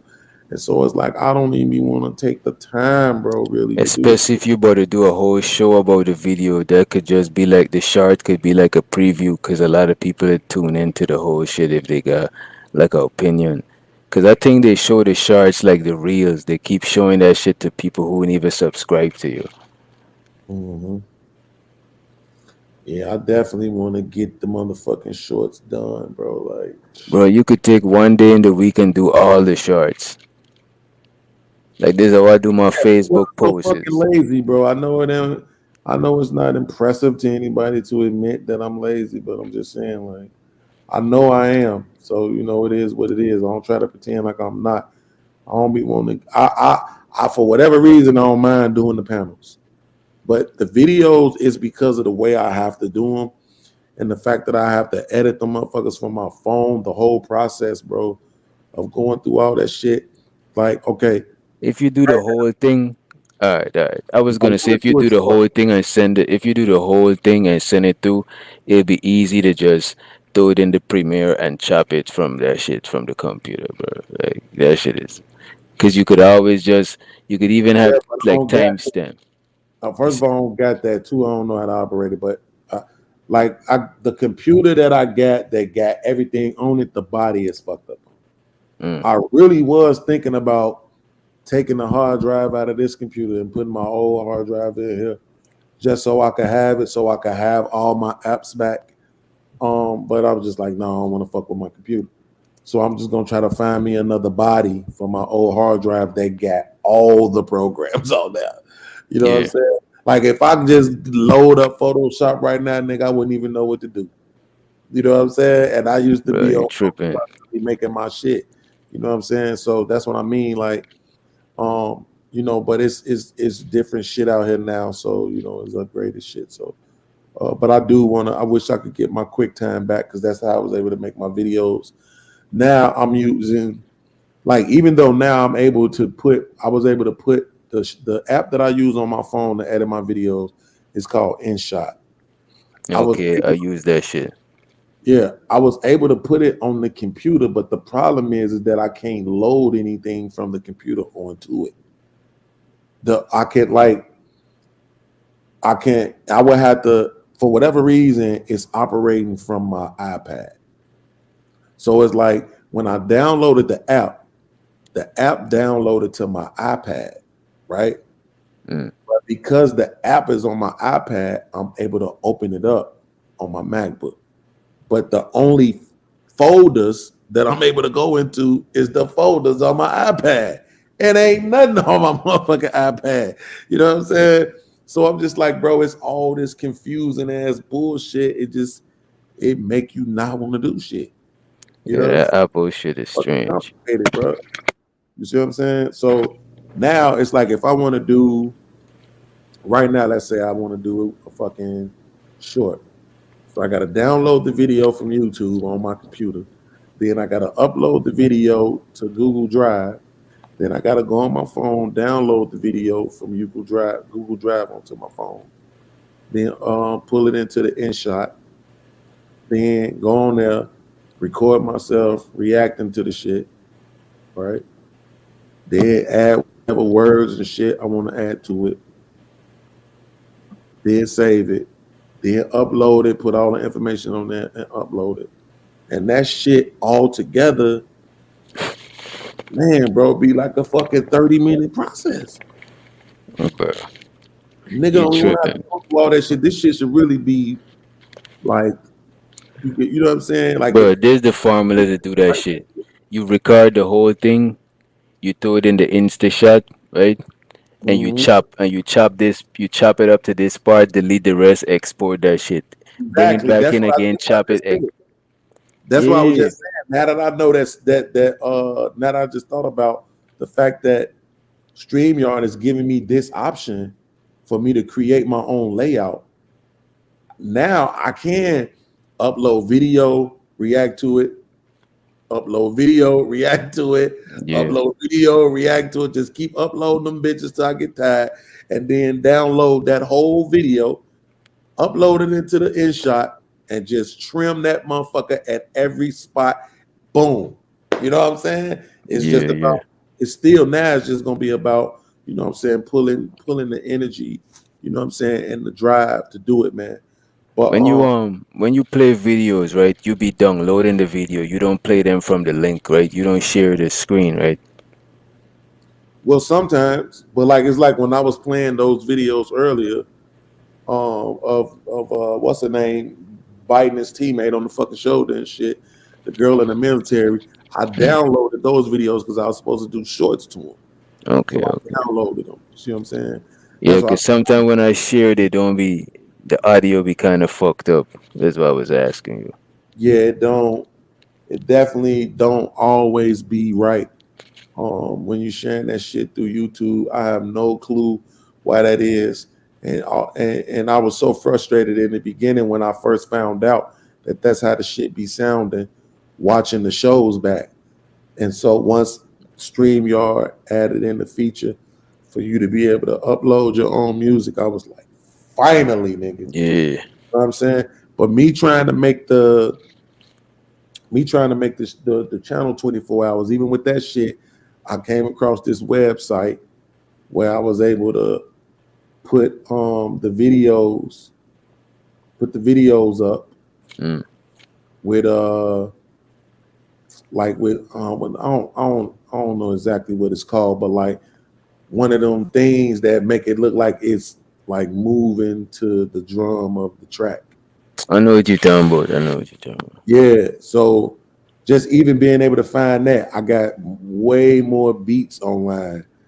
You know what I'm saying? Yo, on a side note, we gotta cook some like a beat tape or some shit. There's, you know what I mean? We gotta do some beat shit, man, for real. Oh, what the fuck is the name of the channel? Yeah, Beats by Beans. Let's see. Okay, yeah, this is it. So I was able to really upload a lot of fucking beats. And now I got to do some more. And it really wasn't that difficult. Because once I got the thing in here, the way it looked, All I had to do was just delete the track, upload the new track, boom, and then make the video. And I opened up 2 pages and had it doing 2 at a time because it do take a little second for it to do the little code and shit. You know what I'm saying? But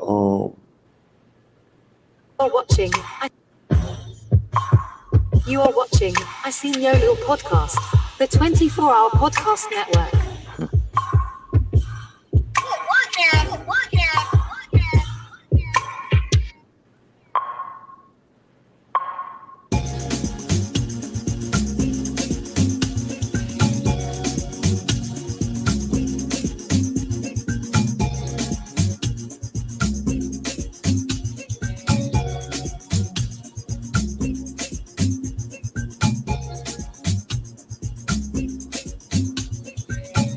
yeah, the way I got this shit set, the way I had this shit set up, bro, if it wasn't for the fact that it was like fucking up, bro, it was pissing me off, man. Like the shit would start videos in the middle of the videos.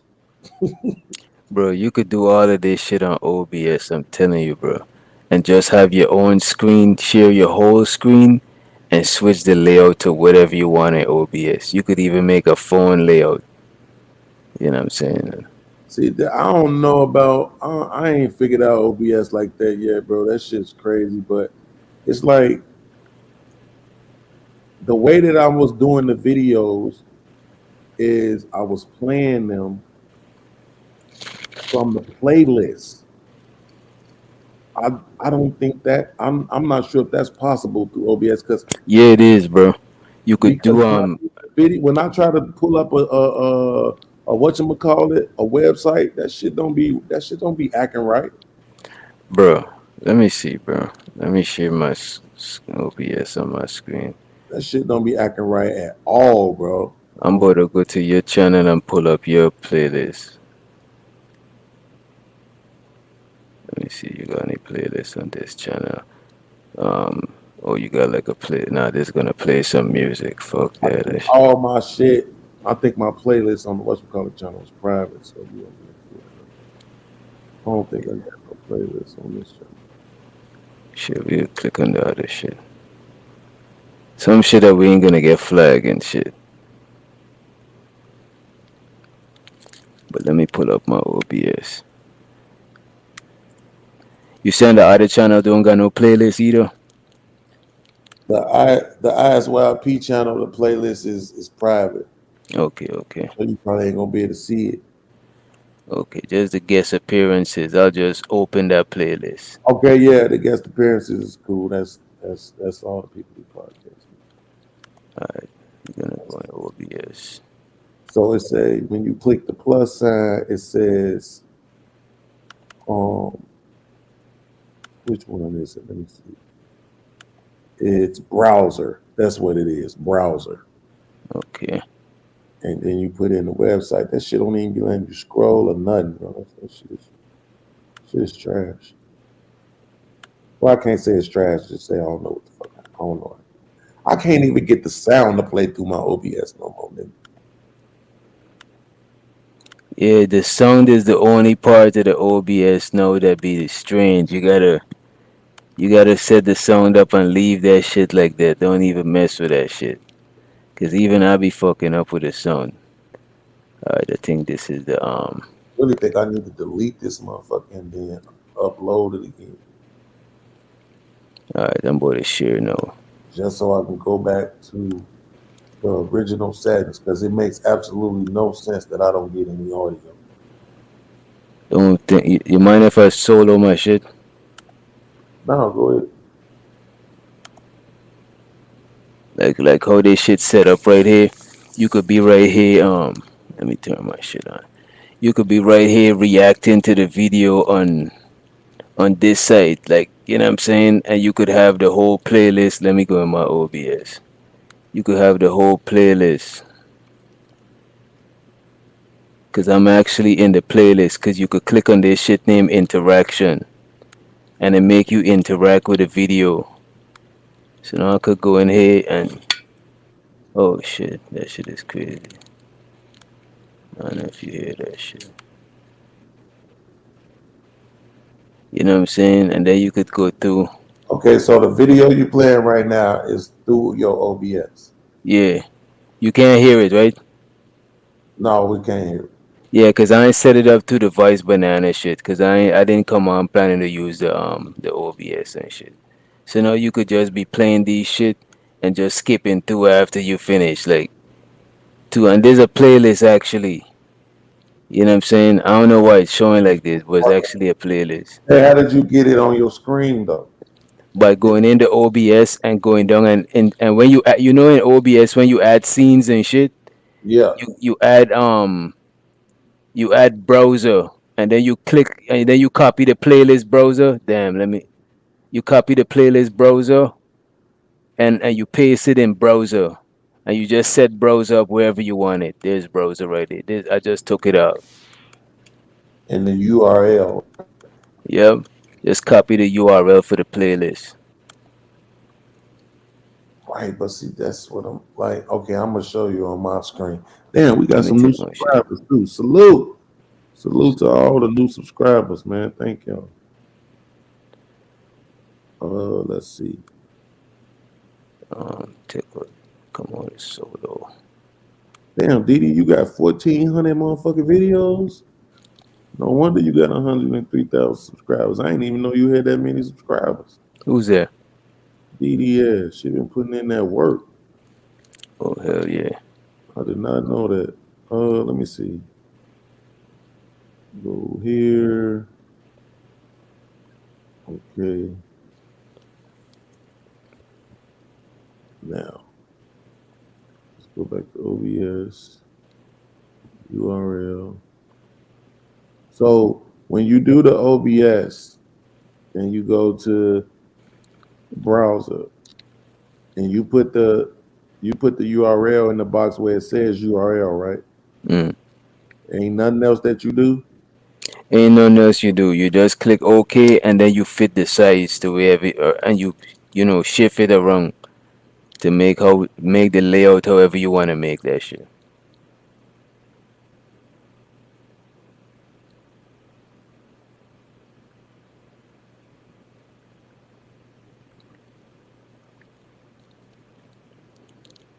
And you could be at the side in the camera. That's not. See, we'll try to go full screen, and it's fucking. Yeah, it's probably private. Oh, it is. Let me do it. Shift. Okay, that's how you do it. I'm trying to see that shit too. Or am I tweaking? Maybe I'm tweaking. Let's see. Oh, no, And you could change the opacity of that shit so it's a little see-through.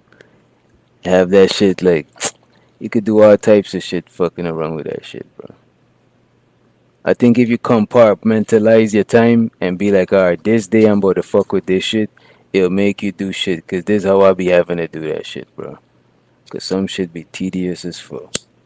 See, now it's saying that this playlist does not exist. So let me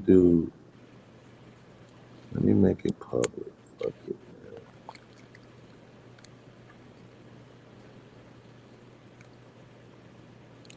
Let me try unlisted first. Yeah, unlisted will show the link too. But it won't show on your channel.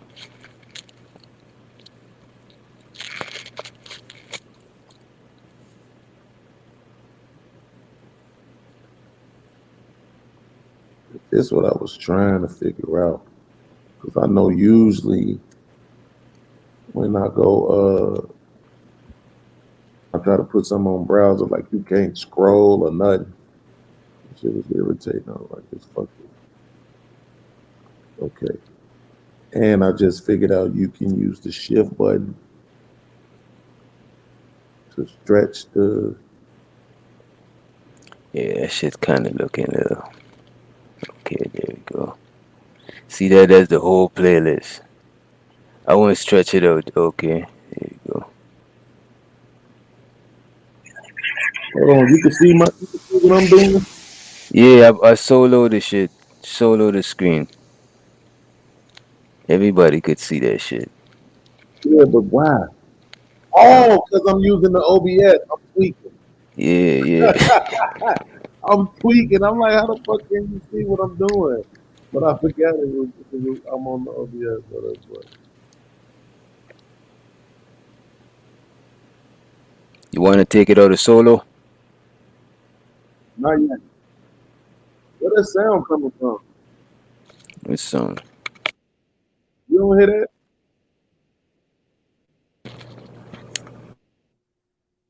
I'm about to mute. Tell me if you hear it now. All that Jessica X, that shit.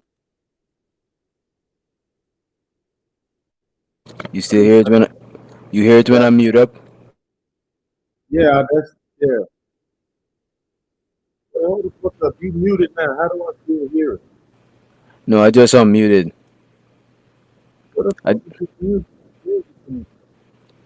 It's probably in the OBS. You gotta look down in the OBS audio and see. That's on my bad. That's on my end. My bad. No, that was a tab. I had a tab open. Okay. I had a tab open that was playing. Okay. So here's what I'm trying to figure out. Now, see how you was operating yours? How the fuck? Oh, you gotta click at the bottom there that say interaction.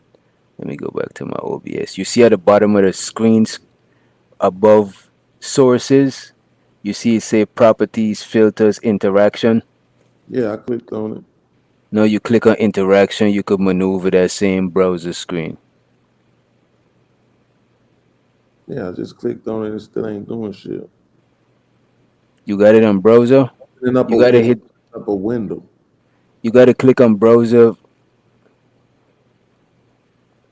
I did all that, but for whatever reason, when I click interact, it's opening up another window. Yeah, the other window is the window you interact in. You click in that window like if it's the regular YouTube. Yeah. Okay, so You are watching I Seen Your Little Podcast, the 24-hour podcast network.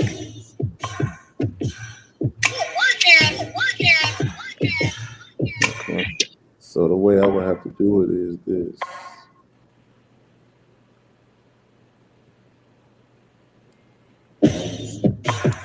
You are watching I Seen Your Little Podcast, the 24-hour podcast network.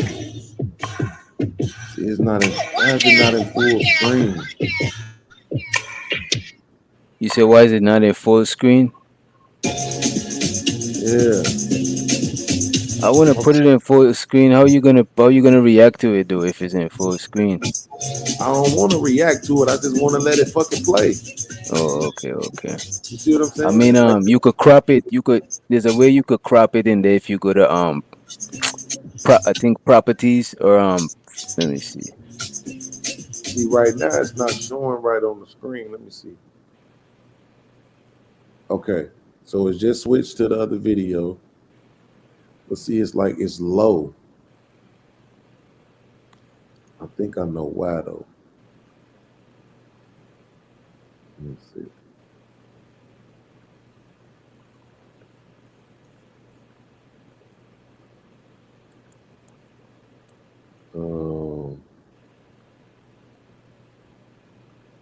Yeah, it's showing shit in the background and everything. Okay, so first of all, let me go in here. Virtual background. Let me stop that. Turn that off. You should be looking like the Corey Holcomb of the panels and shit. You never mess with none of them AI art stuff? Yeah, the like one Angry I Man. had was fucking terrible. That shit wasn't doing nothing. The one Angry Man had, that shit was fire. Okay, let me move ahead so I can see how it looks. Who, because of their bodies, look like they're 20-something. I'm like, my G, first of all, I don't hang around no spots where you even have those situations where it's like, oh, and second See, this of all, is I mad. don't know This about is what I y'all. mean. This is mad. Me physically, I can discern. It's low for whatever reason. But there's a fire layout though to do the reaction. There's fire as hell. Wait, I like messing with women who are around my age slightly below that age or whatever, you can tell when a girl, even by how she moves and her mannerisms, if she's young. I don't go to no clubs where they're like, oh yeah, we let it Bob. I don't do any of that shit. Maybe they do, but I at least have the discernment to be like, all right, yeah, okay, she's growing into her body, but she still looks young. Something about her is young. I'm not attracted. Point motherfucking blank. I would not be in a situation where I'm expecting to mess with a lady in her late 20s, 30s, and oh crap, she had a gray hair there. Oh my, and you're 16 with a gray. No, that shit ain't happening, my nigga. So you going around and you sexualizing young motherfucking kids. You going around spots. Okay, For instance, right? If anybody goes to New more York, like in I the went to go middle. play ball at Stuyvesant High School. Right? Now They the have thing would security be people come and play ball is afterwards. that the There were kids screen or around is there that who were the in their 16, background? 17. My body did not say, Let me see. are you getting horny? It was like, them niggas is, I'm not even looking Oh at them. yeah, I'm that looking is at babies like, it. yeah, I'm just So looking to go fucking play ball. I would have What's wrong with these niggas, to man? bring in the background. So import image. Okay. ISYL. So here's the thing. Background. Understanding is not requisite for agreeing. I understand where they're coming from. So but I don't agree. And let me be specific what I'm saying I don't agree with. What I'm saying is this. If you was walking in the gas station and there was a girl walking in front of you and she was thick as fuck, built right, and that's what you actually like. Let me not even say she was thick as fuck. Let's just say she had a body that's your type of body, right? You would like it. Now, if you say, y'all, once you get to the door, you hold the door open for her, and now you can look at her and you can tell that she's mad I young. don't understand that. Why is it cut And like then that? you can turn it off. It's like, oh shit, she young. I ain't, paying no attention to that no more. Yes. I don't need to see how it look on the screen. But when niggas be that shit looks straight. yes. I don't need to see how it look on the screen. If you just when niggas look at, nobody's talking about, you're a 35-year-old dude. You just when niggas look at, nobody's talking about. I'm talking about that. You're if you're 35-year-old dude. You just when niggas look at, nobody's talking about. I'm talking about that. You're if you're 35-year-old dude. You just when niggas look at, nobody's talking about. I'm talking about that. You're if you're 35-year-old dude. You just when niggas look at, nobody's talking about. I'm talking about.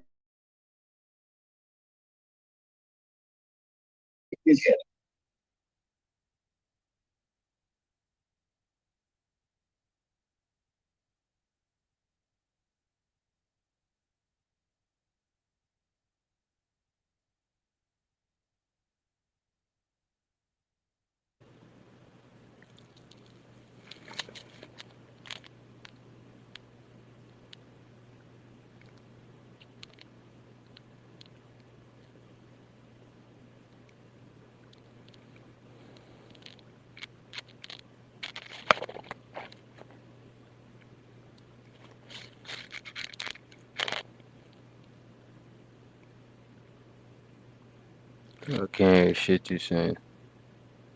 Oh no, your shit muted.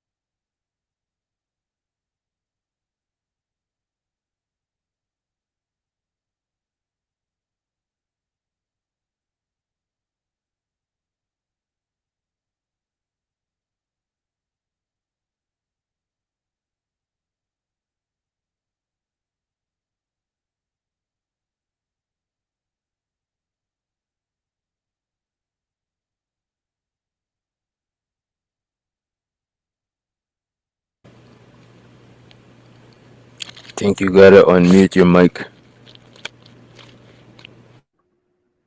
Your ass knew I was running my mouth with the motherfucking like muted, did you? Yeah, I tried to unmute you a couple times. Okay, so what I was saying was this. Okay, yes, I'm playing this through the OBS right now, but I'm using it.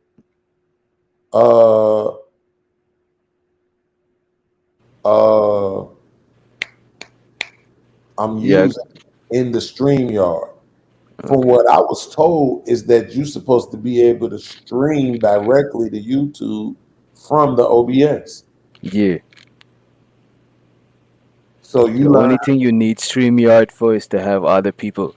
The things that you're doing by yourself, it'd be way more fire if you just go OBS straight to YouTube. Because now you could control the whole screen. It's just that you can't have people come on. You can, but the shit be laggy. StreamYard just killing the game with that shit. Yeah. That's the next thing is to figure out how to stream straight to YouTube from the OBS, because once I'm gonna put you like this. Once I get the channel to 24 hours, I gotta take you to OBS school, bro. Once I get the channel to 24 hours, I'm going to want you and Ray and anybody else that might be doing the show, do y'all shows on the little podcast channel. Okay. So but this is the thing about it, and I've been meaning to say something. Both of you niggas, when y'all get through with y'all shows, it be immediate copyright claims. Damn. What the fuck y'all be using every single time, bro? That shit be copyright claims. Damn, we don't be using, we be watching it, reviewing shit like fair use, because I be on Ray shit. We just be review. We watch anything we talking about, we just pull that shit up. That shit be immediate. Damn, that's kind of fucked up. You know what I'm saying? For both of y'all, when y'all get through with y'all shows, my shit start ringing. Bling, bling, bling, bling. Yeah, nigga, look here. Copyright claim. Your ass use this shit. I'll be like, God damn, nigga, I don't even get them any copy. I don't be getting copyright claims like that when I do shows, right? But the difference between you and Ray is a lot of time Ray shit get booked, boy. Like globally. Okay. You know what I'm saying? What you mean global? What you mean booked? Like his shit be getting blocked. Blocked. Yeah. Nigga, nobody in the world can see the video no more. What the hell? Right. So that because he talking about crypto shit. If you use it, you know what I'm saying? Like, you think it's the crypto shit? I don't know, bro, because I'm gonna be honest with you. A lot of times, if I tap in with Ray and he don't have a panel and them having discussions, I won't stay. I'll drop a comment, click the like button, shit like that, and then I'm out of there. How come you don't be trying to be on the panels and shit no more? On your own panel? You start honestly, it's a couple of things. Neither one of them is really greater than the other one. It's just a couple of things. One of them being that I had a bad experience with the first motherfucker that I really gave a show to, which was Fatty. You gotta learn from your shit, bro. I did. And what I learned was stay the fuck off niggas' panels. That's what I'm saying. That was the lesson for me. Now, that might not always be the case. It ain't like I ain't never came up on y'all shit. But I have a tendency, I'm a bit of a control freak, bro. Yeah, you are though, cause that kind of ruffled the girls' feather the last, and they was mad, kind of, you know what I'm saying, and kind of subliminally they gave me an ultimatum to not really rock with the guy and shit. But I was, you know what I'm saying, I was like, man, nah, cause I look at the bigger picture and shit. But that shit is just, I think like going on people panels. Going on a panel is way easier than hosting a panel, bro. Yeah. It's easier. For me, but see the thing, for me, it ain't less frustrating. right? It's easier, but it ain't less frustrating because I'll be just as frustrated because now I don't have no control. You know what I'm saying? I have zero control. I can't really make motherfuckers be quiet. I can't really control the flow of the conversation. I can't stop motherfuckers from doing goofy shit. You know what I'm saying? I really don't have no control. So I mean, like, and I like even with them girls, it's like understand something, shorty. If you own somebody else's network, right? They can pull up, and it's like you did a 5-hour show, and I pulled up in the last hour. You know what I'm saying? And the thing about it is, what they not hearing, you not hearing, and any other motherfucker that got a channel, a show on somebody else's channel is not hearing, is the other motherfuckers that's telling them you need to be there. Because when we come to your channel, we coming because we want to hear you. Even if you got another motherfucker on there, we want to hear you. Yeah, when you come through, you do bring more people just by showing up. You know what I mean? Yeah, because they're gonna see what podcast talking about real quick. You know what I'm saying? Like if you look at the look at my numbers, right? The show I did, my first show was pretty dope on the Toxic Avengers Network. I think we did like 3K. I'm trying to pull up multiple things at the same time, man. Let me pull these up because I want to show it to you. But I think we did like 3K, right? Then the show I did with Aaron O, I think we did like 5K. You know what I'm saying? Because it's Aaron O. So it's definitely more motherfuckers pulling up because they want to see what Aaron O talking about. Okay. And so, but if you look at the other shows that I did, the motherfuckers, 1-2K. Look at the shows that How To Man doing. Same thing. 1K. 1, maybe 2K. Look at the shows that is doing. 3, 4, 5K. Why? Because it's him and Angry Man every time. You see what I'm saying? It's an Angry Man network and Angry Man is there. So motherfuckers pulling up. Now, I could look at that and be like, damn, maybe I need to tell Angry Man to hit my panel. But I prefer that he don't. I'm glad that he don't. Because I get to maintain my control. You see what I'm saying? And he don't gotta come up there and try to command nothing on the show, which is the same lesson that I learned with Fatty. You know what I'm saying? And so that's why since Ray had his show, and not only with Fatty, with fucking with Lucky too. Because when Lucky and Lexi had their show and I came up on the panel, Lucky thought I was doing some shit that I really wasn't doing, and shit went left. You know what I'm saying? So it's like I'm now just saying, if I give motherfuckers a show, I'm just not even gonna be up there. You know what I'm saying? I'm gonna let motherfuckers do their thing. You know what I'm saying? I still think we should have our individual show like you're doing right now, but you should still have a panel show though, because your channel was fire with the panels. You know what I'm saying? It's like, you know what I'm saying? You mischaracterizing me and shit. Nah, listen, niggas don't be want to really be seen next to me like that because they fuck with all them This other nigga's channels that don't radioactive. really fuck with me like that. You see what I'm saying? So niggas just be pulling up in the chat now. They ain't gonna really hit the link. You know what I'm saying?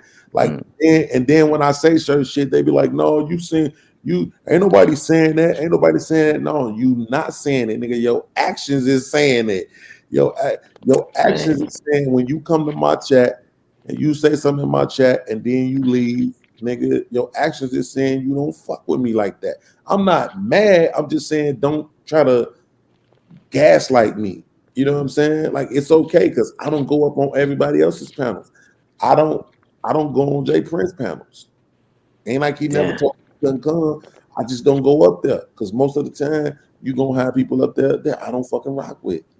You see, you gotta be the ambassador for the network and just go and move around. You know what I'm saying? And Man, tell fuck these people. niggas. Straight up and down, like look, This nigga is some Tupac. bro. Nah, bro, I'm talking about in the King's English, nigga. Fuck these niggas. Real talk, man. Like, look, bro. On everything I love, if motherfuckers really just got outside, with some flyers and some giveaway type shit. Really started building the channel up with the motherfucking shorts, all this other shit like that. We can get some more following. But I did the building the channel up on visiting these other niggas' platforms.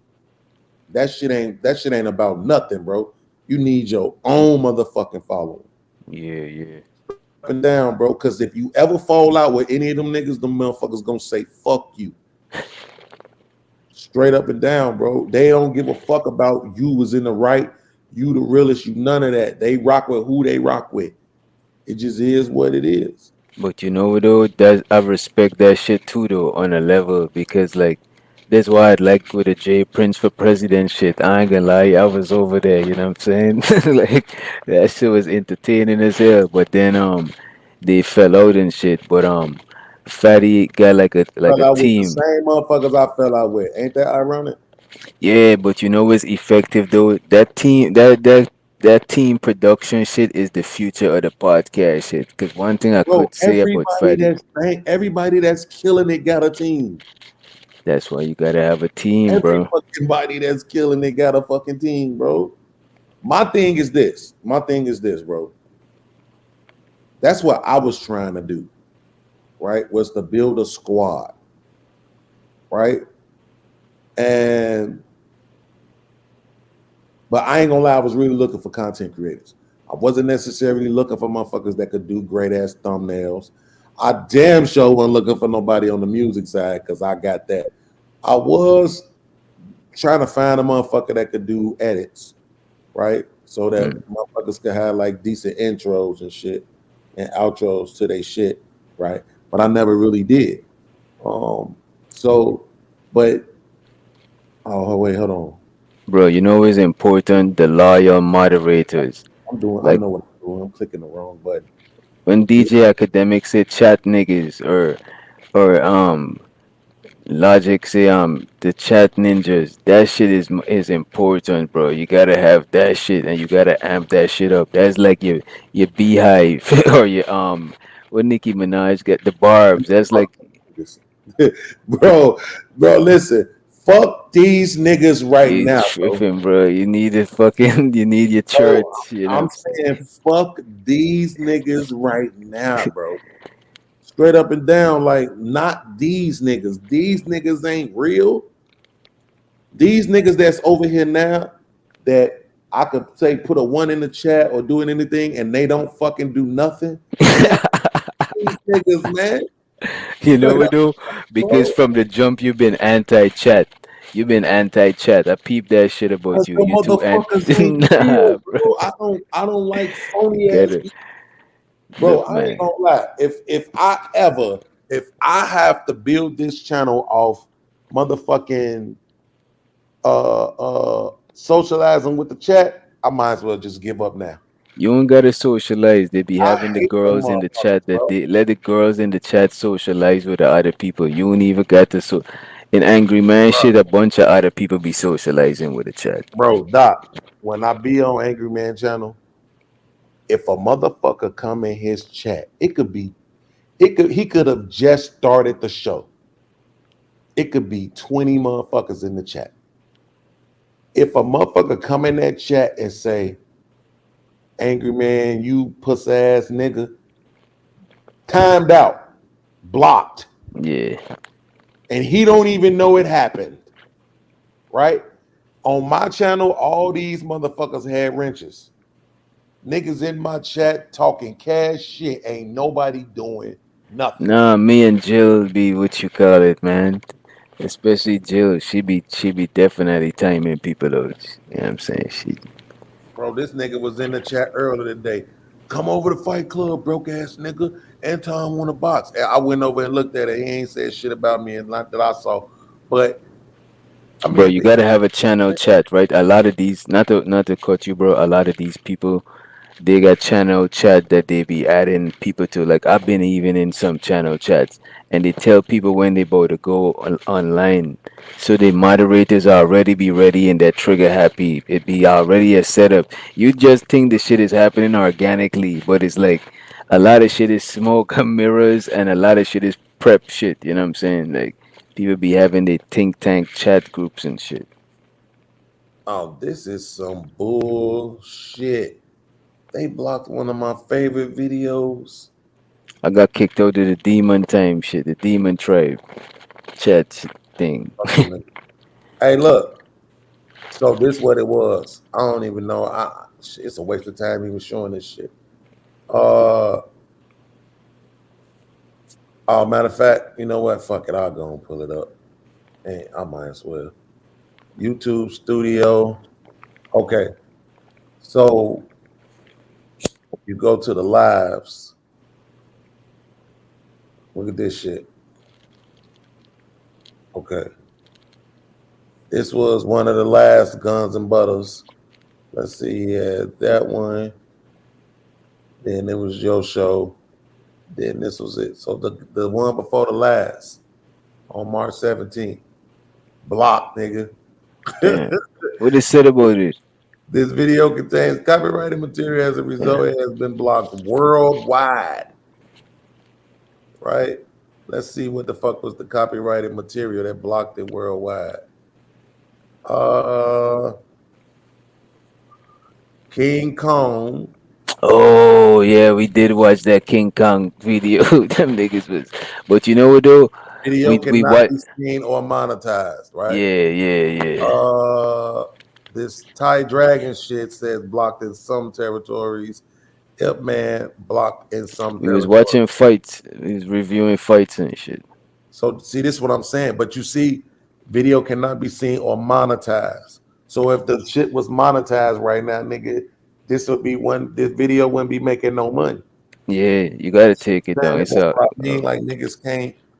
That's what I'm saying. Like, so how could we do fair use, bro? Without how could we avoid shit like that? Man, you can't, nigga. Damn.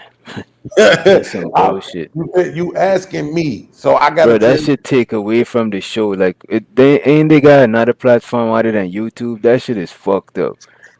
Yeah, that's why we're about to start. We're about to start fucking going. Well, when I start going live from now, it's gonna be live on Rumble too. On Rumble, okay. Yeah, but I'm saying like the thing about it is this, bro. I told you already. I know you said you really don't care. I gotta make sure I tap in with Ray one more time, because once my hard drive get here, all these videos gonna be gone. You putting it on the hard drive though? I'm not saving y'all videos. Damn, that's fucked up. Damn. How much space you got? Hella free space. I'm bad you said it like that. But this the truth, bro. Do you know a motherfucker got to download these videos one at a time? Yeah, I'll probably put it on my hard drive. I got like 2 terabytes. That's what I'm saying. Y'all got way less videos than I got. Ray got way more videos than you got. But you probably only got 10 or less. Ray got I could take down them woke juice videos too. Like them, you know what I'm saying? Like I'm fucking with the not for human shit. I only got 1 video so far. Okay. So yeah, all that's what I'm saying. All the videos that he did, yeah, that's why I told him, bro, you got to download your own shit. I'm gonna make sure I tap in with let him know. Like once this hard drive get here, bro, I'm getting this shit up off here because I want to try my best to get the channel monetized again. You know what I'm saying? But if the channel is monetized and then we start, I hate to even talk about this shit. Yeah. But you know what I'm saying? If the channel is monetized and then we can run it 24 hours, bro, this shit is just gonna be the bomb. Yo, OBS is how you could run the 24 hours, bro. Huh? You could run the 24 hours using OBS. Just put That's like 20. Point, nigga. You said, like, are you fucking high? You know Oh shit, I'm tripping. Yeah, my fault. Point. That's what you was telling me. You know what I'm saying? That's what made you show it to me. You know what I'm saying? Like, bro, you know you can do that through OBS. I'm like, I don't know how, but you just showed me now. I got it set up. I damn I don't want to take it down. Yeah. You could take this video down anyway. I thought this video was coming down anyway.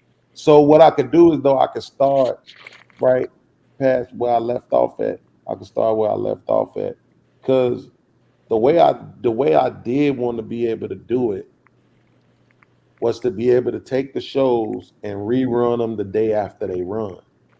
So the thing about that is that at any given time running the playlist, you can add to the playlist.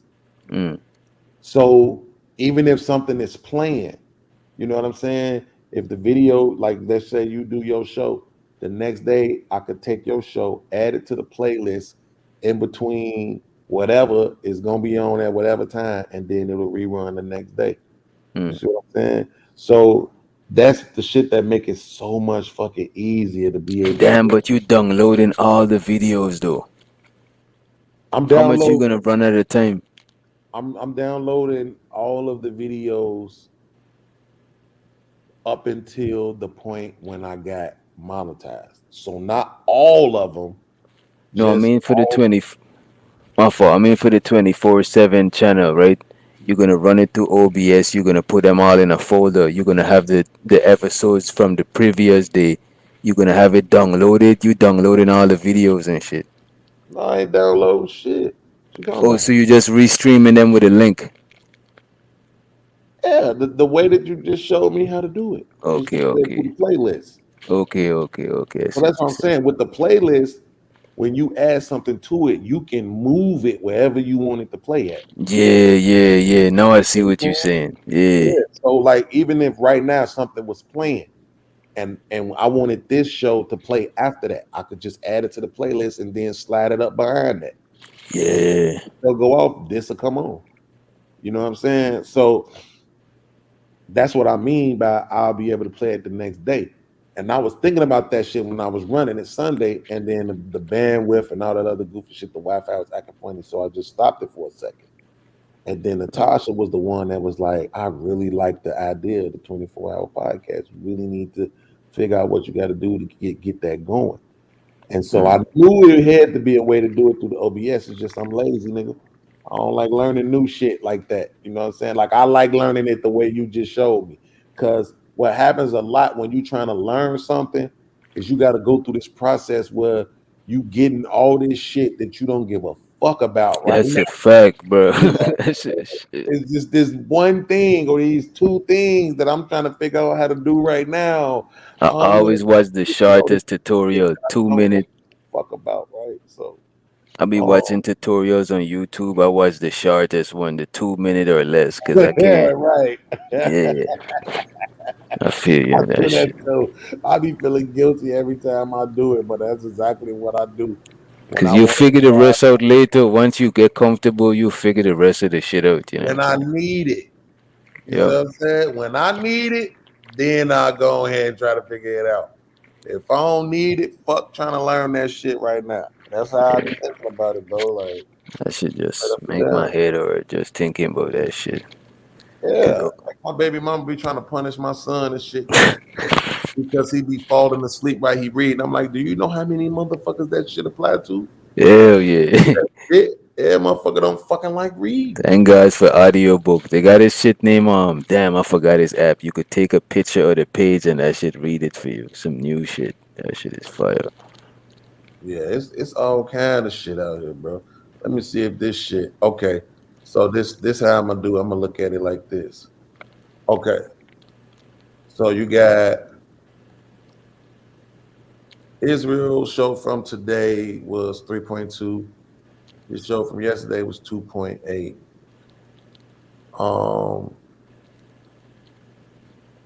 How to Man show from Thursday was 1.2. Show from Wednesday was 1.2. My show from Tuesday was 2.3. My show from Monday was 3.2. Congratulations, Beans. Beans did 3 bands, nigga, on Monday. Nigga, what y'all talking about? So, right? That show was 3.2. Israel and them show before that was 3.2, and then the one before that on Friday was 5.4. Healthy Man did 1.5 and 1. Nigga do the same numbers both days, bro. Like he got the same exact people watching his show both days and stuff. He got 1.5 and then 1.5, and then My Tuesday show did 1.6, and then that Monday show with Aaron O did 5.1. So they got a show every day. Except Sundays. Except Sundays. Yeah, except Sundays. We got a show every day except Sunday. Yeah. Which would have been cool if that could have been like what's her name? Fantasy Island girl. But obviously she's a bag chaser now, so it is what it is. Oh, Def Jam. Yeah, she definitely Def Jam. He said as much. I wish that I told Angry Man, fuck that shit. When we get offline, man, shoot your shot. Cause she came over this motherfucker today with me. It's the first time us being on the panel like that together. And you know what I'm saying? Talk with me about porn addiction, all type of shit. Talked about her titties. You know what I'm saying? Like that shit ain't easy, bro. To get a chick that ain't bad looking, and she gonna have them titties out every time. She already stated that. Like that, she said that. Okay. You know what I'm saying? Them motherfuckers is gonna be out every time because she know what it is and she gonna play the game the way it's supposed to be played. Word. Hey, I'm mad at her. You know what I'm saying? Like, so think about that. Every episode is gonna be titties, melanated skin, very witty, very challenging. You know what I'm saying? She ain't regurgitating YouTube talking points. She got her own mind. You know what I'm saying? Got good backstory. You know what I'm saying? And we'll talk about her own personal life, things that's happened to her and stuff like that, shit she been through. Like that's the kind of female you want to have a show. You know what I'm saying? That's the kind of female you want to tune into. You know what I'm saying? As long as she's willing to have good faith, genuine debates. You know what I'm saying? Where she's able to concede when it's necessary and not down heels for dumb shit. And it don't seem like she is. You know what I'm saying? So I hope he do what he got to do. You know, I know she feel like, I'm rocking with Anton because he got me on here, and she probably gonna be on Thursdays a lot after today. Okay, on her own shit, have her own show. Yeah, she trying to do her own shit too. Okay. But the way them titties be out, I could definitely see her being on Thursdays more often. You know what I'm saying? So titties is on Thursdays and shit. Yeah, right. You know what I'm saying? Titty Thursdays. Okay, that's but I mean, like I'm talking about because she was on the Peep this Thursday. So I'm just saying, like I could see her doing it again. But I mean, she definitely trying to do her own thing. I was giving her some pointers on what to do, how to set up her StreamYard and shit. You know what I'm saying? And then set up the panels and shit. I mean the descriptions and shit. And with her previously being on OnlyFans, that means she ain't no stranger to social media. So she should have all the motherfuckers. You know what I'm saying? TikTok, Snapchat, motherfucking Instagram, Facebook, you know, Vine, I don't give a fuck what, MySpace, fuck it. Just have all the motherfuckers. You know what Bro, I'm I think you should give up on the panel shit. You should produce a whole different kind of, because to me the panels be fire when it's themed, when it got like that presidential shit or the fight, like the theme of the shit be making it be what it is, and you could always bring in different topics that is like impactful and shit. But the theme is what's gonna.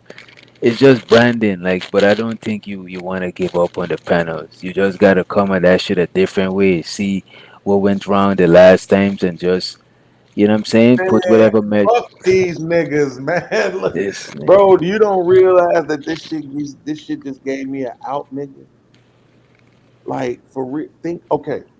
Damn, I hate to say this shit out loud because it's devils out here, nigga. You say shit that be trying to come after you after you say it, but bro, the whole thing I was trying to do with getting the channel to be at 24 hours, bro, was being able to have multiple people that have multiple shows, you know what I'm saying, panel shows, so that we could just rerun the motherfuckers all the time so that they always on. If anybody ever missed it, it could be on. Any time of the day you bored, ain't nothing else on, there's something on, right? I could do that now, and I don't even gotta produce the panels myself. But Right. that shit ain't the same, bro. The reason why panels is better than cable TV, cause you can't you can't watch the Oprah Winfrey show and jump in the TV and go upstage. But if you got some smoke in the chatter, you got that opinion, you could literally walk upstage. You know what I'm Right. saying? But what I'm saying is this though. But what I'm saying is this. I get to show the panels and I don't even gotta do shit, bro. But people ain't gonna be live. Most people be watching the live shit. I don't think people be rewatching that shit. I don't. They wasn't. But they wasn't. But listen, they wasn't. But here's the reason why. It's a couple of reasons why. I noticed this while the show was running. The times when it was people watching it was the times when it wasn't really nothing else on. It was a few people that just stayed around for a while. But the thing is that it's a new channel. You know what I'm saying? Like we still in infancy stages, right? You take a channel like whatever that's hitting 4 million. They've been around for 10 years, right? I only been around for one, so it's still a new channel. We still talking about all the motherfuckers that be in this space. So of course they ain't really tuning in like that because they already seen the shows, right? Not to mention the fact that, like you said, it ain't live, right? So once we build up the channel though, you see what I'm saying? With all these motherfuckers that's not familiar with everybody in this space, that ain't watching every panel show every time it's on, this gonna be new to them. So they'll be tuning in. You see what I'm saying? They'll be tuning in. They'll be sticking around. You know what I'm saying? And once we get the channel building and it's continuously building, those same people, they gonna be going over to the other channels that these panels is coming from. Aaron O, Cheeky Banter, Toxic Avengers, Angry Man, right? They gonna be going over to those channels and subbing too. You see what I'm saying? So now I'm helping build my channel. I'm helping build their channel. I got everybody's cash apps in the motherfucker, so everybody will be able to get money. You know what I'm saying? So it's like, man, bro, like I got a vision for this shit. I'm not trying to please a few motherfuckers right now. I'm trying to please a bunch of motherfuckers later on down the road. You know what I'm saying? I'm looking at this Lo-Fi Girl channel.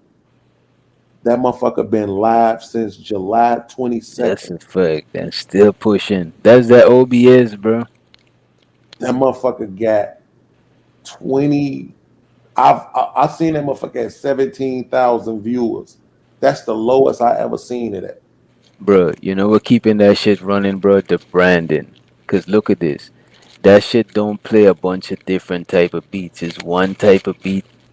It's that one lo-fi, like, you know what I'm saying? This is why they saying branding, you shouldn't change your profile picture. Because you want to be familiar like a hook on a song You want to be familiar as fuck. That's why I just changed all the shit up. You notice it all look like this now. The way the background look. You know what I'm saying? So I put like for the ISYLP channel, you know what I'm saying? It looked like that. Right? But even the channel with the beats on it though, right? Even that channel, I made it where it looked like that too. Like similar theme. Yeah. Because it's like now if you on the channel and you watching the channel and in between shows, the beats is coming on. Right? That's how I got the playlist set up. That in between every panel, one of the beats will play. So when the beats come on, and then you get to see the channel now, Beats by Bean, and it looked just like the channel from the motherfucking podcast. Same color scheme. See what I'm saying? So it's gonna be very, and I don't really gotta do shit. I can leave it just like this. You know what I'm saying? It's very simple, very coordinated. Nigga, I even changed the goddamn Instagram. I changed my Instagram to the shit. Why you choose them colors, man? It's not. Well, I didn't really choose the colors. It's the background. I wanted that background with all the TVs on it, right? But then I realized because it's from a movie, it's an actual scene from a movie, that it might be a problem. So that's why I kind of just like blurred it out.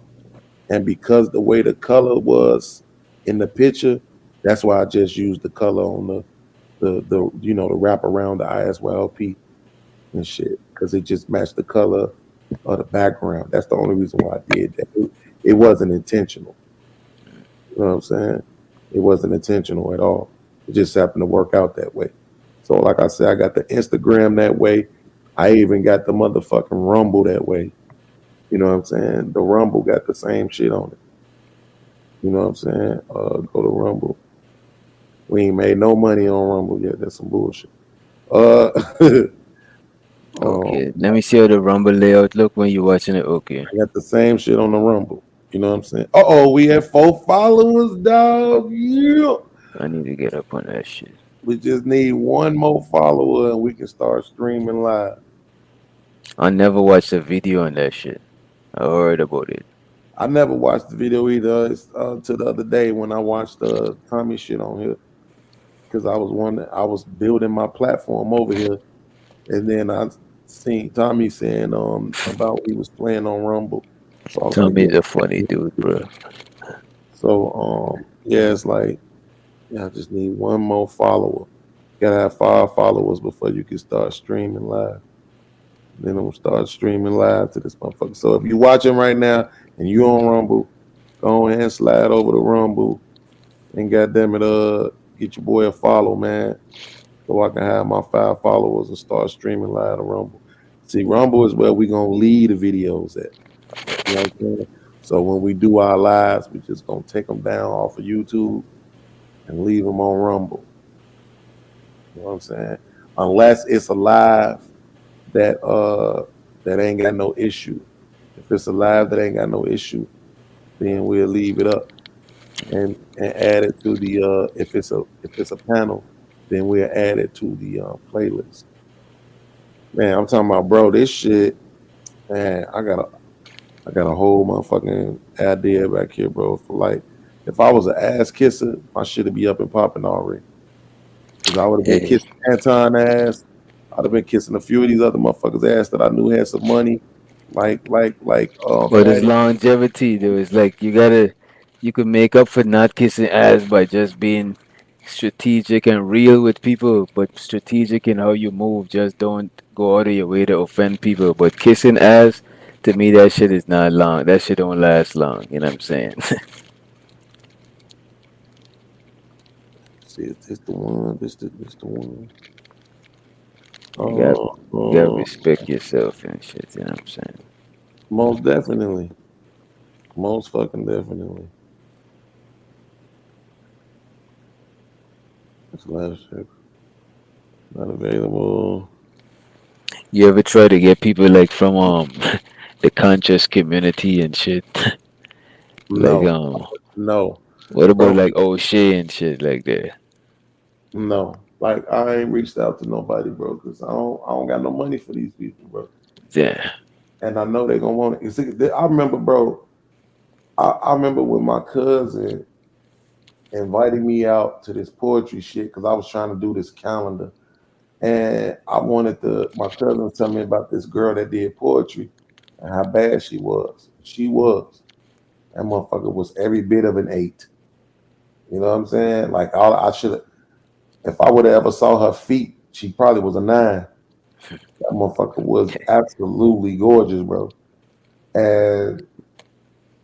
But the tripped out thing about it was, when I got to the space, I really enjoyed myself. And so I immediately wanted to put a show together, right? And then when I started reaching out to the poets, they like, yeah, so how much we getting paid? And I'm like, I ain't got no money to pay nobody. I'm like, the little bit I want to do is like charge motherfuckers maybe $2, you know what I'm saying, at the door, just to pay, you know, for the renting out the spot. But, you know, like I ain't really got no money. I just want to throw an event.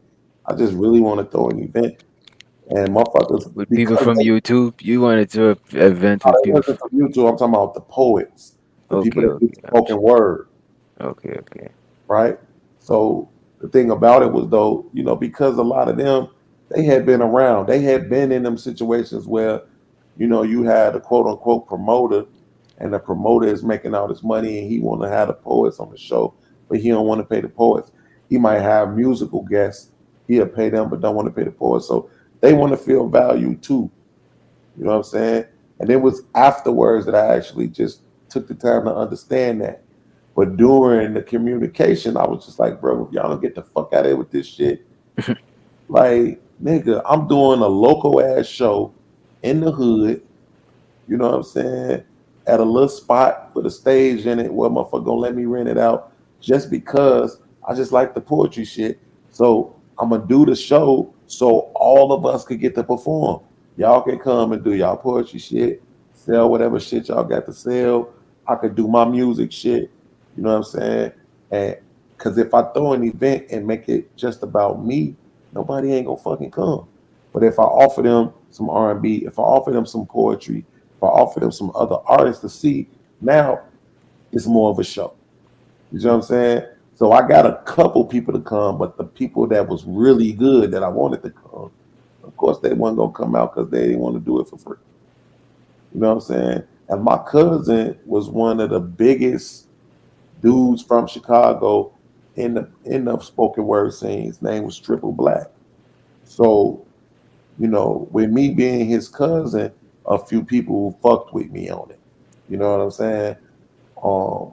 But other than that, motherfuckers like tripping, bro. Yeah, just give me 500. Bitch, we not even finna make 500 for the whole fucking night. What are you talking about? Give you 500, nigga, like for 7 minutes of your time. You know what I'm saying? Like, it's not that kind of event. It's just some shit for you to come out and hang out with some people you know and do a little spot real quick and, you know, let us other motherfuckers that don't never get to perform have a chance to perform. You know what I'm saying? And they just didn't understand that shit. So because of that type of experience, bro, I would never reach out to none of these motherfuckers to ask them to do anything. You know what I'm saying? Because I know I ain't got the dollars. I ain't got the bread for them. You know, they hang out together. They show you who they rock with. You know what I'm saying? Like, much as I want to slap the shit out of Anton, when I seen that nigga on stage with the lead attorney and with motherfucking Just Pearly, that kind of just solidified it. That solidified his position in this space.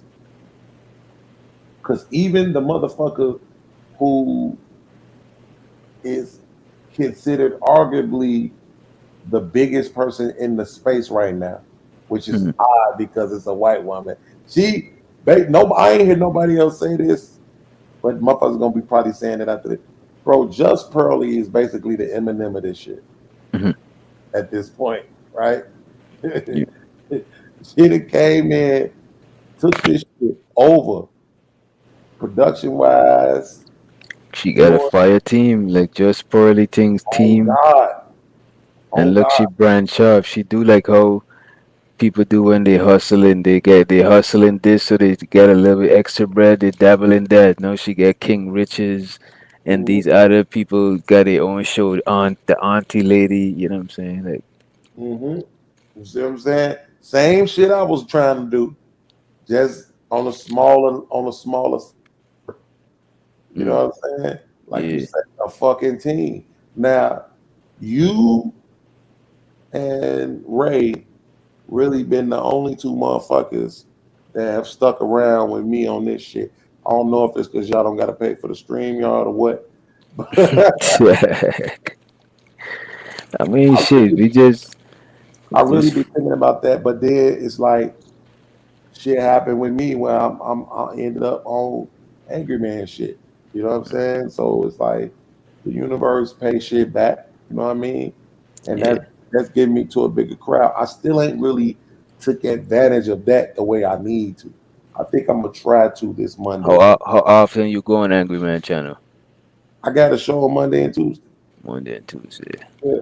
So I think I'm gonna try to take advantage of it this Monday, right? More advantage of it, and just like, look, I need y'all to go subscribe. You know what I'm saying?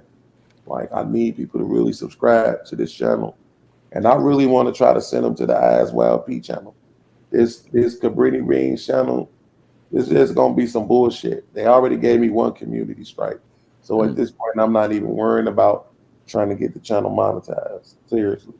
So the big channel, you better just delete everything and then get your shit. Yeah. I'm gonna just delete everything and try to get that back.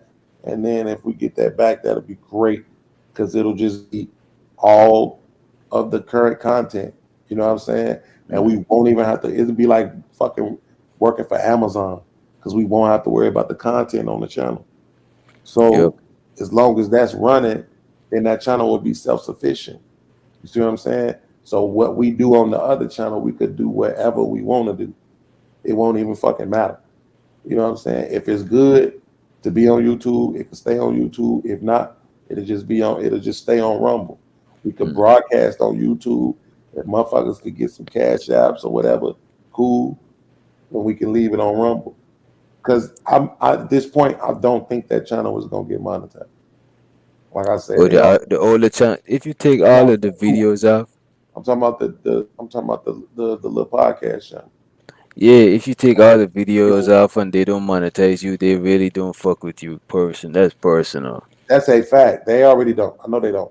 Bro, they just gave me a community strike for nudity, and it was no nudity. None, bro. Like, absolutely nothing. You know what I'm saying? Not even a scratch of nudity. So that let me know, bro, like, okay, this some bullshit. You know what I'm saying? Like, this shit is like the Chicago judicial system. Y'all don't got no love for me. You know what I'm saying? Like, I get it. You motherfuckers do not. Cool. You know what I'm saying? Ain't nothing I can do about it. I'm not even gonna try to get you to like me at this point. Because I know a couple motherfuckers that do not give a fuck about that motherfucking YouTube monetization. My man Showtime be on every day reviewing sports. Hundreds of motherfuckers with him live.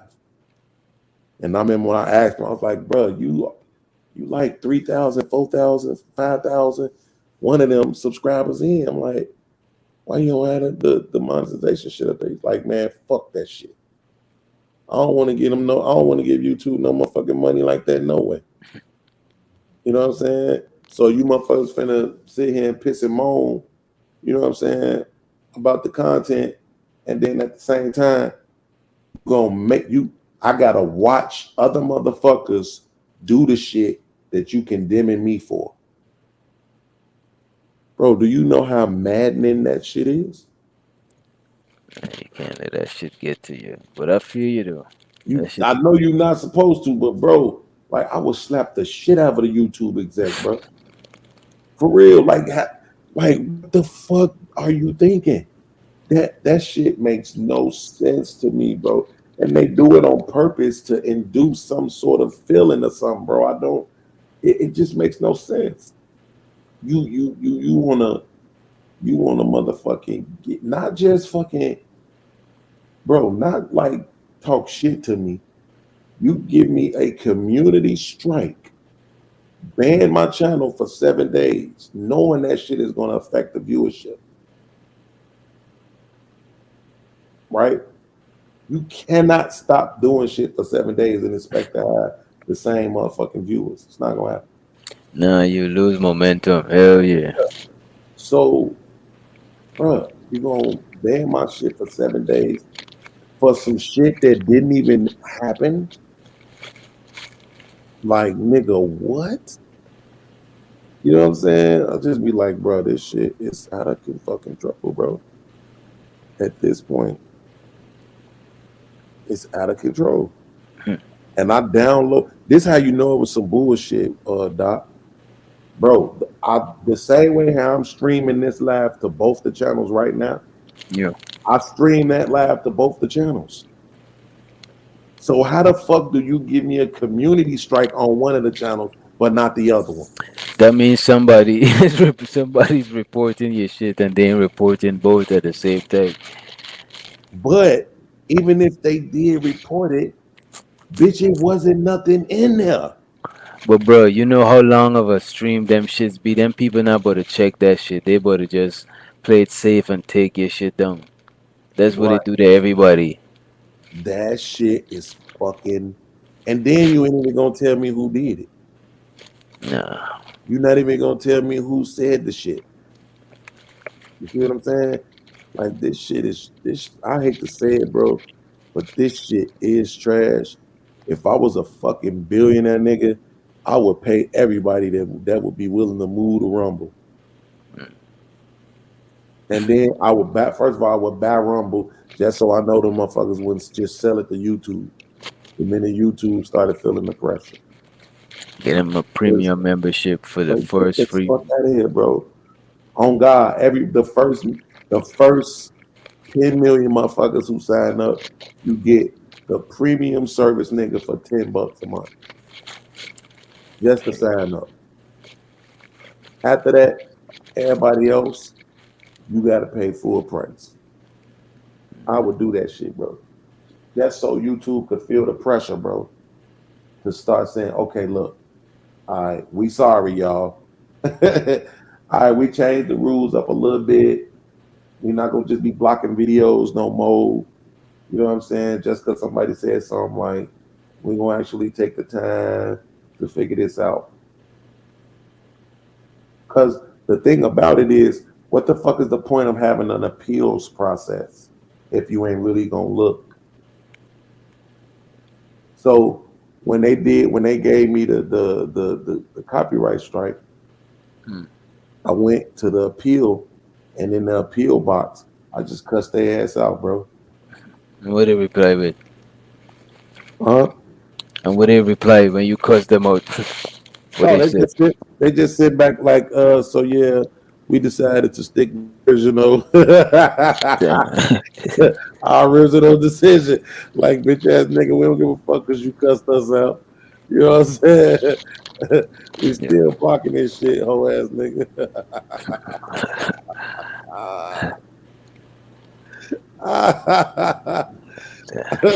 God damn. Oh, let's see. A copyright claim was made for video titled Not for Humans Are Modern Men Emotional? The Price of Your Dignity, hosted by DJ Witch Doctor. Copyright content was Face the Truth Season 1, 1022A, claimed by CBS Television Distribution. That's that Vivica Fox video. Oh, You know what I'm saying, man? Y'all niggas don't want no motherfucking money, nigga. that should take away from the show. Like, if people be moving smooth, just want to post some shit up. No, you gotta. YouTube on the push. Copyright claim for Guns and Butter. Copyright claim for Guns and Butter. They sent that shit to 2 different emails. Like, look, bitch, we don't want to have to tell you no more about this motherfucker. Damn, I don't even see the.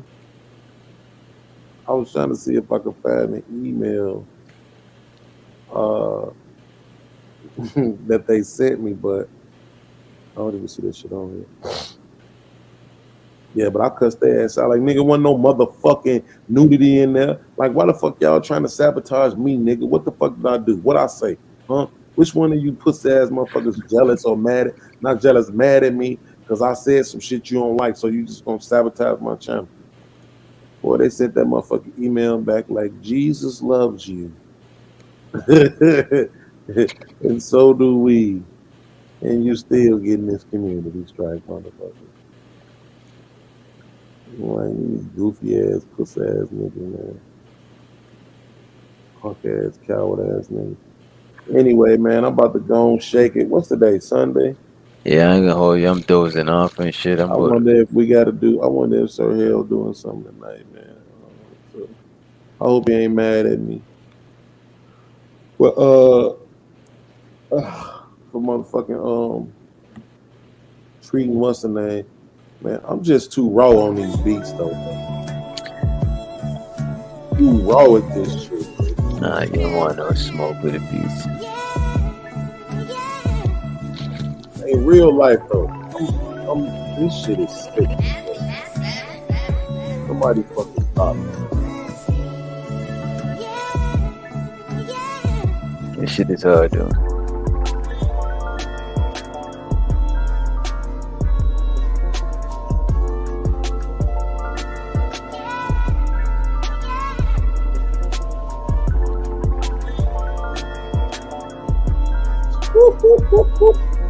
That shit is hard. That shit is hard.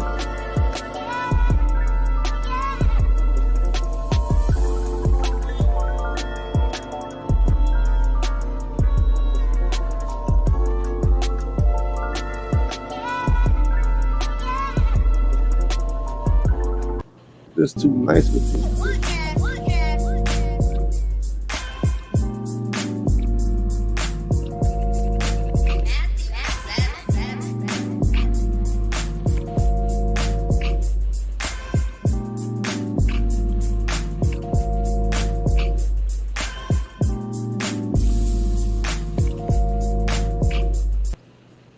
Too nice with this shit. Oh, this you right here? Yeah, this I fuck with this stage. Yeah.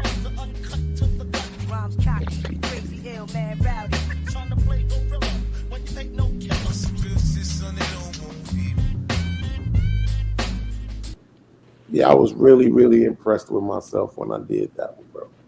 You know what I'm saying? Adding the rap samples in that motherfucker with the scratches and shit. You know what I'm saying? Like, I was really motherfucking impressed with myself with that one, bro. I'm not even going front. I'm just saying. Shit not letting me add this shit. So my thing is this, like I be telling motherfuckers, like niggas was like, yo, you made a motherfucking a music intro for your show on Angry Man channel, but you did make one for yourself on your own channel. Yeah. I'm like, nigga, I don't know what to tell you because my show on Mondays is called Anger Management, right? I hate you. I don't even know you, and I hate your guts. Yes, they deserve to die, and I hope they burn in hell. You know, I'm sorry, I just get so angry all the time. I'm sick of this mother, man. You gonna learn today. Cross to the street, I'm bro. excited. I will beat your mother getting ass on. That's my secret, cat. I'm always angry. Oh my God. Anger management. Crazy motherfucker. Anger management. My mind is playing tricks on me. Anger management. You wouldn't like me when I'm angry. Anger management. I'm too good at this shit, bro. I got some shit I was working on. There's some shit there right here.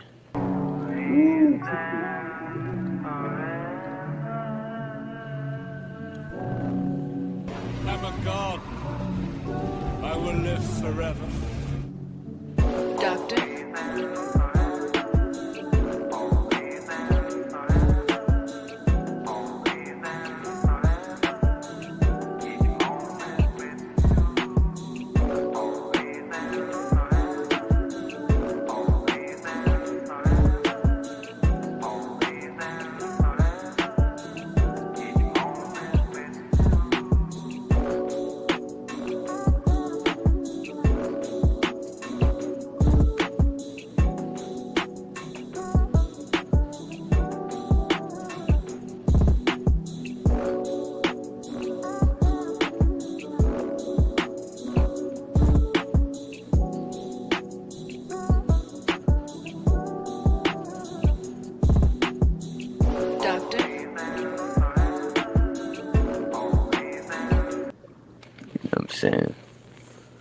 Nah, yeah, that shit right there though. That shit is trash though. Whatever, nigga. That shit go in.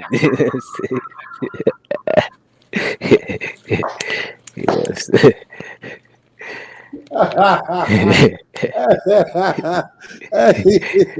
You was vibing to that shit, man. Look, when it comes to this music shit, when it comes to this beat shit, nigga, I'm gonna always be a hater.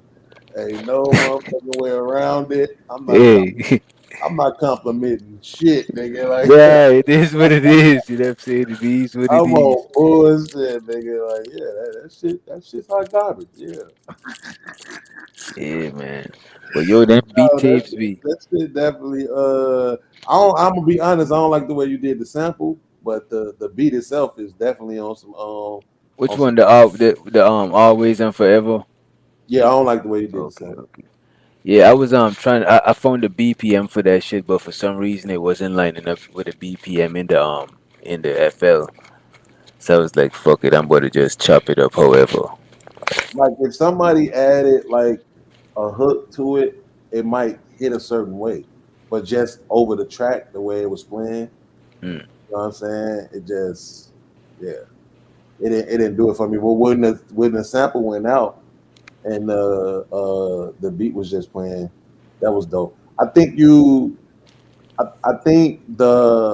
overlapping drums, I don't think that was necessary. I kind of understand why you do it, because I do it sometimes too, because it seems like it's something that's required damn near. Sometimes you feel like some shit is required, in order to get certain people's attention to beats. I do the same thing sometimes, you know what I'm saying? And then I go and I listen to the shit in the car, and then I'll be like, man, fuck this shit. You know what I'm saying? And then I change it back because it's like, fuck that, nigga. I want the element to be exactly what I want the element to be. You know what I'm saying? So I ain't gonna try to twist it and make it something that it's not. I'm gonna just let it ride the way that it is. And so that's how I do it. But the melody and that shit's fire. That's a sample, right? yeah, I be sampling. I be chopping and sampling. Yeah, I got a MIDI pad, but that's good that you got an ear for those type of samples. Because you know what I'm saying, it gives you the opportunity to create some fresh shit. For me, most of the time, what you will notice is that I take samples that people already know about. You know what I'm saying? And then I freak them motherfuckers to do something else with them. You know what I'm saying? So for you being able to find those extras, because you're probably very eclectic with your musical taste already. You probably listen to all kind of shit. You know what I'm saying? Well, them niggas back in the day did that shit too, right? Well, you listen, like I'm working on a beat right now that got the sample from Wu-Tang's Ice Cream in it, right? Yeah. So the crazy part about it is that I was able to, flip it in a different direction. You know what I'm saying? But that's usually how it worked for me. Is either I find something, I'm listening to some shit on YouTube, or I'm inspired by some shit that I already know. You know what I'm saying? And so then I take it and then I just try to do something different with it. You know what I'm saying? Maybe even sometimes let it play the same just so a motherfucker would know where the sample came from, but do something different to it. You see what I'm saying? So that way it's like, oh, okay, I see what you did right there. You know what I'm saying? Like to make it a little bit different.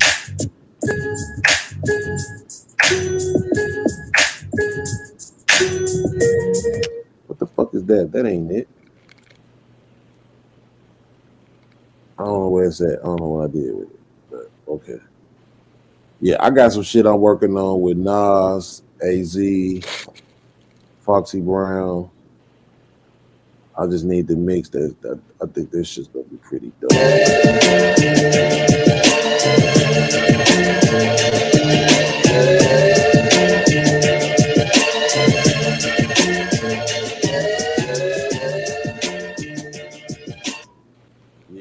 that ain't it either. What the fuck? Did I not say the shit? Like, what the fuck is happening right now? But yeah, like I definitely got to spend the next day or two uploading more of these beats to YouTube, so I can really have this shit all on this channel, this beats channel, and make sure I have enough beats to play in between the podcast And You ever tried the funk before? You ever heard about funk? PHONK. It's like a genre, but it's kind of like for producers and shit. no, I don't think so. Bro, I'm like, bro, like this shit. I just need this shit crazy, bro. I wish I could just get in the room with some of these niggas, bro. I really think it would be different then. Like I always said, if I was from New York, nigga, I'd have been on. Man, I moved to New York to try to get on, bro. I even met like Joey Badass and them niggas and shit. But that shit ain't. Definitely couldn't do, nigga. Just because I got a good enough ear, you know what I'm saying? I know how to play with shit. You know what I'm saying? Like, okay. What's this you using? Look, I'm sharing my screen for Logic, but can you hear the music in there? Tell me if you can hear the music in there, right? All right. I can't hear nothing yet. Play something. The needle not moving. I know you will hear it when you will see the needle when it start moving. Okay. Nah, ain't got no sound.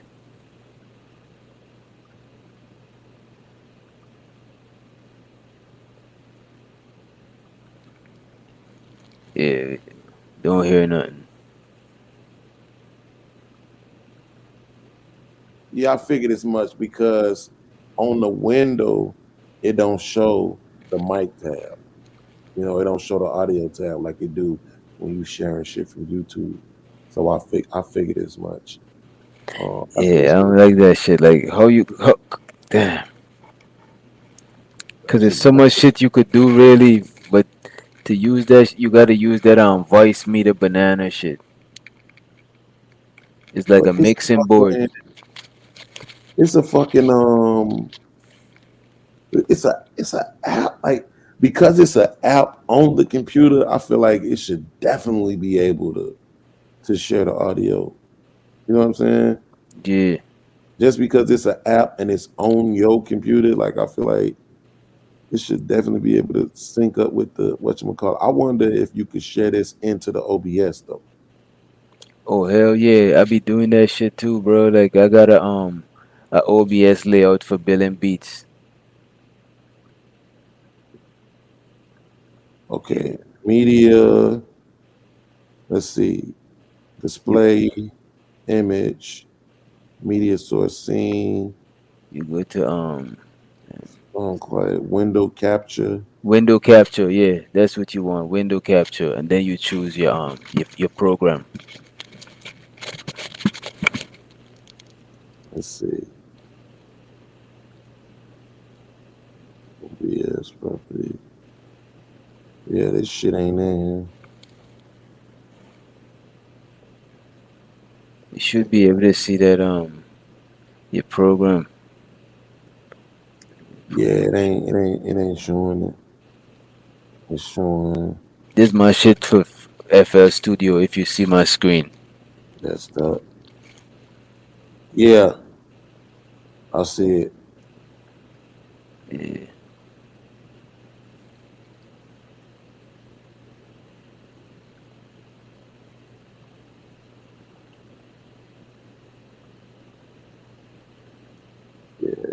It ain't showing it, man.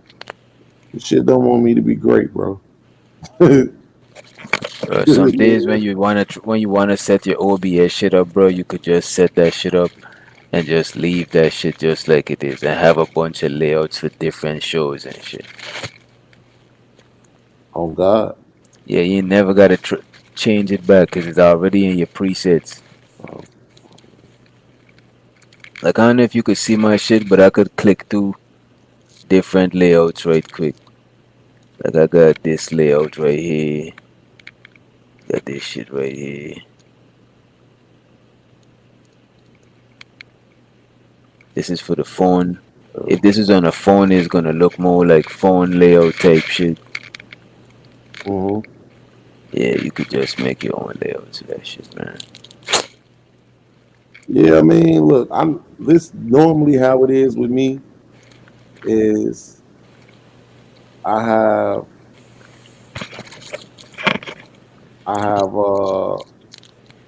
when I use an app, I'm usually using about 23% of that motherfucker.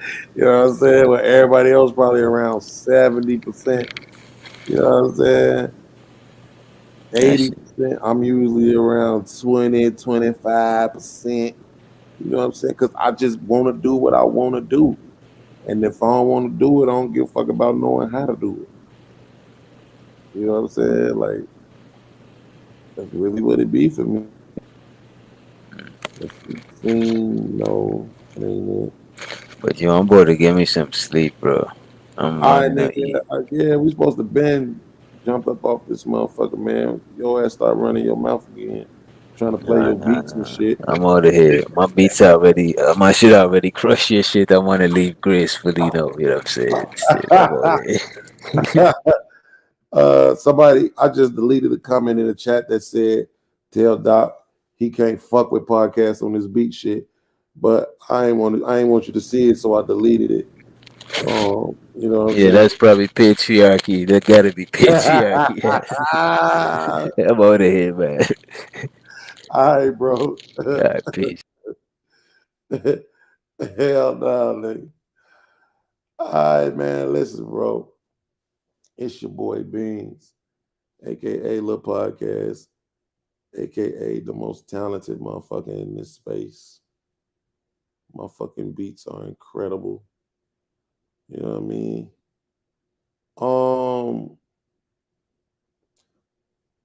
I'm still trying to figure out this OBS shit. What was yesterday? Saturday?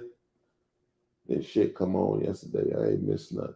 I ain't watched Bill Maher from Friday night, so I'm already yawning, which means I'm sleepy. So I'm gonna turn on my Bill Maher.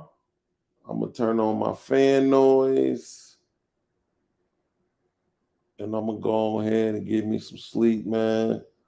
Hopefully, I can get enough sleep so I can get up and hopefully we'll be doing a Super Sunday tonight over on Sir Hale channel.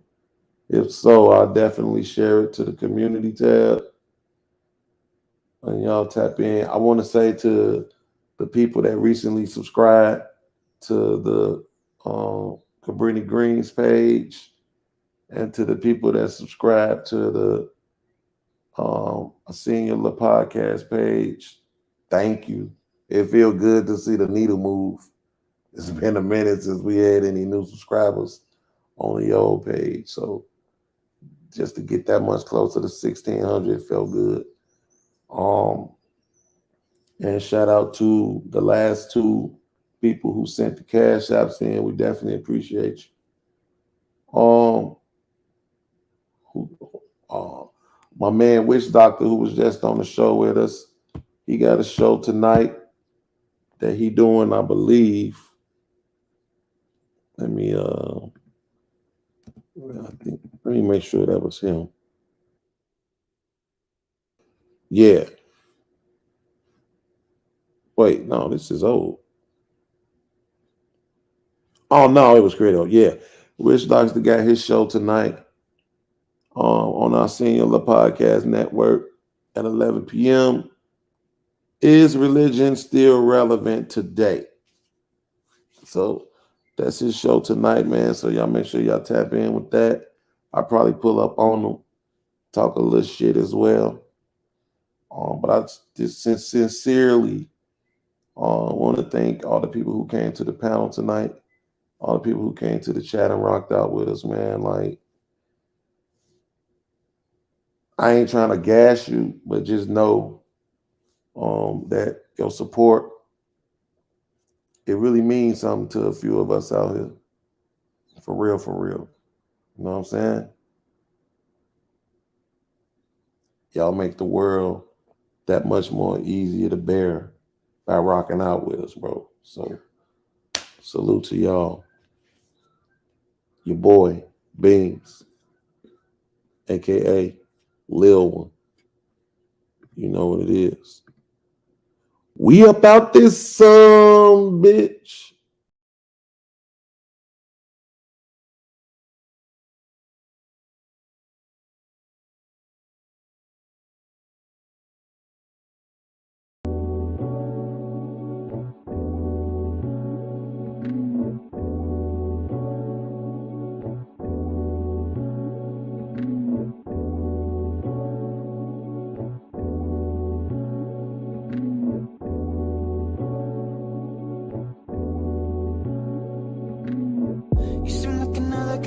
college girl. Back home just for the summer. Looking for a little bit of fun. But don't you look at any others. No, I don't wanna waste your time. Some things are hard to find. You should know I really The don't podcast on the beat, baby. Holla. You don't wanna wait on the sun, no. Running every minute you're home. Wasting that time on me, so well isn't all of our clothes. I snuck another dropout type. I scratch your itch for a rebel. I know I don't fit the plan of your life. You know I never wanna settle. No, I don't wanna waste your time. Some things are hard to find. You should know I really don't mind being first in line. You don't wanna wait on the sun, no. Running every minute you're home. Wasting that time on me, so well isn't all about clothes.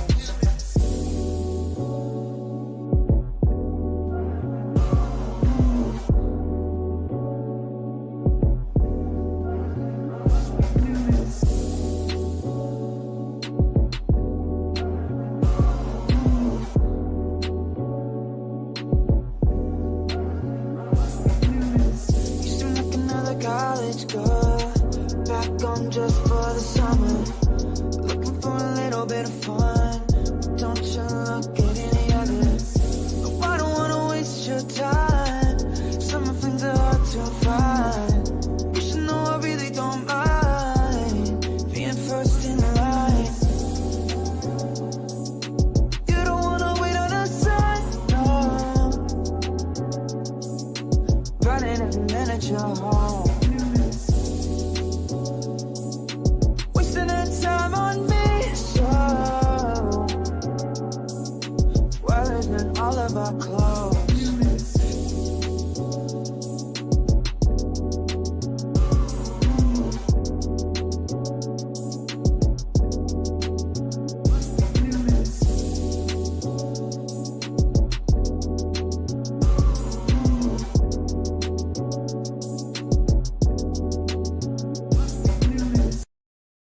You know what to do. Hit the subscribe button. Told y'all niggas, I told y'all niggas. Y'all thought I was playing, but I told y'all niggas. No. You a podcast.